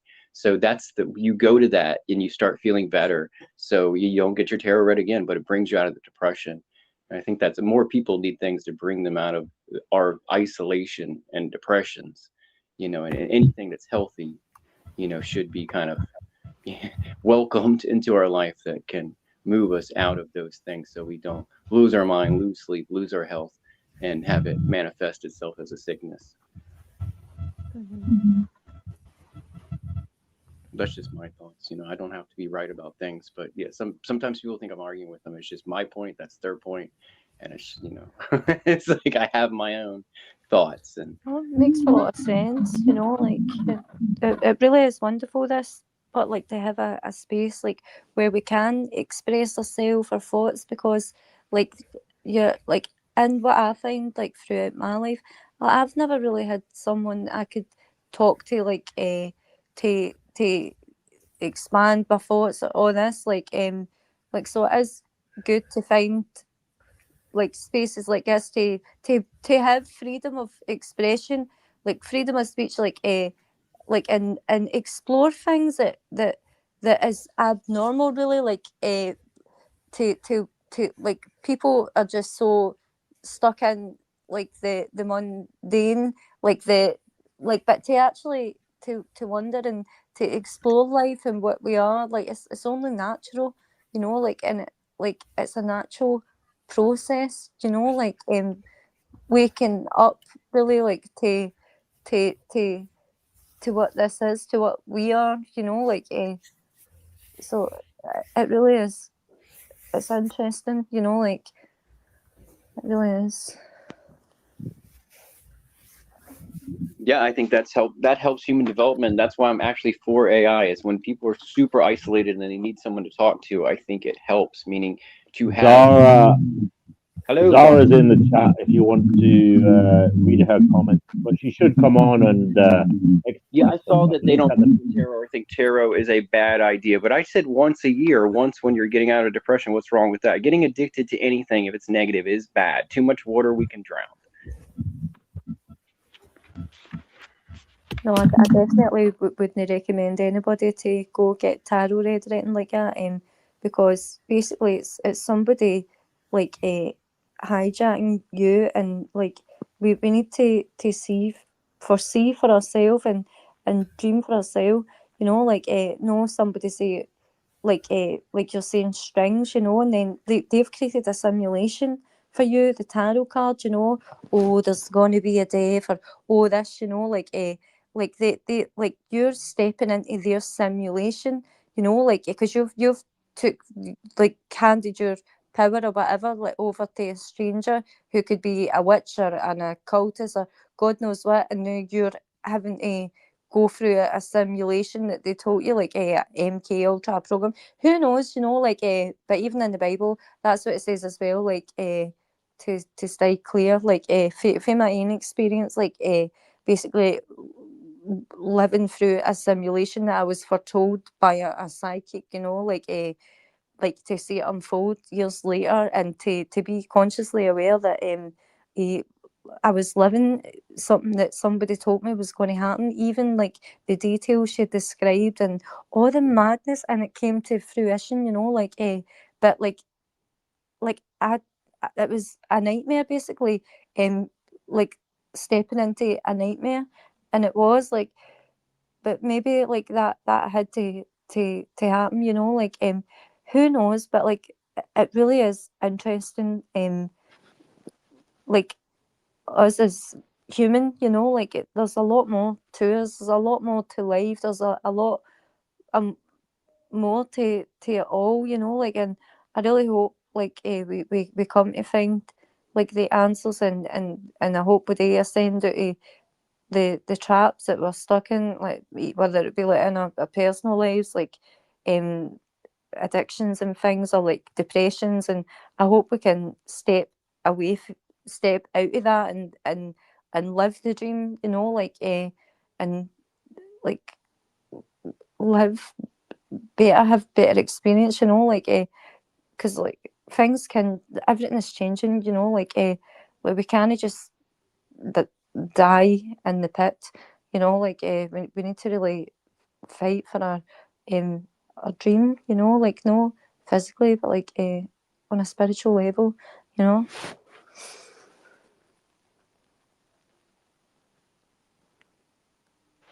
I'm still here. I just have my mic muted so I don't cause any, feedback. And I read in the chat that tracking lost your tablet. I hope you find it. I am very sorry that happened, but I hope you find it. Maybe there's a way to, maybe it's under your car seat or something. Look in the car. I don't know. I hope you find it so you can get back to your artwork, because that's horrible that you can't do art today and you really wanted to. I hope you get that solved.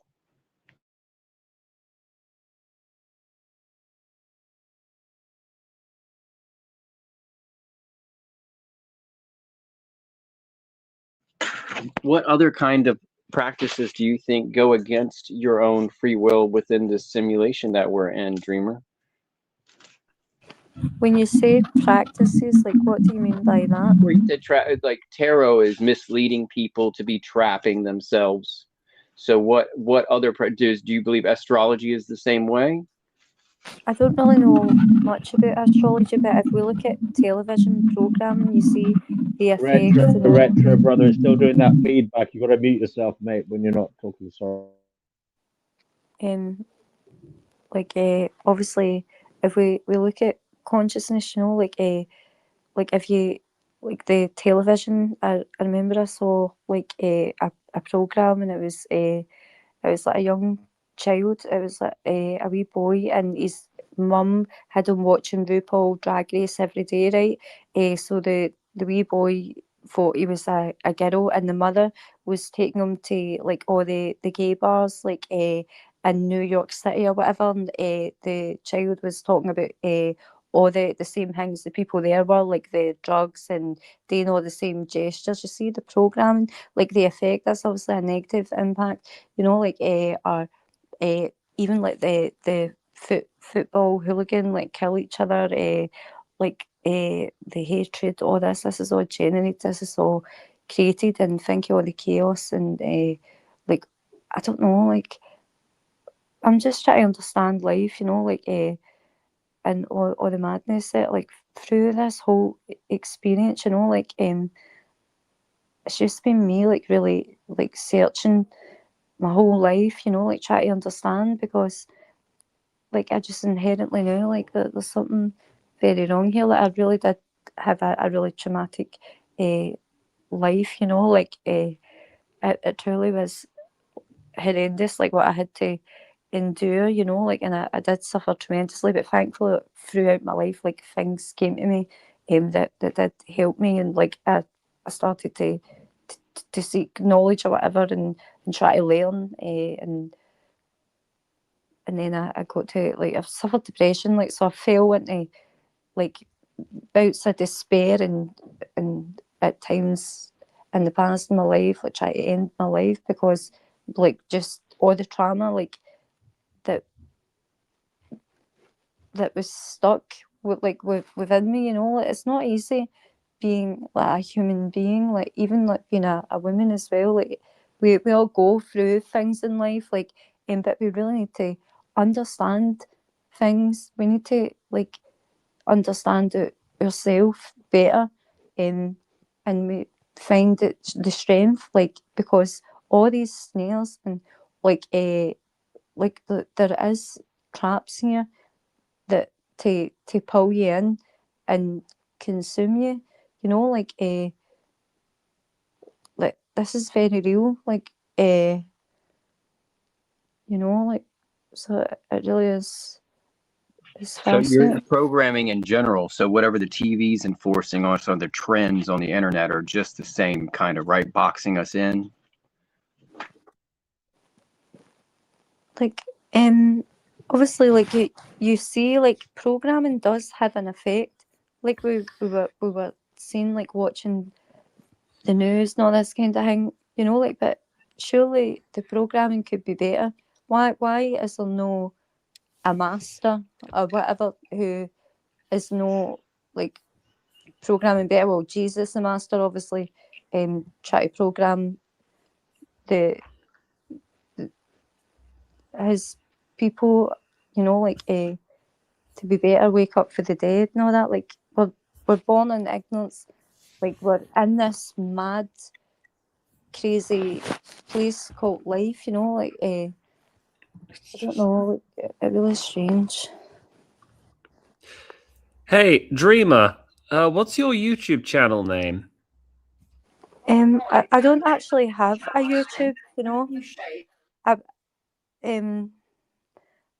just get an invite, like, because me and we're on the same Discord server, and we've chatted about like ghosts and things and paranormal things, and he invited me onto the show, and I'm glad he came on. Obviously, some things like I share, like maybe a bit like disorientating, you know, like I say, like I have been drinking alcohol and things, you know, like I'm not really in like the best like state. Like I'm okay, you know, like but like I'm just expressing my thoughts, you know, like, but like obviously like people don't like it, and you know, like but I'm not afraid to like share how I feel, you know, like it's healthy. Like we need to express ourselves, you know, like that this is I agree. healthy. That's why I started my YouTube channel, actually. It's I think it's important for, in terms of human development, you have to overcome your fear of being thought of as ridiculous or a bit weird, even amongst your peers. You have to, it is better. You've probably heard the old saying by, who was it? Was it Groucho Marx, or was it, I forget. There was a guy who once said it's better to remain silent and be thought a fool and than to speak and remove all doubt. Well, I think the opposite. I think it is better to.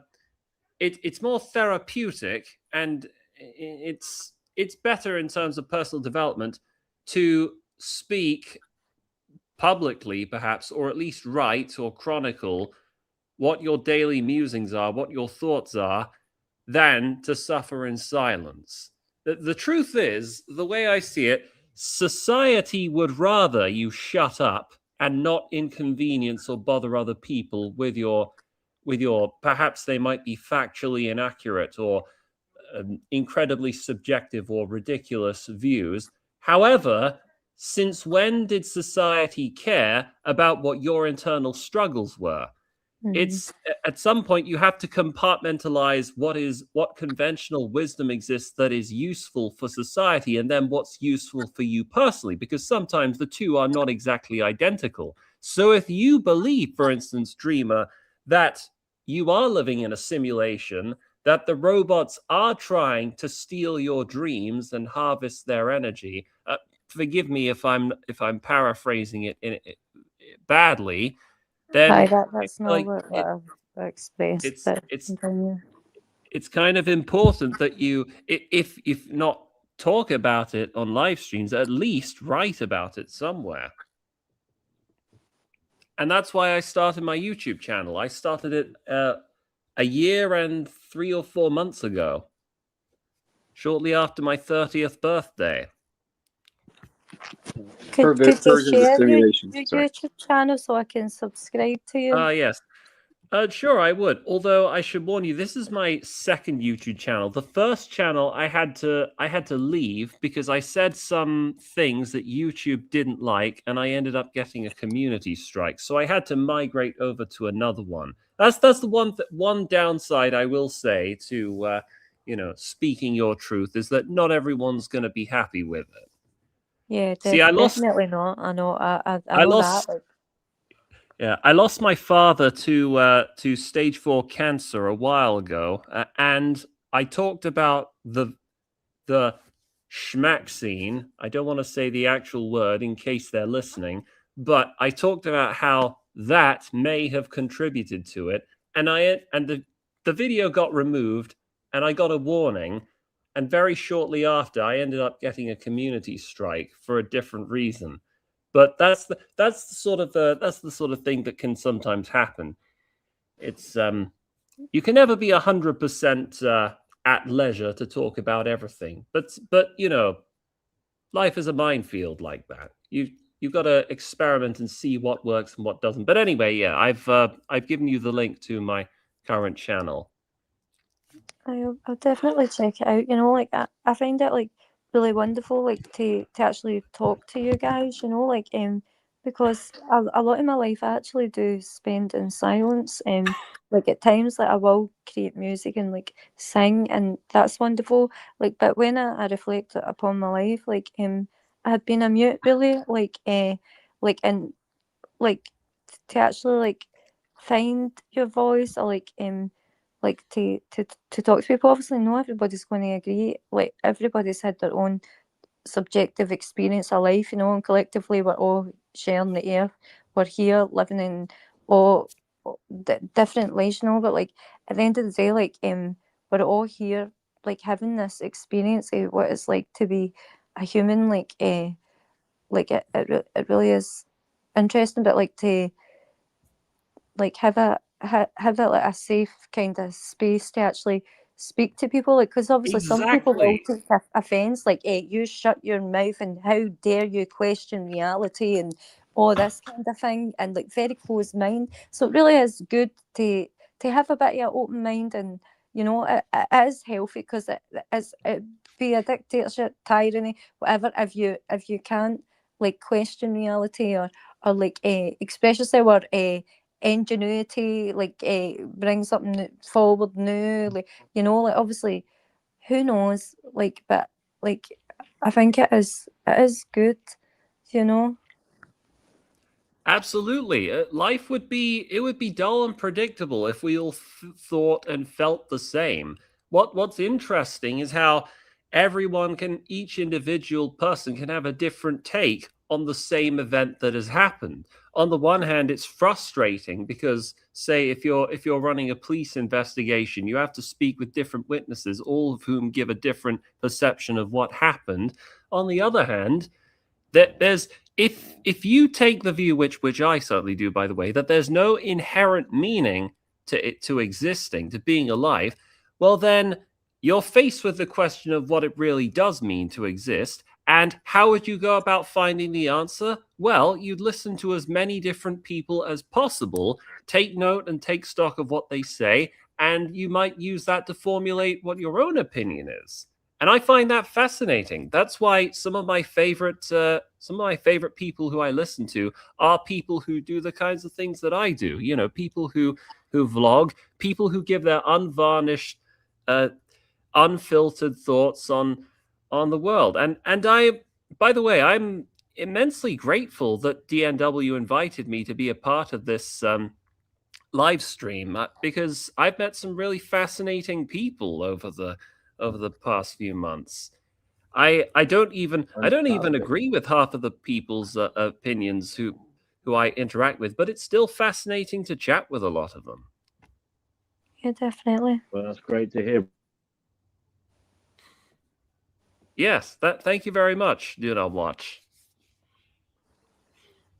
Well, I hope that we can continue, and yeah, do invite people if you. I know that some of you guys don't really mix with many people online, but if you do, invite them here. The only problem though is I'm not a very sociable person by nature. It takes I a know lot that. of I know that. energy for me to chat with people, But and when it I'm in a might be bad good to invite people on Discord or Reddit or whatever you use. You know, I think we mood, need more when Gen X. voices. I'm the kind of person who, when something bad and unexpected happens to me, I become a lot more sullen and withdrawn, and I lose all interest to chat with other people. So it takes a lot of energy. It takes a lot of I hear resolve that. to get out of my comfort zone and meet other people, which doesn't happen often, but every once in a blue moon. Maybe it'd be best if I showed up on the show at least maybe once a week or once or twice a week, but not every day or not every other day, you know. I hear that. I hear you, bro. Whatever's comfortable for you. Yeah. We So, should have another- dream of life. Sorry for interrupting. If you don't have a YouTube channel or a vlogging channel, what about music? Do you sing or compose music? Yeah, like just for myself, really. It's more of a spiritual thing. Like I'll create like a song, you know, but it's not something I would want to do, like pursue or anything like that. It's just like a pastime. Like it's wonderful, like to make a song, make a sound, you know, like but it's just more like a spiritual thing for me. Is there do any of your songs exist anywhere on, I don't know, Bandcamp or Spotify? I have a TikTok. Oh, okay. You can send that to me privately or on the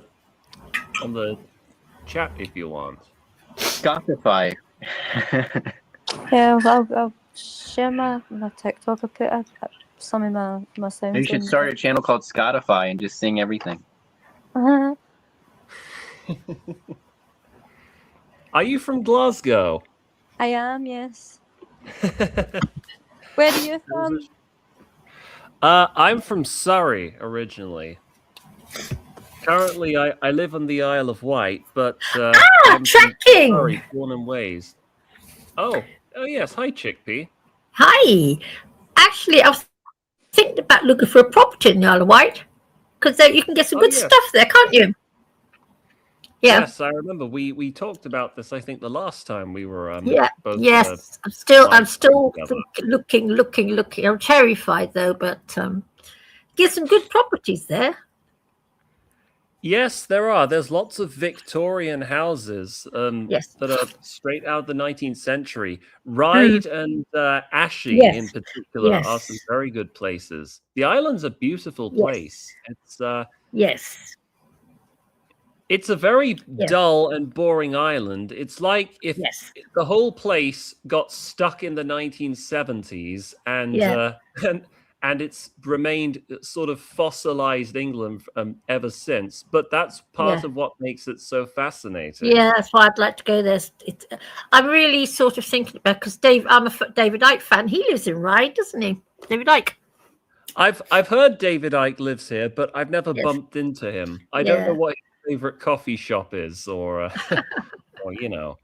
But I don't know. Maybe if I ever see him, I'll let you guys know. But no, I'm thinking about. I'm sort of looking online to see what there's some good stuff because I'm finding London is getting to be just too heavy duty for me. Oh boy. What? Yeah, London is London's a mess.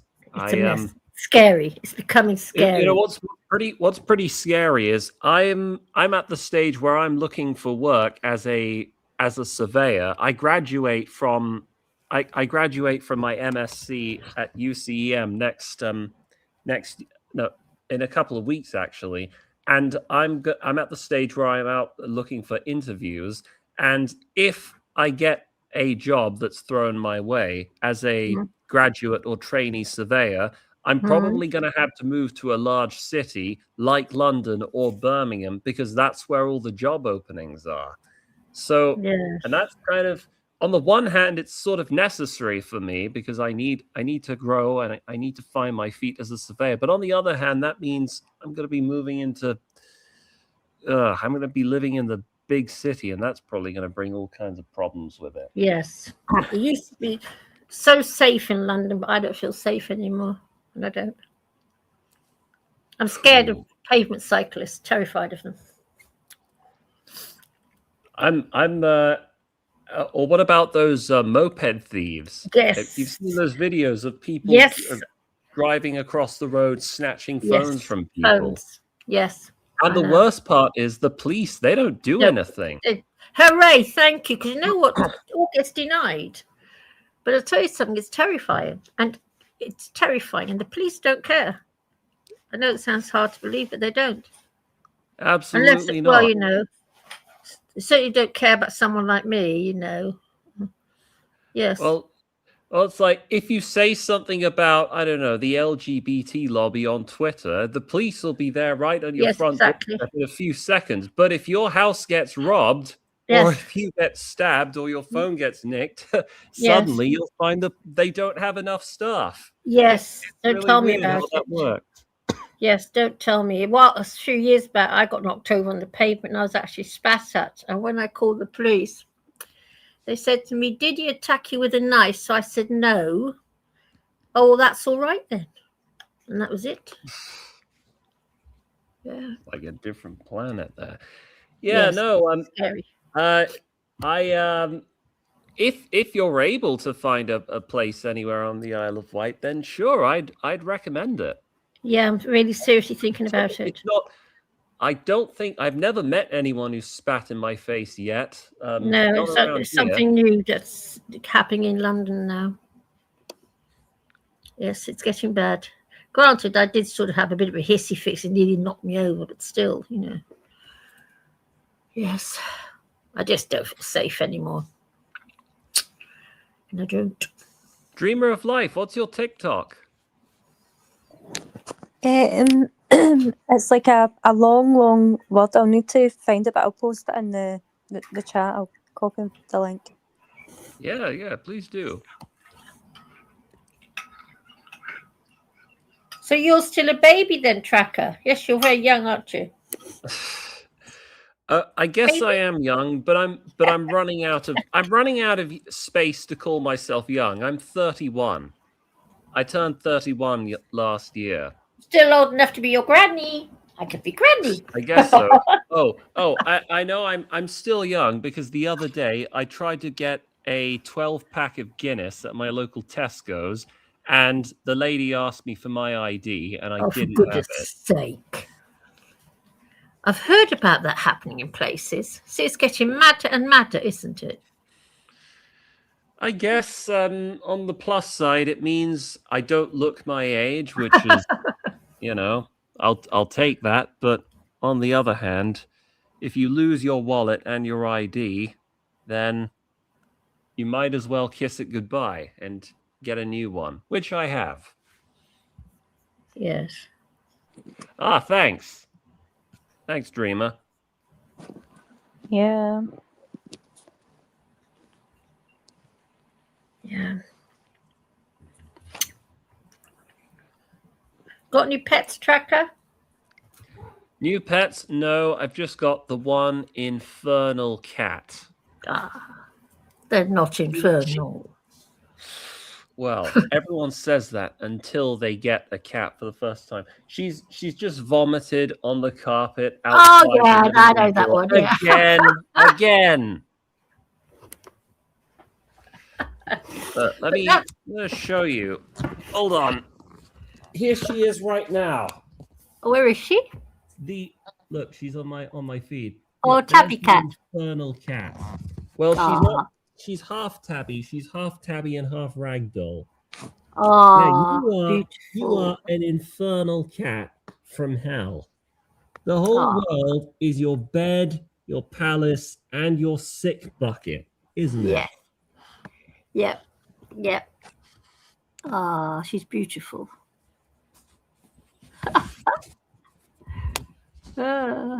Beautiful menace. Ah, stop it. I've got 7 of them, so I'm often cleaning up cat vomit. 7? Yeah, I've got 7. I can barely tolerate the one, and you're telling me you've got 7? Would you like 7. an 8th? Wouldn't mind. I'll speak with my mum and my brother, and we'll see if we can formalize the pet transfer. Yeah, I got 7 of them. Yeah. Oh, I love cats. I've always had lots of cats. They're my favourite life form. I'm more of a dog person. Yeah. Well, You know, dogs are great. Dogs Yes. are humans are awful. You know, humans can be weird, moody, and Yes. complicated. But dogs, on the other hand, as Yes. long as you give them I know, food, yeah. as long as you take them on walks, they will love you forever and ever, Yes. unconditionally. Yeah, I know. Yes. I do know, yeah. Yeah, I like dogs, but yes, I'm more of a cat person. I would like a little Italian greyhound, but I know for a fact if I got one, my 2 little torties would have absolute hissing fits. I know for a fact they will. My cat's partying LGB at the end of a. I'm not sure I get that. My cat's partying LGB at the end of a week. A weekend. WE a weekend. Oh, right. So she's got a hangover. That's what you're saying. Oh yeah, and she vomited outside the door. Maybe Yes. maybe that's it. Yeah, fur balls. Yeah. I know about those, yeah. Mm. Another thing about my cat is if we forget to take her outside of the lounge, which is where we sleep. You know, we have a sofa bed that we pull out whenever it's bedtime, and the cat's still here. She will wake us all up at 5 or 6 a.m. and she will walk on top of me. She'll never Yes. sit still, and she'll keep purring. Yes. And that's her way of telling us to wake her up and make her food. Yes.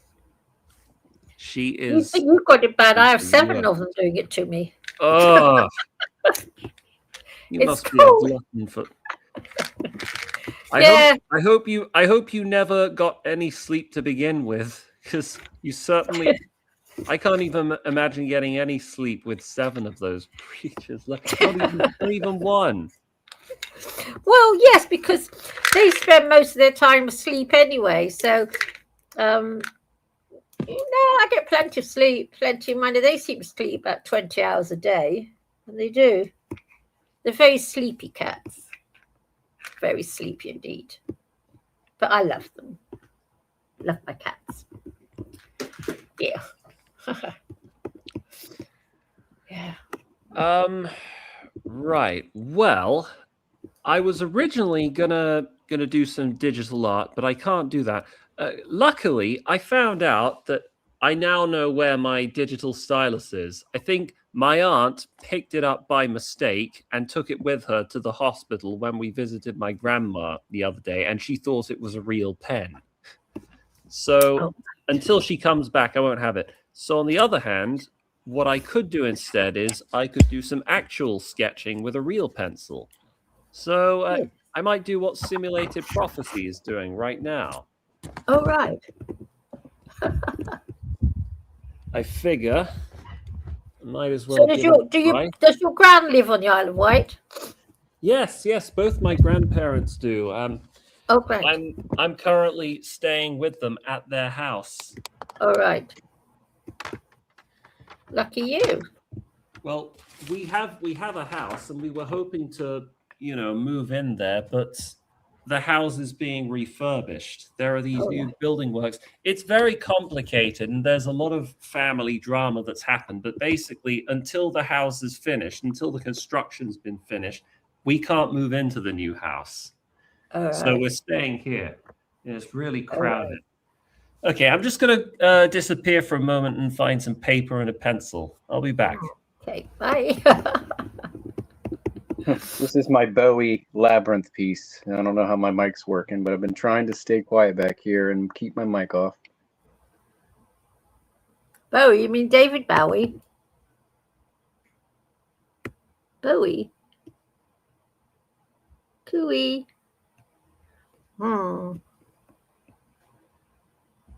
Okay, no one's speaking anymore. You should draw cat pictures. Then you'll be able to, you could sell them to owners. That's my main problem with art is I'm driven to only do where my inner fire and soul tell me to do. So I like these old movies right now, and I do some abstract stuff and stuff for my sci-fi, story. But I haven't been doing much like fan art kind of stuff.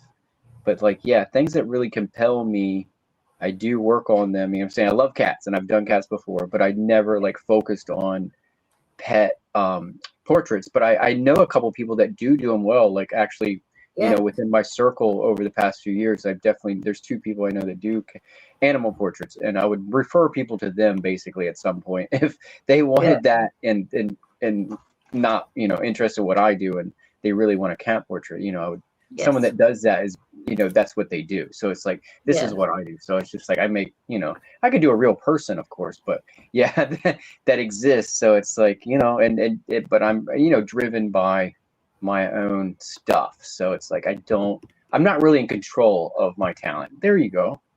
All right. Okay. It's a different drive within me that makes me do these things. So we were talking about free will the other day. So I feel like my talent and my communication with the divine or my own thought patterns is not very free will. I'm driven and compelled, like she was saying with the tarot, I'm driven and compelled with my own thoughts to actually be a creative person.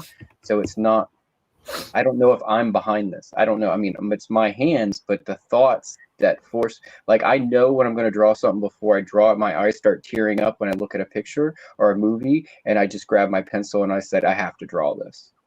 All right. Okay. Right. Yeah. I have that about cats. I'm compelled to take them in and care for them.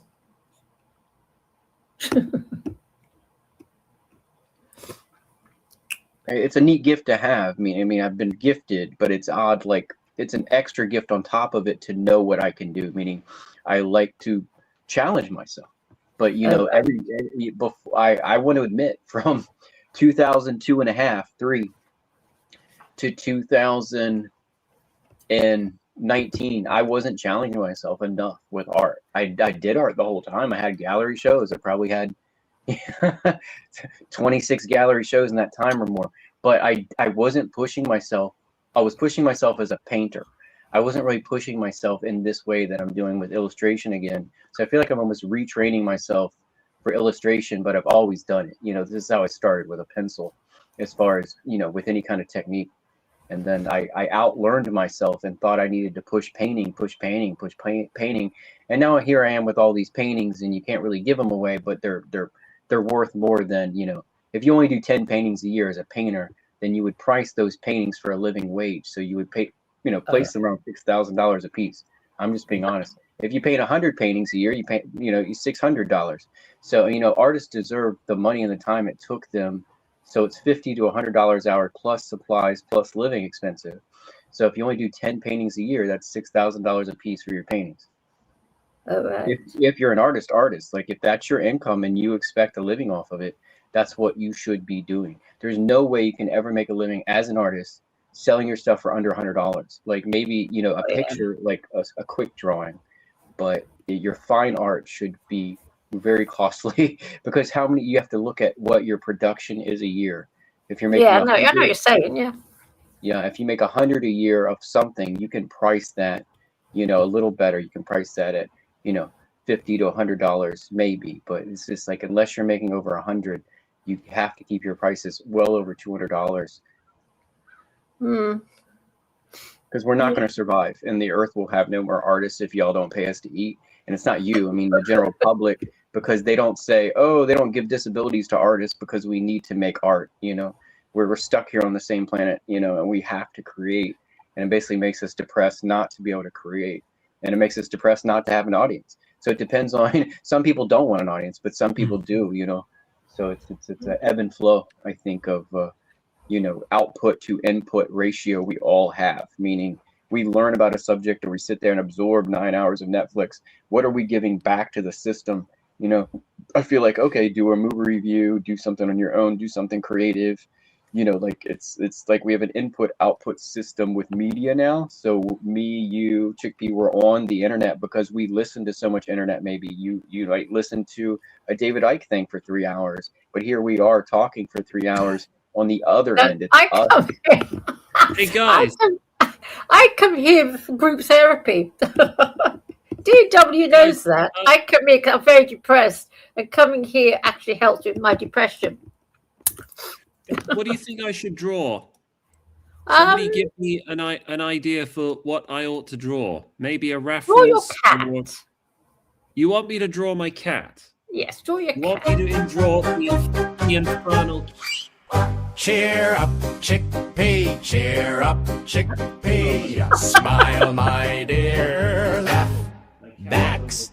Cuddle your 7 cats and have a cup of tea. Having a cup of hot chocolate, actually. Cheer up, Chickpea, cheer up, Chickpea. Smile, my dear, let the bad days flee. Put David Icke on not knowingly, then laugh it off conspiratorially. Dance in your favorite hat like that. Curl up tonight with your 7 cats. Cheer up, Chickpea, don't look so blue. Smile, my dear, the world needs you. Don't let the archons get you down. They hate it when you laugh. They frown. Laugh till it echoes. Dance round the flat. Fall asleep tangled in 7 warm cats. Thank you, DW.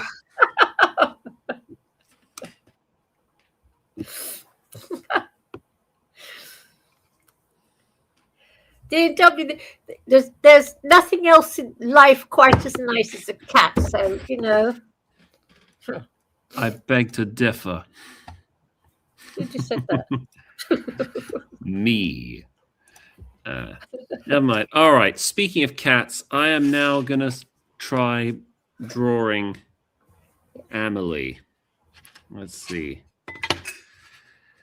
I'm gonna try doing a grid first.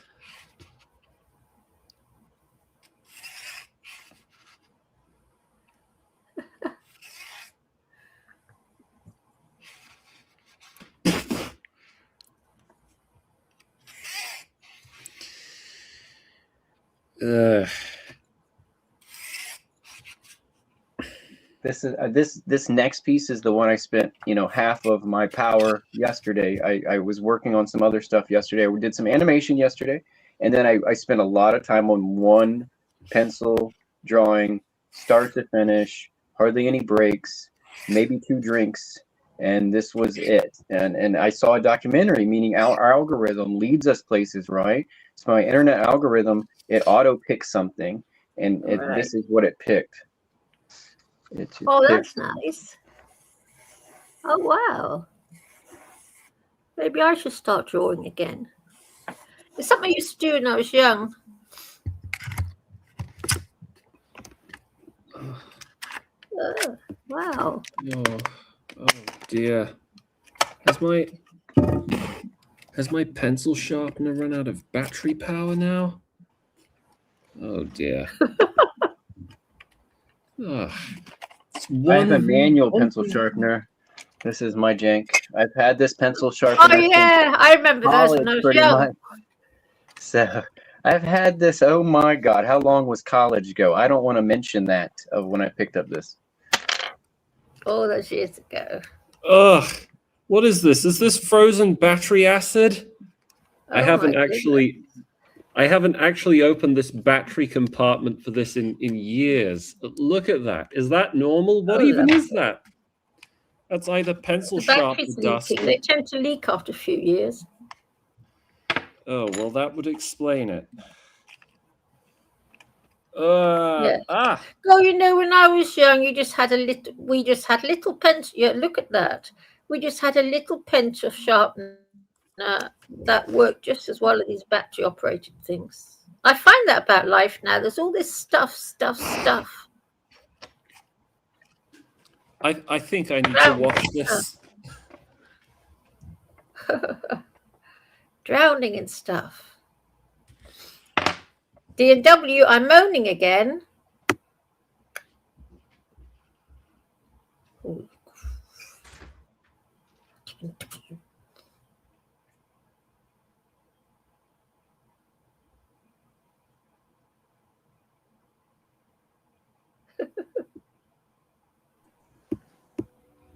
So, is this like a weekly show that you do every week? How long No, have you been on the we show? just sit here moaning about. Well, I sit here moaning. Well, we're waiting for a new subject so we can all argue about it, or someone willing to come on and argue with someone besides me, I hope.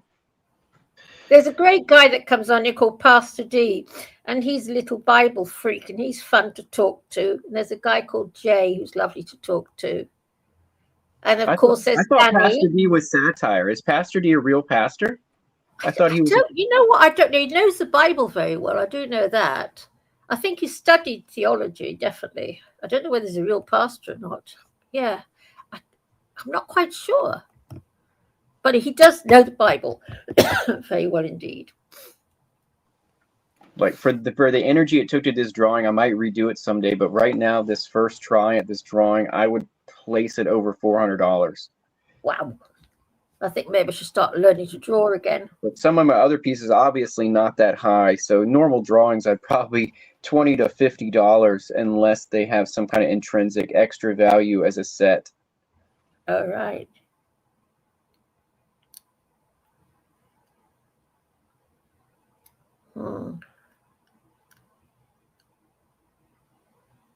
Wow.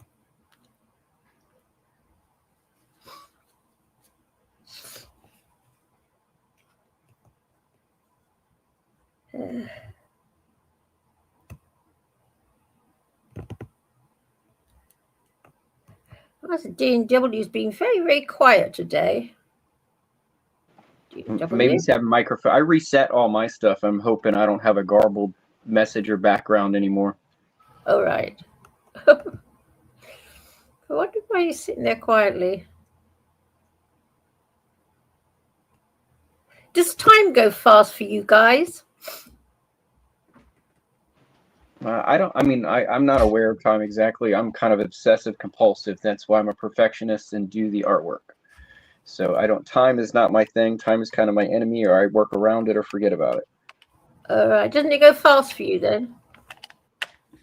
Probably so, but I used to have a thing for hourglasses. So instead of clocks, I had hourglasses to help me understand time. Yes.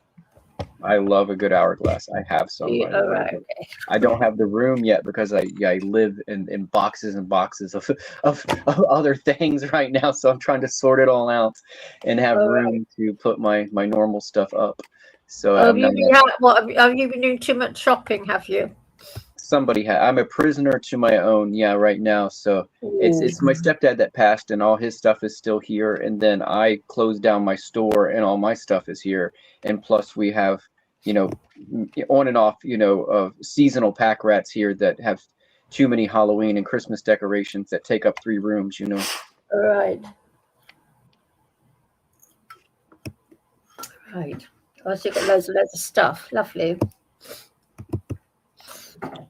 Did you get a chance, Tracker, to click on any of the animation? The one I'd done with the Matrix was interesting since I showed you the keyframes already.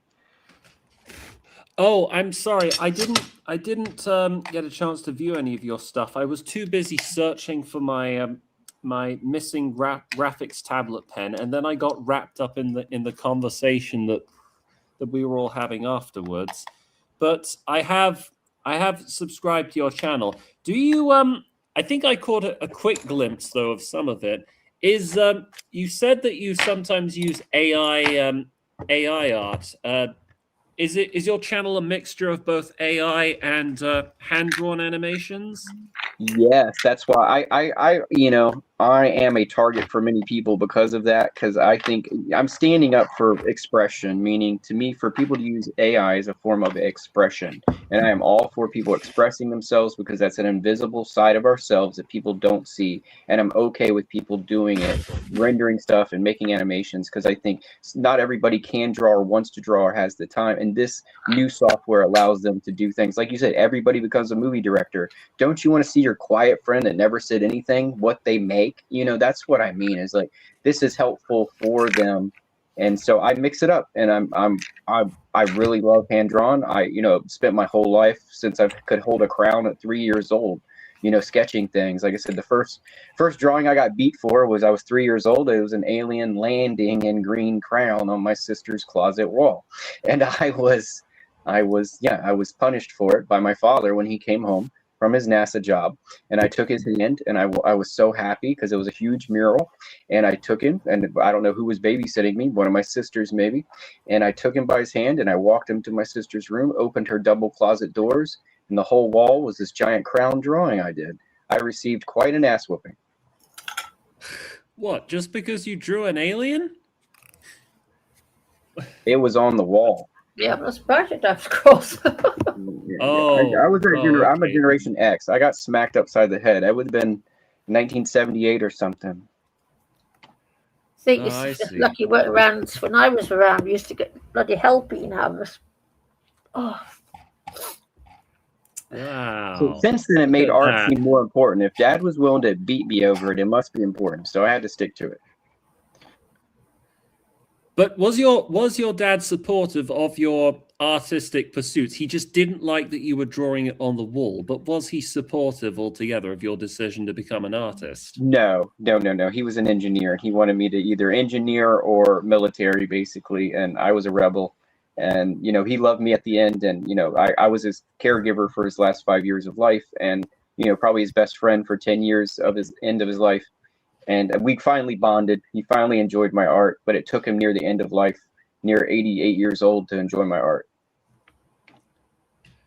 I see. It's amazing that you were able to persevere and find your feet as an artist despite that. Because I don't know what it is about me, but I'm not very good at self-motivation unless I have encouragement. And I think that's the difference between people like yourself and everyone else, is that you need to have that inner motivation to start with. You need to be able to ignore the naysayers and have the compulsion to draw regardless. And that's the one thing I lack. That's probably why I may have wanted to be an artist in the past, but just never found the to do it. But that's a thing that I plan to work on. Oh, hey, what's this? So this is a swan. This is one of the first paintings that I ever did. So here it is here. This is under the ocean. That's like an octopus. And I've got like a ethereal I didn't know you did. Goddess. I like to paint as well. So this is like my goddess here. Very interesting. Are they all done with watercolor? It was just a really cheap paint I got. I just had that incline to paint one day, many years ago. But I'm quite impressed. Like I've painted for a lot of people. I enjoy it. Okay, I've decided. Screw it. I can't get a working pencil sharpener. This pencil is not. It's not thick enough. It's too weak. I'm going to use a pen instead. It's probably going to be a terrible drawing, but to hell with it. YOLO. I'm going to do a pen drawing of my cat. You guys can decide for yourself at the end whether it was worth it. All right. Let's see. Do the ears. How do we get the screen bigger so we can see the pictures a bit better? Like I can't really see what you guys are drawing because the screen it's quite small. Is there a way for me to make it bigger? No. I think That's up to the host. I think the host needs to zoom in. I tell you one thing you can do is you can upload pictures. If you're using the streaming portal StreamYard, there's a button below the visualizer that says present. You can click on it and upload your own pictures, and then the host can choose to broadcast those pictures on the stream window.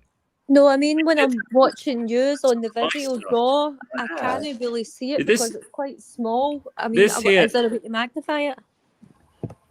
That was one of my favorite album covers by the Pet Shop Boys.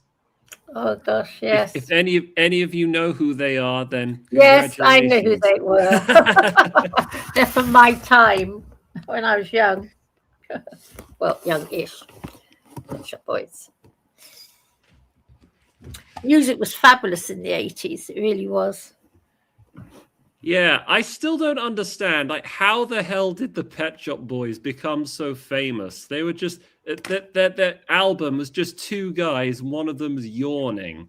Like, how did that? How did they ever become a thing?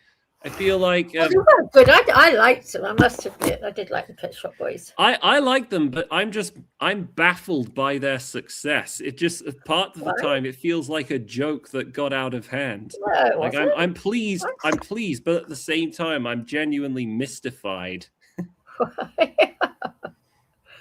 I never thought about it like that. Well, anyway, I've still got every single one of their albums, though. I'm a diehard fan. I saw them live in 2016 in the Manchester Arena tour. This was before the Ariana Grande terrorist attack that took place there, just a few months. Yeah, no, I had myself a jolly old time there. Yes. What I especially like about the Pet Shop Boys is that they are unapologetically English. In fact, they're so English, it's actually kind of embarrassing. Like, all their songs are about drinking tea, the Queen, or I don't know. You've got someone else paying your rent. Culture. A better maybe than me. Oh yeah.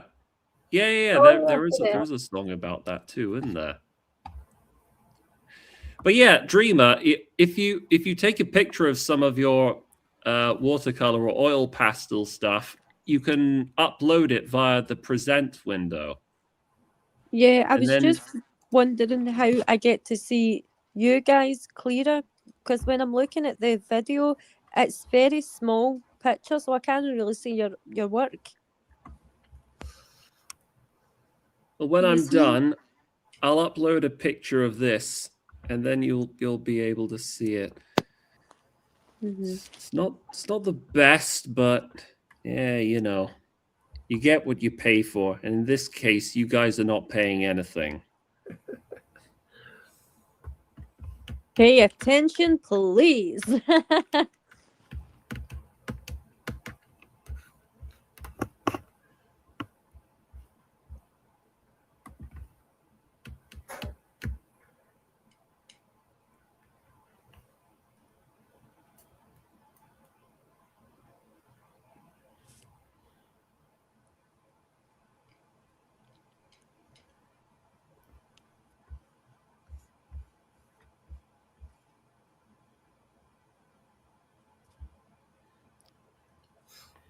So you're watching this on your phone, are you, Dreamer?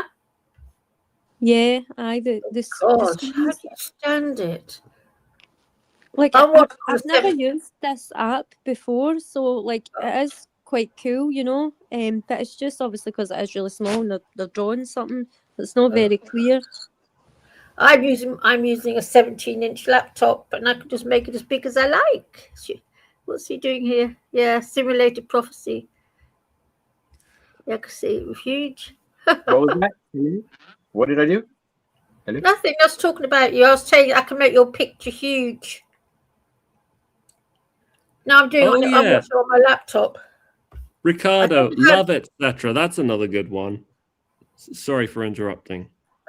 I don't know how you people can stand watching using your phones to be here. God almighty. Don't know how you do it.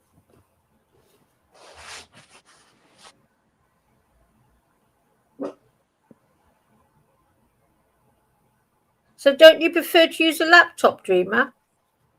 I've not had a laptop in a long time. I just use my phone, you know. I don't like watch television.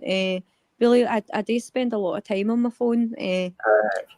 That I need to actually get away from the simulation, you know, like and actually start to live a little, you know, like I was saying. I'm just really, the time is fleeting, and I'm basically sleeping through life. I'm dead to everything except to my own dreams when I sleep, you know, like and it is quite like disorientating, like it is quite mad, you know, like I need to make a vision board or something and bring my dreams to reality for me, you know, like get the dream machine going. All right. Gosh, you're a very heavy thinker for 30s, yes? Yeah. Yeah, very heavy. When I was in my 30s, I was a real party girl. What you're saying would have even entered my head. Yeah, I like being this age, you know, like It's nice. Yes, I enjoyed it. Yeah, I was in the it was in the 80s, so the 80s were a fabulous time to be around. I look quite young for my age, like so when people like say how old are you, I say 32, they're like no way, you know, like but they make you feel like you're old or something, but your life just begins when you're 30, like when you're a teenager and that, like you don't really know nothing, you know, like but like it is a beautiful thing, like to grow through life, you know, like that part of aging, you know, like the expansion of your consciousness, your awareness, you know. Obviously expanding consciousness. Oh my goodness. Aye, well that is evolution, isn't it? You know, the natural process of unfoldment of your consciousness, your awareness. This is life. This is what we are. You know, like we're just little meat bags. That's all but we are. that's so disempowering, and it's really sad because what you've told me, like you're saying, like things in your life, like you stood your ground. You know what I mean? Like you had. You followed your dreams. You didn't eat the meat, and you protest all this kind of thing, like to end meat factories. Like so, you weren't weak, you know, like you weren't just a meat bag. You like that's the spirit. Like well, yeah, I went on a lot of demonstrations and things, but I've always been aware of the fact that I am nothing but a little prole trapped inside a meat bag, here to make the corporation richer. That's my role. That's really self-defeating talk, you know, like no, it's not. It's brutal reality. It's brutal reality. Like it's quite disempowering, you know. You need to start empowering yourself a bit more, you know, like obviously whatever makes you happy, like no, but we are, unless you know, if right, okay, I'm a working class female, so as far as I'm concerned, I'm at the bottom of the social structure. Unfortunately, that's the way things have turned out for me. And so I'm aware of the fact that I am basically here to get up, work, go home, go to sleep, wash, rinse, repeat. That's the life of a working class female. And it is. Who says so? You know, that's not what God says, you know, like, yeah, you're just what God says. Read your Bible, you know, like look at the scriptures. I've read the Bible, thank you. God's an asshole. You're just a little meat bag, you know, that we're so much more than meat bag. But God's an asshole. That's the war. This is what this is, a spiritual war, you know, like we're more than the meat bag. We are consciousness, we're alive, we're awareness, we're presence, and we are here having this experience of life. And obviously there is forces who are power structures who will say you are nothing more than a little meat bag, you peasant, you know, kiss my shoes. And you know that there is people like that, you know, like I've met all levels of society, to the highest level to the very lowest, you know, like working obviously with the public, like, and it is interesting, you know, like but like we're more than the tag that they put on you. You know your social status, you know, like you're a spirit, you're a a human being, and you know, like, so obviously it's your view, like, but I'm just putting it out there, people. You're not just a little meat bag, and you're not constricted to your cage, you know, like, or to your digital ID, or 15 minutes a day, here you're a slave for life. No, that is no. We're here to grow and evolve. You And really, anybody try really to think deny, that. anybody try to deny you the right to your liberty, to your development, is Really? an enemy, a tyrant. You know, like, that's what it is. You know, it's the devil. And that's just, like, obviously my belief. Like, we really need to, like, believe in our dreams, you know. Like, so it is quite sad. Like, you seem like a cheery person, but to be referred to a little meat bag, I don't have that belief. And the higher power has came into my life various times, The higher and power gave me doesn't give a shit. reassurance that I'm not just a little meat bag. I'm more than that. No. I'm not defined by my social status, and it's all bullshit. Sorry for my language. Like, No, but this totally higher defined. power. Like, it's indescribable. It's like, can you conceive or comprehend what I am, who I am? You know, like, I'm on the search. Dreamer, this higher power doesn't give a shit about you. But So how do you know? You don't know me. doesn't I give a know.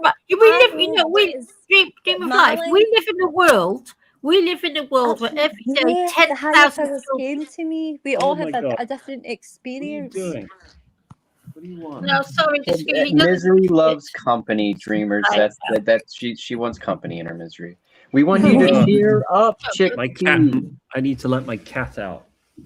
No, we let's all see obviously our individual experience. You know, you can't define somebody or put them in a box or say you're this. Funny, because a couple of hours ago you were sort of saying that you were feeling really off about life. So how come you jetted back into this positive again? Life is like a river, you know, consciousness. You can't define me. You can't put me in a box Let's because see it's her. Let's see. something Can't I'm not see her defined face. by what I Oh, see. I'm just beautiful. expressing Hi, the beauty. consciousness, you know. Oh, what a sweetie. Hi, girl. She's gorgeous. You gorgeous girl. Oh, she's lovely. Oh, I love the way you're holding her. She doesn't. She gets really prissy. She's really shy of human affection as well. That's another reason why I'm not. Well, she looks doesn't look too shy there. She looks very relaxed. Well, she's quite happy to have you hold her like that. Ah, beautiful little thing. See, this is why my dog, on the other hand, he loved it whenever we would pet him and cuddle him. But my cat, on the other hand, Amelie, she's a right madam. Oh, she's She's a lovely. little prima donna. Gorgeous girl. Beautiful. Okay. I'm No gonna let one you out is now. yet. She's a gorgeous girl. Oh, sweetie. Oh dear, love her.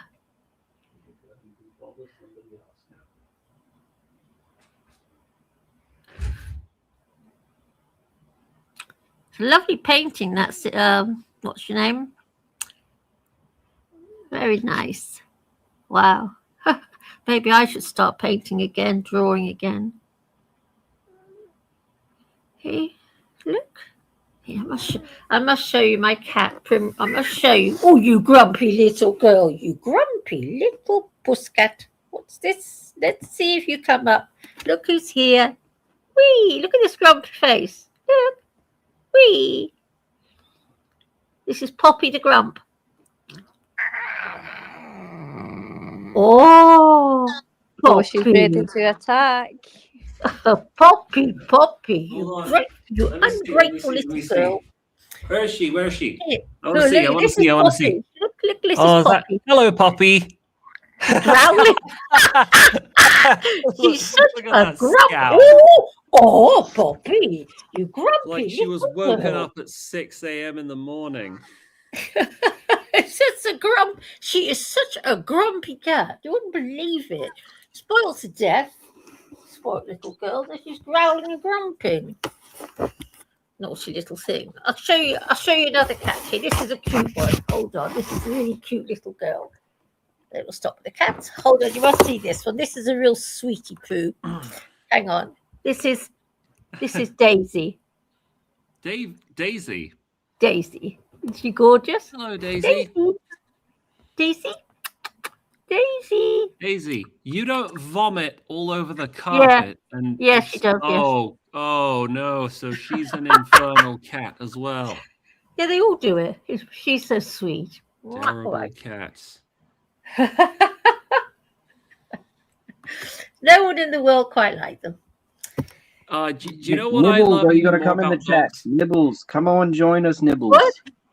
Nibbles is talking about Globe Society. I just invited Nibbles to come draw or hang out with everyone else. Oh, I think Nibbles is it's Dreamer's YouTube channel that she's using. Oh, it isn't. No, I shared my TikTok. I don't have a YouTube channel to share. That is somebody in the comments who is commenting. The Global Society definitely wishes you would shut up. That's what he said. Yes. Shut up. Consume the bugs. Don't question the way we do things. Enjoy your slop. Yes. Be silent and be content and suffer in silence. Yes. That's pretty much the whole deal.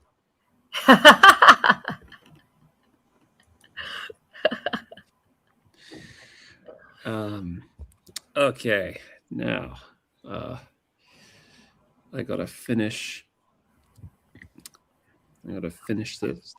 this bad drawing of my cat.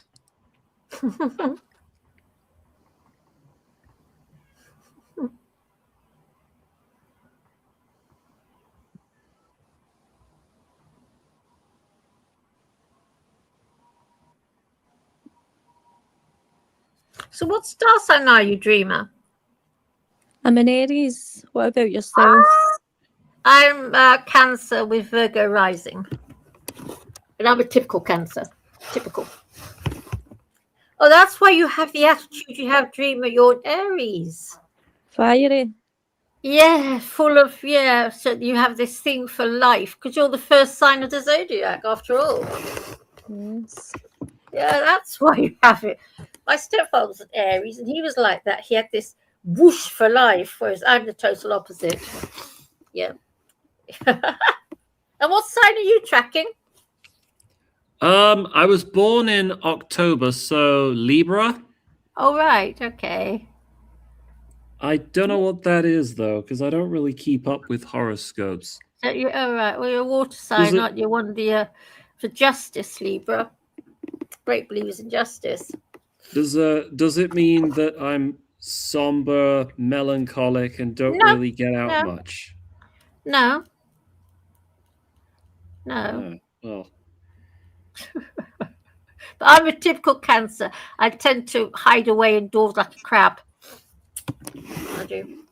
Do you know what your rising sign is, Dreamer?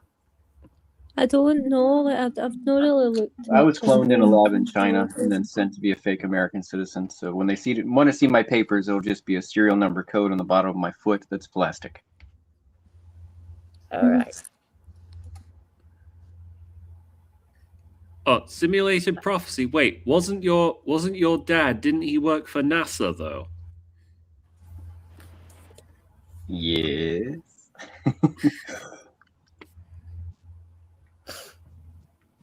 Huh. I'm kidding. I'm messing with you. Nothing wrong with being American.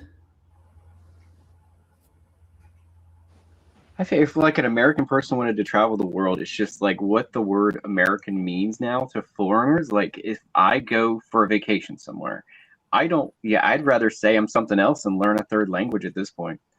It's I'm trying to make the best out of what's here, but our media is embarrassing. It's not the people, it's the media.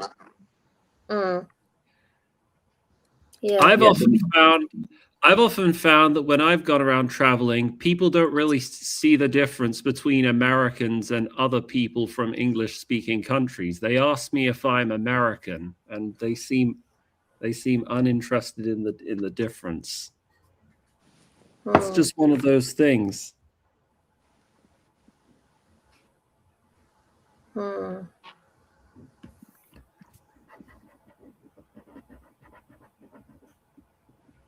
I mean, God, money, government, guns. What is America again?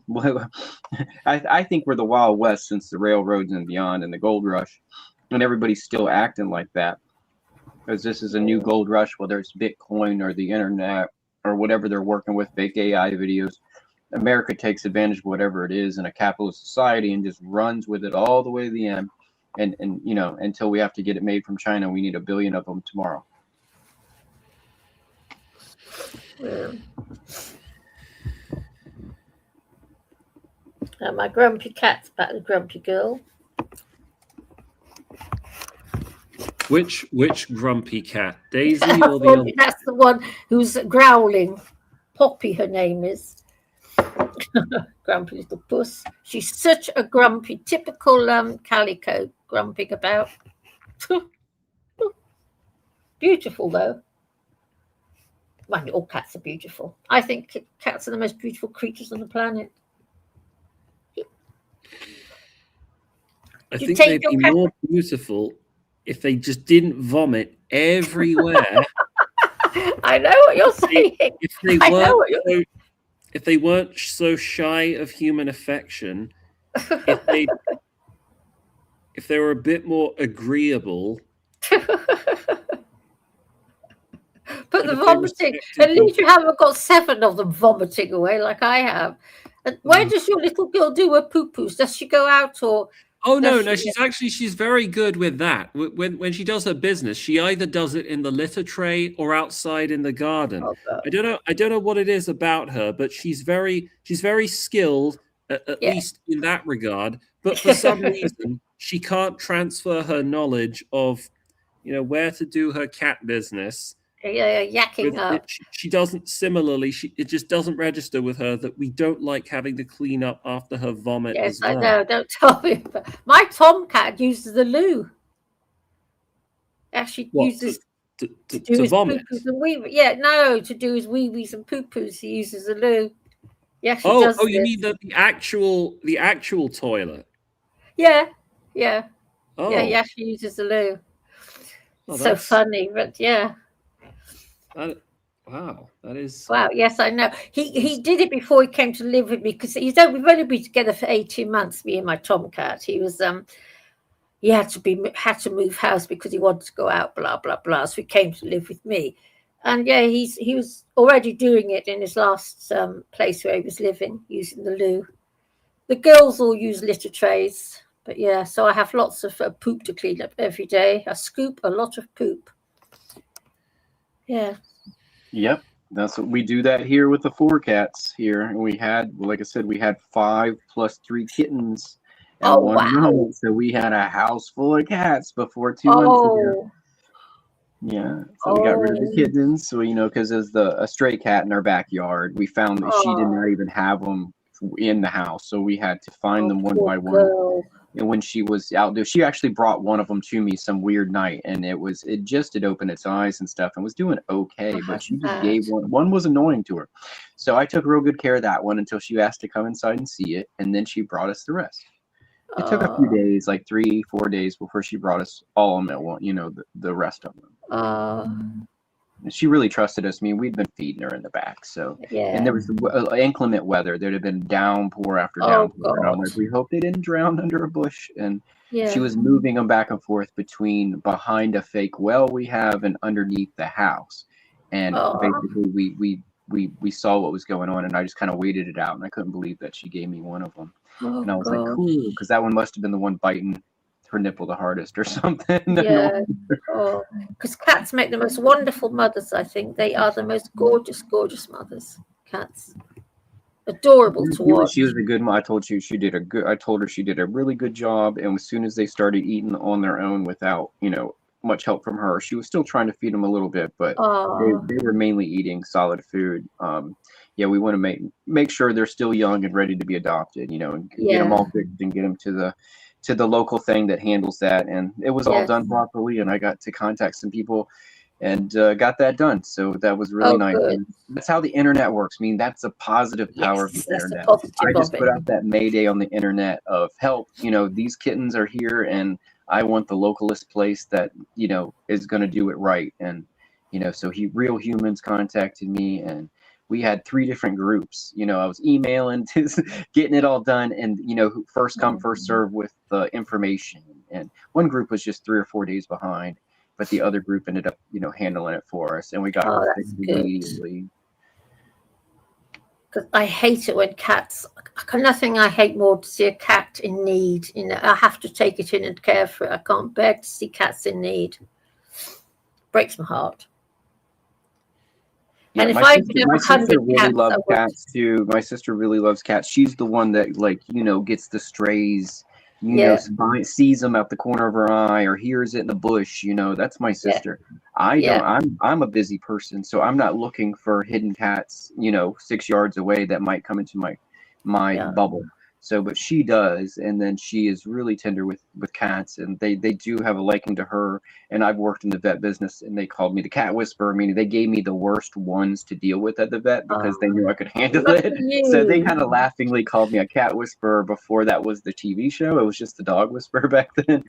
And we had some really naughty ones for sure that were hard to deal with at those different vet services. And I could usually calm most of them down. There's always the one that just does not want to be there at all. So it's like you can't fix that if it's 100%, defiant on being there. And it's something they smell. All cats, all dogs, when they visit a veterinary office, it's what's happened there before. We can't clean it out of the place, and they know we put down animals there.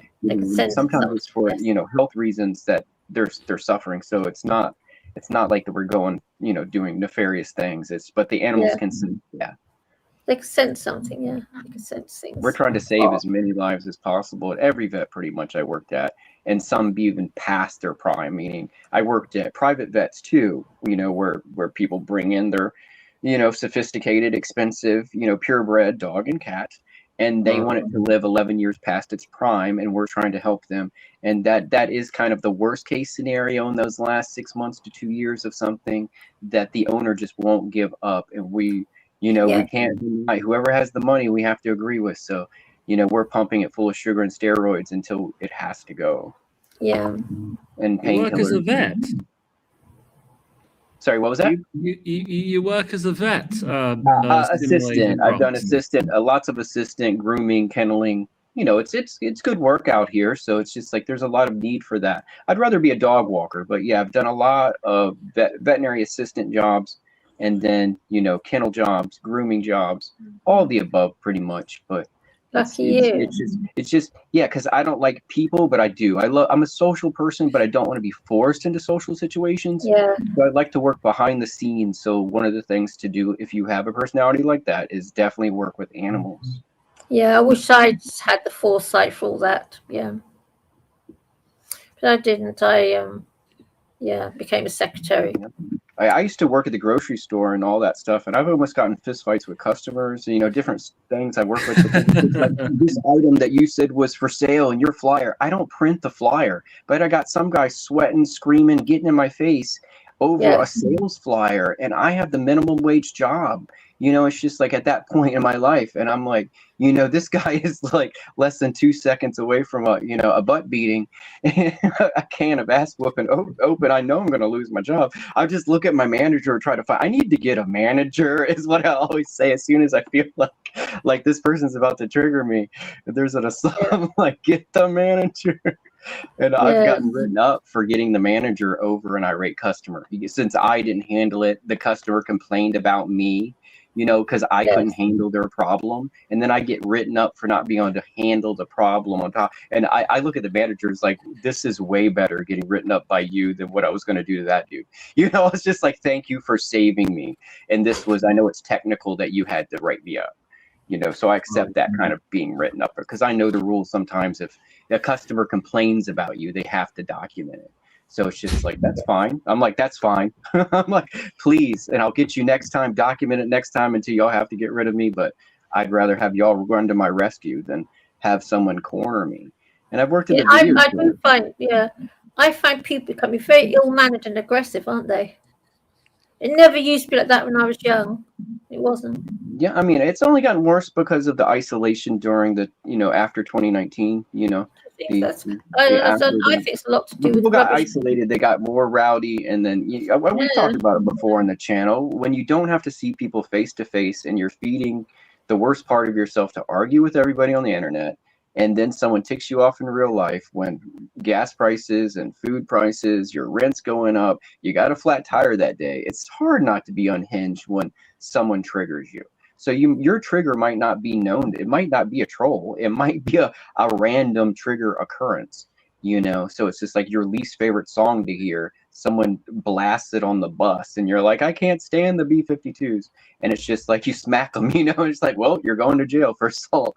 So it's just like, that's just how it is. Like people are at the breaking point. A lot of us out here are at breaking points. Not too many people are stable. It's just like there is no medication that says stable on it. If it is and it tastes good and people could get their work done on it, we'd all be doing it. The closest we have in our country is pot, and it's only legal in a few of the states here. I do find people becoming very, very ill-mannered, very aggressive. They've got no consideration at all for another person's feeling or anything. Let's see. Wow. So this is what I've got so far. It's a very weird drawing because I'm drawing it using you've got to lay down. a pen. I'm using a pen, but I'm drawing it with brush, with sort of cross-hatching shading that you'd normally use a pencil to produce. That's lovely. I like how that's turned out so far. Tracking, that's great. If I was going to do a quick drawing of the cat, I'd use marker. I've probably done it on the show before. I thought I talked out, walked out, did something. Yeah, the first 2 times I was on the show, that's what I was trying to show people as we were talking, because it was like Gnosis. We were talking about things, and I was like, I didn't know I could do this until I knew I could do it. And it's ambidextrous. I can use both hands to write and draw. And I just take 2 markers and I can draw almost any simple thing in under 20 seconds or so, except for the Last Supper. It takes a few minutes to draw all the apostles, and the bread on the table. But at least I'm learning new things. I mean, as long as I'm drawing, I'm improving as opposed to not drawing. So I'm gonna keep on. I'm gonna finish this, and then we'll see if all the hours spent was worth it. Yeah, I spent 15, 16 years ambidextrous artwork. That's when I said I was focused on acrylic painting. They were all ambidextrous pieces pretty much.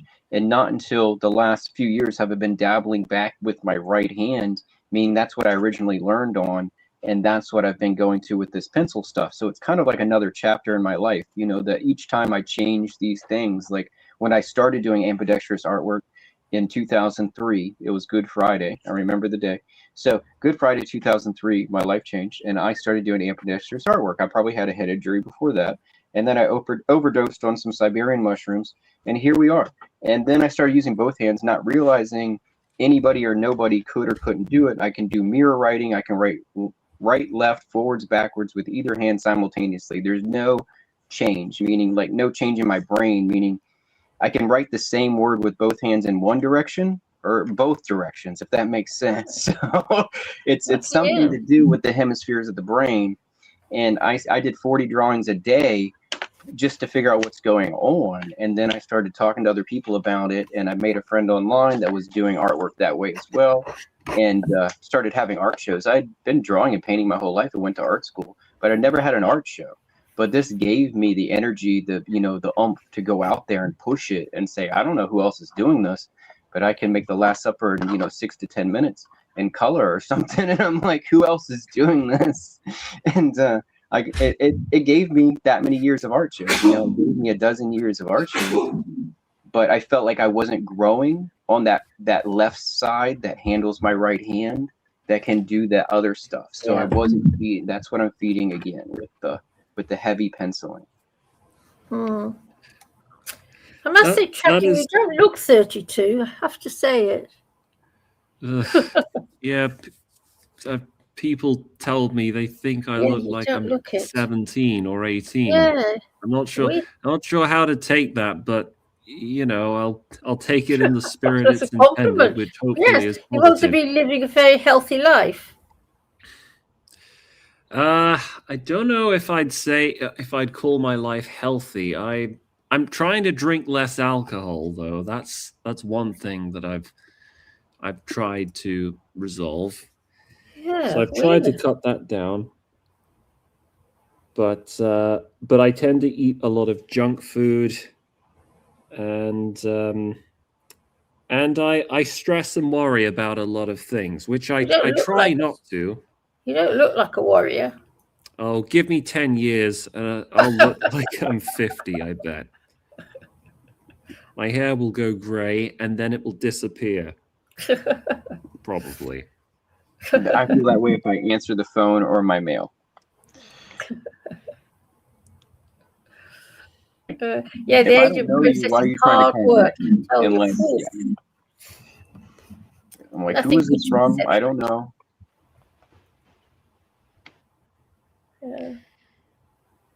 Most I never dreamt I'd live this long, actually. If forgive me if this is an insensitive question to ask, but how old are you? 71. 71. You're Well, ready? 19. Well, what is your how do I ask this? Are you able to get up and move and Of course I can. do those things you can? Okay, good. Well, you're doing better than 99% of Yes, I my know, my clients doctor. who I work Yes. with. Yeah, I have been told by my doctor that I'm in very good shape, actually. I have been told that, yeah. I'm going to be around for a long time yet. I do know. Tracking, you're the one that spent the last night at the hospital with your Grams, who's 93. Yes, that's right. But I work as a care worker. So most of my clients who I deal with, a lot of them are in their 60s or 70s, and they've had, you know, really debilitating conditions like strokes or Alzheimer's, Oh my dementia, God. that sort of thing. And if you've made it to the age of 73, but you haven't had to deal with any of those yet, then congratulations. You've already outlived your biological expiration date. Yeah, I have been told this by my doctors, I must admit. Must be all the years of veganism. You see, veganism is not that bad. I don't think I could ever give up meat. I like the taste too much. Be I don't like careful on this show. Be careful, Tracking. They'll hunt you down with their spears. These non-meat eaters. They will poach Who you will? and take you back and broil you in a village. Wait. Who's gonna hunt me down? Is it Chickpea and her loyal army of? Yeah. There's a bunch of No, them. it's not me. It's not me. She's I trying to get bring hunted down too by them.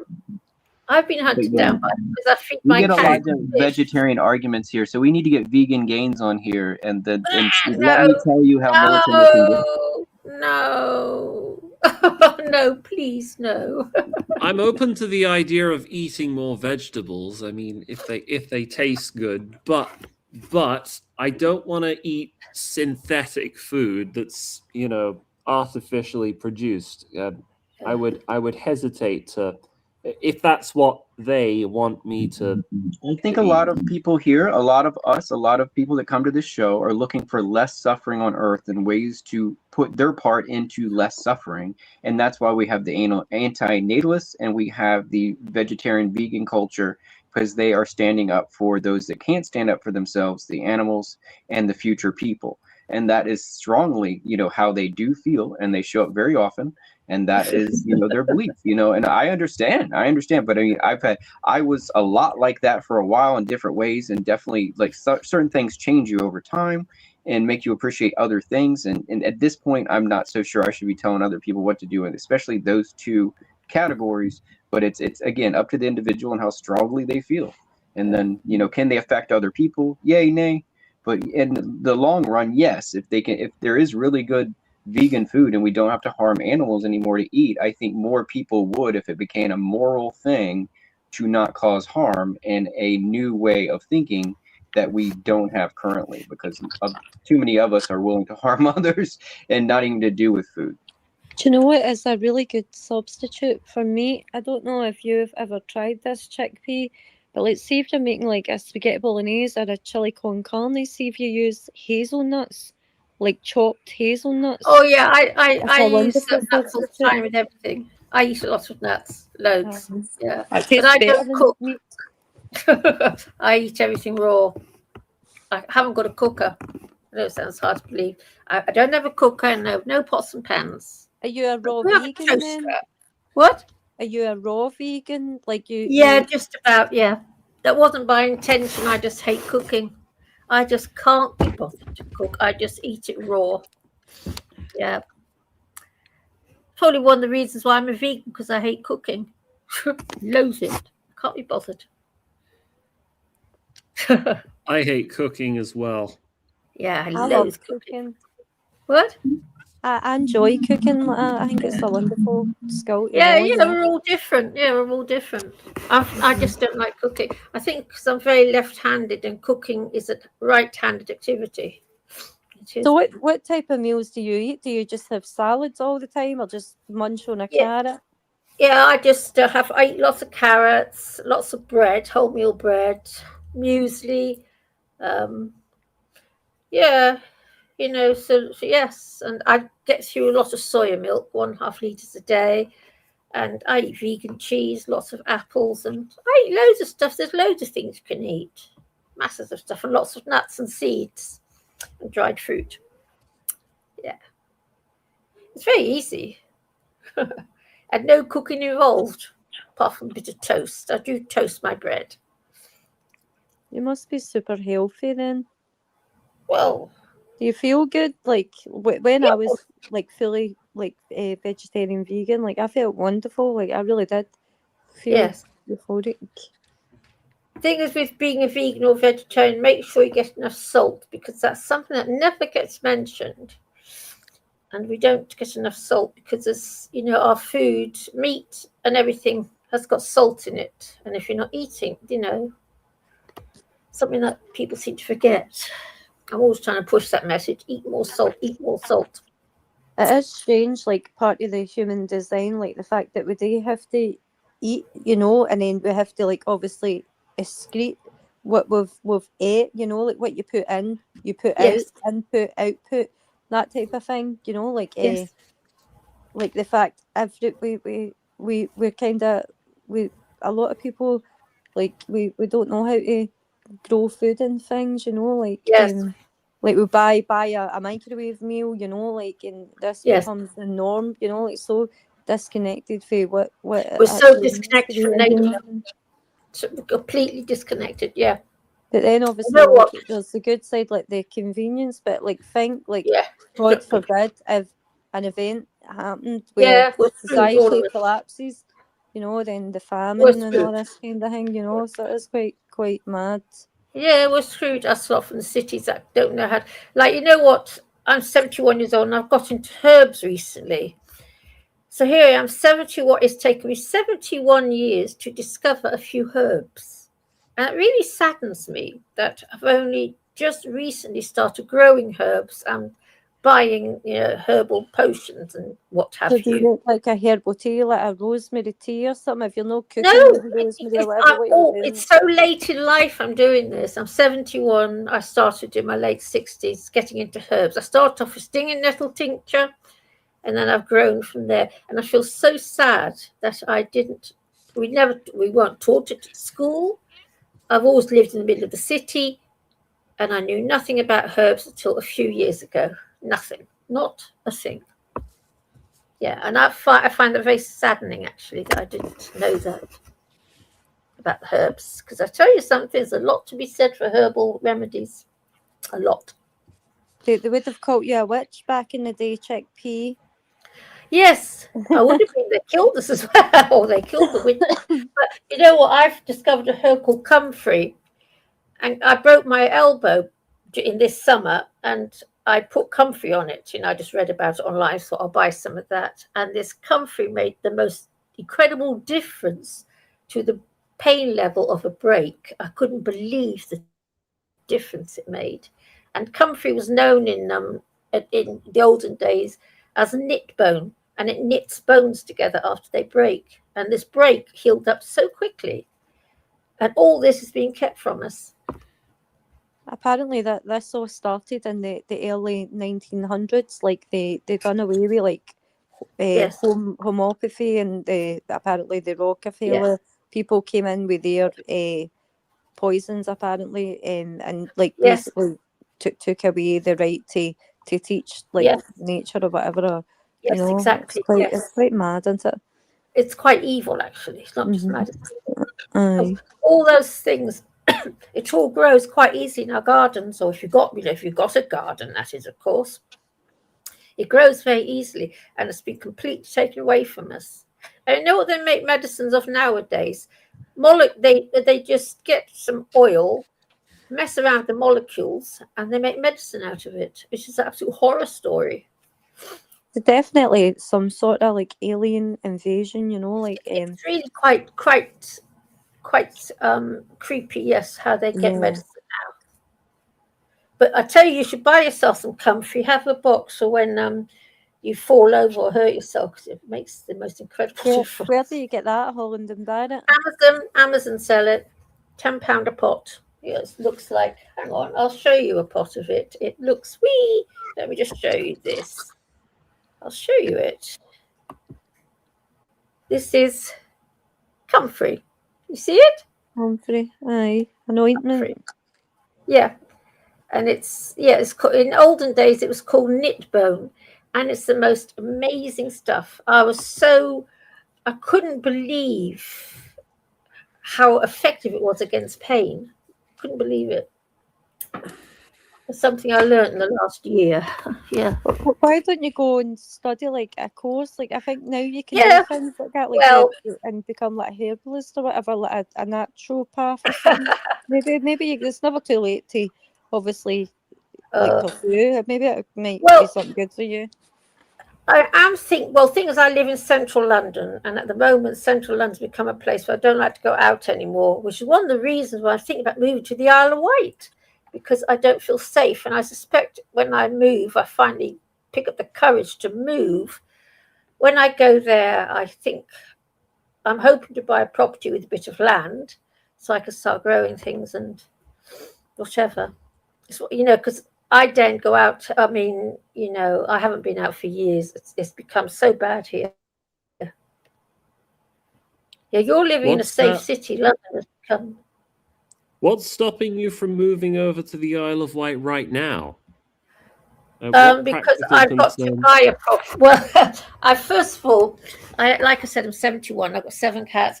I'm looking to buy something, basically. So, yeah, I am. Every day I've been rummaging through looking for something, but I think I will be doing it. But I'm very scared because I've been in the same flat for 32 years, the flat I'm in now, and it's very scary. It's like uprooting your whole life. Sorry, it's like uprooting your whole life, but it's yes, for a new beginning. Yeah, I've got roots here where I live now, and it's come to an end. It's come to an end. Yeah, I'm very scared, terrified. But are you materially wealthy enough to afford to move? Yes. So it's just that you're psychologically not prepared to take that leap. Yes. Yeah, yes, exactly. I'm psychologically not prepared. Yeah, but I'm looking. Sorry, I was just going to say, you've made it very clear, though, that you're not happy living in London where you are now. How many more years of that are you prepared to endure before you decide? I'm not. That's the thing. I am looking every day. I look for properties for sale on the Isle of Wight or in Clacton. But I think I wish I was rich enough to move to Mayfair. Sorry? I wish I was rich enough to move to Mayfair. Do you know Mayfair has been destroyed? Do you know what? Yeah, I'd buy the whole thing. Sorry? What? rich enough to purchase the whole thing. That would be nice. Yeah, you wish. You'd have to be a trillionaire. It's so overpriced. But Mayfair used to be beautiful one time, but now we've had all these immigrants coming through, illegal ones, and all that parts, the grass and everything in front of the Mayfair on the road by Hyde Park is full of tents and rubbish and shit everywhere. It's been completely destroyed. Oh, I'm really frustrated. I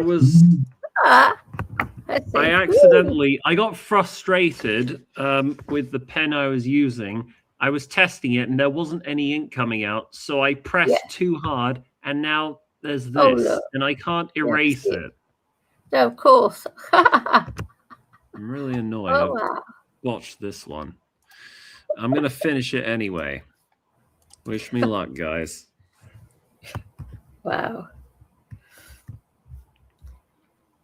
Come back down again. But yes, I'm definitely. I've seen a couple of places that I like, but I've got. You're back. What the hell are you doing? Oh. Why are you walking between my legs? What are you doing? Let her. Oh, the infernal cat. How did she get back in? How did you get back inside?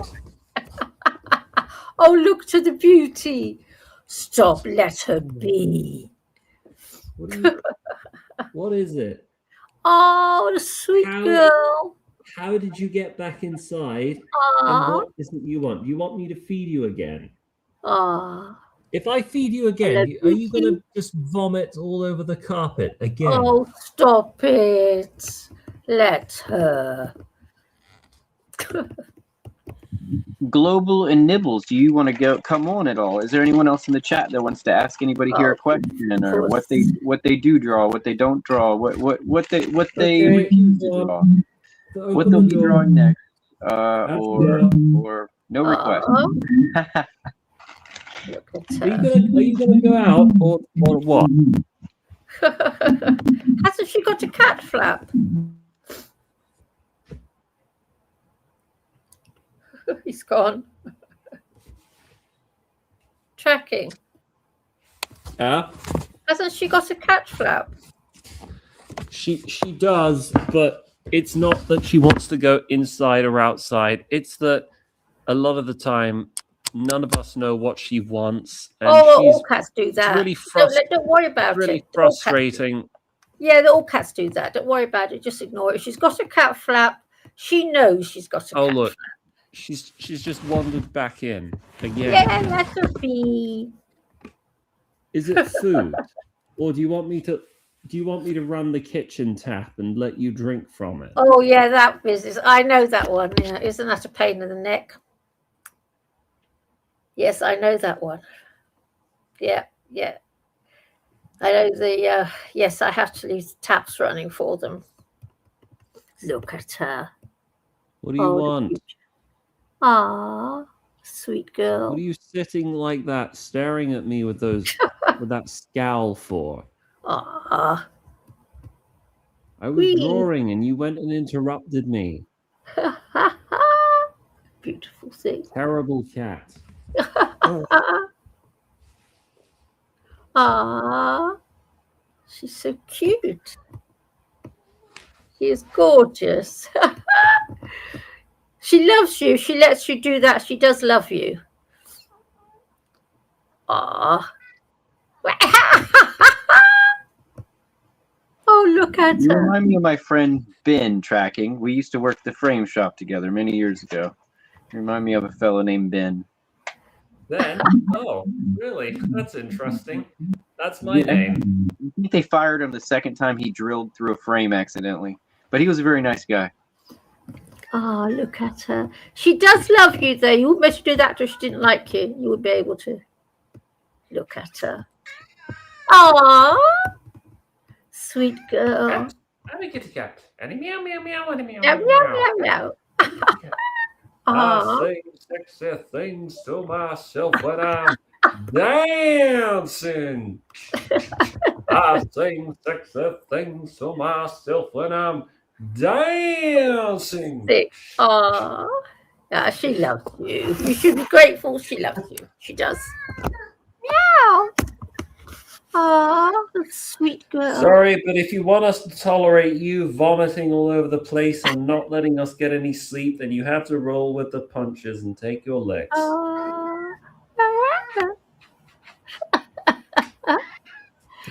Okay, all right. I'm going to put some food in her bowl. I think that's what she wants. Yes, that's what she wants. She wants food. Turn the tap on. Oh, you already got some food in your bowl. What is it? Dream, are you watching this? What is it? Is it water or is it the running tap? They don't like water in bowls because what? What I know what you're you saying. I know what you're saying. My cats, Where's the every cat now and then whisperer? they want to. I need the cat whisperer over here. Stat. I know what you're saying about the tap water and the bath water. They want water in all different places. And they do. I don't actually know what it is she wants. I don't know why she's hovering around. I don't know if it's food. Look, there's food in your bowl. Are you going to eat it or you're just going to twist your tail from left to right like that?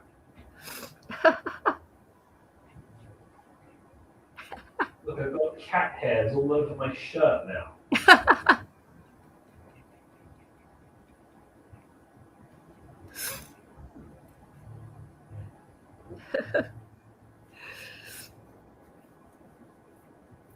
Whatever y'all did, my cats are up and they want something. And it's like the same thing. It's raining today and there's nothing I can do for them because if they overeat, they will vomit. Yeah, cat vomit. That's the normal part of life, cleaning up cat vomit. It's life.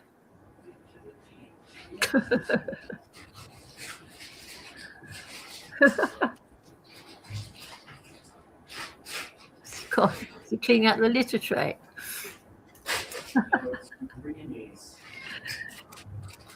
Right. I'll give I you hear some. meowing. You don't want me to be sick. There you go.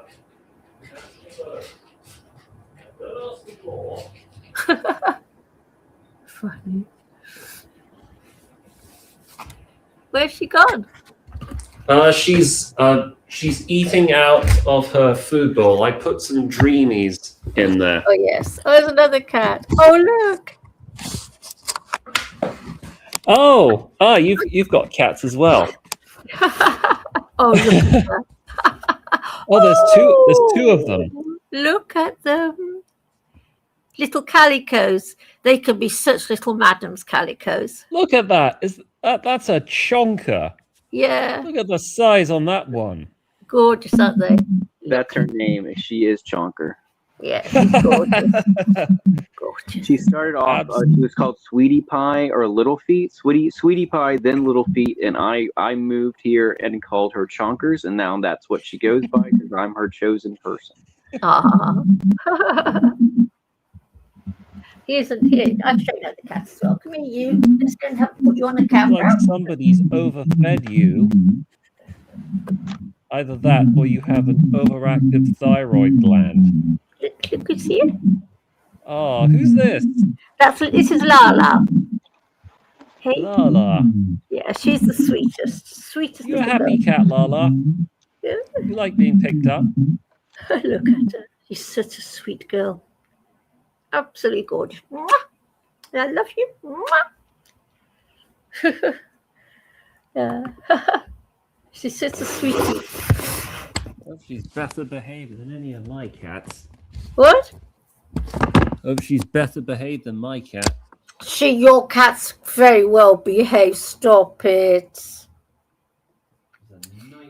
She's just been vomiting. That's all. At least she's not vomiting on your bed. Then you would have reason to complain.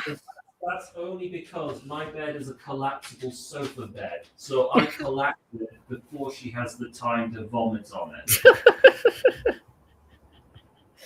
Because I've had cat vomit on my bed. I don't give her the opportunity to do that. Oh yeah, my cats get the opportunity. Yeah, my cats get the chance to vomit on my bed.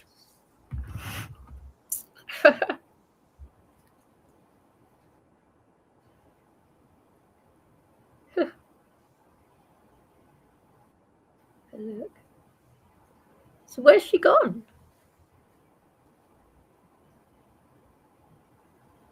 Sorry. Oh, who? My cat. Yeah. Millie. Oh, she's outside. I closed the door. Oh, she's gone outside, right?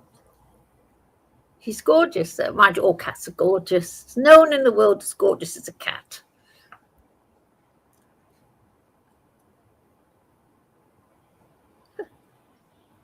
Wow.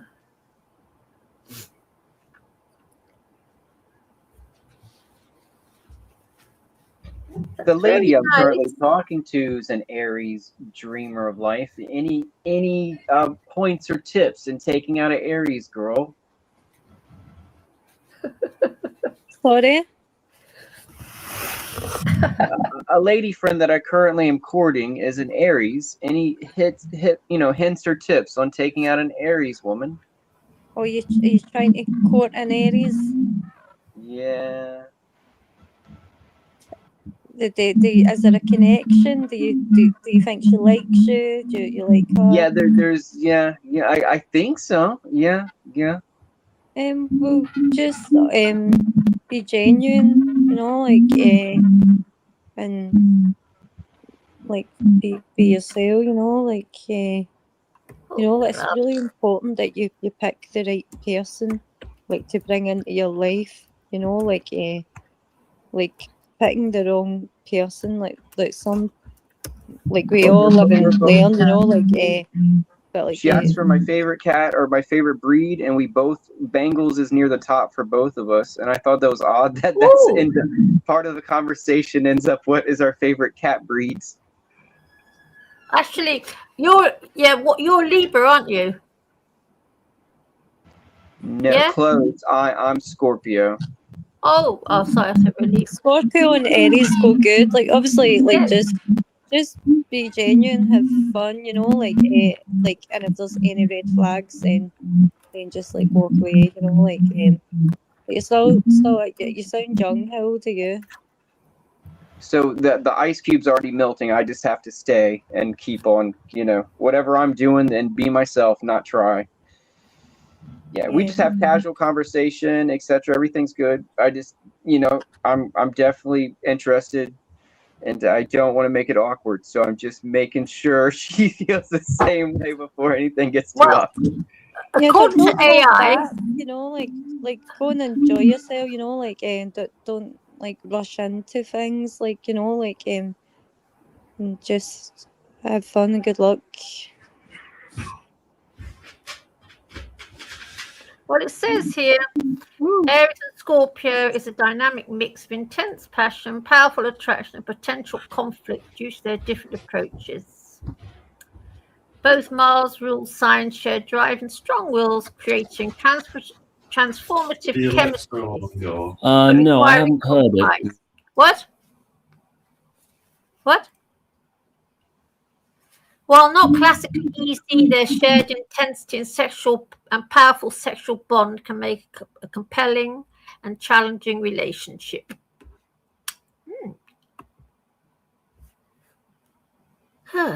Sound advice. I'll just be myself. I make her laugh. We already smile a lot, and everything's good. I'll just keep bumping into her, and we'll see what happens. Yeah. The bumping will become more and more fun. You're my ideal sign, actually. I'm a Cancer, and Cancer Scorpio getting well together. Yeah, my best friend that passed of the heart attack, she was a Cancer, and then my sister's a Cancer, and my father was a Cancer.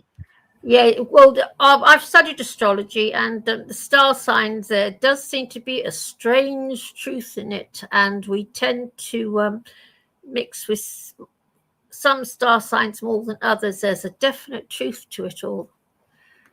And there is. I did my own birth chart, and everything that's happened to me was predetermined in my birth chart. So Yeah, it's quite strange.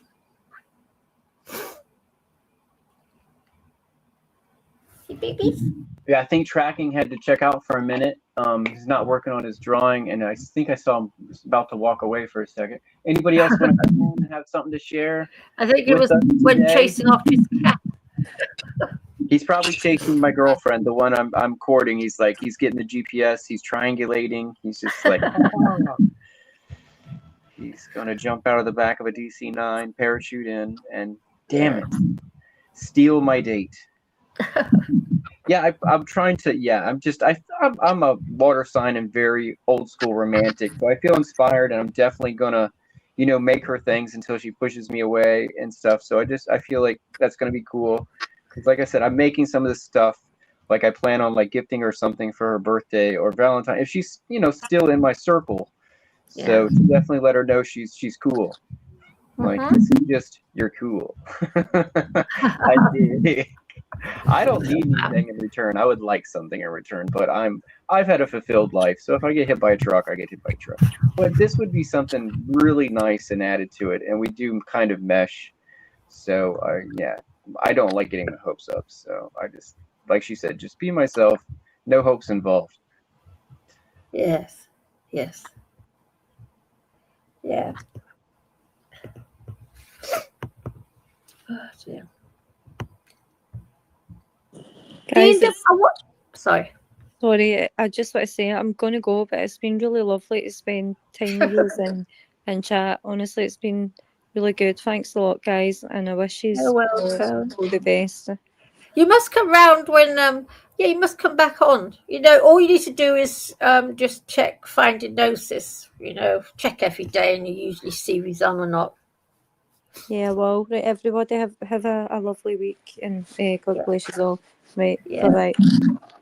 Don't All right, work too see you hard. again and say hi in the chat. All right, later on. Bye. Bye, Dreamer. Thanks Bye. for being here. So tracking is still stepped away. So it's just me and you again. This is the same as the other day, I swear. I spend a lot of time here, I must admit. D&W, we at least need $3 an hour to keep going. Yeah, I think you should pay us. You know what he does to me sometimes? When he first comes on, he sometimes, because I think I get the notices that he's on quicker than most people in America or Canada get. They come to me quicker somehow. So I often come on. Then he clears off and leaves me reading things out loud to people. He does this to me. Well, it's definitely one of my favorite 3 or 4 shows that I do watch that y'all come on regularly, especially that's a live show. So it's just like I do try to keep track of it. There's just some days where I have weird sleep habits or I just can't, I'm doing other things. But when I see it on here, it's usually an odd time. And a lot of times it's early in the morning, but I kind of prefer the mid-evening hour, to be honest, of the show. I like it coming on at like 6 or 7, maybe 4, but I'm Eastern Standard Time. Yes, you're in America. Yes. He was on early today. He's been on for 10 hours. It's 10 hours. Well, the earlier it is, the longer I have my day to forget who I argued about and argued with. So if it's later on, I have to go to bed knowing that like somebody out there might be a little pissed off. Yeah.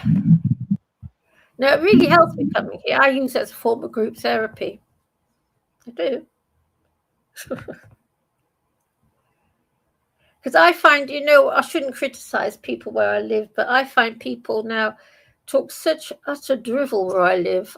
I just can't cope with them. They talk nothing of any consequence. You mustn't talk about your moods. You have to have this fake joie de vivre all the time and everything. At least here, you can speak from the heart, so to speak. It's a nice picture. Yes. You'll make it bigger. Yeah, it's finally bigger. Because I don't have the Zoom. I don't use a laptop. I have computers. Like I inherited my computers from both my fathers. My birth father and my stepfather both had really cool computers. You got stepfather as well. Yeah, I've got stepfather. Yeah, it feels weird to have to turn on their computer to use a computer. it's just something I haven't had to do yet. I mean, I've done it just to retrieve emails, but I haven't done it like using their computer. Oh, I'd be lost without I'd be lost without my Chromebook, completely lost. I use it for everything. Everything. My whole life is on my laptop. It's useless now. It's like a 2007 MacBook, and they phase everything out so it doesn't even work with Spotify every time. It's like whatever. It's just like you can't get online and do anything with any computer that's a certain age that doesn't have the right system. Yeah, I've got the latest one. It's just a way to make us spend $1,000 a year on something new. You don't need to spend that much. You know what? I've got a 17-inch Asus Chromebook. I paid £179 for it. When was it? Middle of last year. 17 inches. And it's fast. It doesn't hang up a lot. I love it. It is fabulous. Okay, thank you for that recommendation. Meaning, I don't even know. We have 4 or 5 tablets around here that none of them, can handle the internet as good as my phone. So it's just like they're happy. I use a Chromebook. I love Google Chrome. It's very good.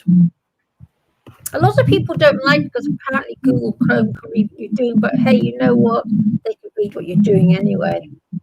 I had a Nexus Google tab. It was nice until it was outdated. You know what I mean? Like it was as fast as the Apples and stuff, and competing with them at the time, and then they phased it out. Meaning, I paid $250 for the thing or whatever, and then within a couple years, it's just like so slow trying to do anything. It's full, that you can't put anything in the memory. It's only this amount, and that's what you're paying for today. To me, is memory, because so many people are editing. I'm editing video, so I need lots and lots of memory. Oh yeah, I don't do anything like that. And I do it all on my phone, so it's like I don't do anything like that. I want all the gigs and terabytes on my phone, so I can just my phone, pull it anytime I'm bored or stuck in a car, do whatever I'm doing in traffic, at the bar. If I'm bored, I want to be able to continue editing my friggin' video. Why do you want to edit stuff? Why don't you just leave it in the cloud and let it stay there rather than download it all the time? With complicated editing tools, you can't do that with how I'm using it. So in some of them, you're right, you can do that. But how I'm using it, it's not stored in a cloud. When you're just cutting pieces and pasting them, you have to have the memory to cut and paste it, and with the programs you're using. Until you're done. Once you're done with the video, you can upload it to a cloud and yes, get your memory back. But having a hard copy is really nice. So I guess I'm addicted to having a lot of my own hard copies, and I don't know what happens when I hit delete. Is it still in the cloud or not? Oh, I don't do anything like that.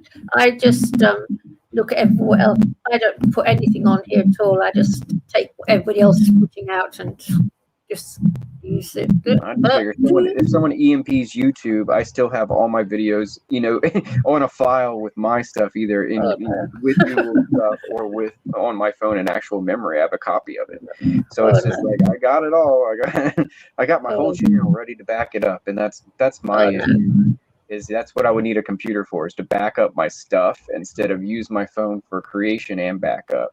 Oh, using your phone. I bought a new phone a couple of days ago. The bloody thing. It's a 5G phone. I tell you something. It's like, I don't know. All I want's a phone, but there seems to be a whole, I don't know what the hell's on this 5G phone. It's an absolute nightmare. You'll get that. Know how to set it. Fun on it. You'll start playing some kind of RPG. Where you're like the wizard, and you're sending health spells to the archer in no time. Yeah, you're actually. I don't even know how to send a text message on it. I still haven't managed to work it out. Stupid phone. I just don't understand it. Because you know what? There was a time when, back in the 90s, you just had your mobile phone, and it did text messages, and you could chat to people, and it was lovely. It's all it did, and it was so nice. Whereas now, I don't know what they're doing with them. Dread to think, but I can't work out how to use it. It's completely beyond my comprehension. I've got to learn how to do it, because the UK is going 5G, and soon we will all have 5G phones. So I thought I'd get ahead. What's it like in America with that? Are you all 5G, 4G, or what? We're all 5G, and you can still use 4. I think they phased out 3 for sure, and Yeah, so I think some 4G stuff kind of works, but I'm not sure. And then, Yeah. well, yeah, What? when the 5G is not up to par, I think it still kind of falls back on it a little bit. Oh, right. Yeah, I live near the city, so I've got pretty heavy 3G duty. is It's all for very sure strong. And they haven't mentioned 6G much, but I'm sure in the tech crowds it's already there. God. Oh, And God, I'm dreading stuff it. is frying our brains. I mean, we can feel it. Everybody's a little nervous about something, and maybe it's the wavelengths of data going through our, our bones and Yeah. brain. I tell you, those mobile phones, they really irritate me. They really, really irritate. You know, I prefer to use a laptop, I must admit. Yeah. But it's all getting very too far, in my opinion. I dread to think what's going to be like in 20 years' time. Luckily, I won't be here to see it, because I dread to think. I predict that me and Tracking are going to create an animation studio together. I didn't know they were interested in that kind of stuff, and I already do it. Now, I've been looking for someone that's willing to, just see if we can push how far we can push this to maybe get some, high dollar music videos made, some rock and roll bands that want stuff. I know everybody's going to do AI, so there's going to be a gravitation back to this hand-drawn stuff. And if we can animate it, I think that's big money right now. And I don't know if you know what they pay animators, but it's about $10,000 an hour for a minute. Sorry, it's like what your completed product is about $10,000 a minute for a studio animation. So just imagine that amongst a team of people, and that's what money they share before AI. So with AI, everything's going to crash because, like he said, everybody's going to crawl out their closet and become a movie director. So not everybody has the skill, and these programs can't write their own. And again, there'll be a strong gravity for people to want to see human-made stuff again, and that's going to help. And I think, just using animation, cutting a few corners with new software is going to be okay, but not whole creations completely by just talking and making 3 sentences and it making you a gas station video where everything's on fire with Elon Musk smoking lizards. It's just like, great, we've seen that 100 times by then. People are going to want to see something that's not made by 10 or 20 words that takes them 5 minutes to watch, and they kind of laugh, and it is not really helping them at all, and it's not a real storyline. That's the biggest problem with the software. You can write up to a 12,000 word script for one program, but that program, I think, is the one that actually it basically just makes a narration for you, and then it grabs images off the web that are copyright free to do your video. But the ones that are like VO3 and Higgsfield and Banana, they can make now I think right under 5 minutes of video from something you type, and you can put a fake head or talking head in there, so anybody can use President Obama's head and then type a certain amount of stuff, and it'll make a 3 or 4 minute video of what you said to happen with that character. And that is all happening right now, and the technology is kind of fused with those programs just about last week, where it is about 4 steps to impersonate anybody on Earth. It's 4 steps. And it's easier than it's ever been. So everybody needs to be careful, because anybody can look like your grandma and call you on a video call now. I know, it's scary, isn't it? That her internet didn't work and she needed me to help her get back on her page. I had to message the real person and ask her which one is the real you, and the fake one even sent video saying it to them. Oh my goodness. So yeah, I've seen stuff on all this. It's I don't know what the future holds at all. I dread to think.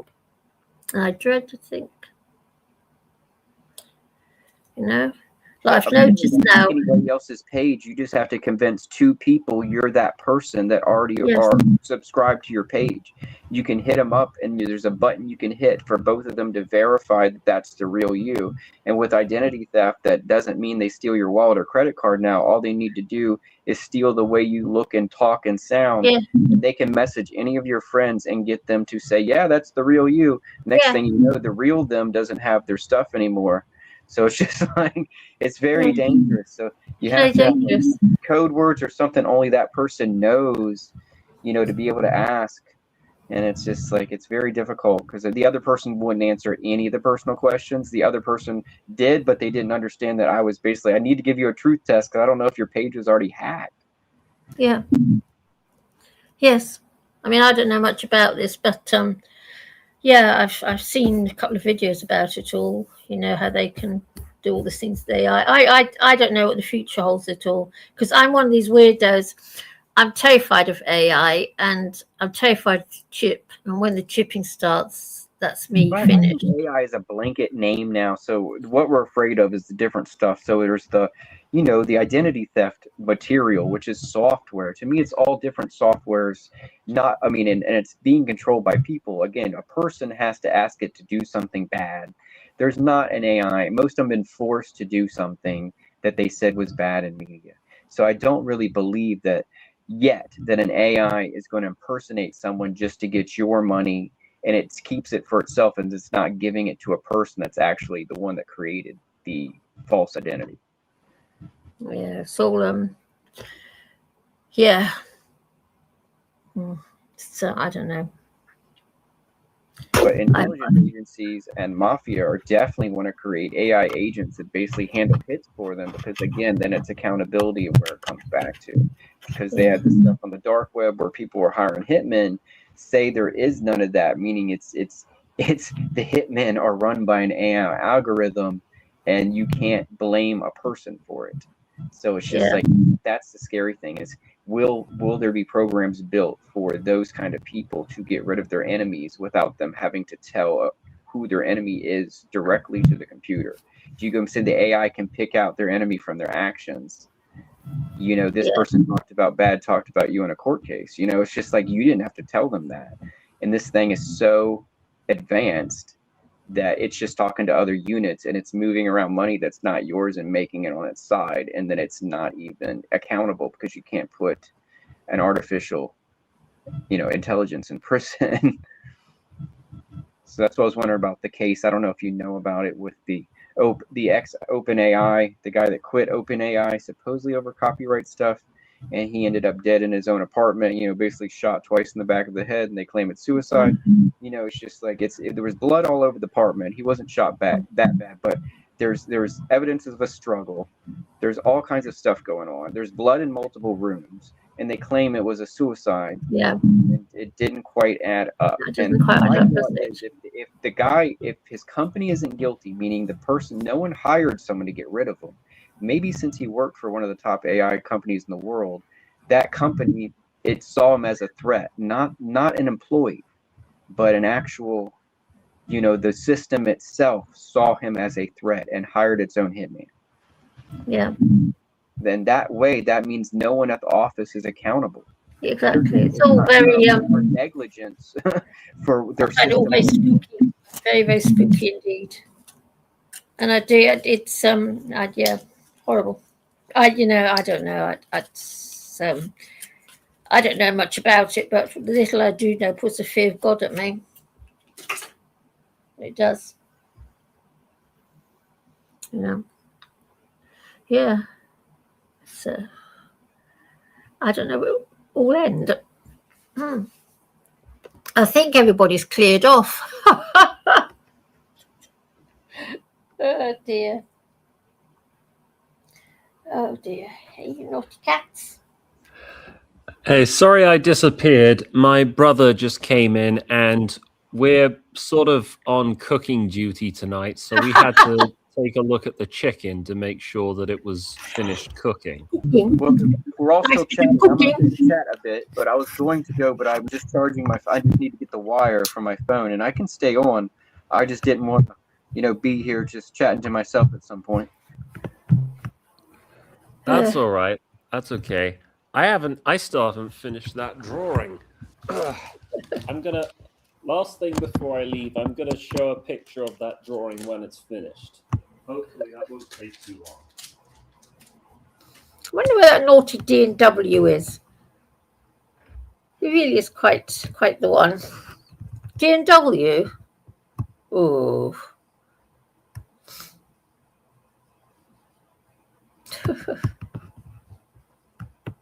Got a cat here fast asleep. Are you asleep? Hey, baby? Yeah. So is the weather bad in America? Simulated. Today is rainy and wet and very cold. It's like 40 degrees and raining. All right.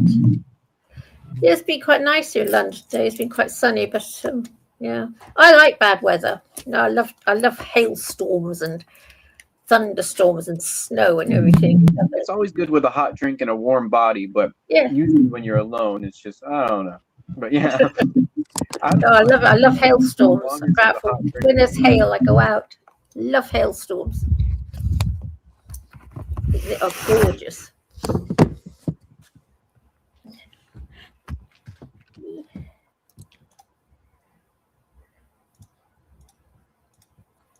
But the cat is laying in absolute coma. Poppy? My cat's made her way back inside, and now this time she's being well behaved. She's just lying on the sofa, all fast asleep. Oh, that's sweet. It's a nice life being a cat, isn't it? I wish I was a cat. Because they lead a fabulous life, like anyone says. Yeah, you just get to sleep all day. Yeah, and then just sleep. annoy people. Get everything done for you. I mean, they do lead the most fabulous life. Okay, anyone has to say about it. Oh yeah, and you get 9 lives. Yeah. Yes, they do lead incredible lives. And they get fabulous medical treatment, far better than what we get. Far better. No, it is. I tell you something, NHS in London's a joke, whereas my cats, the vet treats them like royalty. They even get little treats. Imagine you go to the doctor and gives you some treats. You know? No, they live very nice lives, I say so myself. Yeah. So how old's your cat? Let me think. I think we got Millie in 2010 or 2011, so we would be 14 or 15. 14. Yeah. Wow, they don't half live. I tell you, look after her, she'll make 20, no problem. Chickpea lived until she was nearly 20. She's about 2 weeks short. I lost her 10 years ago, and I still think about her every day, still talk about her every day. She's my YouTube thing. Yeah. Loved her to bits. Chickpea. My cousin had 2 cats who he sort of lived and grew up with, and one of them, they were twins. One of them passed away recently, and he was in a lot of grief. He was really miserable. Yes. When I spoke to him over the phone, he was holding back tears. Yes. Yeah, I do. When Chickpea died, I still, I should tell you something. I don't believe in God. Every now and again, I find myself praying to a God I don't believe in to resurrect her. I've got another cat called Fifi, and I do the same to this stupid God of ours. That's how bad and how connected I was to them. I can well believe he's heartbroken. I was when I lost Chickpea. Totally heartbroken. I miss Rolo sometimes. Rolo was the name of my dog, and we lost him in 2022. Yeah. I think. I mean, we were all very upset, but he was very ill in his last few days. He wasn't his normal self. He had no appetite. He wasn't moving, and he was in constant agony. He had abdominal cancer. Oh yeah, I've had a fact of that. Yeah. Yeah, I've lost 2 beloved members of my family to cancer, unfortunately, and I do miss him. But supposing I had the opportunity to clone him and get another identical dog, would I want that? No, not really. Not really. No, it's not. Because all that shows is it means that you lose the ability to move on after grief. Yes. And I think part of it's obviously I love my dad and I'm sad that we lost him, but would I want him to come back to life? Well, no, because death is something that we all have to contend with at some point. And if we discover this eldritch, this this technology, this abominable technology where we can bring people back to life, or where we can create a simulacrum, it will not help people accept and move on. It'll do the opposite. It will do the opposite. It will impair people's ability to move on after grief, be a which is something horror that we show. all need to do. It will make us spiritually weaker. And I say that not as somebody who isn't really spiritual by nature, but death is just part of life, and we have to accept it. Yes. Yes. Now I'm not looking forward to time, but you know, yeah, but yes, so all what they're planning is. I mean, I don't understand these people who don't want to die, because quite frankly, the thought of eternal life absolutely horrifies me. I can't imagine anything worse. Yeah. No. Why would you want to live forever? What God! Imagine working forever, being a corporate slave for eternity. Lovely. That's going to be lovely. Because being retired, I mean, you've got years and years to go yet, but being retired is actually very nice. Because I tell you something, you can throw away your clocks, you can turn off your phone, not answer the door, and you just can ignore the whole world until you feel like responding. Sounds great. It's a very nice way to live. Yes, that's how I live. Yeah. Because I'm a pensioner. My dad never got to retire. We had to spend most of his pension on the treatment for his cancer, moving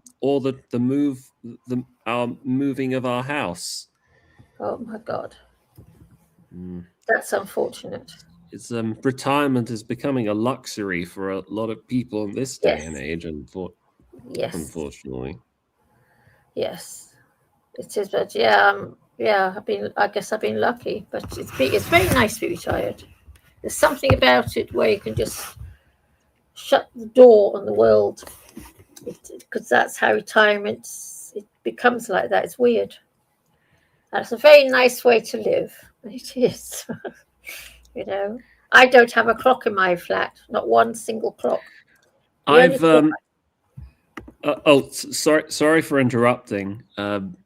I've had this little dream that I've wanted to do for quite some time. I want to build up a little nest egg. I have an account with Trading 212, a little cash ISA, and I'm trying to save up enough money in there so that over time I can earn enough money from monthly compounded interest to basically never work a day in my life ever again. Yeah. And that's a dream that I would have loved. I'm still going to keep fighting for that dream. But bloody Rachel Reeves, our Chancellor for the Exchequer, has decided to cut the ISA annual limit from 20,000 to 12,000. It's like, if there weren't enough reasons I had for hating the stupid government of this country, that's just another one you can chuck on top of the pile. They are terrible. Dreadful, dreadful government, this what we've got now. I think it's the worst we've had, so certainly since, in my knowledge. Yeah, it's awful, terrifying. And I'll tell you something, I wouldn't like to be a young person trying to make a life for myself in the England that we're living in now. It was much easier when I was young, much easier. And it wasn't that things were, we had our problems, you know, we weren't rolling in cash, but there was something. It wasn't. It made sense. Things made sense. The system worked, and it made sense. If you called the police, they would answer up, and they'd help you. They'd clamp down on crime and disorder. Yes. Yes, and doctors were on demand. A dentist was on demand. Everything was on demand, and everything worked, and the streets were clean. And now I don't know. It's like some sort of utter chaos. It's dreadful, terrifying.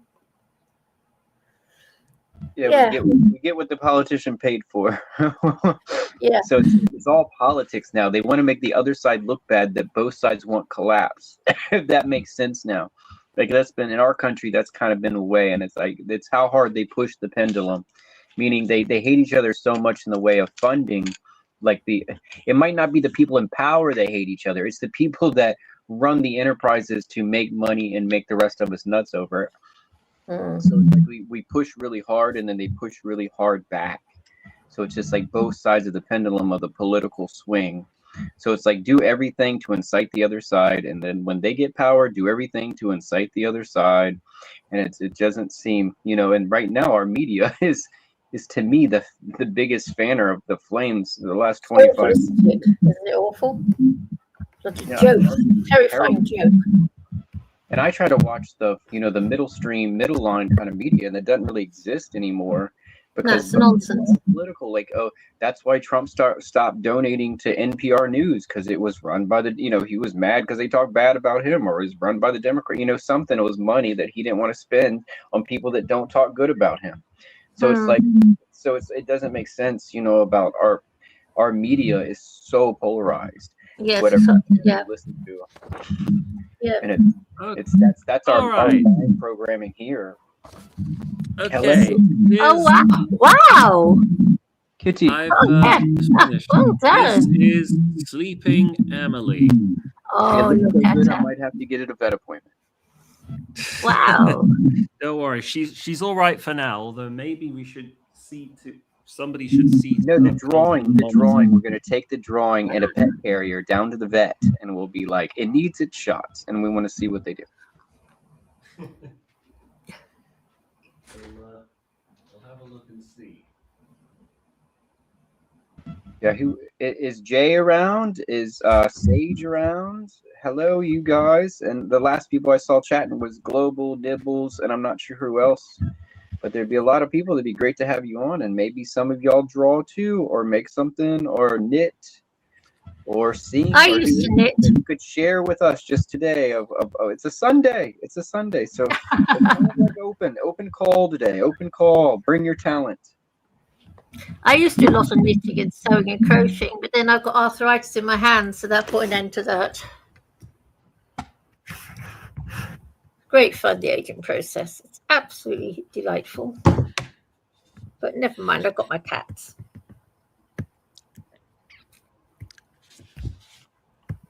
Hey Jay, do you feel like coming up and liven up our conversation? We're kind of like just wearing out each other, but if I drink some caffeine, you know, we Who's in there? we find tracking's Achilles heel, and we can start poking it. You know, My Achilles heel. What are you referring to? Finding Gnosis. Who's here? Yeah, I mean, it seems like some of us figure things out about ourselves when we're triggered more than the other person we're talking to. One thing I figured out is I'm not talking to them, they're not talking to me.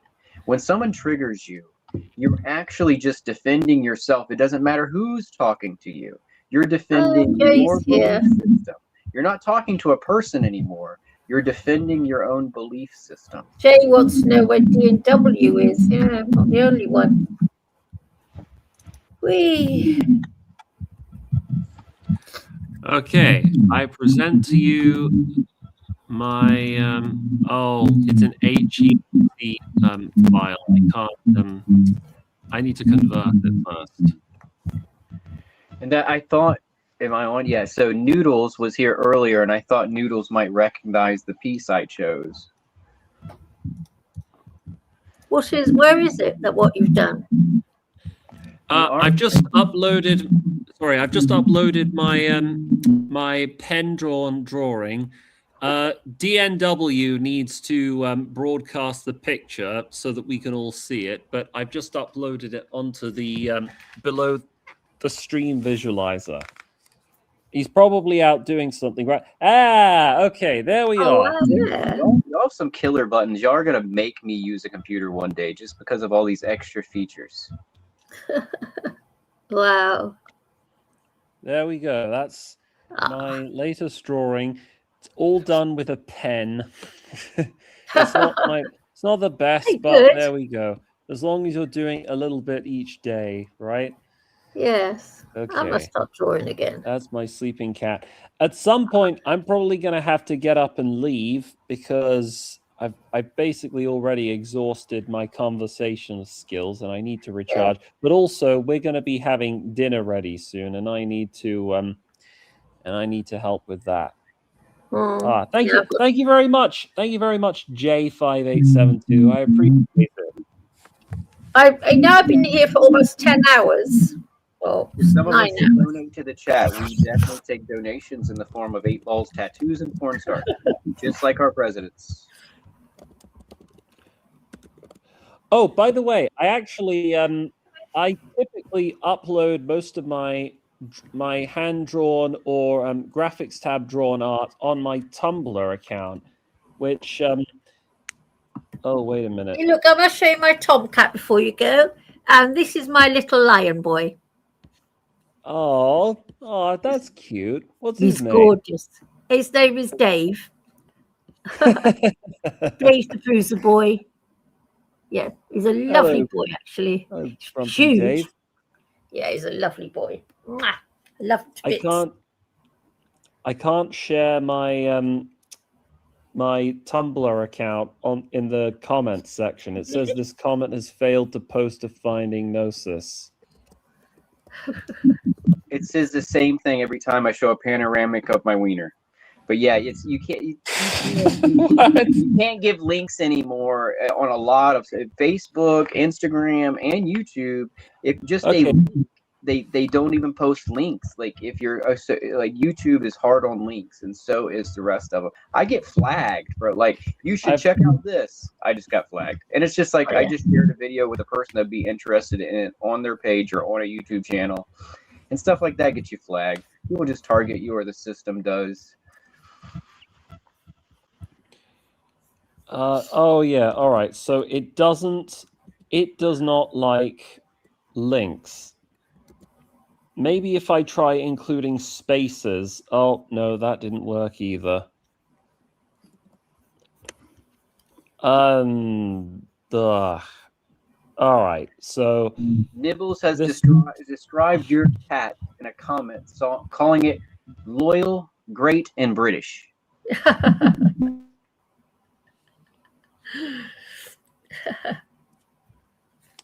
I don't know about the great part, but is she loyal? I mean, well, Of course hasn't she run is. away or Stop deserted it. us. She loves you. The fact you can hold her like a baby means she loves you. That's what it means. She complains a lot. Oh, let her. So she. All right. Okay. Let's see if I can try this. So on Tumblr, search for this account. I'm sorry. I would have loved to have entered the link, but this stream share software does not permit it, and I've even tried it on in the YouTube comments, but that hasn't worked either. So you guys are going to have to go Tumblr/BatHunter of Devon, and you'll see some of the artwork that I've attempted to upload fairly recently. And whenever I upload more art, that's where you're probably going to find it. If you guys are curious to see more of my stuff, that's where I'm going to put it. All right. Anyway, it's been great fun hanging out with you guys. Thanks again to Do Not Watch for hosting this stream. Maybe I'll join up with you sometime next week. But it's been great hanging out with you guys, and thanks for letting me see your art, Simulated Prophecy. I look forward to seeing more of it. And yeah, I make give her a kiss from me. Oh, the cat. Give her a kiss from me. Okay. Beautiful little girl. As an artist, if I stopped creating, I would die. So I'm always making her working on something. Oh, look at her. What a pretty girl. She is gorgeous. So I have to give you a kiss for Chickpea. So there you go. Mwah. Oh, love her. All right. She does love you. Till next time. Cheerio. Bye-bye. Bye-bye. Bye. Bye. Bye. Cheerio. Bye. Bye. Thank you, and thank you. I said, what did he come on to argue about? Wait, he didn't come to argue. Who, me? I didn't come to argue. You like arguing, Chickpea. Me? It Yes, depends with who's people that here. say be happy and people that play songs about happiness. Because you're like, bah humbug. Yeah, well, yeah, but yeah. Not too many people confront you on the cat issue. Actually, not too many. There's only a specific one, and that is one that you don't really like that argument. But yes, not too many people do that. We know of the one that does. But yes, the whole that you love cats. That's good for you. I don't think there's anything wrong with that. But yes, if we can't control them and they attack and torture mice, someone else might see that as adding to the suffering on the planet. You know, but I'll tell you something though. You see, what if it gets the mention is that mice destroy sparrows' eggs, and they also sometimes kill sparrows' babies. So in fact, mice are just as bad as the cat in killing terms. They are. It's funny because I've often wondered why it is the sparrows make us a racket in the tree, because there's loads of sparrows in the tree where I live. And I've thought to myself, the cats. It's the mice running up the trees causing it.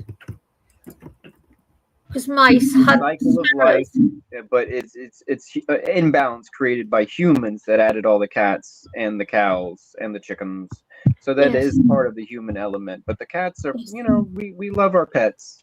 Yes. In a perfect world, maybe there wouldn't be these issues. And if humans lived in their bubble like they should with their glass, aquarium around them, so they do not disturb nature, maybe it would be good. That there's no problems and there's not the overbreeding of dairy and cattle and whatnot, and over slaughter. But a lot of people don't like the synthetic food, so this is what the whole problem is. People will unwilling to eat the synthetic meat.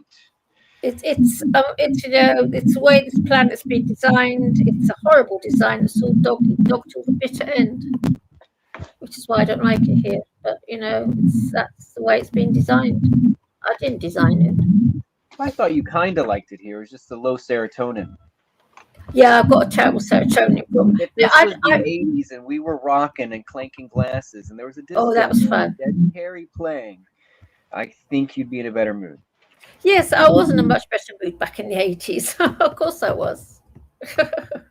It's Well, psychically, that's what we all kind of need to meditate on, is that it would not get depressed about it, but remember how our mind was when we were happy and realize that potential is any friggin' day when our number is chosen or that apple hits us on the head. That's a positive. That break, you find that $20. I'm not unhappy for myself. It's what I see in the world around me. Within myself, I agree. It brings us down. I'm the same, but I don't. I have a lot of inner turmoil as well. I think a lot of people have it here. So, I said before that, I think I have my own issues of whether it's ADHD, OCD, and manic behaviors. Obviously, if I start on a project and won't stop until I'm finished, that shows that my dedication is part mental. It's not part of my nature. Yeah. Some things we don't choose, they control us. Like, people's desires or their abilities. Like I said about my art ability, it's something that controls me more than I control it. So it's not really understood when people are like, you can draw real good. And it's just like, yeah, but it's just like, it's kind of a curse as well. It's because of, I have to do stuff. I'm OCD or whatever. So it's just like, I wish I had that. I wish I had OCD. I wish I had that, especially for housework. It's hard for anyone. There's a lot of pressure. And it's self-pressure. So, but thing is, with me, I don't get highs at all. I've never had a high in my life, which is actually very hard to live with. It's not easy. I don't get highs. You don't get highs, like manic highs? I don't get any sort of highs. Oh yeah, I get. I am compelled, can't sleep, can't eat, can't drink when I get excited about something. Sometimes, whether it's no, I don't get that. Or whether it's a blood-related thing or an art-related thing, where I work on a painting for 5 hours, 6 hours, and I'm late. Like, wait, I can finish this tonight. Wait, and then I end up staying up for a day or two working on a project, kind of thing. And I don't look at time. Someone asked me before about time, and I'm like, I disassociate with time sometimes. But I do have a terrible. Yeah, I do suffer from quite severe organic depression. It's quite severe. Yeah, and I've had it all my life, and it's very taxing. I get tablets for it, but yeah, I wish sometimes I could at least get a few highs occasionally, because then at least I'd have something to offset it, you know. But I don't get highs. I've never had a high in my life. No, but the Heath Ledger actor, I believe he had the OCD. He couldn't sleep, and he was having like little panics and stuff, and he was self-medicating to the point of whatever happened of, you know, his own demise. Heath Ledger. And I didn't know that it was OCD, meaning I was like, oh, I didn't know it could be fatal. You get what I'm saying? Until I found out about him. Yeah, all mental illness can be fatal. It's very hard to live with. And somebody as good looking as him, I mean, he was a gorgeous looking guy. He had the world at his feet. That he could have done what he did. Yeah, I mean, congratulations to him for getting so much accomplished in so little time. That Yeah, but I mean, he had everything. He had the most fabulous looking, talented. He had it all. But if you don't, you know, he probably didn't get highs. So if you don't, yeah, it's very hard to live without highs, because it really is very taxing. Yeah, he was on and off friends or dating one of the Olsen twins, and had split from his wife. And her bodyguard kicked down his door, and they were the first there to try to revive him before the cops got there. Yeah. It was a housemaid or something that let her know that he wasn't opening the door, and she had tried to get in, and for some reason Ashley Olsen, or one of the Olsen twins, showed up, but it was probably about prescription bottles and other things that were in his house, and probably that was the person that cared about him the most in his life right then. There was willing to kick down the door. So you got it. When someone knows you really well and knows that you'd answer, or knows you're not, knows where you're at, that's going to be the person that saves your life. It's not going to be the person like, well, I talk to him one time a week or one time a month. It's going to be the daily person that you see. It's going to be like, this is not normal, you know, and that's what it takes to make sure you get the ambulance or the medic quickly if something happens. When something happens, whether it's a fall or whether it's an illness or something they can't talk from, it just helps us. Someone's coming by and checking on them from time to time in a friendly way that person knows when this is not normal. Yeah. Otherwise, it takes a long time to get police or fire department or someone to enter. Basically, a civilian has to do it on their own before they are able to do it, you know, with police and rescue, unless the person inside calls themselves, you know, for help. Yeah, but you know, he did. Yes, I mean, he's gorgeous looking. Had it everything. But yes, I do understand. But it's all these. I find also, you know, these celebrities you hear this horror story about where they drink themselves to death or take a load of drugs and everything. It's so hard to understand because they've got it all. Looks, talent, they've got it. Well, I think a lot of talented people don't really take credit for what they do, meaning they don't know how to accept a compliment. So they just keep doing what we think is perfect and everybody's applauding them, but we feel their applause. They don't sometimes. And I think yes, they don't get highs. I'm the same. If you don't get that high, it might as well not happen. It's a weird thing about not getting highs. Yeah, as an artist, that's my swing. You know, it's just like I do art and I have a swing. I have a lot of energy that goes in it, and then I have a lot of energy I need to get out. We don't get it. Like, you know, I do understand these people with this depression problem, because I have that problem. It's horrible. It's very hard to live with. But I don't want to be medicated my whole life, so I just choose to smoke a little weed and drink soda and you know, try to stay healthy otherwise. So it's like, and this is what it's got me so far, and I feel like I've been doing a very good job. And I'm very proud of myself. If I was looking back at myself of all the things I've been through, there's nothing I'm doing wrong right now. Oh, well, you're lucky. You're lucky. No, I haven't done anything bad. I just yeah. Mind, I've had RA for the past 30 years as well, so you know. Yeah, not that matters. It's been a blessing in disguise. It has been. Well, self-love is a thing, and it's just like, as a dude and growing up in that, you know, household where my dad was more than a generation older than me, that was, you know, I grew up in like a 50s culture where it was different, you know, with that we're supposed to hide our pain and not cry and all that. Yeah, no, tell me about it. Love was very alien to my upbringing as we're Yeah, hooked. same. Yeah, same with me. So I was raised by someone that was born in, right after the Depression. So it was Depression era pregnancy basically was my upbringing. So these are, my father survived being brought up after the Depression.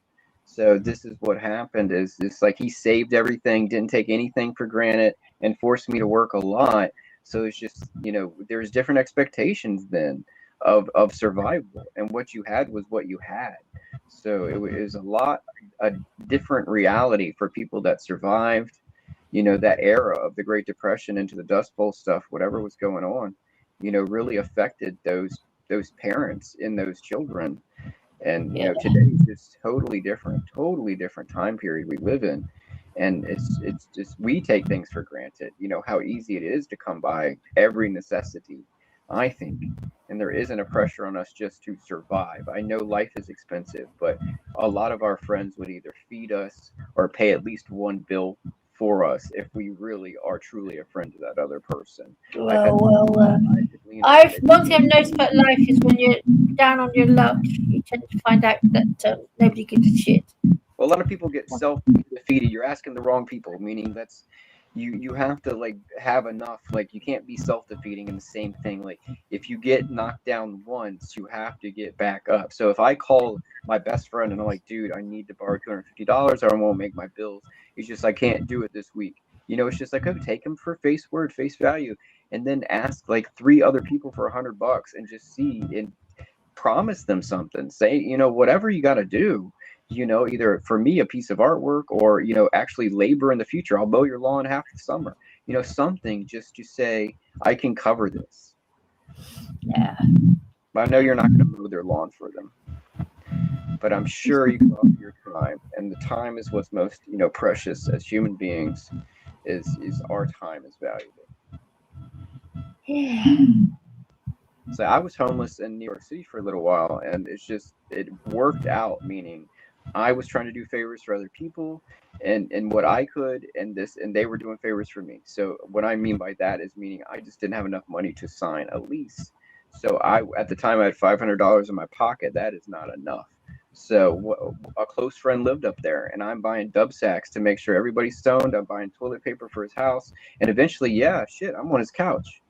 And I don't have to pay rent because I'm trying to supply everything else I have until I can get back on my feet. And it's just like, that's just life. And then he falls on me later. He's like, shit, it's like 5 months down the road. He's like, I'd hate to ask you this, but we are close. He's like, can I borrow $80? And I'm like, of course you fucking can. I feel bad that you didn't want to ask.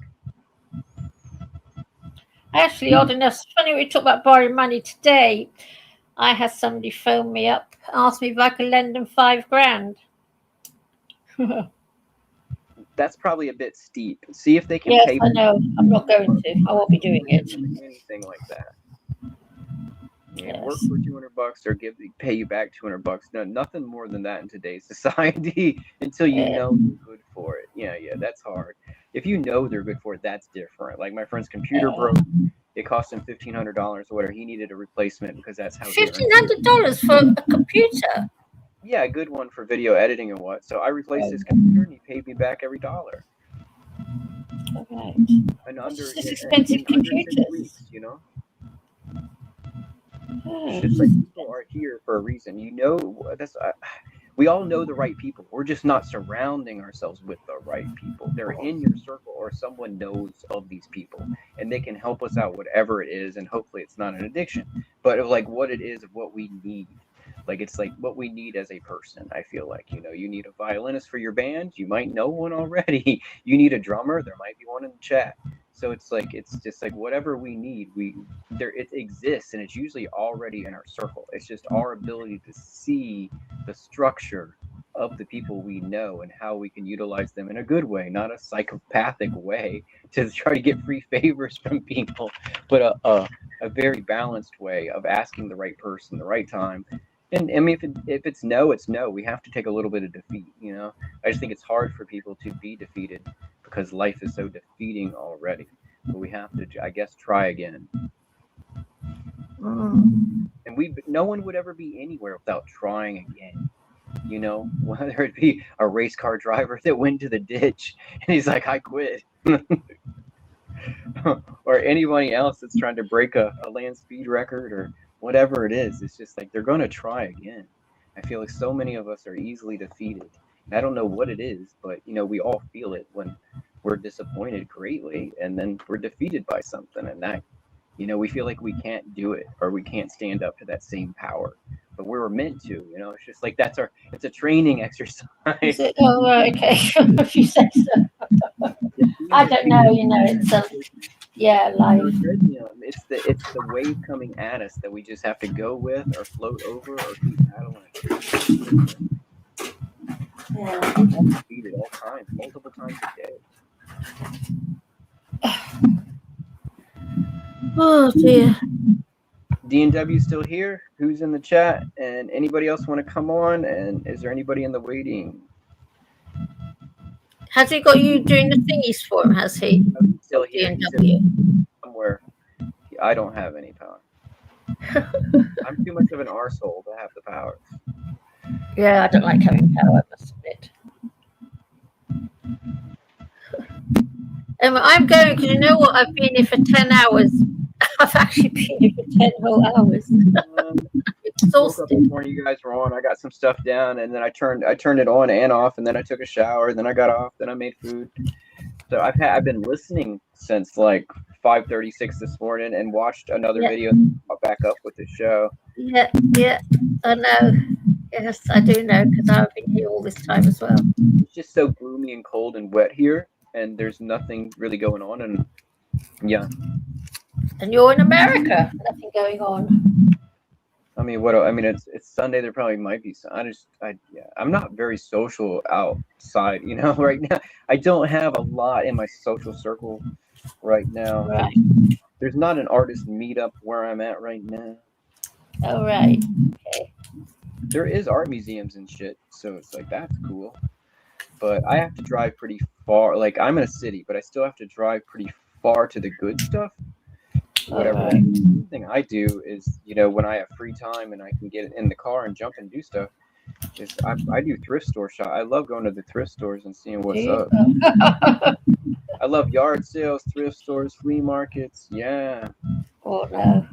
That's my joy in life, is going thrifting. So this girl I met, I hope she likes antique shopping, because that's, even if I don't buy, I love doing that stuff. It's just a thing. I love looking at old things. I love. Yeah, right. Yeah, I collect glass. I have a pretty good collection of that. And I definitely collect old books, and I have way too many old magazines. I don't need any more of those. Oh, you sounded like a hoarder. Yeah, I inherited a hoarder. I am yeah. But yeah, I let go of stuff. I deal too. I deal in antiques, and I do set up tables sometimes. So I've kind of burn out my crowd in that area for the season, and it's not good weather. So I got to bring the next haul. When it warms up, I got to set up my stuff, which is fun. I usually sell die-cast cars and magazines, and yeah, antique magazines and die-cast vehicles is my main sales, I guess. And then some old video game stuff I sell. Way more than my own art. Art's a specialty. Like, I want too much. Like, it's valuable.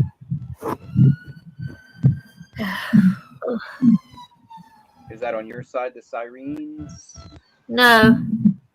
Oh, who's got sirens? Oh, that's what you just heard, siren. Yeah. Yeah, that was on High Street. Yes, but what's this weird noise? I'm gonna mute. Oh, your thing. Unmute. Was it me? It's you, yeah. It's a weird sound. It's my heater or my TV is putting out some noise. I don't hear the TV. It's silent to me. Right. Yeah, weird noises, bleeping noises, and strange sort of noises.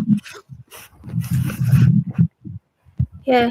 Anyway, I'm going in a minute because I've been here for 10 hours. And you know what? You got to bring in the second string. Or are we the third? We're the third string, so bring in the fourth. Strings? Yeah, it's just what they call the starting quarterback in the team in football. It's just, you know, you got your first, the people that practice and are the best at it, you send them to play the Sunday game. Then in case they get injured, you got the backup. He's the second string quarterback. Oh, So right. string, where they both top quarterbacks have both broken their kneecaps, ankles, and legs. They're throwing us in there. They're like, All we right. can do it. So we're basically the kicker of the team that's been assigned quarterback now. All right. I see. Anyway, I'm off. Shall we go? All right, D&W, it's been good to be on here. Have a good afternoon. Come back on if you want. Bye. Update us Bye. the tsunamis in Oregon or whatever's about to go down. I'll go to have a sleep now. Exhausted. Okay, speak to you next time. Bye. Bye.